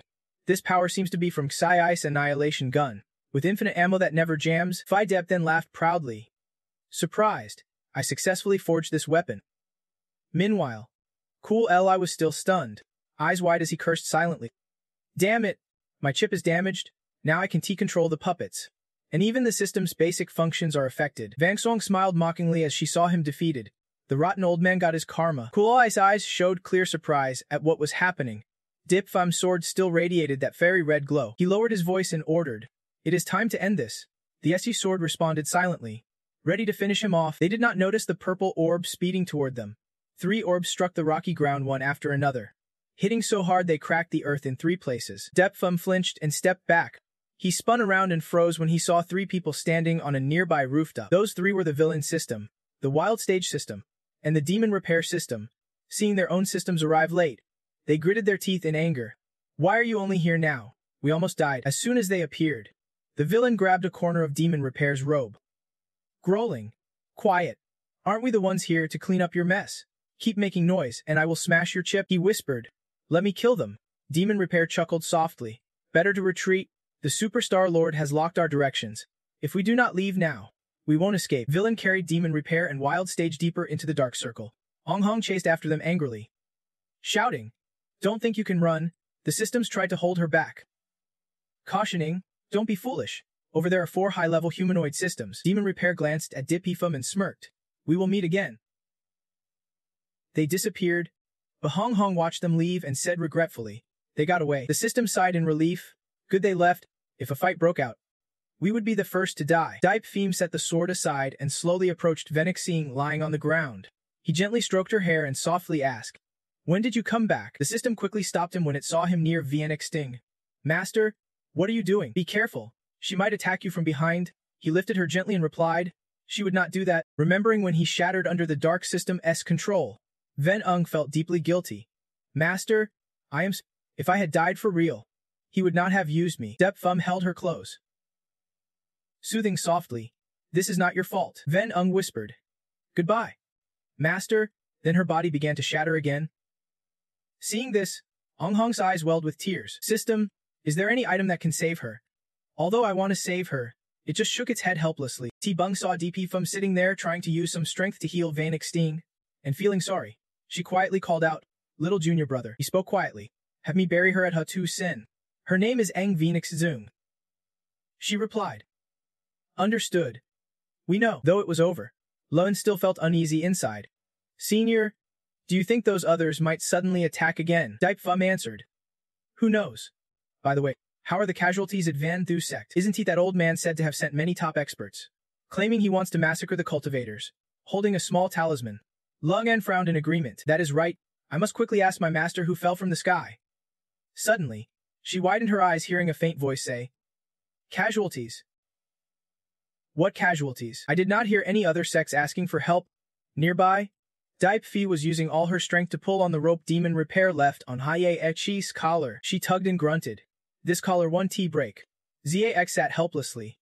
"I tried. It is not something a human can break." Nearby, T-Bin, T-En, and T-Than watched with judging eyes. She touched her neck irritably. "This is not an ordinary treasure. Once worn, my cultivation and powers are nullified. It is really frustrating." Dipe Fi anxiously said, "So now you are just a normal person. Want me to shoot it off with a gun for you?" Zath was stunned and shouted hoarsely, "Are you eager for me to die that badly?" "My neck can take it." Dipe Fi laughed and asked back, "Is there any other way?" She replied, "Maybe only your best friend's master knows how." Thinking of Ven snoring on the bed, Dipe Fi frowned. "Why bring her up? Isn't she still lying in bed right now?" Zia Edish frowned firmly. "She is not the person she was before. Did you forget how we survived?" Realizing something, Dipe Fi clapped her hands and exclaimed, "You mean that one?" Meanwhile, elsewhere, Sita Dreng lay back on a chair with her legs in the air, while Vintam sat beside her. Writing something, Vantam wrote as she spoke, feeling it was not bad. Softness level around 2.23. This setup could be adapted for singing rituals. Kotong forced herself up and questioned sharply, "Tamvan, you are crossing the line. Isn't this just ruining your stuff? It is not that I can compensate. She pushed her glasses up slightly and declared, if you dare call me by my full name again, I will shove you into the disaster idol team, pack you up, and send you to the final humiliation dimension. The faces of those sleazy men with sly smiles appeared, scaring Kotong badly. She stammered in fear. Sorry, boss, I was too loud. Then she shot a not-so-friendly look and asked again, hey boss, why do you keep trying to drag me into being an idol? I clearly have a lot on my plate. Van Tam flicked Kotong's forehead hard, acting as the unemployment system harassing other dimensions and tearing apart two systems. You think no one's watching you? 3 or 4 systems are helping Deep Fam. If the Time Saintess did not intervene, I could not protect your head. Kotong grimaced, her huge bump throbbing, still trying to ask more. Who else is there? Van Tam calmly explained, she is a junior of mine. After failing her mission, she broke the rules by intervening in the dimension and saved many people connected to the host. According to the rules, she should have been executed, but the Time Saintess turned a blind eye, only expelling her, keeping some of her fighting power. After hearing this, Kotong said, I think I saw her name in Deep Fam's file. The system called her the Disciple Recruitment System.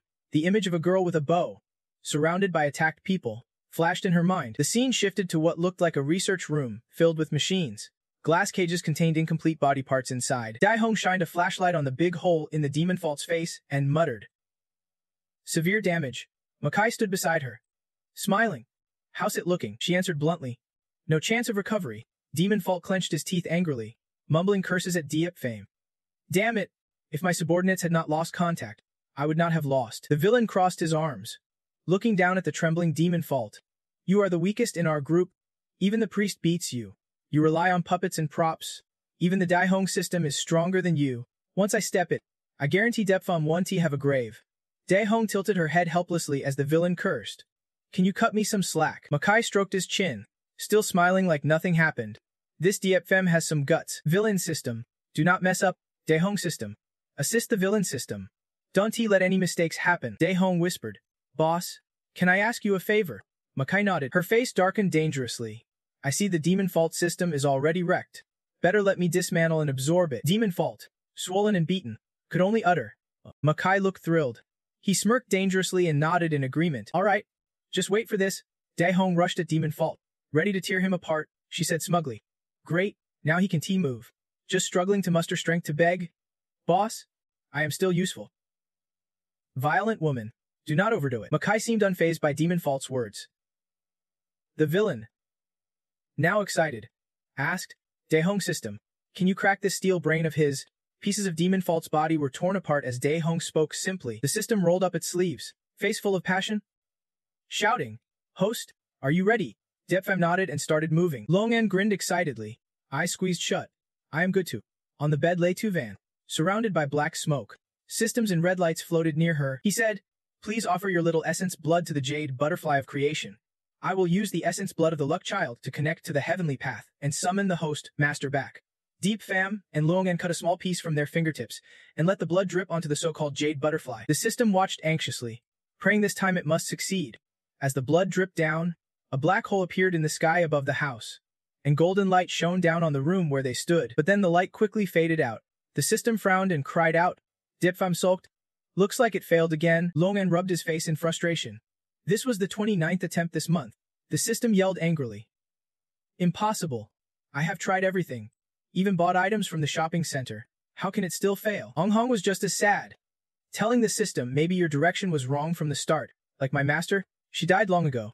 Seeing Hong Hong lose interest, the system flew over, hugged it, and comforted gently. That is nonsense. Can't you see her soul is still inside the body? Although her soul had weakened a bit, there was no sign of further decline. Yepfam glared at the two, his face darkening with anger. Seeing his owner disappointed, the system tried to console him. Don't worry too much, host. Given master's condition, protecting her for another year and a half should not be a problem. We will definitely find a solution. He nodded and turned away. Let us go outside and let master rest well. I will check if the elder patriarch and the others have any news.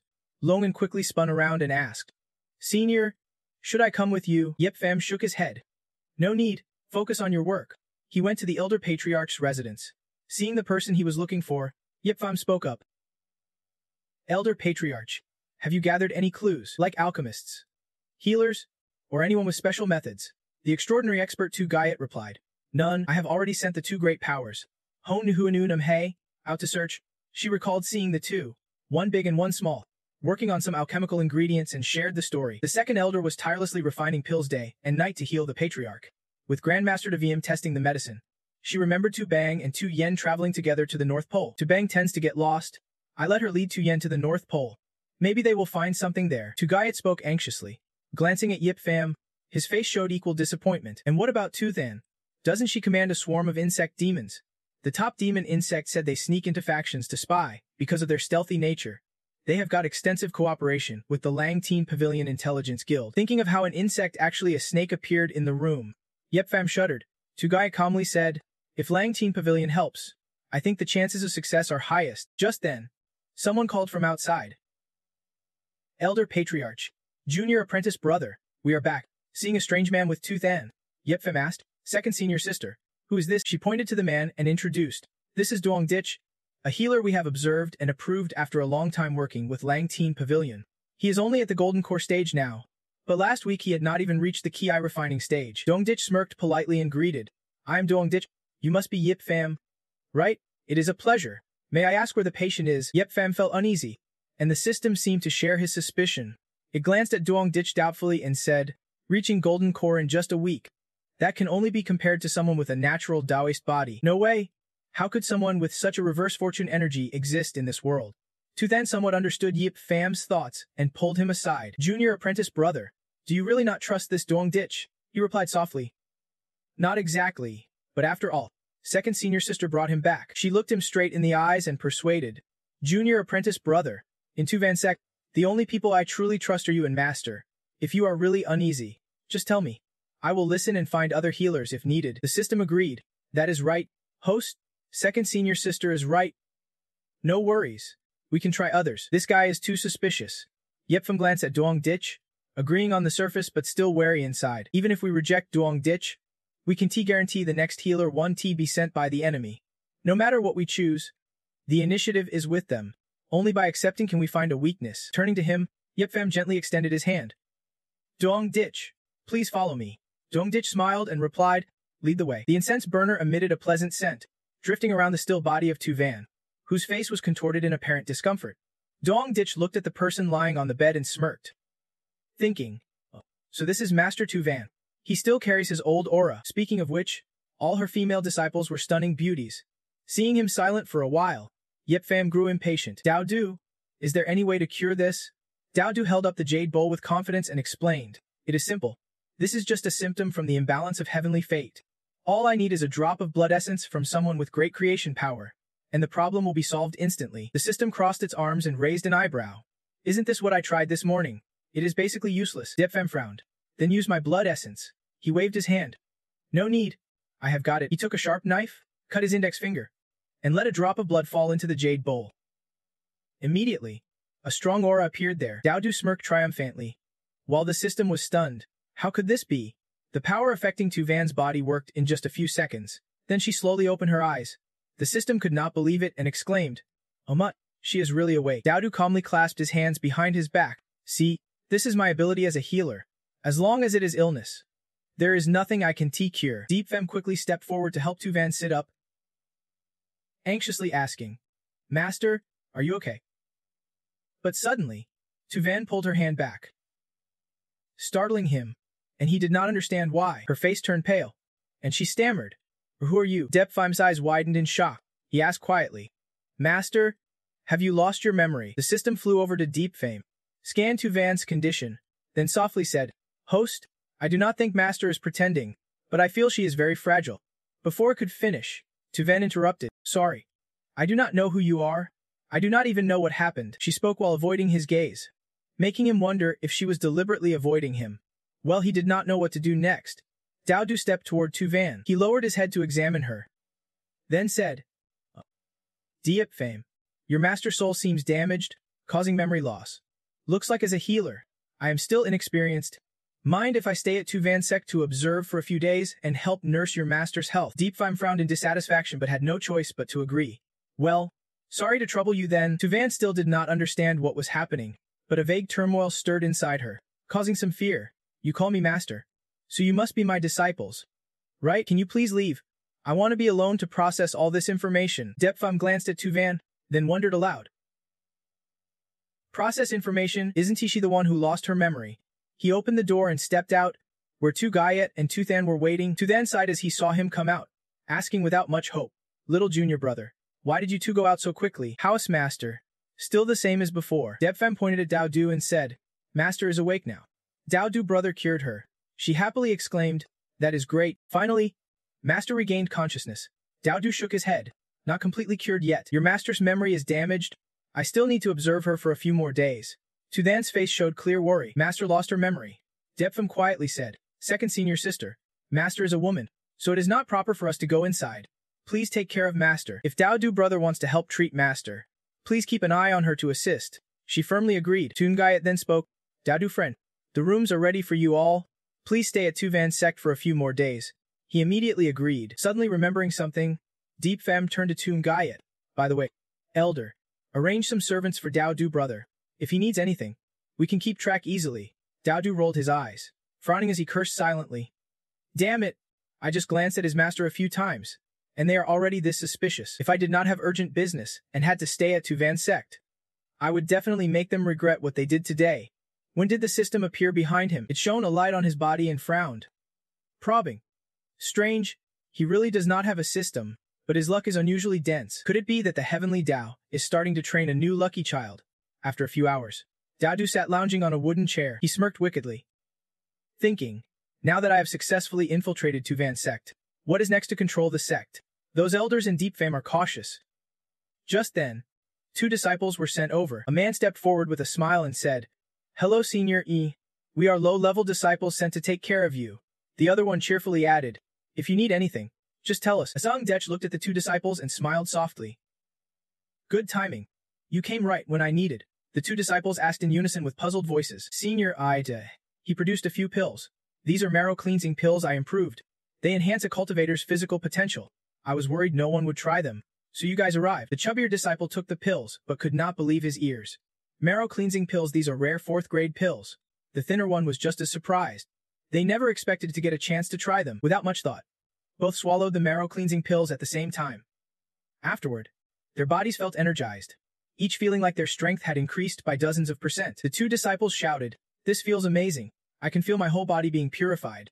I always thought following senior brother Deepy Fum would bring benefits, but it is no match for serving senior Ipu." Azam Daich immediately noticed the key point in one disciple's words. So Dapefum never gave his disciples any perks. Indeed, this is the approach. Thinking this, he took the chance to sweet-talk them. "If the marrow-cleansing pills worked, then I will refine more. Here's the deal. I am feeling generous this once and will make pills for everyone in the sect." The thinner disciple exclaimed, "Senior Ida, you are so noble." The other's eyes brightened as he added, "From now on, we will definitely follow you." Asang Dech smirked, thinking to himself that meeting these 2 was pure luck. Suddenly, he recalled the rough days when he had to scavenge like a beggar. Back then, he dared to steal a roast goose from a shop but got caught by the owner, who beat him hard while scolding, "Stealing roast goose. Huh, stealing roast goose." After the beating, the owner dusted off his hands and left, even spitting at him before going. "You have got hands and feet, but still pretend to be a beggar. Next time I see you, I will beat you every time." Asang Dech clenched his teeth in anger, thinking, was it really just stealing a goose? Yet he was insulted like that. "When I rise in rank, I will definitely take your head." Suddenly, a question echoed from somewhere. Freezing him, rise in rank. He wondered who asked. Emerging through green smoke were 2 figures. The villain system and the emperor system. Azima Ditch knelt dusty on the ground, begging, "Great ones, please have mercy and spare me some food money." Zai Hong did not understand what villain was thinking and asked, "You even need this kind of person?" He smirked. "Shut up. Just watch." Zai Hong sighed and shrugged, pretending not to care. "Fine. I will leave this mess alone then." Villain arrogantly stepped toward Diffin Dutch. "You are Idra Deech, right?" he asked fearfully. "How do you know my name?" Villain clearly read Dittev Dech's mind and knew what he wanted. He produced a notebook and smiled dangerously. "Do you want to become proud, respected by the world?" Scene changes to another place where 3 disciples stand chatting in a large courtyard. The blonde youth quickly told the others, "Have you heard? Senior Depadich's cultivation has reached golden core stage." The purple-haired youth replied, "That fast?" When he first came to the Ven sect, was not he just a key refining or foundation establishment? The chubby youth nodded approvingly. "Of course. That speed rivals senior brother Dip. When purple-haired heard Depi famous name, he immediately scoffed. Don't I mention senior brother Deep? How can his lazy style compare to senior Gatim? The chubby one agreed. Right? When senior Ratham was cultivating, he was also healing, refining pills, and studying formations. Otherwise, he would have reached nascent so long ago. The blonde sighed, sounding regretful. If only Zepping Dech were one of our sect. Meanwhile, elsewhere in the sect, a system-sharp voice rang out. Host, that Dech has been bribing people in the sect all along. I think this is bad for you. Dipe skillfully flipped food in a large pan. He spoke as if he knew Iping Dech inside out. It is just a sly trick now. If this attracts attention, then I have been tricked.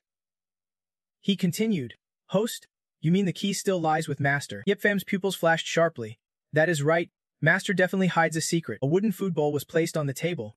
Yip Fam said in a low voice. Master, I brought you food today. Tuvan struggled to get up. Disciple, you came again. Holding the steaming plate before her, he smiled softly. I know Master has forgotten a lot, so I tried cooking many dishes. Maybe you will like them. Tuvan still seemed hesitant. Don't he cook weird stuff anymore? I really do not like it.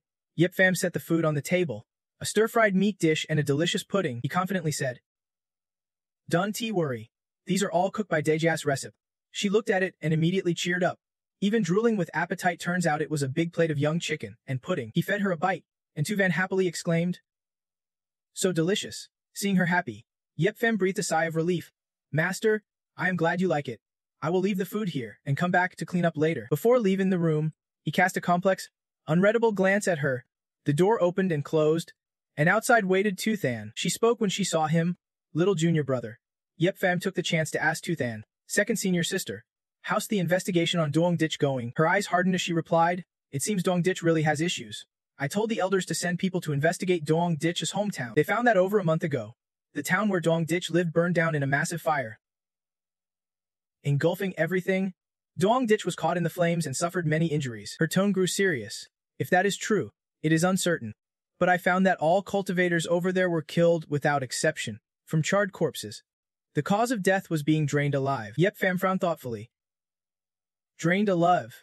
In his past life, he encountered something similar. But even so, Doang Ditch's cultivation could not have grown so fast, especially since after arriving, he never left the sect and no one died.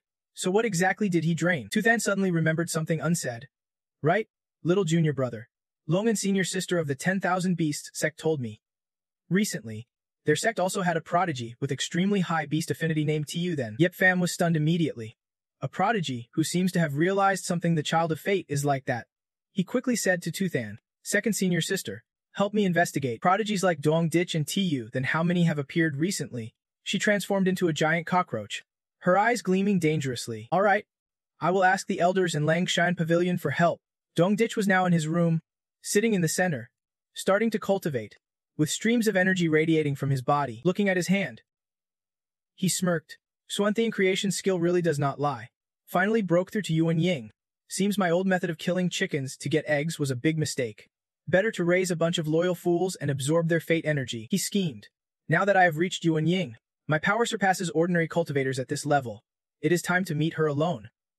Meanwhile, Tuvan was still happily enjoying the delicious food. Doang Ditch used teleportation and vanished, muttering, true immortal. It seems you barely survived. He escaped and appeared in Tuvan's room. She was shocked to see him. Doang Ditch, why did you come in without permission? Doang Ditch arrogantly said. True immortal. I am here to request a position as a direct disciple or elder. Her face darkened with fear. A position? You have been here less than a month and want to climb to a high rank. How do you expect everyone to trust you? He raised an eyebrow confidently. Whether I earn their trust, you will see. Just by my strength, I can take the sect leader's position. Give me 1 month, and I guarantee this sect will bear the Duong name. Tuvan shouted. So what do you want? Even if I give you the position or not, you can rely on your own skill to rise anyway. Right? He laughed loudly. But then his face darkened. Doang Ditch said arrogantly, I want you to cooperate with me. Don't forget who saved your life. And do not forget your cultivation and soul repair still lack the final step. Tuvan was stunned, never expecting to face such a bizarre situation. The news spread quickly. The disciples cheered loudly when they heard it. What? Master Tuvan wants to take Dapen Dech as a direct disciple. Another guy excitedly added. Could the news announced by Master Tuvan himself be fake? The last one laughed so hard he could barely open his eyes, saying, that means Senior Dech is about to become the 5th senior brother. Dipe Fum and the system quickly caught the news. He even doubted it and asked back suspiciously, as Hung Daich thought. The host and the master barely spoke to each other. How could he want to take disciples? Impossible. He folded his arms and reasoned there must be some kind of connection between them. The system was eager, saying tomorrow the master will officially accept Dit and Deech as a disciple. Got any eyes? Host? Dipe Fum clenched his fist and said firmly, Don't worry. Tomorrow I want to let Dutch succeed in becoming a disciple. The sect is surrounded by towering mountains. At that moment, Tavan and Dech walked side by side. She looked at him and said, I have fulfilled your request and given you the status of a direct disciple. Hum Dech nodded excitedly. Good. Next I will gradually take control of the Devian sect. Suddenly he threw an arm around her waist, making her startle. After I eliminate Dipifum, you will be my woman. Tivenza's eyes hardened. She slapped him and snapped. Sorry, that was just a reflex. Hung Dech roared and lunged. You. Tivin. Step back. She pointed angrily at him. We are just partners. If you get handsy with me, let us see if can even leave the Tiven sect. Hung Dutch turned his back with a snort. Don't I know what is good for you? The Tiven sect has plenty of beautiful female disciples. Do you really think I am interested in your old face? When I become the overlord of Zung Hong, even if you beg to sleep with me on your knees, I won't bother. She thought to herself, becoming overlord of Wung Hong. Let us see if you are lucky enough to live that long. Later in the Dveen sect's main hall, Dep Fum leaned against a pillar. Listening, a disciple shouted, Look, Azang Dutch is here. He turned to the door where Vipapa Dech had just entered. Azang Dutch approached Taven who was seated and bowed respectfully. Azang Dech paid respects to Master Taven, who nodded and said, You may rise. The disciples erupted into noise again, even louder than the senior sisters and DP Fum. Another disciple said, That is right. Ever since taking senior brother deep in, our Taven sect faced many disasters. Another added, Don't he talk nonsense. If it were not for senior brother Deep, the 7 great sects would be wiped us out long ago. Dipe Fuzn stepped forward to stop a girl about to bring a cup back. Wait, Tavan was stunned. Dipe Fum, what are you doing? He said firmly. I oppose Atav Dech becoming the master's disciple. She stood and moved to intervene. Dipe Fum, stop causing trouble. This is the official disciple acceptance ceremony. Just stay silent. Dipe Fum turned and said seriously, Azang Dutch is not worthy. A disciple immediately retorted, He saved the sect leader. How is not he worthy? He coldly glanced at him because he was not qualified. That remark startled him for a moment. Azam Ditch boldly said, Senior brother Dippy, maybe I am not qualified in your eyes, but I stepped into Golden Core in less than a month and surpassed 3 senior sisters. Are you mocking everyone here? Depfum looked away and responded, It is not about cultivation. I am saying you are a bad person. Vang Dutch gritted his teeth. I am a bad person. Senior brother. Then what must I do to be considered a good one? He said in a firm tone. Fight me. He smirked and replied, Senior brother Dippy, how can I be your match? A disciple spoke up displeased. Senior brother Deep really has no shame. Such a huge gap in strength. This is clearly bullying the junior brother. Another added, Even if you win, what does that prove? That is disgusting. Then Deven spoke. I allow. Dipe Fum's face was cold, his sharp eyes drilling into Deepa Dech. This is an ordinary iron sword I bought at the foot of the mountain. I want to use spirit energy. If you can beat me, I will acknowledge you. Azang Dech pretended to be forced, nodding in acceptance. If senior brother Deepy pushed him this far, he had no choice but to fight outwardly like that, but secretly he smiled cunningly. He really was a fool. I have divine skills. And you want to use spirit energy. How do you plan to fight me? If I win relying on my status as a junior, I can establish my reputation in the Tivan sect. Even if I lose, I won't lose face. Hung Dech said respectfully, Senior brother Dippy, please make the first move. Dipe Fum responded. Then he moved immediately, his speed making Dech hesitate and silently exclaim, Too fast. Dipe Fum held his sword ready and lunged forward like a flash. Vithach reacted just in time, using fire to block the attack. Dipe Fum landed lightly while Luom Hubech was seriously wounded, blood dripping onto the floor. His arm that just blocked still trembling. He breathed a silent sigh of relief. That was close. If that sword had pierced my head, I would be dead for sure. Pain from his arm kept radiating, making him grit his teeth. This is not good. Does he want to kill me? His pupils sharpened with fierce determination, unwavering as if waiting to see what Dip Fum would do next. Knowing he could not just take hits, Azam Dech gathered his internal energy, gritting his teeth and shouting, Senior brother Dippy, you are forcing me now. Mysterious heavenly creation technique. A dark aura surrounded him, lifting him into the air, draining the energy of those nearby. His disciples trembled, unable to stand. One clutched his chest trembling. Why do I feel weaker all of a sudden? Another leaned on a tree, equally miserable, replying, Me too. That aura now wrapped around Dip Fum.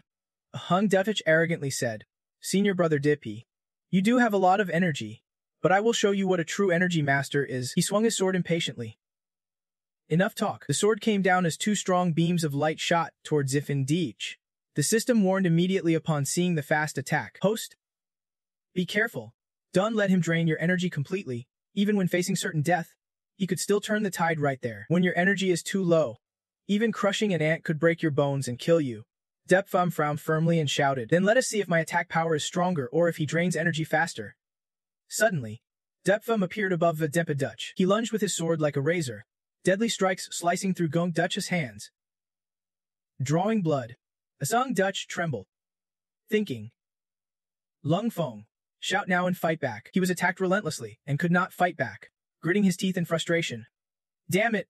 When using the mysterious heavenly creation technique, I can use other skills simultaneously. How can I stop DP Fum? His energy recovered slower than DP Fum's attacks. Just keep attacking in frequency. Hung Dutch staggered as if about to fall and surrendered. Senior Brother Dippy, I admit defeat, but it seemed DP Fum was not willing to stop. He rushed forward and punched him square in the face, sending his whole body flying into the wall. Blood poured from his nose and mouth. As Sundich trembled and shouted, DP Fum, do not you understand? Before he could finish, he was silenced as DP Fum suddenly stood right in front of him, looking down at him with sharp eyes, fresh blood dripping onto the floor. Hung Dutch stammered in fear, begging for his life. His whole body was exhausted now. Azong Dech lay still, his arms still trembling. The disciples, seeing Divim show no mercy, angrily spoke out, Senior Brother Dip is too ruthless. Another frowned in displeasure. Is this really Senior Brother Deep?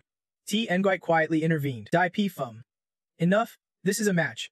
You have to know when to stop. He turned away and asked T. Nugite, Elder, when did I say this was a match? She hesitated. Clearly there was no such thing and could not hold back anymore. T. Ven slammed her hand on the chair and shouted, DP Fum, this is enough. This is my disciple acceptance ceremony. He is my disciple, he said coldly. He will never be a disciple of the true Ven master. Brothers, help me escort this Zittuta Deech into the sect's main prison. She was stunned hearing this. DP Fum, what do you mean? So who really runs this Ven sect? You? DP stayed silent and turned to where she was sitting. Ven felt uneasy. DP Fum, what are you trying to do? Do you want me dead? He pressed the sharp blade to her neck and shouted, Imposter, you do not deserve to say those words. The elder was shocked. You are crazy. That is your master. A senior sister beside her also spoke to stop him. Doni let him do something stupid. Ven trembled with fear but still tried to defend herself. You say I am an imposter. What proof do you have? Is it because I have lost my memory? Or is my behavior just different from before? Defim asked in a low voice. Do you still remember the dishes I made for you these past few days? She trembled and wondered if her taste had changed. He said coldly. Those dishes do not belong to this world. Only now did Devin react sharply. You. Could it be that you are also? It turned out the soul inhabiting Tven's body was actually Tvern's spirit. The cold sword still rested on his shoulder. Difum shouted, Get out of my master's body, or do not blame me for being ruthless. Tvine threatened fiercely. This is your master's body. Aren't you afraid of hurting him? He stepped closer, staring into Tven's eyes with a dangerous tone. Even if I kill you, my master is still my master. At least I won't have to watch an impostor wearing his face do wicked things. Tvana's body instantly went weak. She was so scared she sobbed, thinking, I am done. He is a madman planning to kill both me and my master. Why am I so unlucky? Why does this faulty system keep putting me into this woman's body? She screamed inside her head. Faulty system. Where have you gone? It was hard enough to come back to life once. I do not want to die again. The soul inside Tven's body admitted immediately. I admitted I am not the real Tvim. Please do not kill me. Guyet was stunned. The sect leader is a fake. Tven knelt low, begging. I was forced into this. It is all arranged by the faulty system. I want to leave this body too, but no one told me how. Depfum asked. You are occupying my master's body. So where is my master's soul? Tvan cried as she said.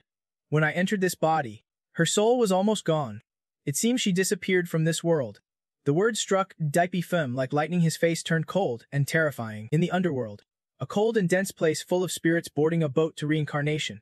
Butch View Thee with a sleepy face looked in from outside and said, Old man, you are finally awake. Any instructions today? Helvi crossed his arms and adjusted his hair irritably. What instructions? Didn't I just wake up? Starting today, you do not have to work anymore. Hearing that, Butch View did not frown but laughed broadly. I got 5, so I can reincarnate. He waved his hand. Get lost. The other tossed his hat aside. happily jumping away, shouting with joy as he left, "Great! No more underworld work. I am free now." He leisurely raised a cup of tea and took a sip. Hovey sighed. It is just reincarnation, but he is this excited. The life of an underworld manager is humble and whimsical. Then suddenly Batch V Thu came back shouting, "Old man's in trouble. A child of fate self-destructed over love, and wants to come to the underworld looking for someone." Before swallowing his tea, Hovey spat it out. "Who is it? Not trying to run off to become a sea god, right?" The other squinted and reported, "Not die them." Hovey was curious. "Which die them?" Butch Vuthi yawned. "Dunty no. Earlier in the sect." Tuven still knelt and said, "Dunty kill me. I have told you everything I know." The system nearby advised, "Host, keep her for now. This body belongs to your real master. Besides, with her here, you might find clues about your master." Daiphium turned to Teen Gite. "Chief Elder, lock her up. This body is my master's. Take good care of it, and do not let her escape." She replied, "Got it." After everything was settled, Daiphium and the system left the main hall. He asked while walking, "Master, has she really disappeared from this world?" It rubbed its head and answered, "If your master really died, her soul would report in the underworld. But no report has come." Daiphium was puzzled. "Underworld. This world has an underworld," the system explained. "Of course, but system owners are managed directly by us, so they usually do not go to the underworld." Hearing that, Daiphium asked, "So can you help me get to the underworld?" The system panicked. "Host, you are not trying to look for death, are you?" You put on a helpless face. "How could that be?" Hearing this, he relaxed and pulled out a sword, saying, "So you are planning a quick trip to the underworld? Huh, we have a fake death sword here. Stab it into your heart, and you enter a death-like state for 7 days and nights. But if you do not pull it out in time, you will really die." Without hesitation, Deepfem grabbed the sword and stabbed it straight into his heart. Scaring everyone around, he calmly said, "That is enough." The system shouted, "Damn host! Do not make a scene in public. You will scare everyone." Back in the gloomy underworld, Havu was now dressed neatly, walking down an empty corridor. He spotted someone standing in the middle of his main hall, hiding behind a pillar. Seeing Deepfem's back, he frowned and thought, "Why is it him? Isn't this guy addicted to dying? His life and death have never been controlled by the underworld. Who is he looking for?" Clearing his throat, Havu smirked and asked, "You are Deepfem?" The boy respectfully saluted. "First time meeting you. Judging by your look, you must be the lord of the underworld." Havu nodded. "That is right. Since you are here, just ask straight. I'm here to find Master Tuvan Chanhan." After learning why he appeared here, Havu frowned irritably. "Looking for someone? Do you think my underworld is some place you can just wander? You want to find someone. What? Planning to steal them away after?" Deepfem replied naively. "Yes," he snapped angrily. "Don't you think, just because you are a child of fate you can cause chaos?" The system whispered into Deepfem's ear. "Looks like this method is not working. How about we take a tour of the underworld to the reincarnation well?" Now it was Havu's turn to get annoyed. He grabbed the system and growled, "System, do not think I can TC you." The system's eyes bulged in shock. "You saw me." He pointed at it and barked. "Or where else do you think systems hide their hosts? My place is a transfer station between life and death. Don't think you can negotiate with me." Deepfem gave orders. Looks like there is no way around him. The system got ready to act but also shouted back. "Then today, I guess I will just sacrifice myself and accompany the host." Havu sighed, waving his hand. "Don't he make a scene here. There are plenty of restless souls to register. If you guys cause delays, the underworld's order will collapse." He lowered his voice to negotiate. "All right then. I do not want to get involved with fate children like you. I will check the book of life and death for you. If the person you are looking for has not fully departed the mortal realm, I might let you take them." Deepfem smiled brightly. "Thanks." The system was just as surprised. "Whoa, did not expect you to be so reasonable." Havu conjured an electronic record book. Deepfem looked puzzled. "Hey, why is your book of life and death electronic?" he asked back. "Guess why we do not use paper?" The three suddenly fell silent. All thought of one person, and no one spoke. Ignoring the awkward silence, Havu asked, "What is the name of the one you want? Male or female?" Deepfem answered, "My master is a woman named Tuvan Chan Nan." He shook his head. "That is just her title. What is her real name?" The boy answered succinctly. "Don't he know?" Havu angrily retorted. "Don't he know? Then what exactly are you looking for in my underworld?" Deepfem widened his eyes. "You mean I can find her?" He frowned. Voice low. "Judging by the title, finding her should only take a little time. But I do not see why I should save someone as impulsive as you. And besides, you can even take her away." Deepfem stammered. "Impulsive. Can take her away?" Havu crossed his arms. Eyes distant. Voice deepening. "Fate children come here to save people. Not just you. Some save family. Some save souls. Some save their revered masters. But no exceptions, all use emotional bonds to pull the dead back to life. Yet you are willing to risk death to find someone in the underworld. You want her back, but do not even know her name. Tell me, how is she a saint to save or a benefactor to you? He glanced at him. Do you have a reason you must save her? Is she really that important to you? Deep Fem's face darkened. Suddenly tongue-tied and speechless, Ahavu waved his hand. Think carefully. Only come to me for help after you have thought it through. Otherwise, no one can interfere with the underworld's rules. Saying that, he turned and left, leaving me alone with a tangle of thoughts swirling in my head. Later, in the prison of the Zeon sect, Dongdich sat silently in his cell, clutching his injured arm, covered in blood, cursing under his breath, Deep Fame. Damn him. How dare he cut my tendons? What now, if that person knew? Would they blame me for failing the mission? Suddenly, a voice echoed, "What are you thinking about?" The villain suddenly appeared from a swirl of dark smoke. Shocked by what he saw, "Why are you here?" The villain sneered. "Aren't you happy I am here to save you?" Grasping at a lifeline, Dongdich quickly replied, It is just that I have not finished taking over the Zaiyun sect, and was defeated by Deep Fam." He sighed, cutting himself off. "How could I blame you? Whether your mission succeeds or not, I will come for you." Dongdich laughed excitedly. "You are coming for me? Where are you taking me?" In an instant, the villain's appearance changed. His eyes shone brightly in the dark, sharp teeth and long fangs bared, accompanied by a roar, "Of course. Into my stomach." Dongdich screamed in terror. "Help me!" But it was too late. The villain swallowed his head whole, fresh blood splattering coldly onto the floor. After eating, he laughed loudly. Wiping the blood off his prey with a cold hand, he said with delight, "It has been a long time since I have filled my stomach with Kai energy here. In the cold, empty underworld." Zaiyun wandered aimlessly with drifting thoughts.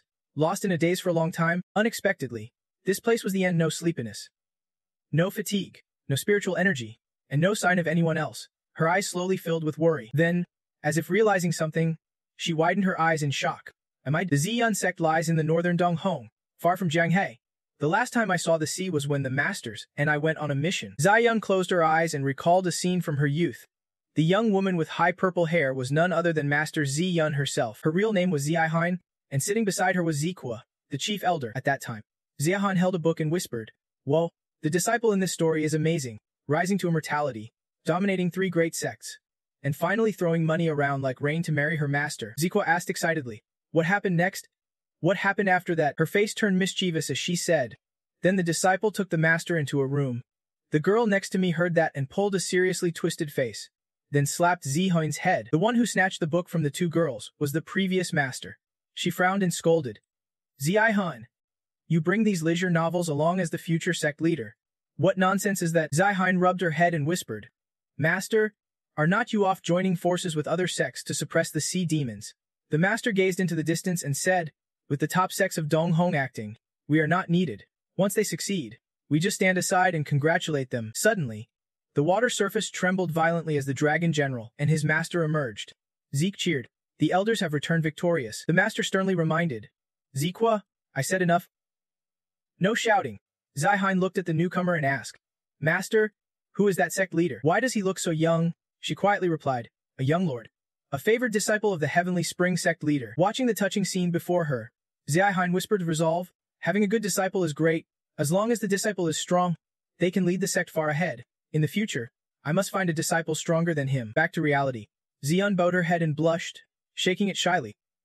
Thinking, how embarrassing, I actually entertained inappropriate thoughts about my precious disciple because of a story plot. If he ever found out, how could I live with him? Then she thought of her disciples, and her mood sank. But I am already dead, and my disciple has his other half. A useless master like me would only be a burden. Even so, I still want to experience love. I am really pathetic. Venin knelt on the sand as the waves crashed ashore, whispering peaceful sounds. Suddenly, a voice called out from afar, "Hey, why is there someone in this cursed place?"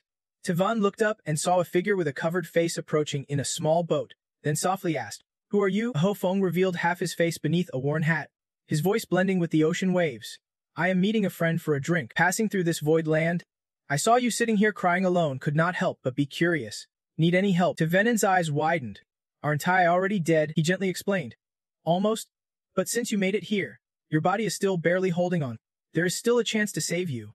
She immediately brightened. So I can come back to life, please. Senior, help me. She pleaded. He said, come aboard. Taven quickly stepped onto the boat. Hofeng watched her naive face slowly fill with hope, and thought quietly, this girl's really foolish if she was not deliberately coming here. Who would just happen to pass through this cursed place? He smirked, snapped his fingers, and said, all right, I'm about to set off. Hold tight.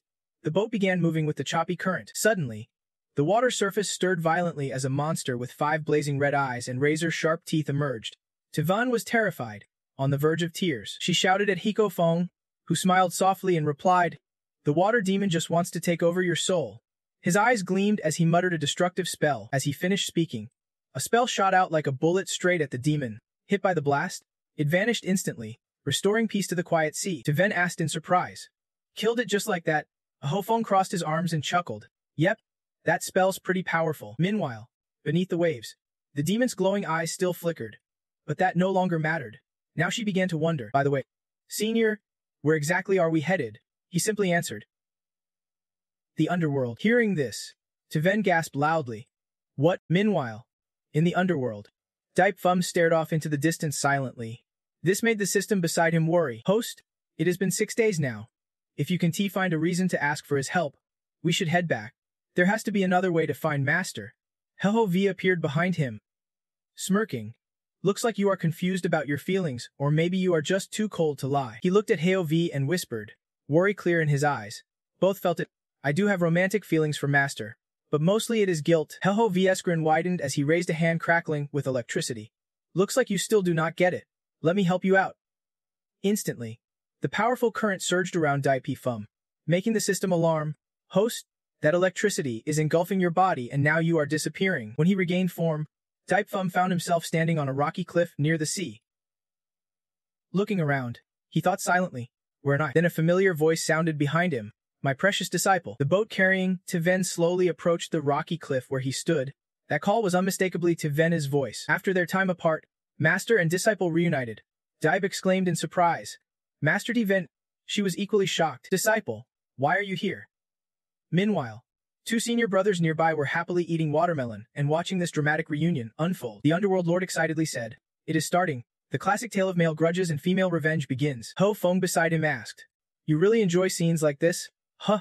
The Underworld Lord grinned gleefully. Thanks, Brother Feng, for rescuing me from the void. Hofeng nodded lightly. No big deal. Hey, how about a game today? Hearing this, Hovia asked in surprise. A bet? Let me decide. The other agreed immediately. Whatever. Just do not lose every day or it gets boring. The Underworld Lord shouted. Then I will bet my favorite disaster idol group. Hofeng quickly accepted. Fine. If I will cover your concert ticket. Back with Fum. Taven was deep in doubt. Only she and her precious disciple were here. Could it all be an illusion? If it is fake, then no one will know the truth. Right?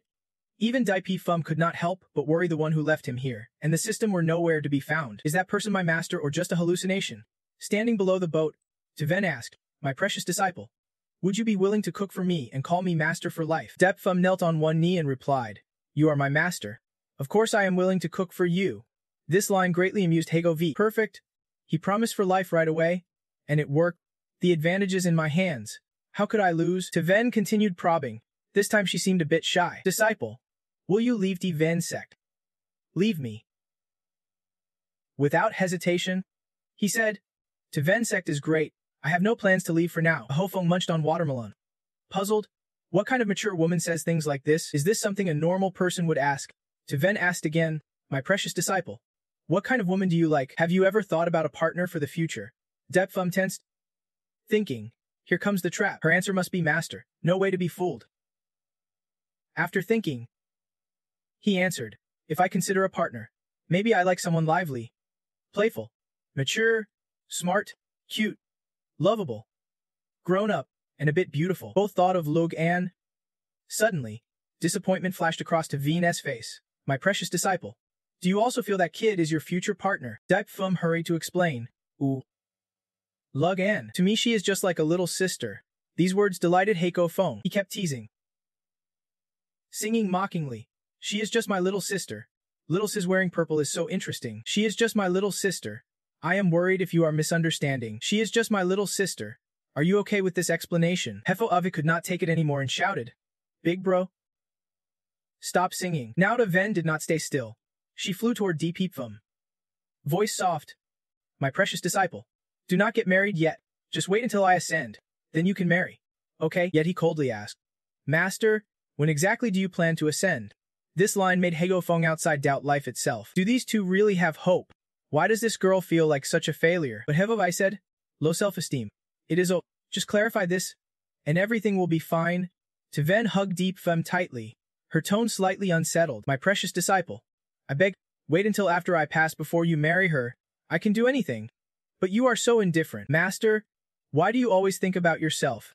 It won't go as you wish. Hevo frowned. Despairing, feeling the sky was falling, Hefo Feng agreed, saying it is not just the sky falling. This is a dead end. While the two were emotional, a dark sea monster suddenly surfaced and disrupted them. It wrapped its tentacles around Ven and dragged her away. Deepfum tried to pull her back, shouting, Master! Both were shocked and worried by this unexpected interruption. Damn, there is a hidden monster under the sea, so dark and vile, with no spiritual power in this void land. I have to save them. Deepfum struggled desperately, holding tight to his master. At this moment, Ven noticed her body was becoming transparent. A thought flashed through her mind. Almost forgot I am already dead. Her heart was full of flickering thoughts.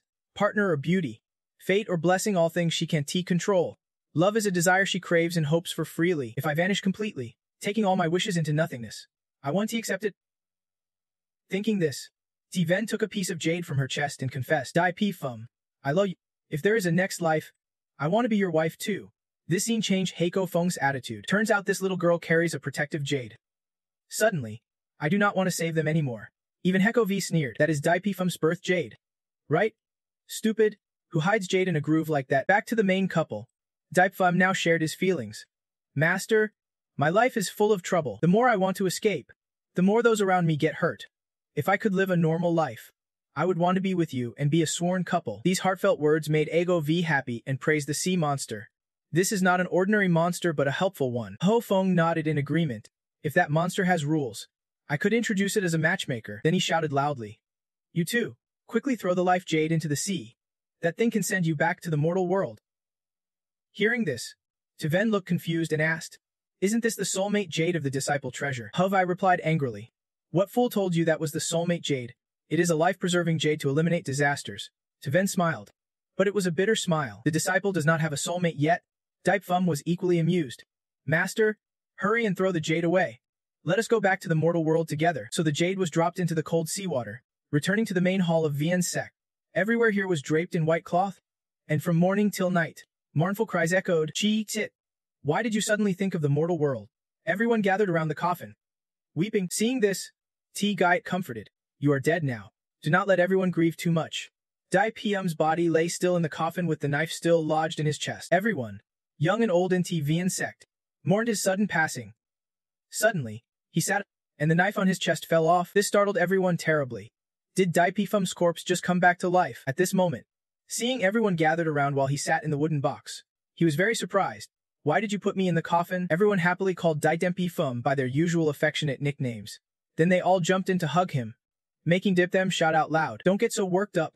After the loving moment with everyone, Deepfum went outside with thoughts swirling in his head. Logically, I have returned to the mortal world. Master Soul should return too. His mind was in utter confusion. However, according to the Elder and others, the Zauch escaped from prison. Maybe he is hiding in Van's sect now, and the imposter might still be possessing Master's body. Just as he thought of Ven, she appeared, running in happily from outside. Deepfum was a bit surprised and asked, Is that Master? Ven ran over, unable to hold back her emotions, tears welling up. My precious disciple, even your companion Jade in the mortal world has shattered. Deep inside, he breathed a sigh of relief. This personality is definitely Master.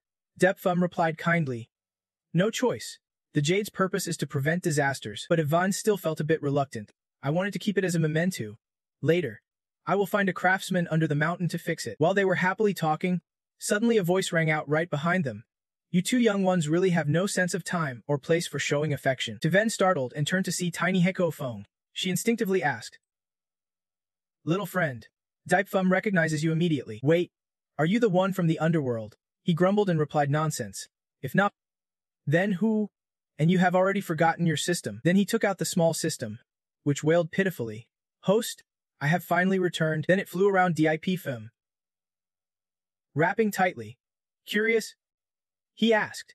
Did you just come to return the system? Hofeng answered. Of course I came to replace it. To retrieve the soul of that time traveler. How can he leave the underworld? So I have to do it. But when he saw DIP Fum's gaze, he was puzzled and shyly said, Why do you keep looking at me so strangely? Defum smiled. So you are just a kid. This made Hofeng flare up and snap back. If your eyesight's bad, throw it away. I already have 2 kids. And you dare call me a kid? Hearing this, Taven was surprised and asked, You really have 2 kids? Only then did he truly notice something was off. His body sensed something strange. Dip Fum turned to Van and said, Master, you should step aside for now. She did not ask more and nodded in agreement. Well, Hek Hofeng seemed to realize something. I understand now. So that is how it is. Then he told Dip Fum that someone was altering his consciousness. Maybe even the entire universe's perception. Both Dip Fum and the system were deeply confused. Changing consciousness. Hofeng nodded. Yes. Even I have been affected without noticing anything wrong. Only a system has this kind of power. The little system asked. When did they attack my host? Hofeng shook his head helplessly. I do not know and can control that. Little brother, I can only say you must be careful. Then he turned and left. Time's almost up. I have to go now. Dip Fum replied respectfully. It is nothing. Little brother, I wish you peace. Then suddenly, he thought about those who disliked him, full of suspicion, wondering whose ability it really was to alter perception among them. The scene shifts to a quiet lake nestled in the mountains. Under the moonlight, a group gathers, and suddenly someone asks, Who are you? Why are you here? Another person wonders, Why does your martial art resemble mine so closely? Could you be my brothers? Someone else speaks up. I was summoned by that guy. And the person beside him agrees. That is right. Me too. While they argue, the villain appears on a rocky cliff above. With Dae Hong beside him, he looks down and loudly asks if everyone has arrived. Everyone is shocked.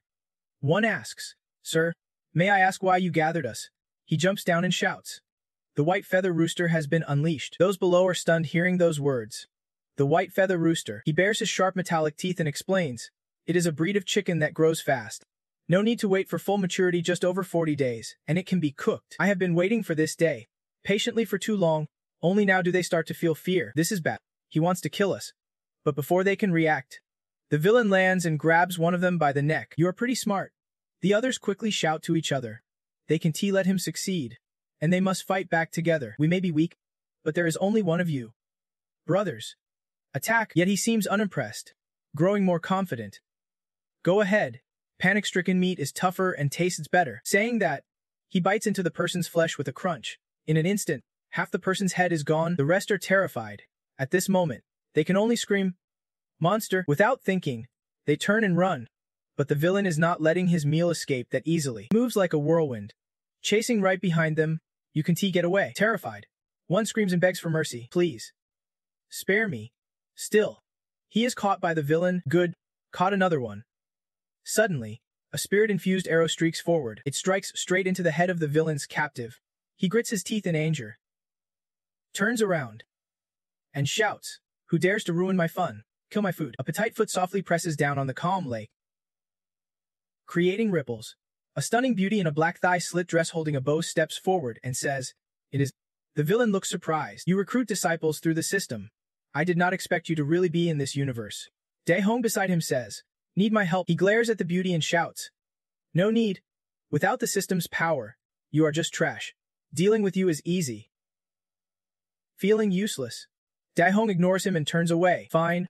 Call me if you need help, the villain says smugly. Since you lost your weapon, I will make up for it with flesh and blood. The beauty shows no sign of fear and prepares to fight. She gracefully leaps up, causing bigger ripples on the water. Suddenly, a large foot stumps down, splashing water everywhere. The villain lands on the waves and rushes forward. Shouting, no chance to run. She stays alert, glancing back to gauge the villain's attack direction. She turns toward the villain. Dung Kung leaps up, aiming at him. He quickly tilts his head to dodge, then flies off toward the fleeing fighters. The arrow strikes straight into someone's back, killing him instantly. Dae Hong casually stands nearby eating an apple. The villain's face twists with rage, teeth grinding. Lolif, you only know how to attack my food. He lunges with storm-like speed, closing in on the beauty. Then he unleashes a powerful force from his right hand. A wave of energy blasts out. She jumps back to dodge, but wherever she flies, he pursues. Quickly, She pulls out a talisman called the Heavenly Peach Blossom Charm. A swirling galaxy of light appears in the sky. She vanishes. The villain stomps angrily on the water and yells, "Die Hong! She has escaped. Chase her down." She immediately makes a deal. The old rules apply. And do not forget to pay me my commission, since you have injured your opponent. Just go. Now even my own people are making a fuss, making the villain angrier as he yells, "Move quickly." Although Zie Hong still followed orders, her attitude was far from pleased. She grumbled as she flew away, always bossing others around. In the end, even someone who had lost system powers could not catch him. After some searching, she spotted a blurry shadow hovering in the sky. "So you are hiding here." Zie Hong gripped her weapon tightly, smirking, "Come out now, or I will make your death ugly." But that shadow did not seem to be the person she was looking for. Zie Hong's face went pale with fear as she exclaimed, "Why is it you?" Early morning at Ven sect. Dep Fum woke up from a good sleep, suddenly feeling something damp on his body.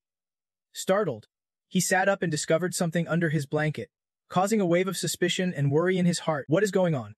When he pulled back the blanket, he saw Devine holding him tightly. Sound asleep, he sighed in relief thankfully. It was just drool. Devine woke up and affectionately said, "Good morning, my precious disciple." Dep Fum was shocked and shouted, "No way! Master, why are you on my bed?" Devine explained, "Lately, my precious disciple seems very tired. As your master, I wanted to take care of you but accidentally fell asleep." You argued back, "But are not you awake now?" She smiled sheepishly and reached toward a certain spot on little Dap Fum, waking him up and stirring his heart. Devine snuggled into his arms and softly asked, "My precious disciple, can you forgive me?" Dap Fum could not bring himself to scold his master and replied, "Master, please do not do that again." She sweetly said, "My precious disciple, you are really good to me." The little system whispered worriedly into his ear, "Host? Since returning, your master's been acting like a total pervert. Could something be affecting her?" "Host? What exactly did you two go through in the underworld?" Dep Fum replied calmly, "This is just my master's natural personality." After some heart-to-heart on the bed, they got up and dressed properly. While fixing her appearance, Devine said, "My precious disciple, let us go outside together." The door slowly opened, revealing a crowd of onlookers waiting outside. The two stepped out under everyone's gaze, creating an awkward atmosphere. Before the crowd dispersed, though not before teasing the young couple. "Stop staring. Go back to your training. It is boring, no drama. Not even one night." "Nothing. Little Dap Fum, I am totally transparent." Those words angered Vevin, who shouted, "You guys, get back here." Dap suddenly felt uneasy inside. Looks like my reputation in the sect won't be good after all. Meanwhile, no one knew that a limping stranger had approached behind Devin's sect. The big dark figure was worried about the spikes on his neck. "Does anyone know how to get rid of these spikes on my neck?" Dap Fum approached and tried to physically interact with them, asking if there was any sensation. She answered honestly, "They are itchy and prevent me from using magic." "Very annoying." Fidip standing beside added on. "It has been over a month. We have tried everything, but nothing works." Dap Fum asked the system, "Is there no way to remove this?" The system immediately replied, "The curse system item is very high level. I need time to analyze it based on calculations." Fidip added, "Right, senior brother Dippy. She is hiding something else after wearing this collar." Her body became extremely sensitive. As she spoke, she poked Zah's waist, making him groan softly. Zah angrily shouted, "How dare you?" Fidip was not scared and shot back, "You can beat me now anyway, what do I have to fear?" Dap Fum standing nearby was speechless. "All right, that is enough." Suddenly, Hai rushed in from outside, saying urgently, "Little friend, a woman came looking for you. I have brought her in." He asked in surprise, "Looking for me? It is Kwonjiao." She entered with a smile. Dap Fum was very surprised to see her here. "Why are you here? Are you hurt?" The little system was equally surprised. It is the system recruiting disciples. Zi and Dip were stunned. This was the Supreme Master, the host's master. Kwonjiao said nothing and walked up, reaching out to hug Dap Fum. Hai watched this displeased, wondering what was going on between the little friend and her, feeling awkward. He said, "First reunion and it is like this? Fine. Whatever." Dap Fum spread his arms to embrace the beauty, but as he got closer, Kwonjiao gathered momentum and jumped high. She opened her mouth wide and bit Dap Fum's head, shocking everyone around. The system asked worriedly when it saw water spurting from his head, "Host, your head is bleeding." Dap Fum forced a smile and replied, "It is nothing, just a small wound." Everyone expected a tearful reunion between master and disciple, but that bite killed the mood instantly. After a moment, he gently set Kwonjiao down and softly asked, "Master, after biting me that long, are not you a little mad now?" She was still sulking, fiddling with something silly. Dap Fum asked with concern, "Master, What is that wound on your body? But Quan Jiao was still angry and answered irritably. Nothing. In his heart, he recalled the past. Back then, when he fell into the sea, he refused her help, ruining all her years of effort. She bit him just to get revenge. This predecessor master of mine is just like a cat. Namhai asked curiously. Little friend, this is Dipe Fam's introduction. She is my former master, named Quan Jiao. Namhai bowed respectfully, realizing she was senior Quan Jiao in his mind. He thought, no wonder her power is deep and unpredictable. As my master, her strength ranks among the top in the immortal realm. If she was injured, just who is the opponent? With that thought, Namhai excused himself immediately. Little friend, I won't bother you with old stories any longer. Quan Jiao was about to quietly approach Dipe Fam when two girls grabbed her, pleading in a deep voice. Demon Lord, Fadip continues. If someone takes action, success is guaranteed. Quan Jiao still did not fully understand when the deep voice pointed at something wrapped around the neck and said, Can you help me remove this collar? Quan Jiao drew her weapon and looked disdainfully at Dipe Fam. Trash. Even the system noticed it. Host, did not your master just snort? Within 3 beats, the spikes around the deep voice's neck were cut off. She joyfully exclaimed, I am free now. This is truly wonderful. Suddenly, the deep voice face darkened, danger radiating from her as her gaze locked onto Phi Deep. Right? Almost forgot to thank you for taking care of me all these days. Teasing me was really fun, was not it? As a result, Phi Deep was dragged outside by the deep voice and given a beating. By the time she realized she was scared, it was already too late. Dan Lan, you can hold a grudge without remembering kindness. After all, I am your comrade. Phi Deep screamed in despair. Master, senior brother Diep saved me. Quan Jiao leaned comfortably against Diep Fam, who asked worriedly, Master, how are you? Is the wound really nothing? She only replied 2 words. Tired. Fem smiled gently and said, Then rest for a while and get better. The scene shifts to a mystical place with faint bones and many crystal blocks floating mid-air. A crystal stone spoke. Are you still not planning to act? Someone lightly placed a chess piece on the table and calmly replied. Don't worry. Makai leaned back comfortably in his chair, propping his chin up with a charming smile. Everything is in the palm of my hand. Even with his advanced system as backup, he is no match for me. Hearing this, the crystal stone seemed satisfied. That is just as it should be. Makai resumed his scheming tone. Speaking of which, it can be just me acting alone. You and I both serve that exalted position. When will you make your move? When will you send out your heavenly soldiers and generals? Your Majesty the Immortal Emperor. At that moment, a faint figure appeared more clearly on the crystal block. The person spoke in a low voice. I am also waiting for the right moment to end this cycle once and for all. The scene shifts to an open-air bath where Own Dat Tintu played happily with water. But the notable detail was the mysterious symbol on her tiny waist. Back at Tuvan Sect, Quan Jiao was comfortably sleeping in Diep Fam's arms. After scanning her physical condition, her personal system gave the report, external damage level, 26%, internal damage level, 78%, remaining active time, undetermined, weapon function disabled, item function temporarily paused, tracking function paused, currently using memory fluid to repair. Do you want to check the memory content? An old memory flashed in Quan Jiao's mind. She saw herself slowly approaching a beggar by the roadside. The beggar coldly asked, Another one. Who are you? She said she was a system. Those 2 words drove the beggar mad, and that beggar was none other than Diep Fam. You shouted. You have tormented me for 80 lifetimes, still not enough. Must I suffer through 81 lifetimes of torment? Get lost. Don't ever show your face to me again. This reaction surprised Quan Jiao, leaving her momentarily speechless. Suddenly, she recalled what Van Tam once said. Men are like that when angry. They are easy to soothe.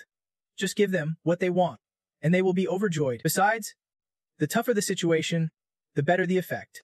Using that knowledge, Quan Jiao cautiously glanced around, her sneaky attitude making Diep Fam suspicious. Hey, what are you doing?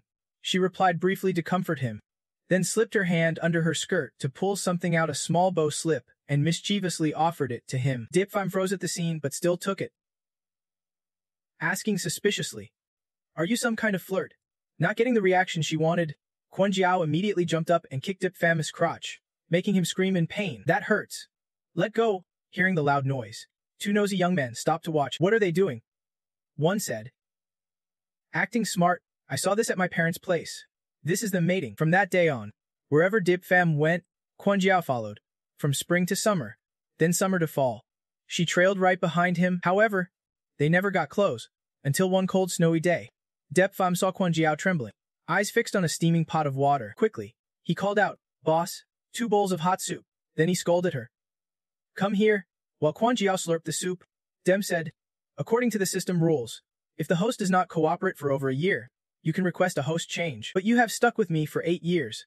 That is some patience. She just nodded in agreement. He sighed and continued. You know I do not cooperate.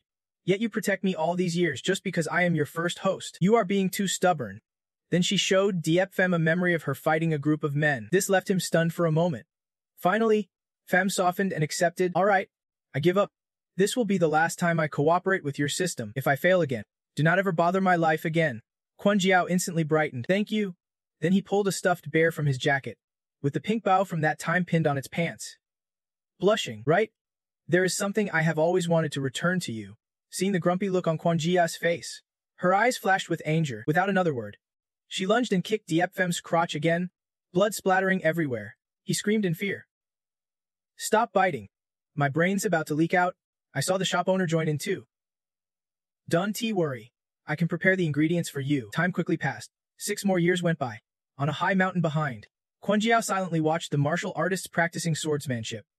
Suddenly, Fem appeared and asked, Master, are you still watching the disciples train? She nodded. Yes.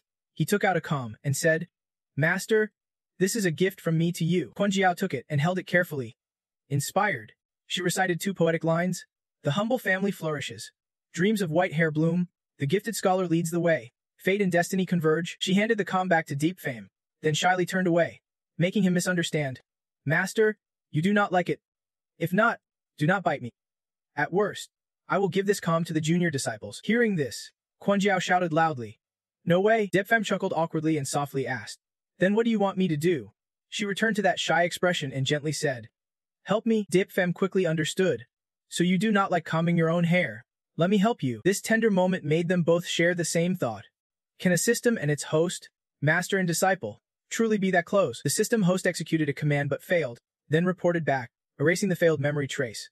Selecting another memory trace to fix, it found an unrecorded memory trace. Do you want to check the content? Van Tam replied yes. Then commented, crossing over from the human realm caused big trouble. The Time Saint only punished you by removing the system body. That is really lucky.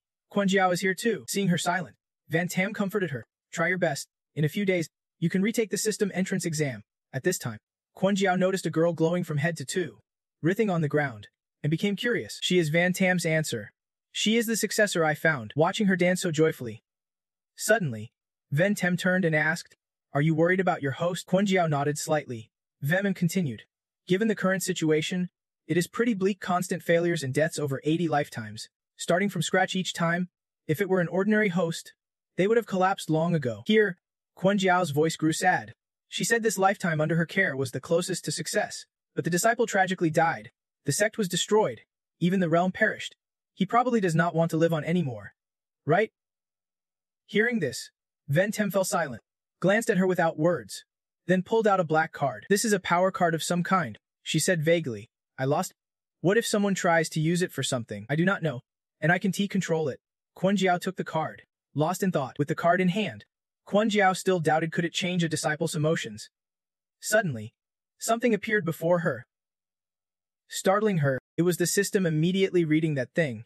A shadow on the ground slowly grew larger, a cold voice echoing from the underworld. You dare crave my belongings just by yourself. Don't think you can escape after death? Glowing red eyes stared at Tung. Loudly, it asked, Who is there? In the space, 2 huge mouths with sharp iron jaws opened wide. The main system appeared right before Kwon Jiao, its fangs ready to devour her. Kwon Jiao screamed in terror. It was all just a nightmare. She woke up in Tv's sect and sighed in relief. Luckily, suddenly, rustling behind the bushes caught Kwon Jiao's attention. It was Van's group whispering among themselves. Guide asked curiously. Sect leader, if you want to meet her, why sneak around like this? She replied firmly. She is still the previous master of our precious disciple. I need to know where we stand. Suddenly, that thing spoke up, making all 3 jump, face to face. Ven said bluntly, Why is your old thing showing up in front of my precious disciple? What is your intention? Seeing her flustered, Guide reminded. Sect leader, get to the point. Ven obeyed and shouted. Sneaky cat. Do not think you can steal my future husband. Vin beside her awkwardly hinted. Sect leader, that is a bit blunt. Kwon Jiao asked curiously. Who are you? Ven confidently replied. I am the master and the future promised wife of Fem. That stunned Negat. She did not expect it to come to this. Already this far. Vian doubted this whole promise for life thing, wondering if they missed something. Quanjiao Zam Chi Yu recalled the small talisman Dippy Fum once gave her and asked again. Wife, T. Ngite worriedly said. Why does the sect leader's spirit seem so weak? It is like she has already lost before starting. Vien Vin comforted T. Ven, who was sitting on the ground, saying that is not true, at least in looks. The sect leader surely wins. The two women cheered each other on. Sect leader, do not be afraid. Your conditions are not bad at all. We support you. Go for it. To Ven dazedly asked, am I supposed to handle this alone? Being contradicted by her own people, she wasted no words. Dipe Fum is your disciple, not mine. Provoked, To Ven shouted loudly, Send Fium here. I want to lose to you. T. Guide and Vien Vin excitedly cheered. Almost there. Coming soon, but then her voice dropped a few tones, shy and blushing. Can you at least share some past stories about the precious disciple with us? The two women were deeply disappointed. Way too weak, even worse than roast pork in their personal rankings. When Quanjiao said it was possible, Tivan was overjoyed and ran to grab her hand. Really? Quanjiao nodded, confirming again to reassure her. Tiven's eyes shimmered gratefully at Quanjiao. Thank you. As for, it was not much to tell. A little story would not hurt. At that moment, T-Gite noticed a small shout from the bushes nearby. Stupid dog. Why run outside? That caught her attention. There were others over there too. Seeing no drama, the group decided to leave. Fidape waved off board. What I want to see is blood flowing like rivers. XU asked curiously. So when will they fight? Big Black declared. No way. Let us break it up. Not only over there. There is another group on this side. Yuan asked in surprise. That many people. Looks like the entire Ziyun sect dragged themselves out here to watch. Even the second young master Zethan brought his disciples. But things turned out like this, so she did not dare show up. Dunna asked. Your Majesty, should not we go out now too? Tithan said tiredly. Forget it. Let us keep some face for master. Nearby, headless corpses were tossed aside, with a loud shout from the instructor. Not enough, not nearly enough. The villain, after devouring all the martial artists he captured but still unsatisfied, was not done yet. Zai Hong stood beside him. Puzzled. Didn't just a few people die? Is it really necessary to get this angry? The villain's face darkened with rage as he cursed back. What do you understand? Those people are my luck's value. This made her even more curious. If that is the case, why are you so obsessed with luck? Could it be that the luck accumulated over tens of thousands of years still is not enough? Clearly, just converting luck into magical items, with Daipipime's strength, you are no match for him. Suddenly, a cold breeze blew at the villain's neck, making him widen his eyes in horror as blood dripped down to the floor. One of his arms was severed by that enchantment. The image of a mysterious woman appeared, her words sharp as blades. Think you can do whatever you want just because you cling to the system. Want a torment to death? What a coincidence, I love that too. I used my cold eyes to warn the villain. Don't let me catch you, or I have 1,000 ways to torture you to death. He gritted his teeth, holding back pain and anger. Saying little, his lost arm then regenerated. The villain roared in fury. My target is not just Depifum. What I want is revenge so deep you could never imagine in your lifetime. Then he pulled out a paper and handed it to Zai Hong. Instructing, find this for me. I need to recover these days, so do not bother me. Whatever was on that paper made her break out in a cold sweat when she saw it. This is your real goal. The villain licked his lips slyly, thinking, once I recover, I will devour that lucky girl and make them regret it forever. Event at the sect, dark clouds covered the sky. Long and ran to Lingyo Lingyi's room, shouting, Senior sister, hurry to the main hall. Master is waiting for us. Inside? She replied, As they walked down the corridor, Lang suddenly noticed the sky today. It is so dark. Is it about to rain? Langan looked up and nodded. Seems like it. Just as she finished speaking, a black aura shot from behind the mountain toward the two girls. Hung shouted fearfully. Not good. Host? Danger? Get out of here. Logan heeded the little system's warning, grabbed Li Inji's hand, and pulled her away. Senior sister, run. However, it moved too fast, attacking them, but their agility let them dodge. The villain then revealed his true form and praised. A quick reflexes. Huh. Logan recognized him instantly. I remember you. I do. Who are you? He smiled. Just a darkened self. I won't need this name anymore. At the same time, the sect leader of Vinthenti sect and elders arrived. Chune shouted angrily. Who dares attack my Vinthenti sect? This is extremely dangerous. Don't hold back. Strike now. Everyone launched their attacks at once. Lo happily shouted upon seeing them. It is Master and Elder Liu Yin. Respected elders. Hung ran over to inform Logan. I have contacted DP Fum and the system. They will arrive soon, facing powerful strikes from the elders. The villain showed no fear and sneered. A bunch of cowards. Luoyang saw him gathering energy in his hands and turned pale, shouting in fear.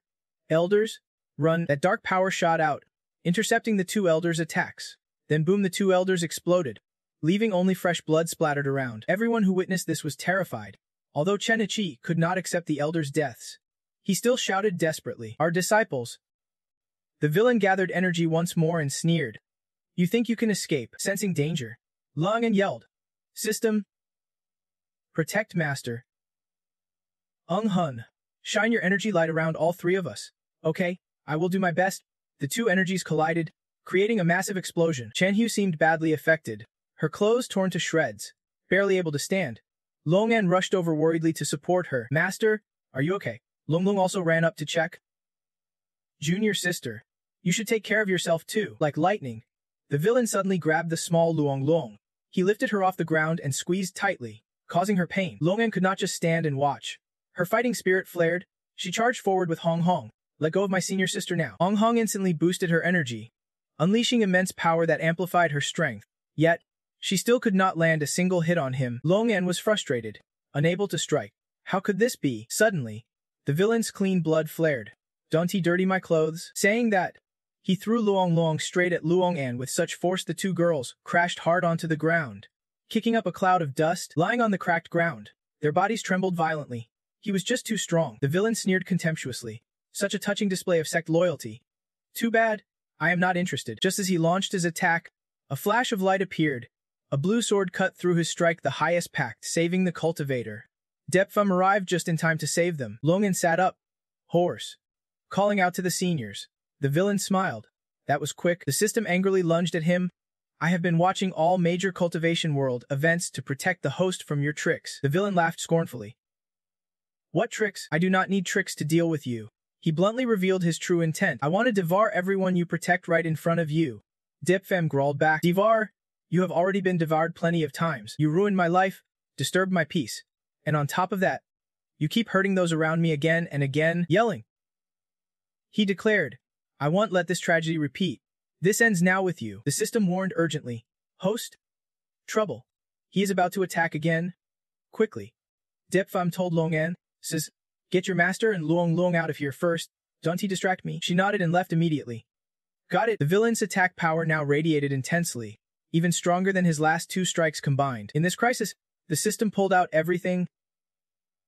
Defining stance, rare 7-layered pill, and even the father's shield. Used them all, but it still did not seem enough. It panicked, screaming for help. "Host, you are about to fall," Depfime shouted, holding on a bit longer for them to escape. The villain seemed amused and was not rushing. The low-level system still had many life-saving gadgets and skills ready, but the villain's hesitation made Depfam suspicious. What was he waiting for? Suddenly, he grew alert. "Not right," Depfam recalled. "Master said he feeds on fortune energy. His visit to the 10,000 Beasts sect is not just to kill." Just then, another unwanted guest arrived at the sect. Dehong held a glowing object excitedly. Finally found it, dug it out from the dragon vein. "Amazing." The villain's face lit up as he shouted, "Bring it here." Turning back, he ordered, "Give it to me." Immediately, the iron piece flew to him with the prize in hand. The villain muttered happily after searching far and wide. Finally, I have got you." Though long dead, its luck energy remained thick. Depfam anxiously asked the system, "What is that thing he is holding?" It replied tensely, "I do not know either." Both focused on the iron shard in the villain's hands. Suddenly, he joyfully stabbed it hard into his chest. This shocked Depfam and the system. He intended to end it himself. From the dark sky above, a blazing purple-pink beam poured down fiercely. The villain roared, "Dragon's wrath bone. Serve me." His body has changed now. A dragon drum sounds as he opens his eyes. Longhong's relic fusion reaches 40%. 2 drums of clouds and thunder. Longhong's relic fusion hits 50%. 3 drums cover the sky and sea. Longhong's relic fusion is at 60%.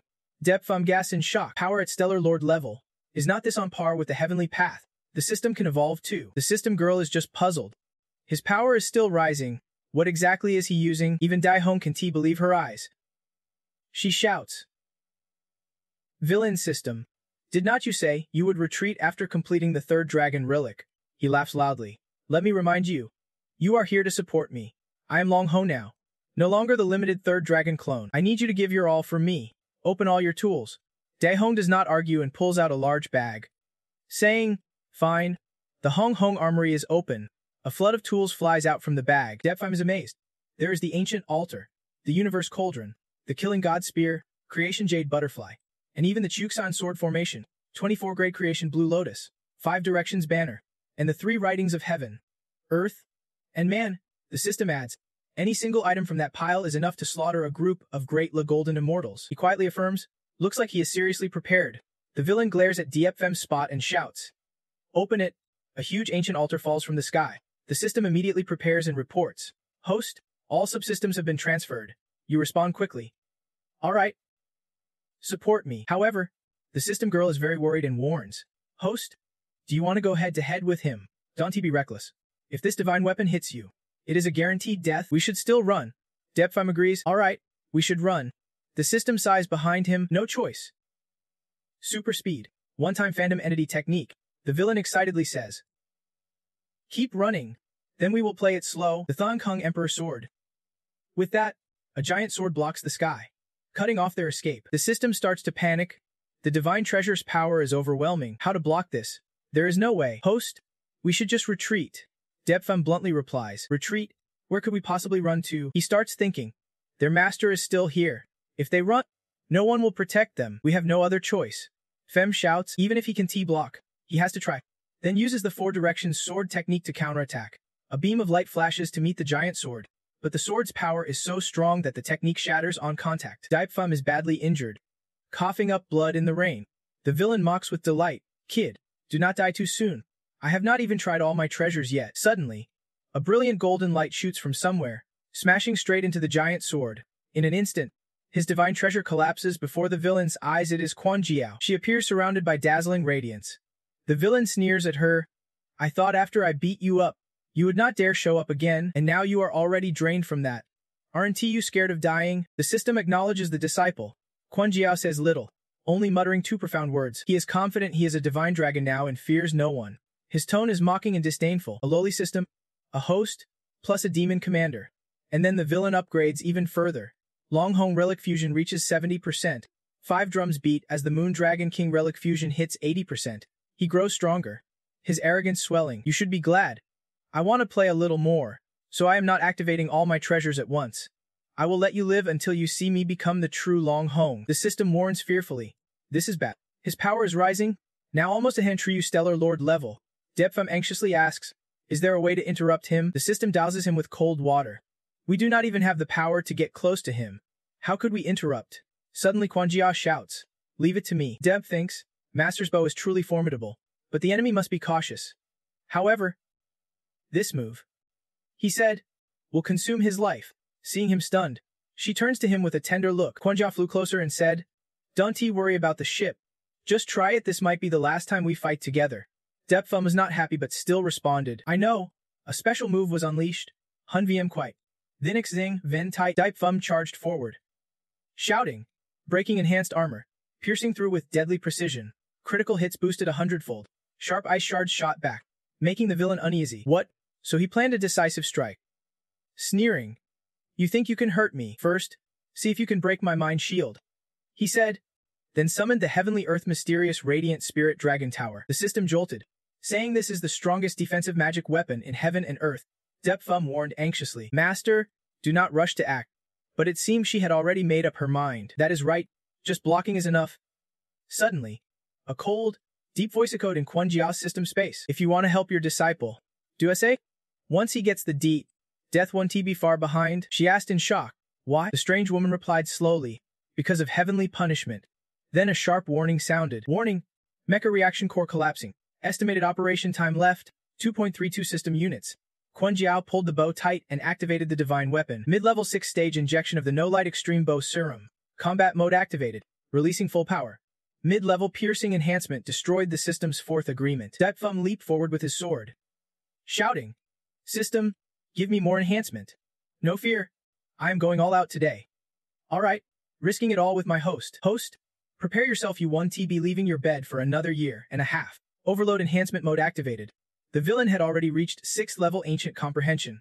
With the Earthflow Heavenly Dragon Imperial Bone fused 90%. He laughed arrogantly, even risking my life. I can only my defense layer. And even if you pierce through, I can restore myself to full strength. Ignoring his rambling, Quan Jiao raised her bow to gather power. The villain summoned the mysterious Radiant Spirit Dragon Tower, but in a blink, it was snatched away. It turned out the thief was Bibi Gia, her face serious. She said, "That's strong, still relying on a magic weapon to survive. You have got some nerve." The villain gritted his teeth. Snarling, "Give it back." Behind Ibdim, she raised her sword with fierce power. He angrily turned, saying, "It is all useless." Suddenly, Bagia charged with the Spirit Tower in hand and struck down. "Let us see how tough you really are compared to a defensive magic weapon," she said as she attacked. At that moment, Daipfum thrust his sword forward. The combined strikes made the villain cough up blood. Badly wounded, furious, he shoved Daipfum away, shouting, "Get lost." The small system immediately flew to catch him with the 70-point injury reduction shield technique. Bagia now sticks out her tongue teasingly. "I thought your mortal body was truly unbeatable." The villain bitterly touched his bleeding wound. 4 against 1, what kind of skill is that? Don't think I do not have backup. System? Zihong, help me quickly. But the space was silent. Zihong had disappeared long ago, leaving him confused. Zihong, what is going on? Where's the magic weapon? Only then was Zihong seen lying on the ground playing dead, infuriating the villain who cursed nonstop. Baya flew in again to attack. Teasing, "Where you off to?" The villain scoffed. "Fearless, superstar owner. What is so scary? Soon, you won't be my match anymore." Baya laughed. "Of course I know." Then she, Daipfum, and Quan Jiao surrounded the villain from all sides. Ge said, "Your turn now." Piercing enhancement on resource burn level, she used the 500 million star enhancement technique. The villain was hit, his face pale, coughing up a dark, disgusting blood clot. It seemed everything had injured the villain. He lowered his head, saying, "Even with Bigia's system help. So what?" Then he lifted his head high. "I am also a superstar owner now. I will kill you all." Fan Dipe released his body, transforming into the 7th Ancient Comprehension Dragon Star state. The current situation, Longtin's remains. 100% compatibility. Daipfum said seriously. His assimilation speed is too fast, but Quan Jiao says it is still a bit slower. The system also chimed in, saying the system's corruption is growing stronger. What can we do if the system is failing like this? Quan Jiao nervously turned and asked if we can fight back. Baya smiled and replied, "He is not the real Long Hong, so he can still fight. But if I had come earlier, this would have been a lose-lose situation. If he is injured 5 times, I would be injured 9. The system held its head and screamed, "Isn't that basically game over?" The villain gathered his firepower and shouted, "Everyone, die." Suddenly, a sword flew at him, causing him to freeze. There is still one more move. The villain recognized the sword as a thorn sword and realized he was doomed. He widened his eyes in terror and yelled, "Don't he come any closer." The thorn sword cut through the air at lightning speed, piercing straight into the villain. He instantly turned to dust, and the sword vanished like a gust of wind after completing its mission. The villain staggered out of the wreckage, mumbling, "Why did this happen? It was so hard I became Long Hong. Without outside interference, I would not have lost." A shadow appeared in the smoke, sneering, "Isn't it because you were foolish, arrogant, and reckless?" The villain looked toward the figure and asked, "Is that you?" The smoke faded. The leader appeared, looking cool, and said to him, "Well, the bones of my 9th ancestor are easy to use, right?" The villain trembled with anger. "You schemed against me. The remains of Long Hong were traps you set." The leader stepped forward and lightly pulled the strings of his life force, immobilizing him. "You mock? But were not you the smart one?" The villain was stunned and realized, "This is the puppet system's power. How do you know how to use it?" The leader glanced at Li Hong standing nearby and praised her. "That girl is very sensible. If she wants to live, of course, I will give her a chance." She smiled brightly and replied, "You speak wisely, sir. How could I be the villain?" Meanwhile, the villain clenched his teeth, glaring at Li Hong and cursed. So she was the traitor. The leader paid no attention, turning to leave and entrusted him to her for handling. Zai Hong happily assured she would complete the task. The villain gritted his teeth and cursed quietly. "You bastard." On this side, Quan Jiao asked excitedly, "Is divine punishment really handled like this?"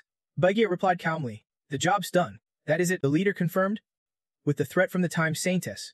They want here to act so blatantly again. Daipfum raised an eyebrow and asked, "Who are you?" She spoke firmly, introducing herself as the leader. The system whispered, "It is that woman." Then she said, "Come with me.